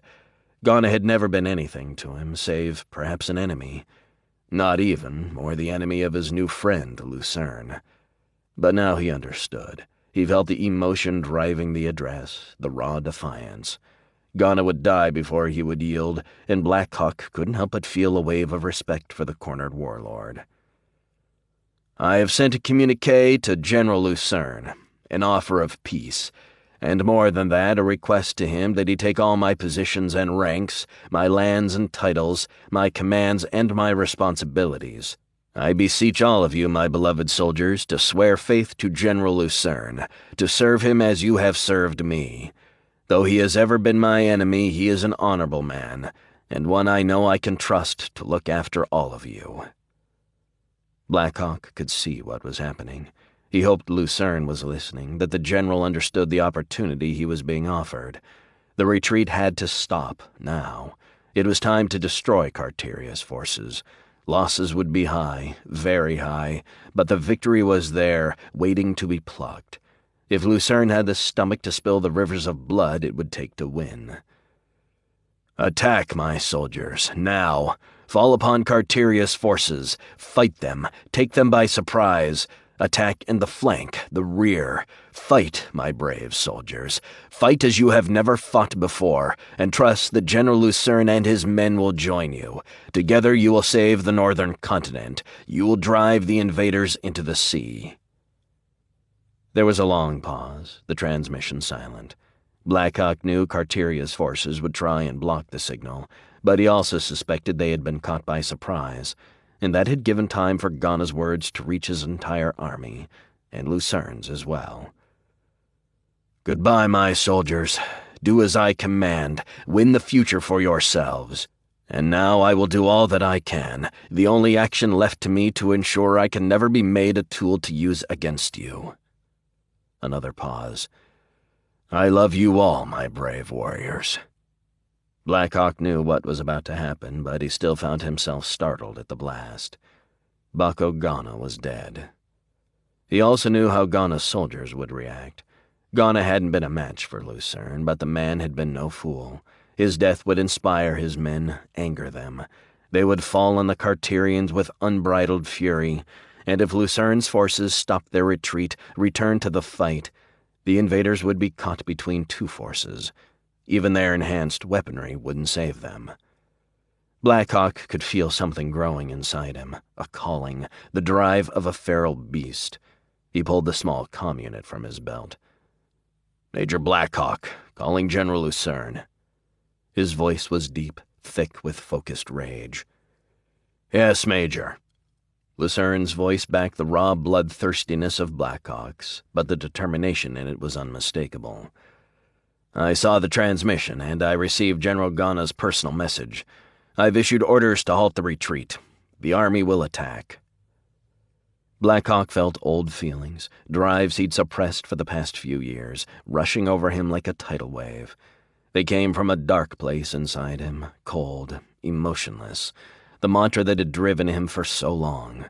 Victory. At all costs. At all costs. He turned and looked over the survivors of the rearguard. He'd been pulling back steadily, doing his best to minimize losses, to force the enemy to expend ordnance, trading space to save casualties. But now that would stop. These few hundred men would stand here, fix the enemy army in this place. There would be no further retreat. None. It would be costly, indeed few would likely survive, but those few would hold this patch of ground, and the army would win the victory. Carteria's forces would be defeated, and that was all that mattered. Was it all that mattered? Should it be? The answer was clear, at least in Blackhawk's mind. Yes, it was all that mattered, for the alternative to victory was defeat. The jumble of emotions he'd experienced recently was pushed aside. Cass, her people, his admiration for Lucern's soldiers. The thoughts, the emotions were still there, but they were driven deep, subsumed by the inner warrior. This was war, and he had a command, a job to do. There was nothing else now for him, nothing save victory. A part of him struggled against the coldness, but the wave of battle had taken him, and all else was subordinated to it. The drifter, the lone wanderer he'd become, the man awakening, finding purpose in aiding Lucern and affection with Cass. That man was gone, the cold-blooded warrior back in his place. He was what he had been, what he'd run so far to escape. "Open that door now!" The Carterian officer's voice was harsh, angry. Rowan stared at the locked door, his hands shaking, fingers tightly gripped around his pistol. He'd done what he'd promised, transmitted the message to the armies. He'd taken the Carterians by surprise, and he was almost certain he'd gotten the whole thing out before they'd managed to jam his signal. But now he was trapped, cut off. His eyes scanned the room, glancing down to the body lying half under the main station. He chased the two other crew members out of the hut, locking the door behind them. But he hadn't taken any chances with the Carterian he'd found in the room. He was scared. He had agreed to transmit Ghana's message because he'd been ashamed at his treachery, to save the comrades he'd almost helped to sell into servitude under Carteria. Only now that he'd completed his mission did he realize the true cost he would pay. Ghana had known, of course. Had he found it amusing, ironic, to send his traitorous officer to almost certain death as he struck his final blow against Carteria? Would the desperate effort even succeed? Would the army respond to the words of their dead general? Would the scattered units, the officers in command of battalions and regiments come together, join with their recent enemies to fight the Carterians? Or have I come here? Will I die here in vain? Rowan sucked in a deep breath, struggling to control the shivering. He wanted to live. He'd been a soldier, an officer for many years, but he'd served mostly in staff positions. He'd been on the battle lines before, had a few close calls, but now a cold truth was becoming clear to him. He was about to die. Maybe I can surrender. Perhaps they will keep me alive. No, I have threatened their entire plan, killed one of their men. I took their coin and then betrayed them, even as I had betrayed General Ghana in joining them. He turned and looked around the small shelter, though he knew it was hopeless. There was only a single entrance, and even now those who would be his killers were banging against that door, demanding entrance. He took a step back, then another. He felt wetness on his eyes, tears streaming down his cheeks. He was terrified. He didn't want to die. The thought that he had only moments, perhaps even seconds, to live seemed unreal, and he began shivering uncontrollably. "No!" he shouted, feeling as if he was about to go mad. He had to escape somehow. He had to open the door. If he waited until they blasted the thing open, they would kill him for sure. Maybe if he surrendered, begged for mercy. No. Your choices have brought you here. You must face this. General Ghana stood firm. He sacrificed himself. For the army, for his family and his lands, the man you are prepared to betray for base coin. Now you must decide. Will you die a coward and a traitor, or weapon in hand, true to your commander and your comrades? He heard the sound against the door, the soldiers outside, battering against it. The entrance to the communications center was heavily armored, but he knew that wouldn't keep his killers out for long. He stepped back again, bumping into the consoles along the wall. Nowhere left to go. Nothing to do, save wait. He heard the sounds of assault rifles firing into the thick hypersteel door. Then silence, the soldiers outside stepping back. He took a deep breath, prepared himself. You have lived poorly, made bad choices. If you do one thing now, die well." There was a massive blast, the door blown from its place, a twisted heap of metal slamming into the comm station next to him. He flinched, fell back onto the equipment behind him even as soldiers poured in through the thick smoke. He began panicking, losing control, but then he felt something, a strange, calm focus. He reached out his arm, firing the pistol. One of the troopers went down. Then he fired again, another body falling, this one almost at his feet. He could hear the return fire, automatic weapons. His body was thrown back hard into the wall. But he felt nothing, no pain, only a strange floating sensation, and then darkness. "Advance!" Raphaelis DeMarc lurched forward, climbing out of the crater and advancing across the field. The enemy fire was heavy, but it was beginning to slacken as the Carterians pulled back, blasted by the repeated sorties conducted by the remnants of the now cooperating air forces of the two armies. DeMarc had 3,200 men at his back, veterans all. They had seen the damage the Carterians had inflicted on their comrades, the brutal toll the enemy's Imperial weapons had claimed, and they were here as avenging angels, come to destroy those who had killed so many of their friends. They were oblivious to their own losses, and their charismatic leader urged them on, leading by example from the first rank. DeMarc had expected the enemy to hold up his advance for hours, perhaps days, to defend the approaches to the battle now raging between Gauna's forces and the main Carterian army. But Blackhawk had somehow held the enemy back, penning them against the edge of the original battlefield, thwarting their pursuit of Lucern's retreating soldiers. His handful of troops had nailed themselves to their ridge, and they had driven back charge after charge. By the time it was over, barely 1 man in 5 was standing. But they were still on that ridge, and DeMarc's troops and the rest of Lucern's army were able to force march back to the field unhindered, arriving in a matter of hours instead of after days of vicious combat. DeMarc was a veteran warrior, one of Lucern's most trusted commanders. He'd fought in his share of bloody battles, but he'd never seen anything like Blackhawk's grim determination, and the perseverance he'd extracted from the men under his command. 80% casualties, and they are still there, fighting. He wondered if he could have done the same thing, if he could have ordered his soldiers to stand so long in a maelstrom, watching most of them die without yielding, pulling back. He admired the tenacity of his new ally, and he felt disapproval, too. He was a warrior, certainly, but now he knew he had witnessed the ultimate demonstration of cold-blooded determination, of butchery, unrestrained by human weakness, compassion, the single-minded pursuit of victory unimpeded by any other considerations. Those men were your comrades, and they are dead now. But their sacrifices made this attack possible. If they'd faltered, we might have been held back for a day, even 2. What losses would we have suffered then? And if Gauna's forces might have been defeated before we got to the fight. DeMarc pushed the conflicting thoughts aside. This wasn't time for philosophy, nor for facing the profoundly confusing morality of war. He would take a lesson now from Blackhawk. It was time to fight, time to win the victory, to forget everything else. He jumped down into another crater, staring out at the battlefield in front of him.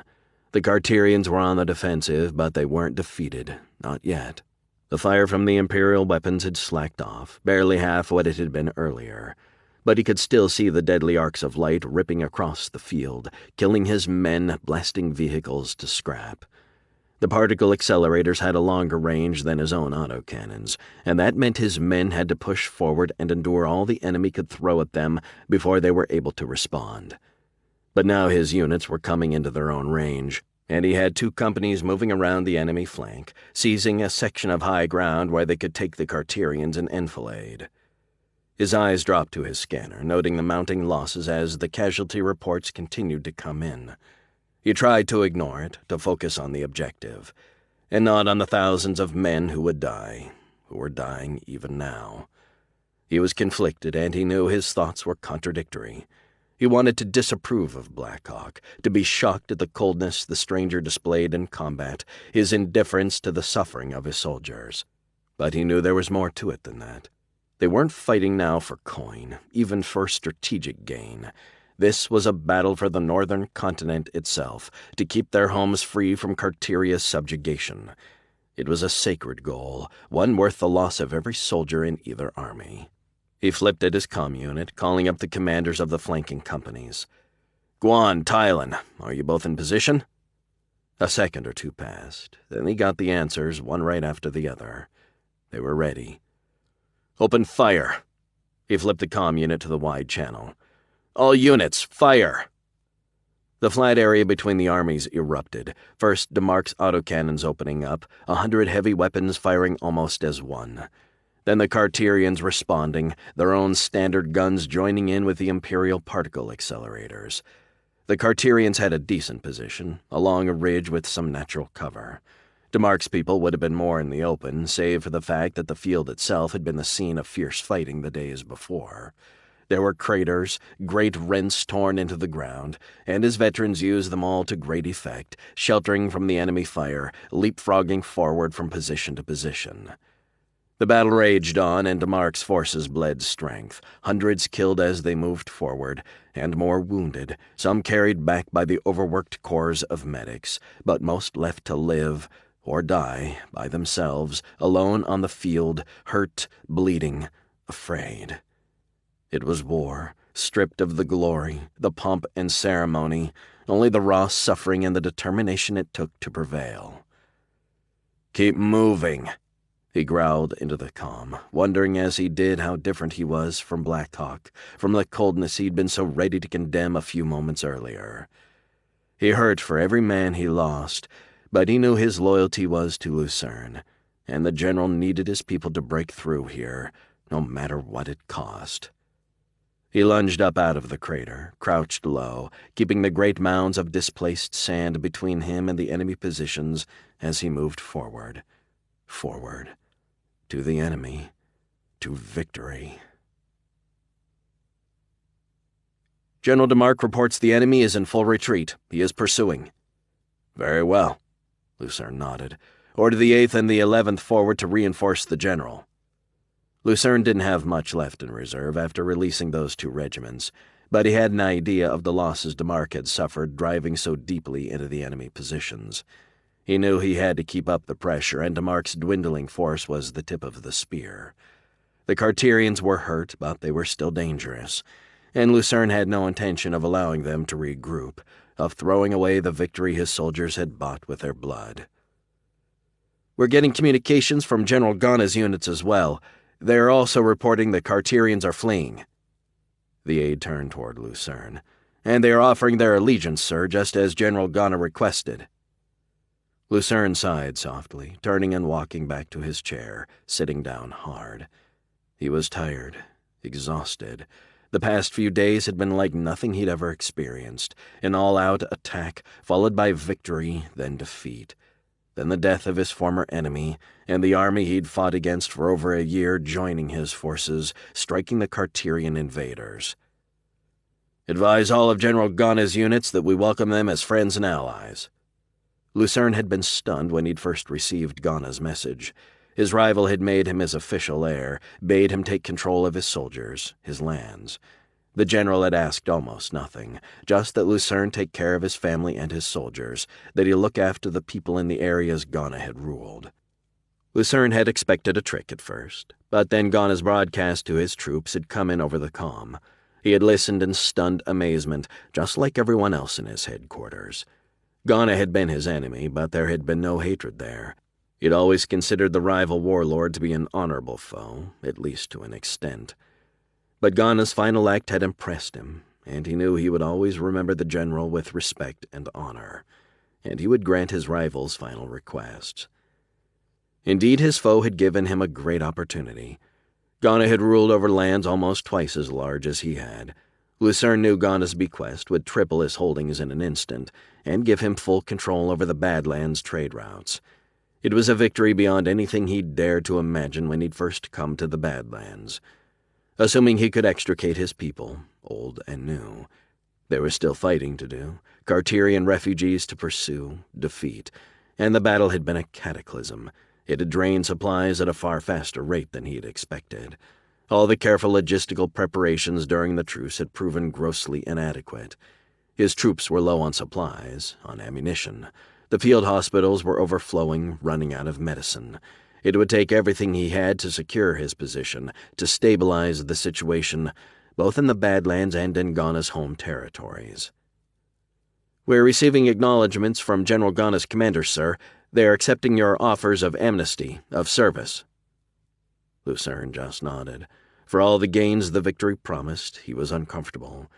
Ghana had hired mercenaries, impressed troops from areas he'd controlled tenuously. Lucern's soldiers were almost all from his home region, loyal veterans who had volunteered to follow him. He knew Ghana had many good troops, men he would welcome under his banner. But he was also aware there were thousands who had no place in his army. He'd almost refused the entreaties of the officers offering their services, tried to put off the matter until he had time to set up some system of review to pick and choose the troops he wanted. But he quickly realized that wasn't possible. He needed Ghana's men now, allied with his own, or Carteria's forces might rally and snatch back the victory. He would handle things differently, less directly than he would have preferred. He would weed out the soldiers he didn't want over time. He would retire them, offer pensions when he could afford them, grant farms, or less important jobs in the civil governments in his lands. He would spread them around, dilute any potential for organized resistance to his rule from those who would offer false oaths. He would make it work, gradually, subtly, without making it a rallying cry for the former Ghanan forces to resist him. "General Lucern, there is someone here requesting to see you, sir." The officer's voice pulled Lucern from his thoughts. The aged tone sounded doubtful, as if Lucern would order the petitioner sent away. Or just as likely, shot. "Who is it, Lieutenant?" Lucern had been hunched over a folding table holding a large map, but now he stood up and turned around. "A woman, sir. She claims her name is Cassandra Cross, that she is the commander of the Greys." "And she is here?" Lucern was surprised. He hadn't struggled with the Greys the way Ghana had, but he found it hard to believe the pirate commander would have come to see him, alone, without at least some prior guarantee of her safety. "Yes, General. Shall I have her arrested?" "Certainly not, Lieutenant. If she is here on a parley, whether such was formally declared or not, and we will respect that." He knew the Greys weren't a military unit, that the rules of war, to the extent that they were ever respected, did not apply. But Lucern was a man of honor, and if the Greys' commander was indeed in his headquarters, come of her own free will to see him, he would speak to her. He couldn't imagine she had anything to say he would find compelling, but he would listen to her at least, and then he would let her leave. Chapter 28. General Lucern's Field Headquarters. The Badlands. Northern Celtiboria. Blackhawk strode across the rutted and dusty road running through Lucern's field headquarters. The general had moved his command post forward onto the plateau originally occupied by Ghana's frontline forces. There had been heavy fighting all around the location, and while most of the bodies had been removed, the ground was still badly torn up and covered with shattered weapons and discarded bits of equipment. Lucern had called Blackhawk directly, asked him to return to headquarters immediately. Blackhawk noted the general had requested his presence. He didn't order it. He ran his fingers over the major's insignia, remembering that he'd accepted the temporary commission Lucern had offered him, and that it gave the general every right to order him to return at once. The restraint, the cautious respect, was another sign of Lucern's natural leadership, his perception into how to handle his subordinates and allies. Blackhawk was unsettled, his normally controlled mind disordered, as if part of him was at war with another part. The battle had taken him fully, the old parts of him, those he had struggled so hard to suppress over the past few years, returning in full force. His 400 men had accomplished miracles, held back enemy attacks that outnumbered them 10-1. Blackhawk had been everywhere along the line, urging the troops when they seemed to waver, joining in the fighting on the front line, even shooting 2 men who had tried to run, branding them deserters and swearing to the others they would meet the same fate if their courage failed. 63. 63 of his 400 men were still on their feet, all the others killed or seriously wounded. But those 63 had held the ridge until the end, until Raphaelis de Mark and his soldiers had arrived and launched the counterattack that broke the Carterian line. Blackhawk, the new part of him, longed to feel something, anything. But he didn't. Not regret at the losses, not elation at the victory. He had merely done what he'd had to do, what he'd been born, created to do. He wrestled with the thoughts, wondering if his flight to the far stars had been for naught, if his quest for a normal life, to live as a man with emotions, with a conscience, was a hopeless dream. Am I nothing but an automaton, a machine built to kill? He took a deep breath as he walked toward the shelter housing Lucern's office. He wanted to believe there was more to him, that his quest was not in vain. But he was drowning now in doubts. He opened the door and walked inside. "Major Blackhawk," the aide said. "Go right in. The general is waiting for you." Blackhawk nodded and walked toward the door, stepping inside as it slid open. "Ark, thank you for coming so quickly." Blackhawk nodded, and it struck him again how well Lucern seemed to understand him. The general's willingness to treat him as an ally and not a subordinate, despite the fact that he bore Lucern's insignia, affected him deeply. He was not a man who followed others easily. Indeed, at all. "Congratulations, General. My understanding is that the Carterians are fleeing across the line." He paused for a second. "I suggest you not let up on them, if they are able to regroup." His words stopped suddenly as his eyes caught the figure sitting at a table on the other side of the room. The recognition was immediate, and he felt a wave of thoughts, emotions flooding into his troubled mind, throwing him into greater confusion, turmoil. "Cass," he said, unable to keep the surprise from his voice. "What are you doing here?" The Grey's commander stood up and walked across the room, hurrying her step as she got closer to Blackhawk. "Ark, I'm so happy you're okay. I was worried about you. The reports on the fighting in your sector." She walked right up and threw her arms around him. He hesitated for an instant, and then he returned the gesture, pulling her into a tight embrace. "I'm glad you're okay too, Cass."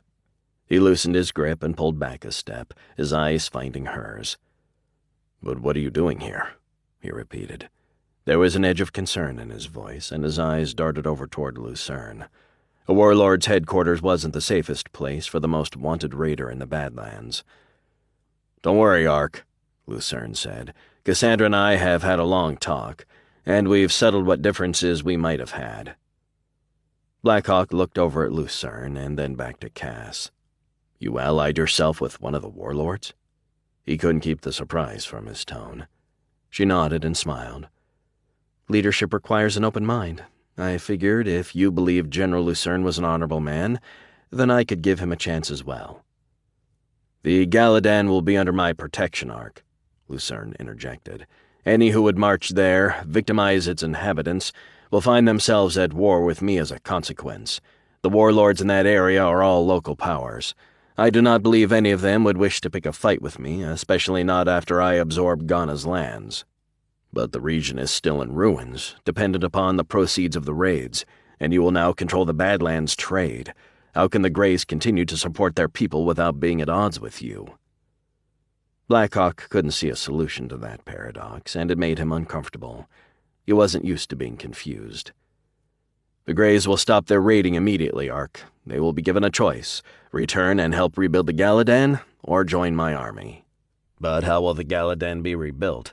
From what Cass told me, it will take a fortune, several million ducats at least. I know your resources are strained, and the people there have already lost everything."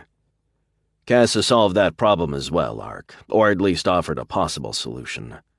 Lucern smiled. "I should have known your taste in women would run to the capable as well as the beautiful." Blackhawk was still uncertain, and he looked over at Cass.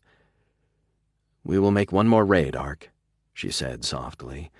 "There is a convoy, and it is carrying something very special." She looked back over at Lucern. "It is a grave threat to the general and his army, and for that reason alone it is essential that it be stopped." She paused and glanced back at Blackhawk. "But it will also solve our problems with funding the reconstruction of the Galadan." "What convoy is this?" "Carteria, Ark. It is Carteria's convoy." Lucern's voice was deeper, more serious than it had been.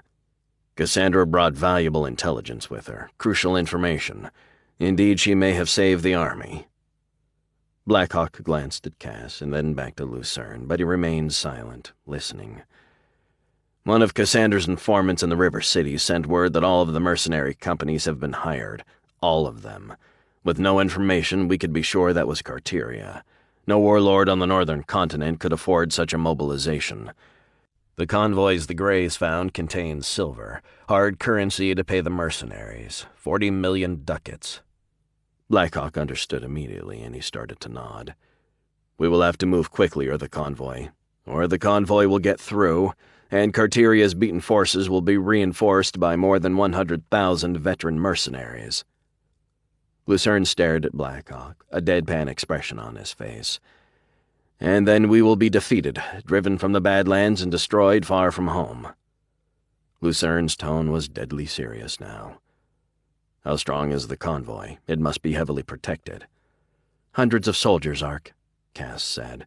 "I saw it myself. They are heavily armed with a whole column of armored vehicles. It will take 1,000 men to attack it, which is why I came here in the first place." "Will you go, Ark?" Lucern asked. "Will you go with Cass and Rafe DeMark and take this convoy for me while I pursue the remnants of Carteria's army?" Blackhawk nodded. "Yes, Augustin, of course, but we will never catch it. If Cass came all the way here, they must be halfway to the river cities by now." "That is why I need you. I would give Cass her 1,000 soldiers to take the convoy, or 2,000 or 3. But I cannot get them there, not on the ground, not in time, and my airship squadrons are shot to pieces. Even with the surviving planes from Ghana's army, we can only move 200 men by air. It will be several hours before the ships can return and reload, which means our attacking force will be outnumbered. We can't delay. Every hour that passes, we risk the mercenary forces moving east, linking up with the convoy." He paused. "We must take that coin before the mercs get it, before Carteria is able to buy his 100,000 men." Blackhawk stood silently for a moment. He'd never shied away from a fight, and he wouldn't now. But there was something else. He remembered the feeling that had come over him in the battle on the ridge, the old drives pushing out from the dark places into which he'd confined them. Seeing Cass, feeling her embrace, it had brought him the rest of the way back from what the fight had awakened in him, pushing away the dark impulses once again. But now he had to go back into battle. He wasn't afraid, not of death. Part of him would even welcome his demise, welcome it as a release from the exhaustion, the pain. It wasn't the outcome of the fight that troubled him either. He didn't doubt victory. Outnumbered, outgunned. It didn't matter to Blackhawk. He was confident he would find a way to win, whatever the cost. But it was just that cost that worried him. What would he do to secure victory? Drive Lucern's soldiers to their deaths? See DeMark gunned down leading a desperate charge? And Cass, what would he do with Cass and her people? Would they become cannon fodder, a diversion to win his victory? Would he find himself standing on the field of battle, staring down at a bunch of dead farmers whose lives he had coldly expended to gain the victory? "I will do it," he said, his voice grim. He knew there was no other option.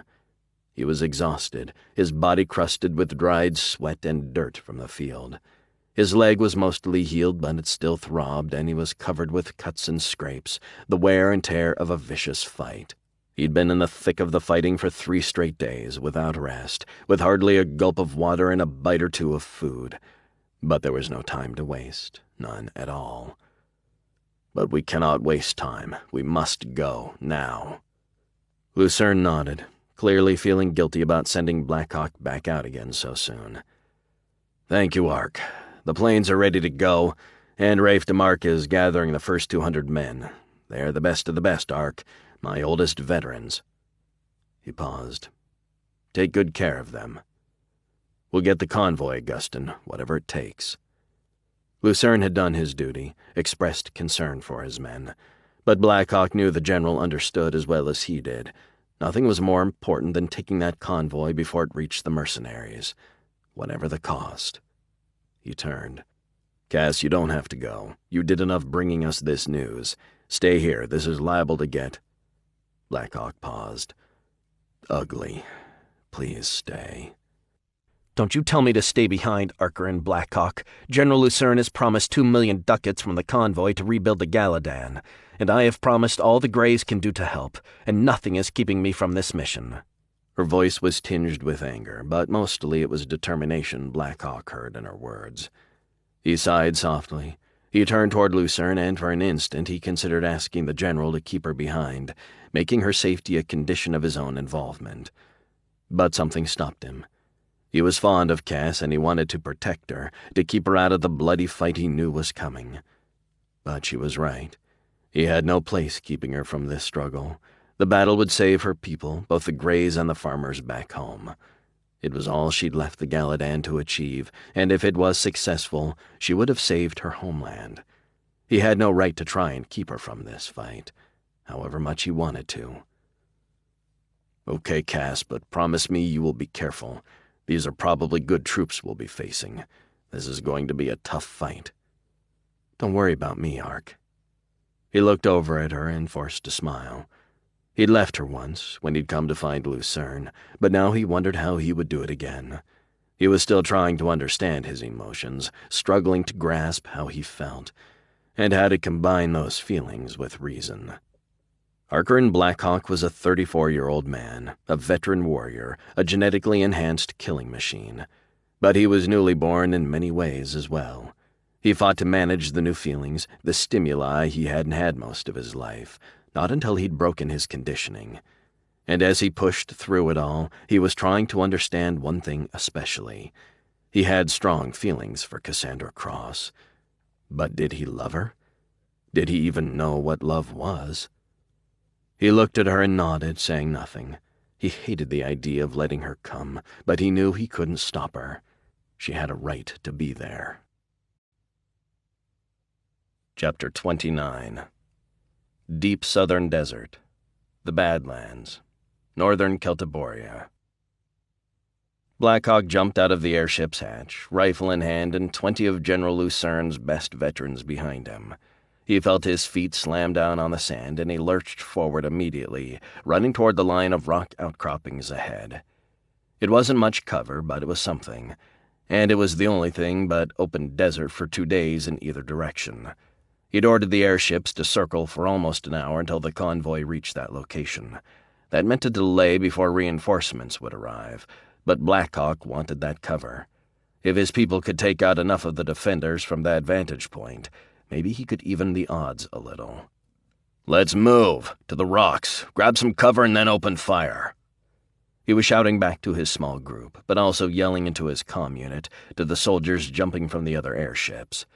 He snapped his head to the left and right, confirming what he already knew. 200 of Lucern's crack veterans were on the ground.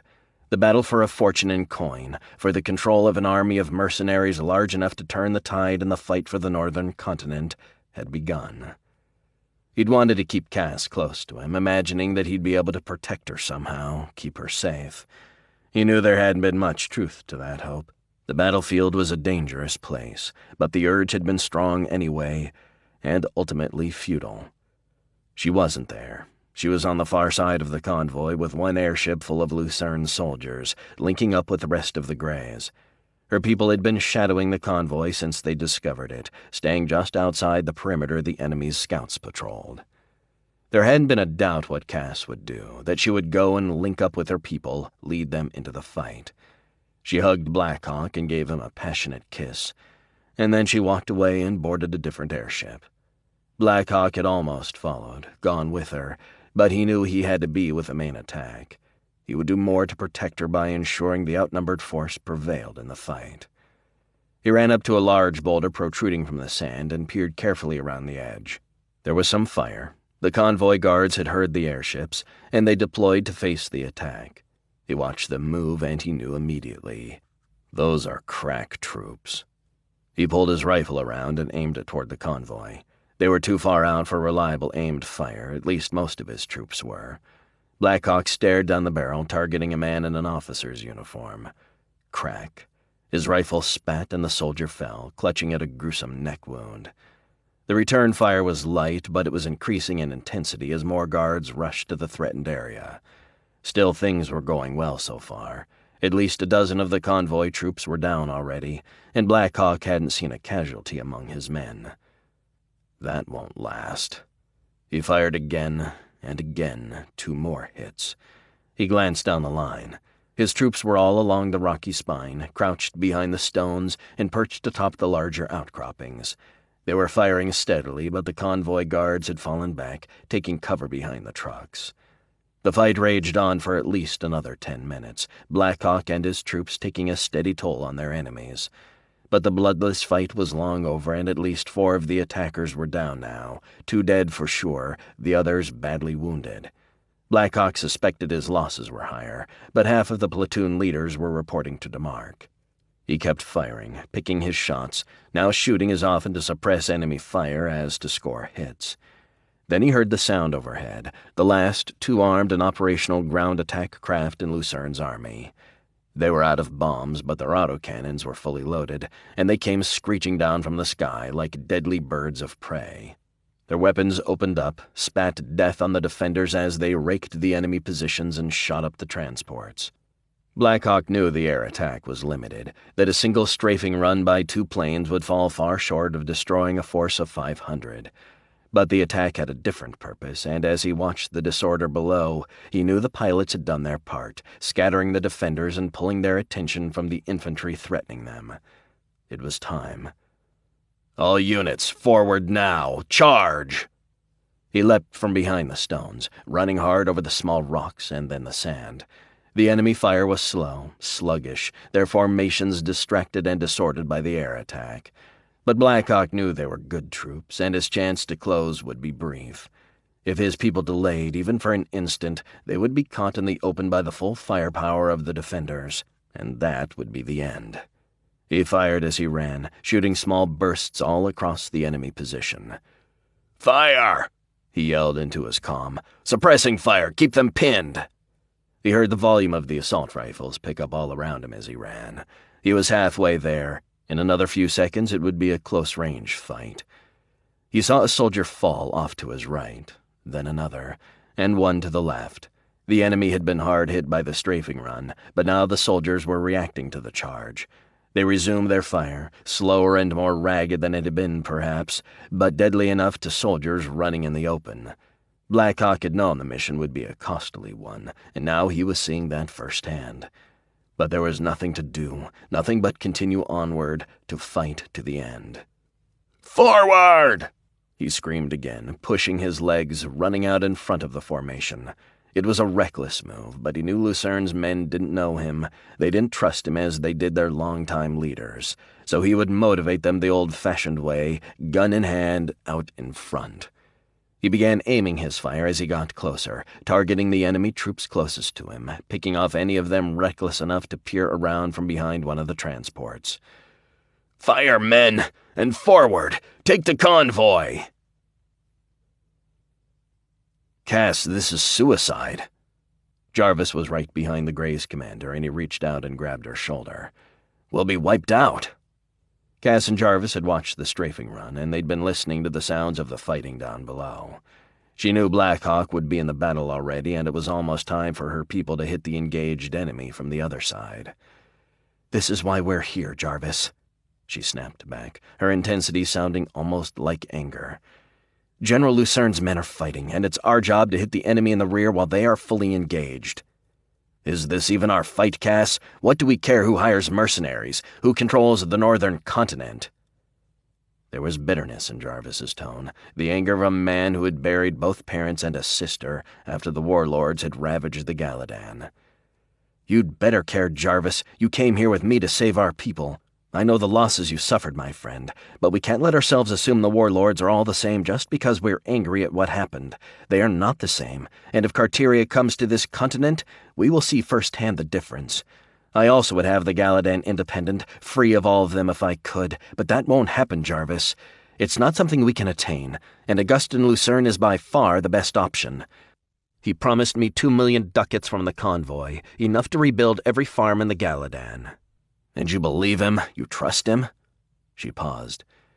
"Yes," she finally said. "I do, and if you trust me, accept my judgment. We're going to lose friends today, Jarvis. Not all of us will survive this, but the ones who do, and those who fall as well, will save our people." Jarvis stared at her silently for a few seconds. Then he shook his head. "I don't know, Cass," he said. Then, after a long pause, "We'll be lucky if half of us come through this, you know. It is much to gamble on the word of a warlord you hardly know. But if you're sure, I will trust what you say. I wouldn't take a piss on a rock for Lucern, or for Blackhawk for that matter, but I will do anything for you." Cass turned toward Jarvis and gave him a weak smile, the best she could manage through the fear and tension. "Thank you, Jarvis, for this, for everything. Your loyalty has been one of the crutches that has gotten me through the last 2 years." Cass held Jarvis's gaze for a few more seconds. Then she looked out, down at the convoy. It was time. "All right, everybody," she said, turning her head back and forth, yelling to her gathered greys. "This is it. Everything we have done up until now has led us to this. Success today will ensure a future for the Galadan, for our friends, our families. Not just food, supplies, sustenance, but complete rebuilding. Our courage here, our victory, will signal a new future for our people, one of prosperity, of plenty." She took a deep breath, her hands tightening around the assault rifle. All her people had the sleek new guns. General Lucern had sent her back with a cache of weapons, and the Greys were equipped with military-grade ordnance, equipment they couldn't have dreamed of before. She moved forward, climbing over the gentle crest her people had been hiding behind. "Now!" she shouted, and she ran down the hillside right into the maelstrom. Blackhawk spun around the end of the transport, his eyes fixing on the closest enemy soldier. He squeezed the trigger and the trooper fell back hard, taken in the chest by the close-ranged shot. He snapped his head around, scanning the area. Nothing. Then he turned toward the back of the truck, his weapon trained on the hatch. He reached up, pulling open the door slowly. His senses were on fire, the battle trance fully engaged. He was ready to fire, but there was nothing inside, nothing except a pile of metal chests. He felt a wave of satisfaction, the knowledge that those chests likely held the coin he'd come to seize. He felt an urge to jump inside the truck, to open a chest and confirm that expectation. But his discipline intervened. He had to win the battle first. When the enemy was defeated, the spoils would remain. He crept to the edge of the transport, peering around, looking quickly both ways. There was combat going on all along the column, soldiers firing at each other at close range, even hand-to-hand struggles with rifle butts and survival knives. His people had gained the initiative, at least to a point. The strafing run had done considerable damage to the enemy, and his charge had taken the defenders by surprise. But Blackhawk's troops were still outnumbered. Each of them could kill 2 enemies for every one of their own that fell, and they would still lose the fight. Lucern's men were long-service veterans, experienced killers with nerves of steel. But the troops they were fighting were elites too, some kind of guard unit, Blackhawk guessed. They didn't have the raw edge Lucern's people did, but they were solid fighters and the morale was strong. They held firm, refusing to give ground despite the losses suffered in the air attack and the surprise of the subsequent charge. Blackhawk panned his eyes around, looking for threats, targets. Then his rifle snapped up, almost on pure instinct. It fired once, twice. The shot was a dangerous one, the bullets ripping right past the head of one of his own, and slamming into the Carterian beyond who was about to fire. The soldier had recoiled from the sound of Blackhawk's shots, but then he turned, nodding a silent thanks to the stranger-turned-officer who had just saved his life. "Blackhawk, what's your status? We're pinned back here, almost surrounded. We need support." It was Rafe DeMark on the comm, and his usually calm voice was thick with tension. Blackhawk didn't know DeMark very well, but he'd liked the officer from the moment they'd met. And he knew if the veteran major was calling for help, his situation had to be downright critical. "On the way, Major," Blackhawk snapped. "I'll grab some men and be right there." "Roger that, Blackhawk." DeMark paused, and Blackhawk could hear the sounds of heavy combat in the background. "Hurry," DeMark added. Then he cut the line. "Sergeant Fillon, get your men and follow me to the rear of the convoy." "Yes, sir," came the non-com's gruff reply. Blackhawk turned and headed back toward DeMark's position. He ran along the edge of the transports, his eyes darting back and forth, his hands moving almost on their own, aiming his rifle and picking off enemy soldiers who came into his field of fire. He could hear the sounds of the enemy rifles up ahead, higher pitched than those of his men. The sounds of combat were intense. Blackhawk's troops had run into less resistance than he'd feared, and now he knew why. DeMark's wing had run into the heavy fighting. Not just DeMark. Blackhawk's pace increased, pushing him ahead of the cluster of troops following him. DeMark's force had attacked the rear of the convoy, but that was also where the Greys were coming in. They should be in the fight any minute. Perhaps they even are already. "Sergeant," he snapped out, "keep your men moving and catch up with me when you can." Then he gritted his teeth and pumped his legs hard, unleashing the full capability of his enhanced muscles. His legs ached where he'd been wounded, but he ignored it.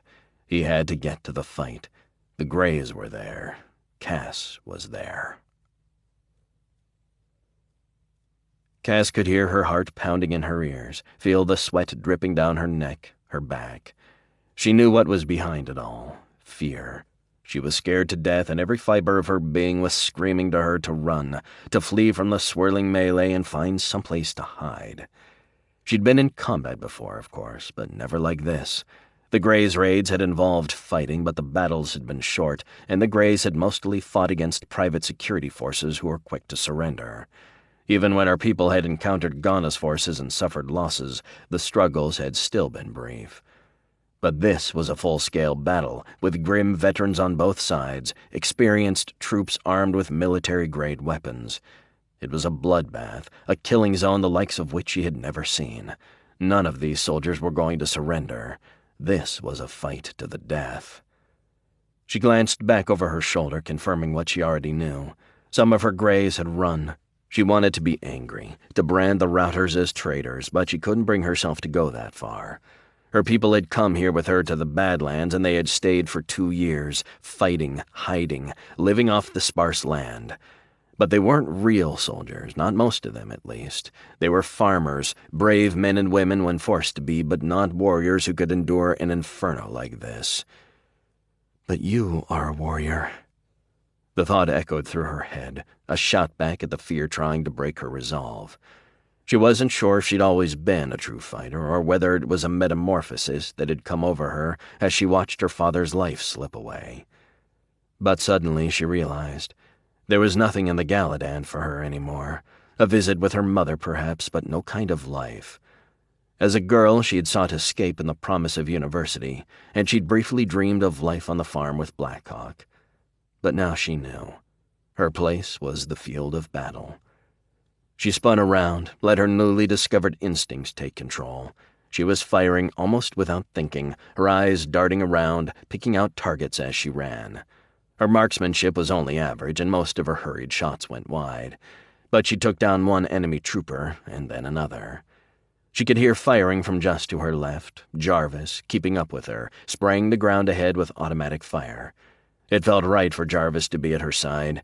He'd been a friend for most of her life, and he'd been a reliable companion since her people had left the Galadan. There had never been anything romantic between them, but she thought of her comrade as a brother. Closer, even. Her people were almost to the trucks. There was a firefight going on just on the other side of the convoy. Lucern's veterans faced off against at least 100 of the Carterians. There were dozens of men lying on the ground, many dead, others wounded, and the fighting was still raging. She took stock of the situation. Lucern's forces were fighting well, but they were outnumbered. Still, they might hang on. Then she saw it. A shadow at first, and then the image, the largest man she had ever seen. He had an autocannon in each hand, and he was hosing down the line of Lucern's troops. At least half a dozen fell, and the others dove for cover. The fire all along the line sputtered to almost nothing as the attackers fell back to escape the streams of death coming from the giant's guns. She snapped her head around, seeing her people slow to a stop, staring at the massive warrior in awe. She knew the Greys were at their limit, and watching this monster gun down Lucern's veterans was too much for them. "They're going to run," she thought grimly. She looked behind to the right. Even Jarvis. That monster's going to turn the tide here almost single-handedly. I've got to do something. Bulg Trax was consumed with rage. His convoy was under attack, and the soldiers coming at him had to be Lucern's veterans. They were too good, too rock-solid to be anything else. And that meant Varn Elaher had fucked up. He was supposed to be engaged with Lucern's army even now, pinning them down if not destroying them outright. The convoy had run on strict radio silence, but he didn't need a dispatch to tell him Elaher had fouled things up. Otherwise, he wouldn't have Lucern's planes strafing his column. He wouldn't be watching Lucern's toughest troops coming at the pampered lapdogs of Carteria's guard. "I will break that fool in two when I get to him." Trax's arms were flexed hard, each of them holding a heavy autocannon.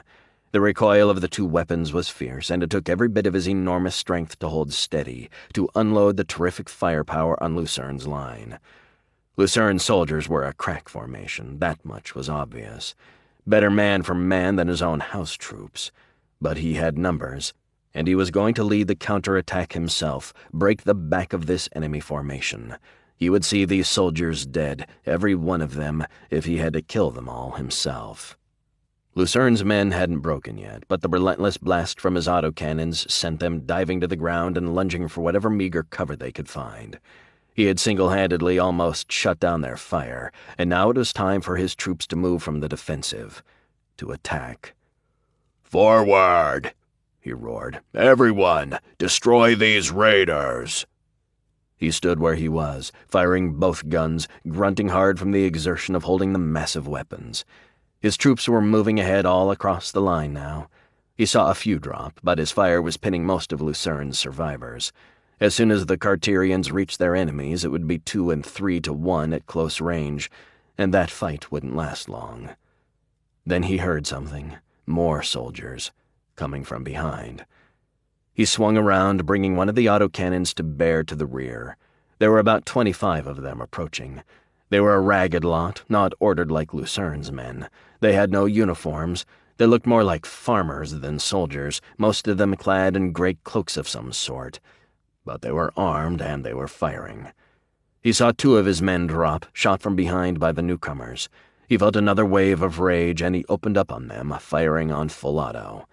The attackers started to drop, half a dozen of them going down in a few seconds. About half of the others wavered, then they turned and ran, but the rest were still coming, perhaps half a dozen. He felt a sharp pain in his shoulders, and he dropped one of the autocannons. The hit wasn't that serious, but it hurt like hell, taking his fury to a crescendo. His head turned, his eyes locking on the source of the shot. It was a woman. She was tall, thin, a riotous mass of dark brown hair hanging out from her cap. And she was almost on him, a gray-clad man at her side. Trax whipped around, swinging his remaining autocannon around as he did. He wasn't going to bring it to bear quickly enough to fire, but he smashed the heavy weapon into the man, breaking his arm like a twig. His target screamed and fell back, dropping to the ground. But the woman was on him. He reached out, swung at her as she came on, but she ducked, avoiding his blow. She had a pistol in one hand and a knife in the other. She struggled to bring the pistol to bear, but Trax grabbed her arm, twisting, turning the weapon aside. She howled in pain as he jerked her arm, breaking her wrist and then twisting again. Trax smiled, staring down at her face, tears streaming down her cheeks, and he yanked hard again, pulling her savaged arm. She screamed in pain, looking up at his laughing face with terror in her eyes. He pulled hard yet again, lifting her off the ground by her broken wrist, laughing as she cried in agony. But then he felt it, a jab in his leg. He looked down, his anger flaring again as he saw it. She had planted the knife in his thigh. She'd lost her grip on it, but the blade remained, stuck deep in his leg. He pulled her around with one hand and slammed his other fist into her head, sending a cloud of blood flying all around. Then he threw her hard to the ground. He paused, leaning down, gripping the knife and pulling it from his leg. He moved forward, holding the blade and standing over her. Blood was pumping from his wound, but he seemed to ignore it. He glared down at her and kicked hard, his huge booted foot slamming into her side. She yelled in pain and coughed hard, spitting blood from her mouth as she did. He leaned down, staring right into her eyes, savoring the look of pain, of fear he saw there. This woman, this raider, she was a brave woman, a capable fighter, but she was no match for Bulg Trax. He lowered his face, his eyes right above hers as he held her own blade to her gut, began to push it slowly into her. Blackhawk threw the assault rifle aside, his last clip expended. He reached down, pulled out his pistol. He fired twice, taking down a pair of enemy soldiers who had jumped out in front of him. He was almost to the rear of the convoy, and from DeMarc's ongoing comms, things had gone from bad to downright critical. Blackhawk had taken a hit, a slug to the side, and his uniform was soaked with his blood. He could tell the injury wasn't too bad, but it still hurt like hell. He ignored the pain and he pushed himself forward. There would be time to mend his wounds later, but right now, battle called. He ducked between two transports, spinning around, coming out behind the last truck. He stopped abruptly. The field before him was a nightmare, covered with the dead and dying. DeMarc's troops had been driven back, and the Carterians were rushing the battered position even now. He reacted on instinct, firing almost like a machine. Crack, crack, crack. He was targeting the Carterians moving on DeMarc's position, taking down at least a dozen before he emptied the clip. He was about to reach for a reload when he heard a scream. He turned to look, but even before he could, there was another yell, louder than the first, piteous, and he recognized the voice. Cass! He swung around, looking for her. Nothing. There were a couple of the Greys still standing. He hoped that wasn't all who had survived, but not Cass. And there was a giant, a Carterian as large as any man he'd ever seen. Then he saw Cass, lying on the ground under the big man, and his hand driving a blade into her gut. "No!" he screamed, dropping the pistol and pulling a sword from the sheath. He was already moving, running across the field toward the giant. "Carterian!" he screamed, desperately trying to draw the man's attention from Cass. "Turn and fight me, dog!" Blackhawk's voice was angry, elemental. There was no doubt what part of his psyche was in control now, and his voice was the essence of pure rage. The Carterian turned, grabbing for his own blade as he saw Blackhawk moving toward him. He stepped forward himself, slashing hard as soon as he came into range. His face had been twisted into an angry scowl, but that changed to a look of surprise as Blackhawk shifted his body, expertly parrying the blow. The two combatants switched positions as Blackhawk's momentum carried him past his adversary. He felt an almost irresistible urge to turn, to check and see how badly hurt Cass was. But he held firm. It was the dark side again, he knew, saving him from his own weakness. The newer thoughts were fixed on Cass, on the need to go to her, but his older self was in control now, and that part of him was single-minded. Kill the enemy. He looked at the Carterian. Blackhawk was a large man, tall and muscular, but his adversary seemed almost like a giant come alive from the pages of some ancient myth. He was tall, towering above Blackhawk, and he was enormously muscular. Blackhawk knew this was a dangerous opponent, even for him. His body tingled, his system pumping huge amounts of adrenaline into his arteries. He stared at his enemy, eyes focused, his mind watching for the slightest movement, even a hint of which way his foe would come at him. This was the battle trance in its purest form, Blackhawk alone facing a deadly enemy, one he knew could kill him. The world was gone, thoughts, memories, motivations, all vanished. There was nothing now, nothing save the fight, the call of battle. The Carterian stood for a moment, still surprised at the skill Blackhawk had shown in evading his attack. His face was twisted into an enraged scowl, but his eyes were focused, controlled. This is no immensely strong idiot. This is a skilled warrior. Then the Carterian moved, quickly, suddenly. He came straight ahead, his sword in front of him, driving straight for Blackhawk's body. Blackhawk reacted, saw the first hints of movement. His enemy was lumbering straight at him like a wild beast, feral, controlled by rage. For an instant he thought he'd overestimated the man, that for all his size he was nothing but a brainless giant lacking cunning, finesse. But there was something else deep in Blackhawk's mind, a warning. Do not underestimate this foe. Then he saw the move, felt shock at how quickly the immense mountain of a man could shift his body, alter his momentum. The Carterian swung sharply to the side, his blade dropping low as his body twisted, the blow coming in under Blackhawk's own sword. Blackhawk saw the move, almost too late, and he jerked his body hard away from his enemy's sword. His own blade came around, adjusting to the Carterian's move, but too late. He felt his foe's blade bite into him. He'd almost avoided the slash, but it caught him in the side, barely, just a shallow cut. He knew it wasn't serious, but it hurt like hell, and the fact that his enemy had drawn first blood tore at him deep inside, where his warrior's pride lived.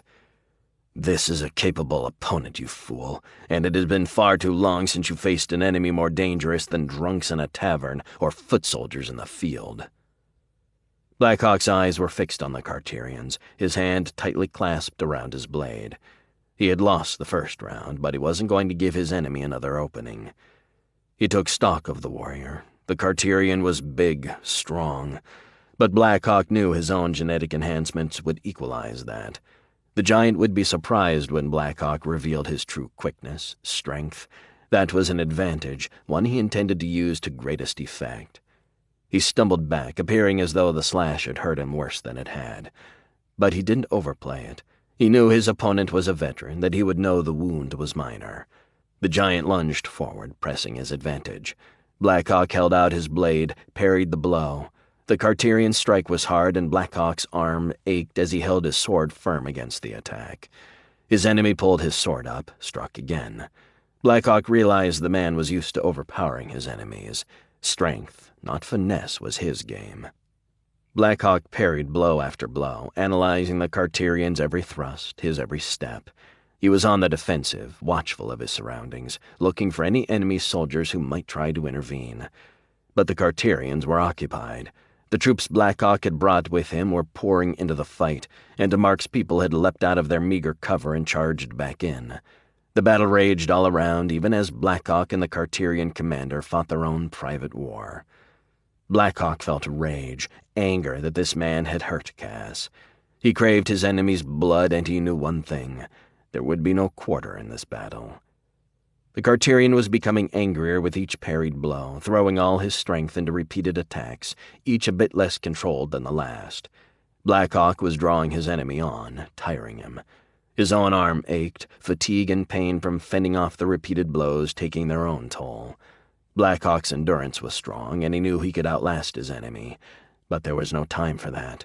This was no arena, it was a battlefield, and victory hung in the balance. And Cass, he needed to get to her, to help her. He twisted hard to the side, the Carterian missing him entirely, sword slamming into the ground. Blackhawk's lightning countermove caught the giant unprotected, a sharp stab to the side, the razor point of his blade sinking deep into his enemy's thigh. Blackhawk pulled the blade back from the wound and twisted his body hard again, coming around, ducking just as his opponent swung hard.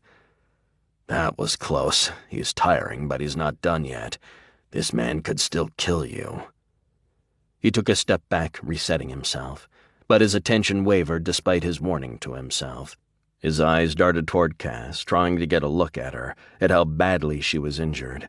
It was an error, a lapse, and his enemy was on him, another swing. This time the giant connected. Blackhawk felt the impact, the blade hitting him in his midsection.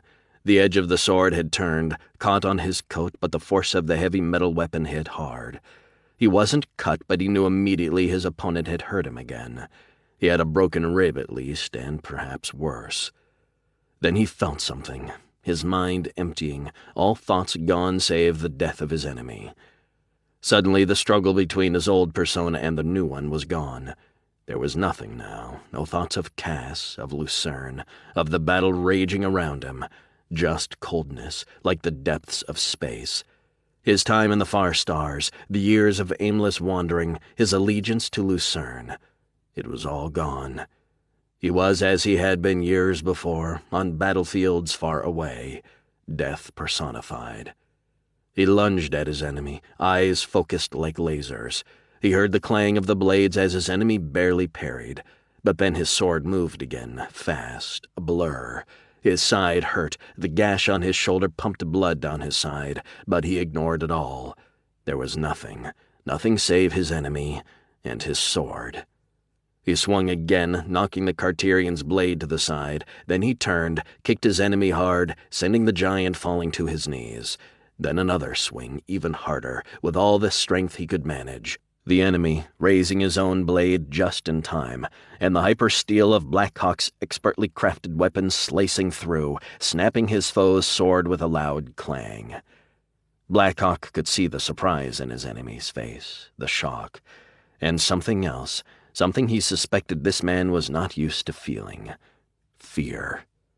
Blackhawk suspected this man would refuse to surrender, but he didn't care. There was no pity in him, no mercy, not even the respect for a worthy adversary. No, he was a killing machine and nothing more. He looked down into his beaten foe's face, savored the terror he saw.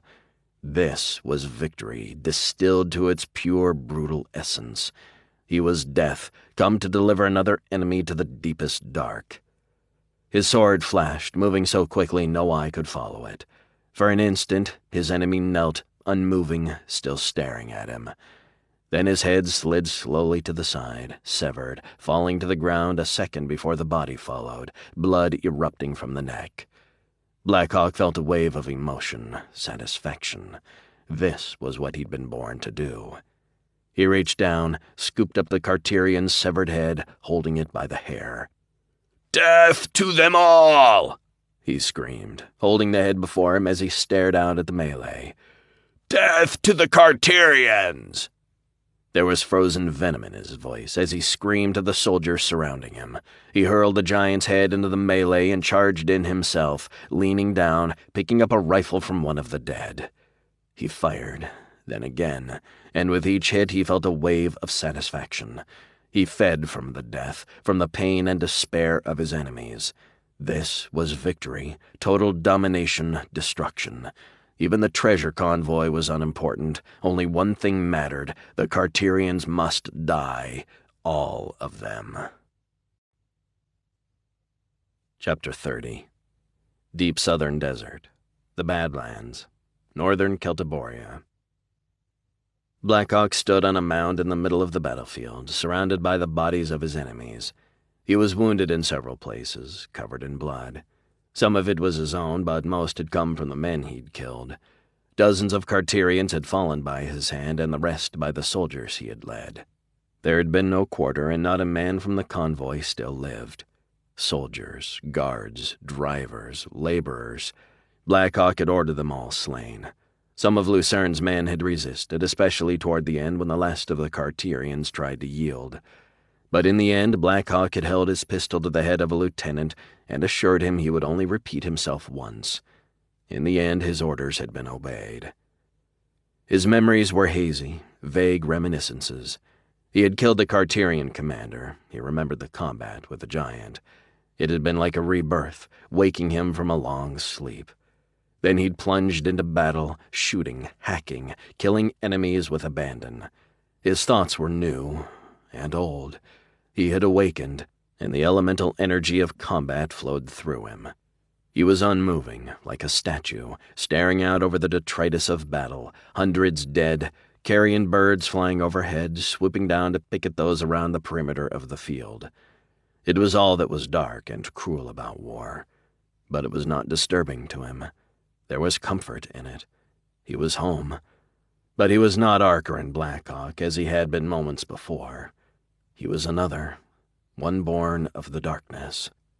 He stared at the field, at the bodies of his own men, Lucern's men, and he was emotionless. They were the cost of victory, nothing more. For spouses and children and parents back home, who would miss these soldiers, cry in the night for their loss, he felt nothing. But there was something else from deep inside, a spark. It was pain, sadness for the losses his soldiers had suffered, loyalty, satisfaction at the victory, but regret for its cost. The man who had fled from all he'd been, who had wandered lost and aimless, until he'd found a gust in Lucern. Blackhawk was still there, hanging on, but the cold, heartless killer was in control. "Blackhawk." He spun around, reached out, grabbing the speaker by the throat. "Blackhawk," the startled man rasped. "It's Jarvis Daneth from the Greys." The voice was clipped, Something was wrong. The spark that was Blackhawk flared inside, struggling with the frigid warrior that had taken control. A battle raged in his mind. The dark side had seemed supreme, but now the Blackhawk persona was driven onward.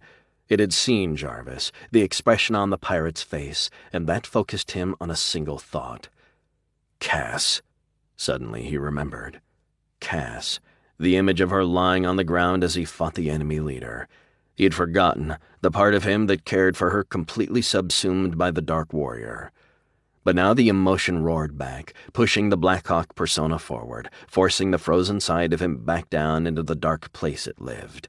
Visions of Cass appeared, flickering remembrances of her in the confines of the Grey's old headquarters, standing in the desert smiling at him. But they all faded back to the same thing. Her blood-covered form lying on the sand. His hand was still holding Jarvis, choking his stunned comrade. He released his hold. "I'm sorry, Jarvis." Blackhawk was going to explain, but then he realized there was no way he could, not without hours to tell the tale, not to someone who would never believe the incredible story anyway. "Cass?" It was a question, but he already knew the answer.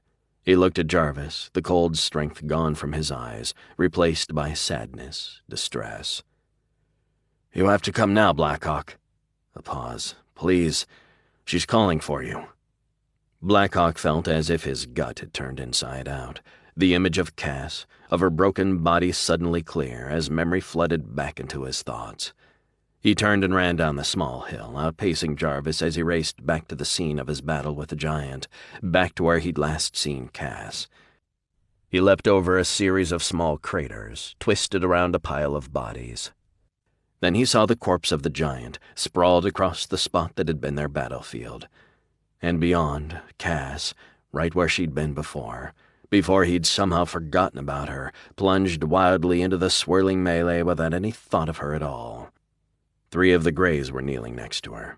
His eyes focused on their expressions, grim, angry. There were tears streaming down their faces. He ran over, dropping to his knees next to her. "Cass," he said, leaning over, his eyes darting over her almost still form. Her body was broken, he could see that in an instant. He was overcome with grief, with frustration, but he wasn't a man who could fool himself, even to forestall pain. Cassandra Cross had led her people to the Badlands, fought with them for 2 years. She had reached Blackhawk deeply, more even than Lucern had, helped to pull him from the lost wreck he'd become. Though he still didn't understand his emotions, not fully at least, he thought he loved her. And now she was dying. "Ark." Her voice was soft, weak. She looked up at him, her eyes dull, hazy. Blackhawk looked down at her, his hand moving to her cheek. "I'm so sorry, Cass." "I thought I was a warrior." Her voice was weakening. Blackhawk struggled against the feelings rising within him. Futility, guilt, grief. "You are a warrior, and a leader. You have proven that." He reached down, took her hand in his. "Make sure my people are taken care of. Please." "I will," Blackhawk said softly. "I will see to your comrades, and that the money the General promised you gets to the Galadan. You have saved your people, Cass, all of them." She forced a weak smile, but it vanished a few seconds later as her body convulsed. She moaned in pain, and tears began to pour down her face. "I love you, Ark. I would have spent a lifetime with you." Blackhawk felt the emotions in his head, but they were still foreign, beyond his control. He wanted to tell her he loved her too, but he didn't know. He didn't understand himself well enough. Perhaps one day, but not today. He opened his mouth, resolved to tell her anyway, to let her hear what she desperately wanted to hear, but he couldn't bring himself to say it. He just leaned down and kissed her cheek, still trying to force the words from his mouth. Then he heard her exhale hard, her last breath. Cassandra Cross was dead. Blackhawk stood next to Lucern as the general addressed the assembled soldiers. His thoughts were bleak, grim. Cass's death weighed on him, pain at her loss, guilt at himself for losing control in the battle and not rushing to her side. And for not telling her he loved her. He was still struggling to understand some of his emotions, but he raged at himself for not saying the words, letting her hear what she had wanted to in her final few seconds. What a miserable bit of comfort, and you still couldn't give it to her. Blackhawk knew Lucern had to be struggling himself, exhausted, overwhelmed with the surprise events of the past few days. But he wasn't showing it as he stood before his men, both new and old. The army had suffered grievous losses, but it had gained new recruits as well. The ranks of soldiers standing before him included men he had called enemies just a few days before, soldiers who had followed General Ghana for years. Blackhawk was impressed, staring at the scene and truly realizing that Augustin Lucern was indeed an extraordinary commander. He'd wandered aimlessly for a time, and it had been fortune alone that had led him to that tavern, to the encounter with Ghana's soldiers that marked his turn down this path. Since that day he'd found purpose. He'd found himself, the man he'd become. He'd almost lost it himself as well, surrendered to the monster he'd once been. And he'd found love, or at least the closest he could come to that storied emotion. He'd lost that too, and it had been replaced with grief and regret. But even that suffering marked a difference in him, in what he'd become. And for all it tore at him, he was grateful for it too. "Soldiers," Lucern said, his voice strength itself.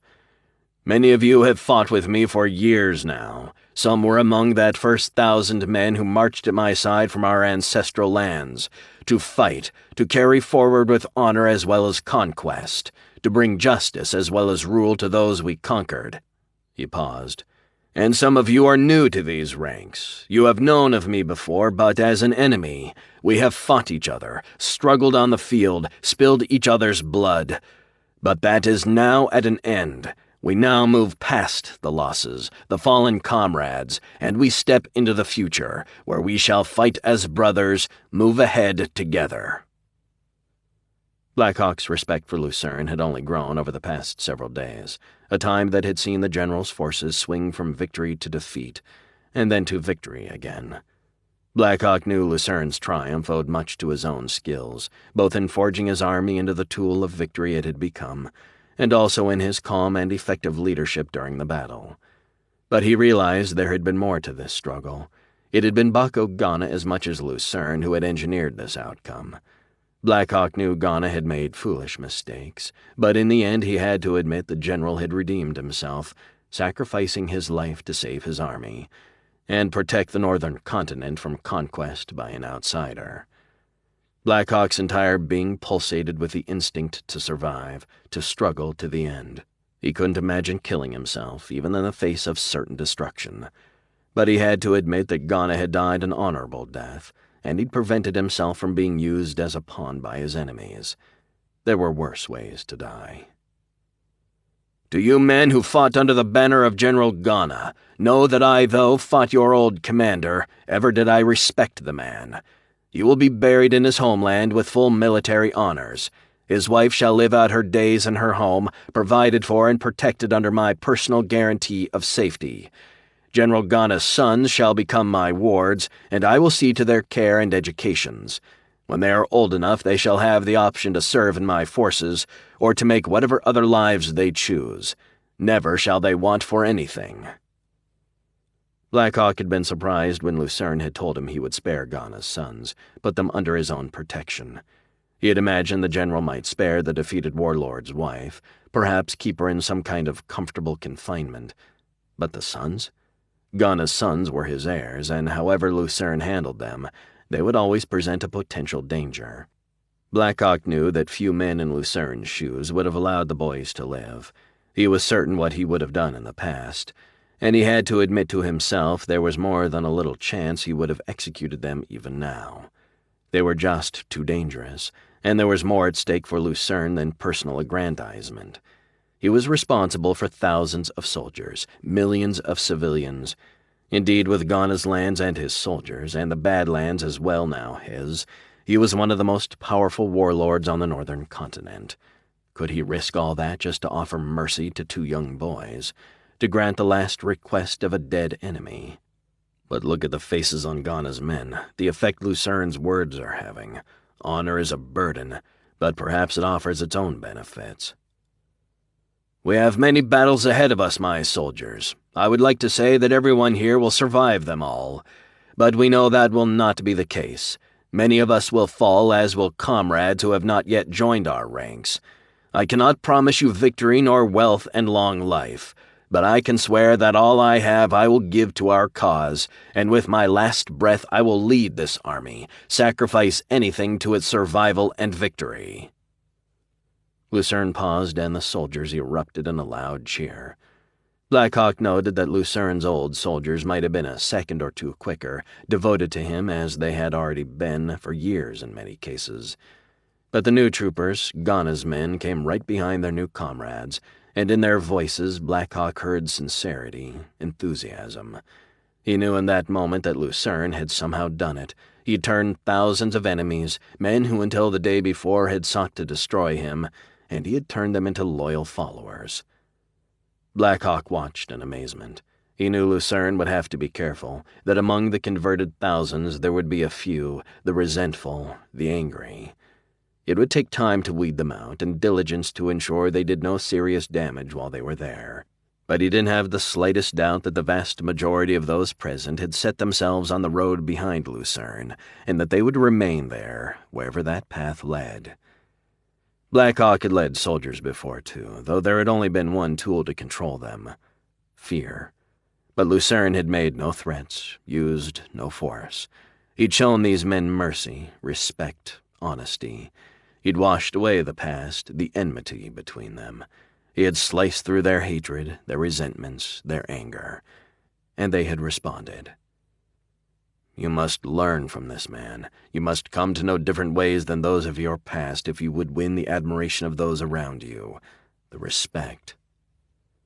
Blackhawk stood in awe and stared at the crowd, and within a moment he realized he too was cheering for General Lucern. Chapter 31. Outskirts east of the river cities, just west of the Badlands, northern Celtiboria. Augustin Lucern stood in front of the group of officers, clad in his finest dress blues. He wore the emblems of all his lands, including his newest ones, those along the Palm Coast that had belonged to General Ghana. His boots were black, polished to a mere shine. Lucern wasn't a man who normally paid much attention to such things, a foot soldier's general, more apt to wander the field in an enlisted man's overcoat, threadbare and splattered with mud. But now his purpose required this, the splendor of war, the frill and glitter so many mistook as the badges of true power. He knew most of those present, at least he was aware of who they were. Most of the mercenary commanders of the northern continent were there, along with another man, unfamiliar, strangely dressed in exotic civilian garb. The Carterian. "I have asked you here under flag of truce," he said, his eyes scanning the group, looking for reactions, signs of what the officers were thinking. "I have done this so you may learn of news you might find relevant." Lucern paused. He was unassuming for a man of his power and accomplishments, and he despised braggarts. But this time he had come here to boast of his own victories, at least after a fashion, and to use them to win yet another, hopefully without a shot fired. "To the east my army has prevailed. Ghana is dead. I now command both my own forces and those soldiers formerly sworn to serve my rival. Our forces have already joined, and they are camped close to this spot, along the edge of the Badlands." He could see varying levels of surprise on those standing before him. He knew some word must have reached them of what had transpired, but he was sure they couldn't know everything. Not yet. But they would in a moment.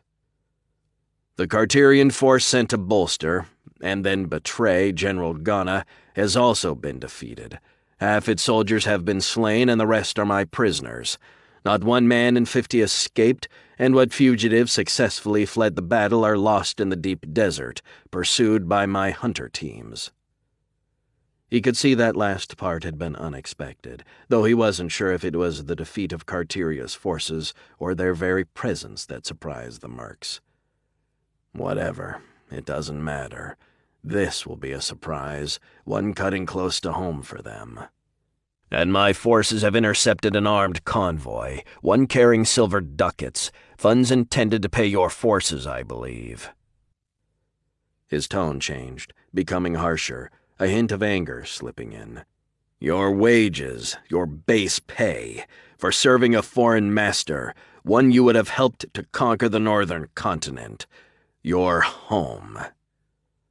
He didn't try to hide the disgust in his voice. He could see the discomfort in the faces of the officers. There was a hint of fear, but it was ephemeral. His reputation was well known, and the mercenaries knew he would never violate a flag of truce, even if they believed he would enjoy ordering them gunned down.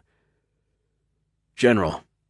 The voice came from the center of the group, but it faded off, as if the speaker had wanted to say something, to make an argument of some kind, but the words didn't come.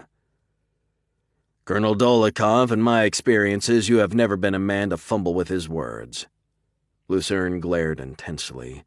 "Have you nothing to say to the man who has the silver, the coin you promised to your men? What will they say when you tell them their payroll is not coming, that they have gathered here under false promises? What will they do?" Lucern was speaking boldly, proudly. But Blackhawk knew the general hadn't lost sight of reality. His position had its strengths, certainly, that much was clear. But there were weaknesses, too, and his strategy here was half bluff. Even with gone as men, he had barely 40,000 combat-ready troops nearby that he could put in the field. The final battles had been bloodbaths, and beyond the thousands dead, the field hospitals were overflowing with wounded and sick.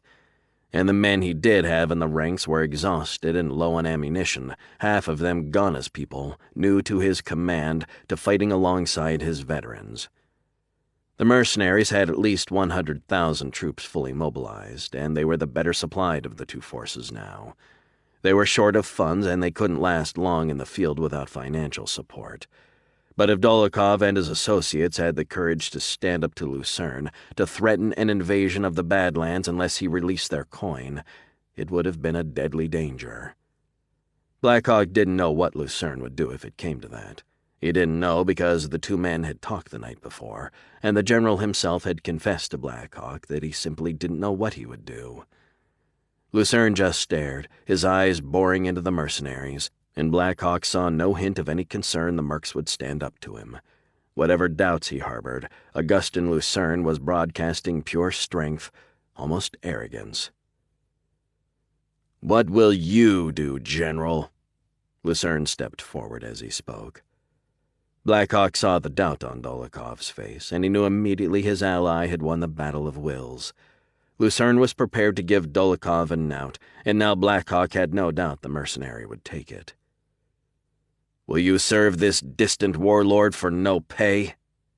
Lucern asked, taking a step forward as he spoke.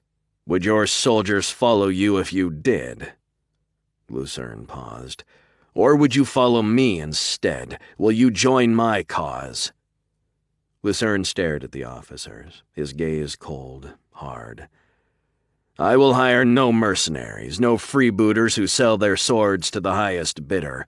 But if your men will swear an oath to serve me, if you and your fellow officers will so swear, then I shall welcome you all into my service. I shall accept you as friends." Dolokhov stared back at Lucern, unable to hide the shock in his expression. Blackhawk didn't know what the mercenary had expected to hear, but he was pretty sure this wasn't it. It was a good offer under the circumstances, and making it required another leap of faith by Lucern, to allow men into his service without his usual vetting process, to rely on his leadership abilities and the elan of his men, to turn these swords for hire into loyal soldiers. Blackhawk wasn't sure what the mercs would do. A year before, Lucern's reputation had been one of a capable general leading a small but effective army. He was respected but not feared. But things had changed over the past few days. If Lucern added over 100,000 more veterans to his army, he would jump to the top of the northern continent power struggle, and his new soldiers and their officers would go with him, become part of the strongest power in the hemisphere. "The Red Wolves have existed for over a century, General Lucern. Some of the other companies for even longer periods. You expect us to abandon our legacy, case our colors, swear oaths to you?" Lucern stared at Dolokhov. "Yes, that is exactly what I expect. Times change, Colonel. Men change with them, or they fade away." He paused.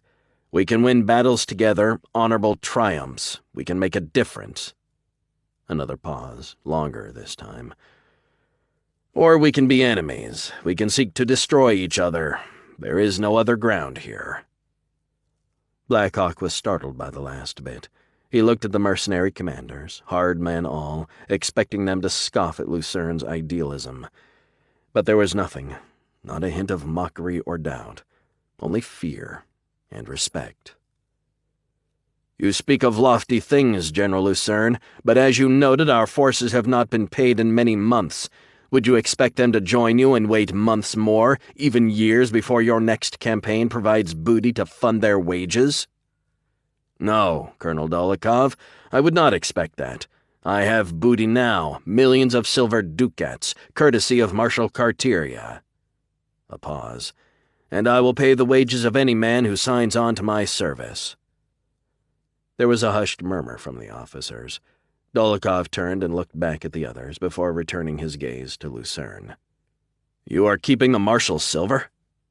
Lucern stood stone still, his voice loud, booming. "Indeed I am, Colonel. The Marshal has committed acts of war against me, supporting my enemy, sending soldiers to fight my own, hiring mercenaries to battle against me. By all rights, I should embark my army, travel to the southern continent, bring the fires of war to his homeland as he has brought them to ours. But I shall not demand such harsh reprisals. I will keep the coin, sent here for dishonorable purposes, and accept it as just compensation for the wrongs done to me." The field was silent, the stunned faces of all those gathered locked on Lucern. Carteria was by far the strongest warlord on Celtiboria, and he was regarded with dread everywhere on the planet.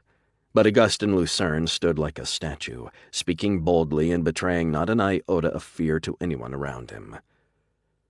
"And from it I shall pay a bonus of 6 months' wages to all men who take my service. And then we shall embark on a great campaign, to unite the northern continent. For too long Carteria has held himself above the rest of us, wielded power no other warlord dared to challenge. It is time another power rises, one that can face the Marshal, meet him on equal terms." Lucern paused, looking out over the group of officers, and behind him at his own people. There were stunned faces everywhere, all of the men assembled, save one. Blackhawk's face was cold, unreadable. His eyes were fixed on Lucern, and inside his respect grew again. Blackhawk admired courage. It was one thing that spanned both his old and his new personas. And Augustin Lucern, whatever else he was a courageous man. Dolokhov stood quietly for a moment, exchanging glances with his fellow commanders. Finally, he looked back at Lucern. "General, may we have a moment to discuss your offer?" Lucern nodded. "Certainly, Colonel Dolokhov." He gestured behind him. "I will be at the base of the hill with my officers when you are finished." Blackhawk watched the exchange, understanding it for what it was. Dolokhov and his people would talk, then the mercenary would return with a list of conditions, minor guarantees, face-saving concessions, and then they would accept the offer. Augustin Lucern's victory was complete. "Here it is, Jarvis. 2 million silver ducats as promised." Blackhawk stood off to the side, watching as Lucern presented the surviving Greys with their share of the booty. He had kept his word, followed through on what he had promised Cass. "And I will honor all the promises I made to Cassandra. Henceforth the Galadan will be under my protection. None now will dare come and victimize your people, for such would put them at war with me." That was a significant threat now. Lucern commanded his and Ghana's troops, both the forces that had fought over the Badlands, and all the garrisons and other armies stationed throughout the two warlords' domains. And to that he had added 95,000 former mercenaries, almost all the men in the companies that had contracted with Carteria. Altogether, 320,000 soldiers followed his banner, and he ruled over lands covering 25% of the continent.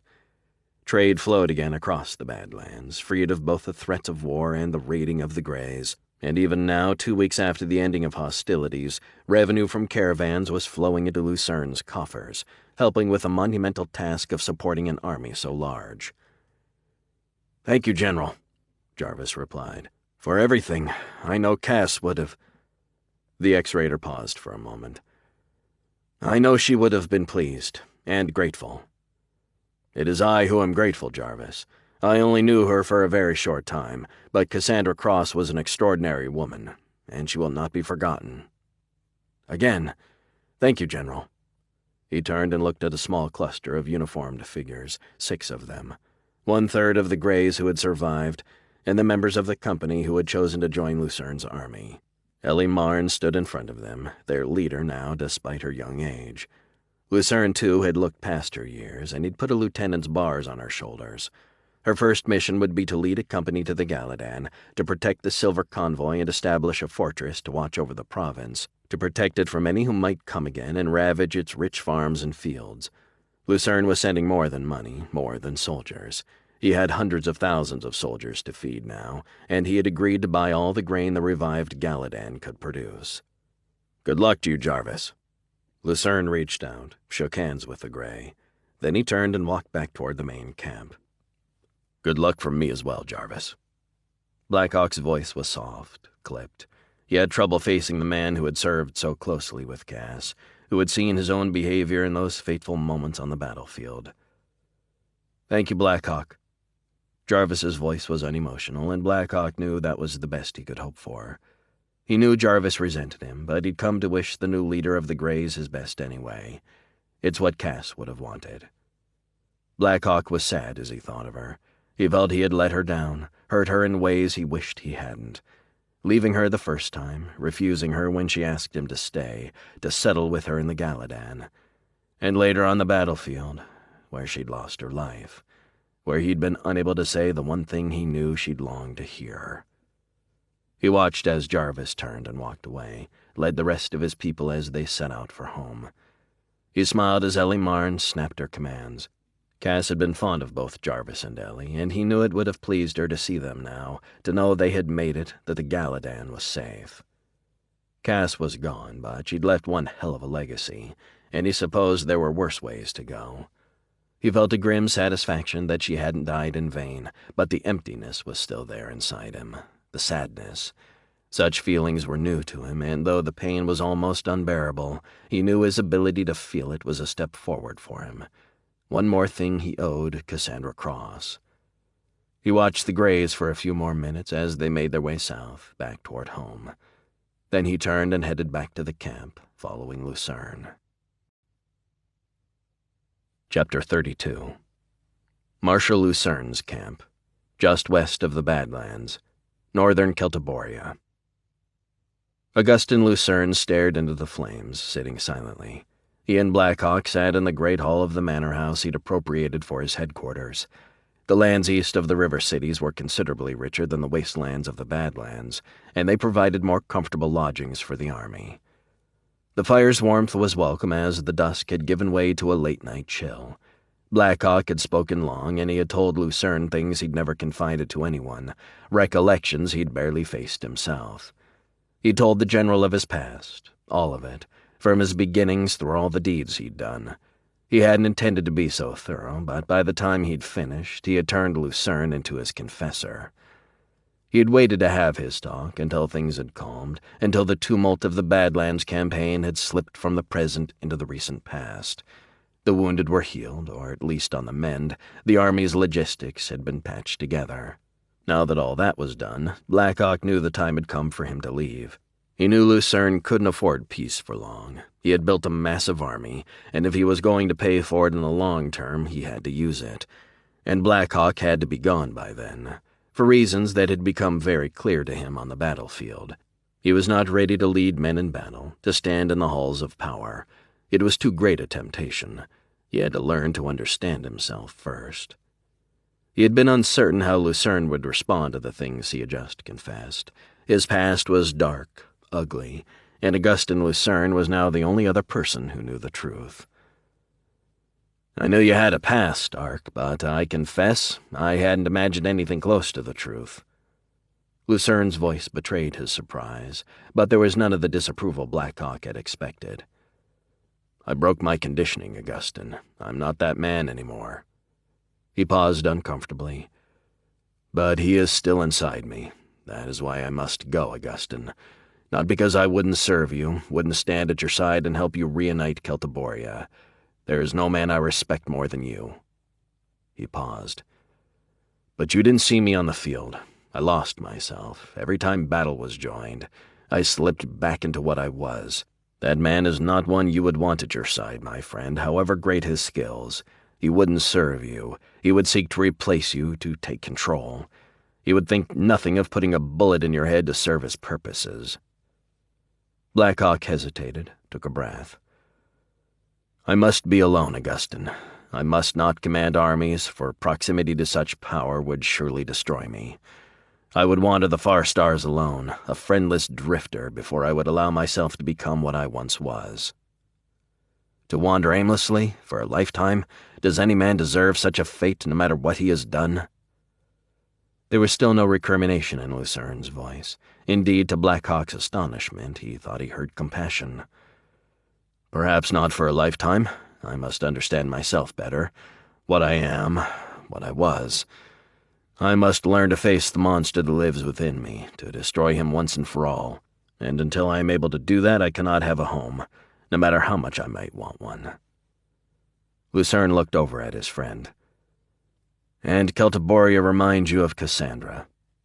Blackhawk winced. He was unsettled at how insightful Lucern was, how the general seemed to penetrate his very thoughts.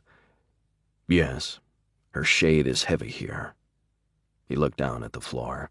She offered me a home, a life at her side, as a farmer. Perhaps that was my chance, Augustin, to live a quiet life, to grow crops, avoid the battlefield that feeds my dark side. He paused and sighed softly. But I spurned her. I told myself I had to find you, to redress the ill I thought you had done to me. Then I made other excuses, but the truth is I don't know how to be anything other than what I am. I couldn't do that to her, tie her to me. I don't even know what I am, what I can be. She deserved better, Augustin. His voice was soft, and he sat silent for a moment. Instead, she got nothing, no life at all, just death on the battlefield. You suffer, my friend, Lucern said. You blame yourself for much. Perhaps some of that is just, and some you seek to feed your self-hatred. Perhaps there is justice in that, a penance of sorts. But promise me this, my friend, don't stop looking for redemption. You will find it one day. I believe that with all my heart. You are not fated to live your life alone, without love, without friends. Do not make it so by your own actions when it need not be that way. Lucern paused. And never forget, Arkern Blackhawk, you have a home here on Celtiboria. Return to us one day, my friend. If ever you need aid or succor, or just rest, a place to hide, it is here. Blackhawk just nodded. He appreciated Lucern's thoughts, the general's hopes for his future, but he wasn't sure he believed it. He didn't know what the future held for him, but he'd resolved to take things a step at a time. But he felt something, a bit of peace, of contentment. Perhaps this is what it is to have a friend, a home. Blackhawk walked slowly across the dirt road toward the small line of trucks ahead. It was a routine convoy headed to Ryombi to pick up supplies, but it was also Blackhawk's ride. General Lucern had offered to fly Blackhawk to Carteria or Columbia, the cities that housed the northern continent's two spaceports. But Blackhawk had refused, saying he would obtain his own transit in Ryombi. Lucern's battered Air Force was already thinly stretched, and besides, he was going to have to get used to being on his own. In Lucern's camp, he was an officer, a friend of the warlord. But when he left, he would be a wanderer again, a friendless drifter. He wasn't the same as he'd been before, and he was grateful for that, to Lucern, to Cass, to all those who had helped pull him back from the abyss. But his path was still a solitary one. He was confused, still struggling to deal with his new emotions, with the grief over Cass, but he felt something new, something good. He had been a part of Lucern's victory. He had fought for a cause, for more than personal gain. He liked the way it felt, the joy of aiding a friend, of winning something meaningful. He'd relished victory before, but this was something different, something less cold than what he recalled. His friend had become a very powerful man, and he wondered how the next few years would progress. Lucern could handle any local enemies, he was sure of that, but eventually he would have to face off against Carteria. He had avoided that war for now through luck and deft maneuvering. He had returned the 15,000 survivors of Carteria's guard, unharmed and without demanding any tribute. He knew an honorable gesture alone wouldn't be enough to sway Carteria, but the Marshal had lost half his elite soldiers, as well as 40 million ducats in silver, and Lucern had grown vastly in strength. It was in Carteria's interests to postpone any move against Lucern in the northern continent, and the Marshal took the prisoner repatriation as an excuse to make peace, just as Lucern had predicted. Lucern had gained one other thing from Carteria, an asset beyond more soldiers, more lands. Gans Jellic had come to the northern continent to organize Carteria's mercenary army, and he'd been left with a small cadre of guards when the mercs deserted him en masse. Lucern had taken his entourage prisoner, promising to return them to the southern continent as quickly as he could. But he quickly noticed Jellic's gifts for organization and financial management, and he offered him a place in his own service. The Carterian had declined, though he'd been clear that he had no loyalty to Carteria, that the Marshal guaranteed his loyalty by holding his wife and children as hostages. Blackhawk had seen a certain sense in Carteria's actions, a brutal logic, but Lucern had been outraged, and he'd sent Rafe DeMarc and a team of elite commandos on a mission to rescue Jellic's family. DeMarc and his crew had dressed as pirates, approached from the sea. Surprise had been total, and Jellic's wife and children were retrieved almost bloodlessly. Jellic had been stunned when Lucern brought his family to him and repeated his offer, and this time he enthusiastically accepted. He would have to keep a low profile at first. Lucern didn't want to inflame the situation with Carteria by disclosing that he'd infiltrated and attacked one of the Marshal's facilities. But Blackhawk knew it had been more than a minor coup. Jellic was a genius in his field, and with a massive expansion of Lucern's holdings, the general would desperately need a skilled finance minister. "Ark!"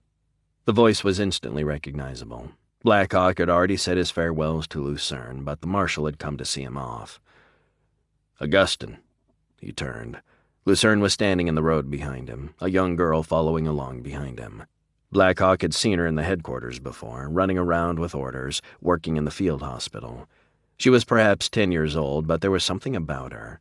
He saw it in her eyes, a piercing stare, a gaze that broadcast intelligence.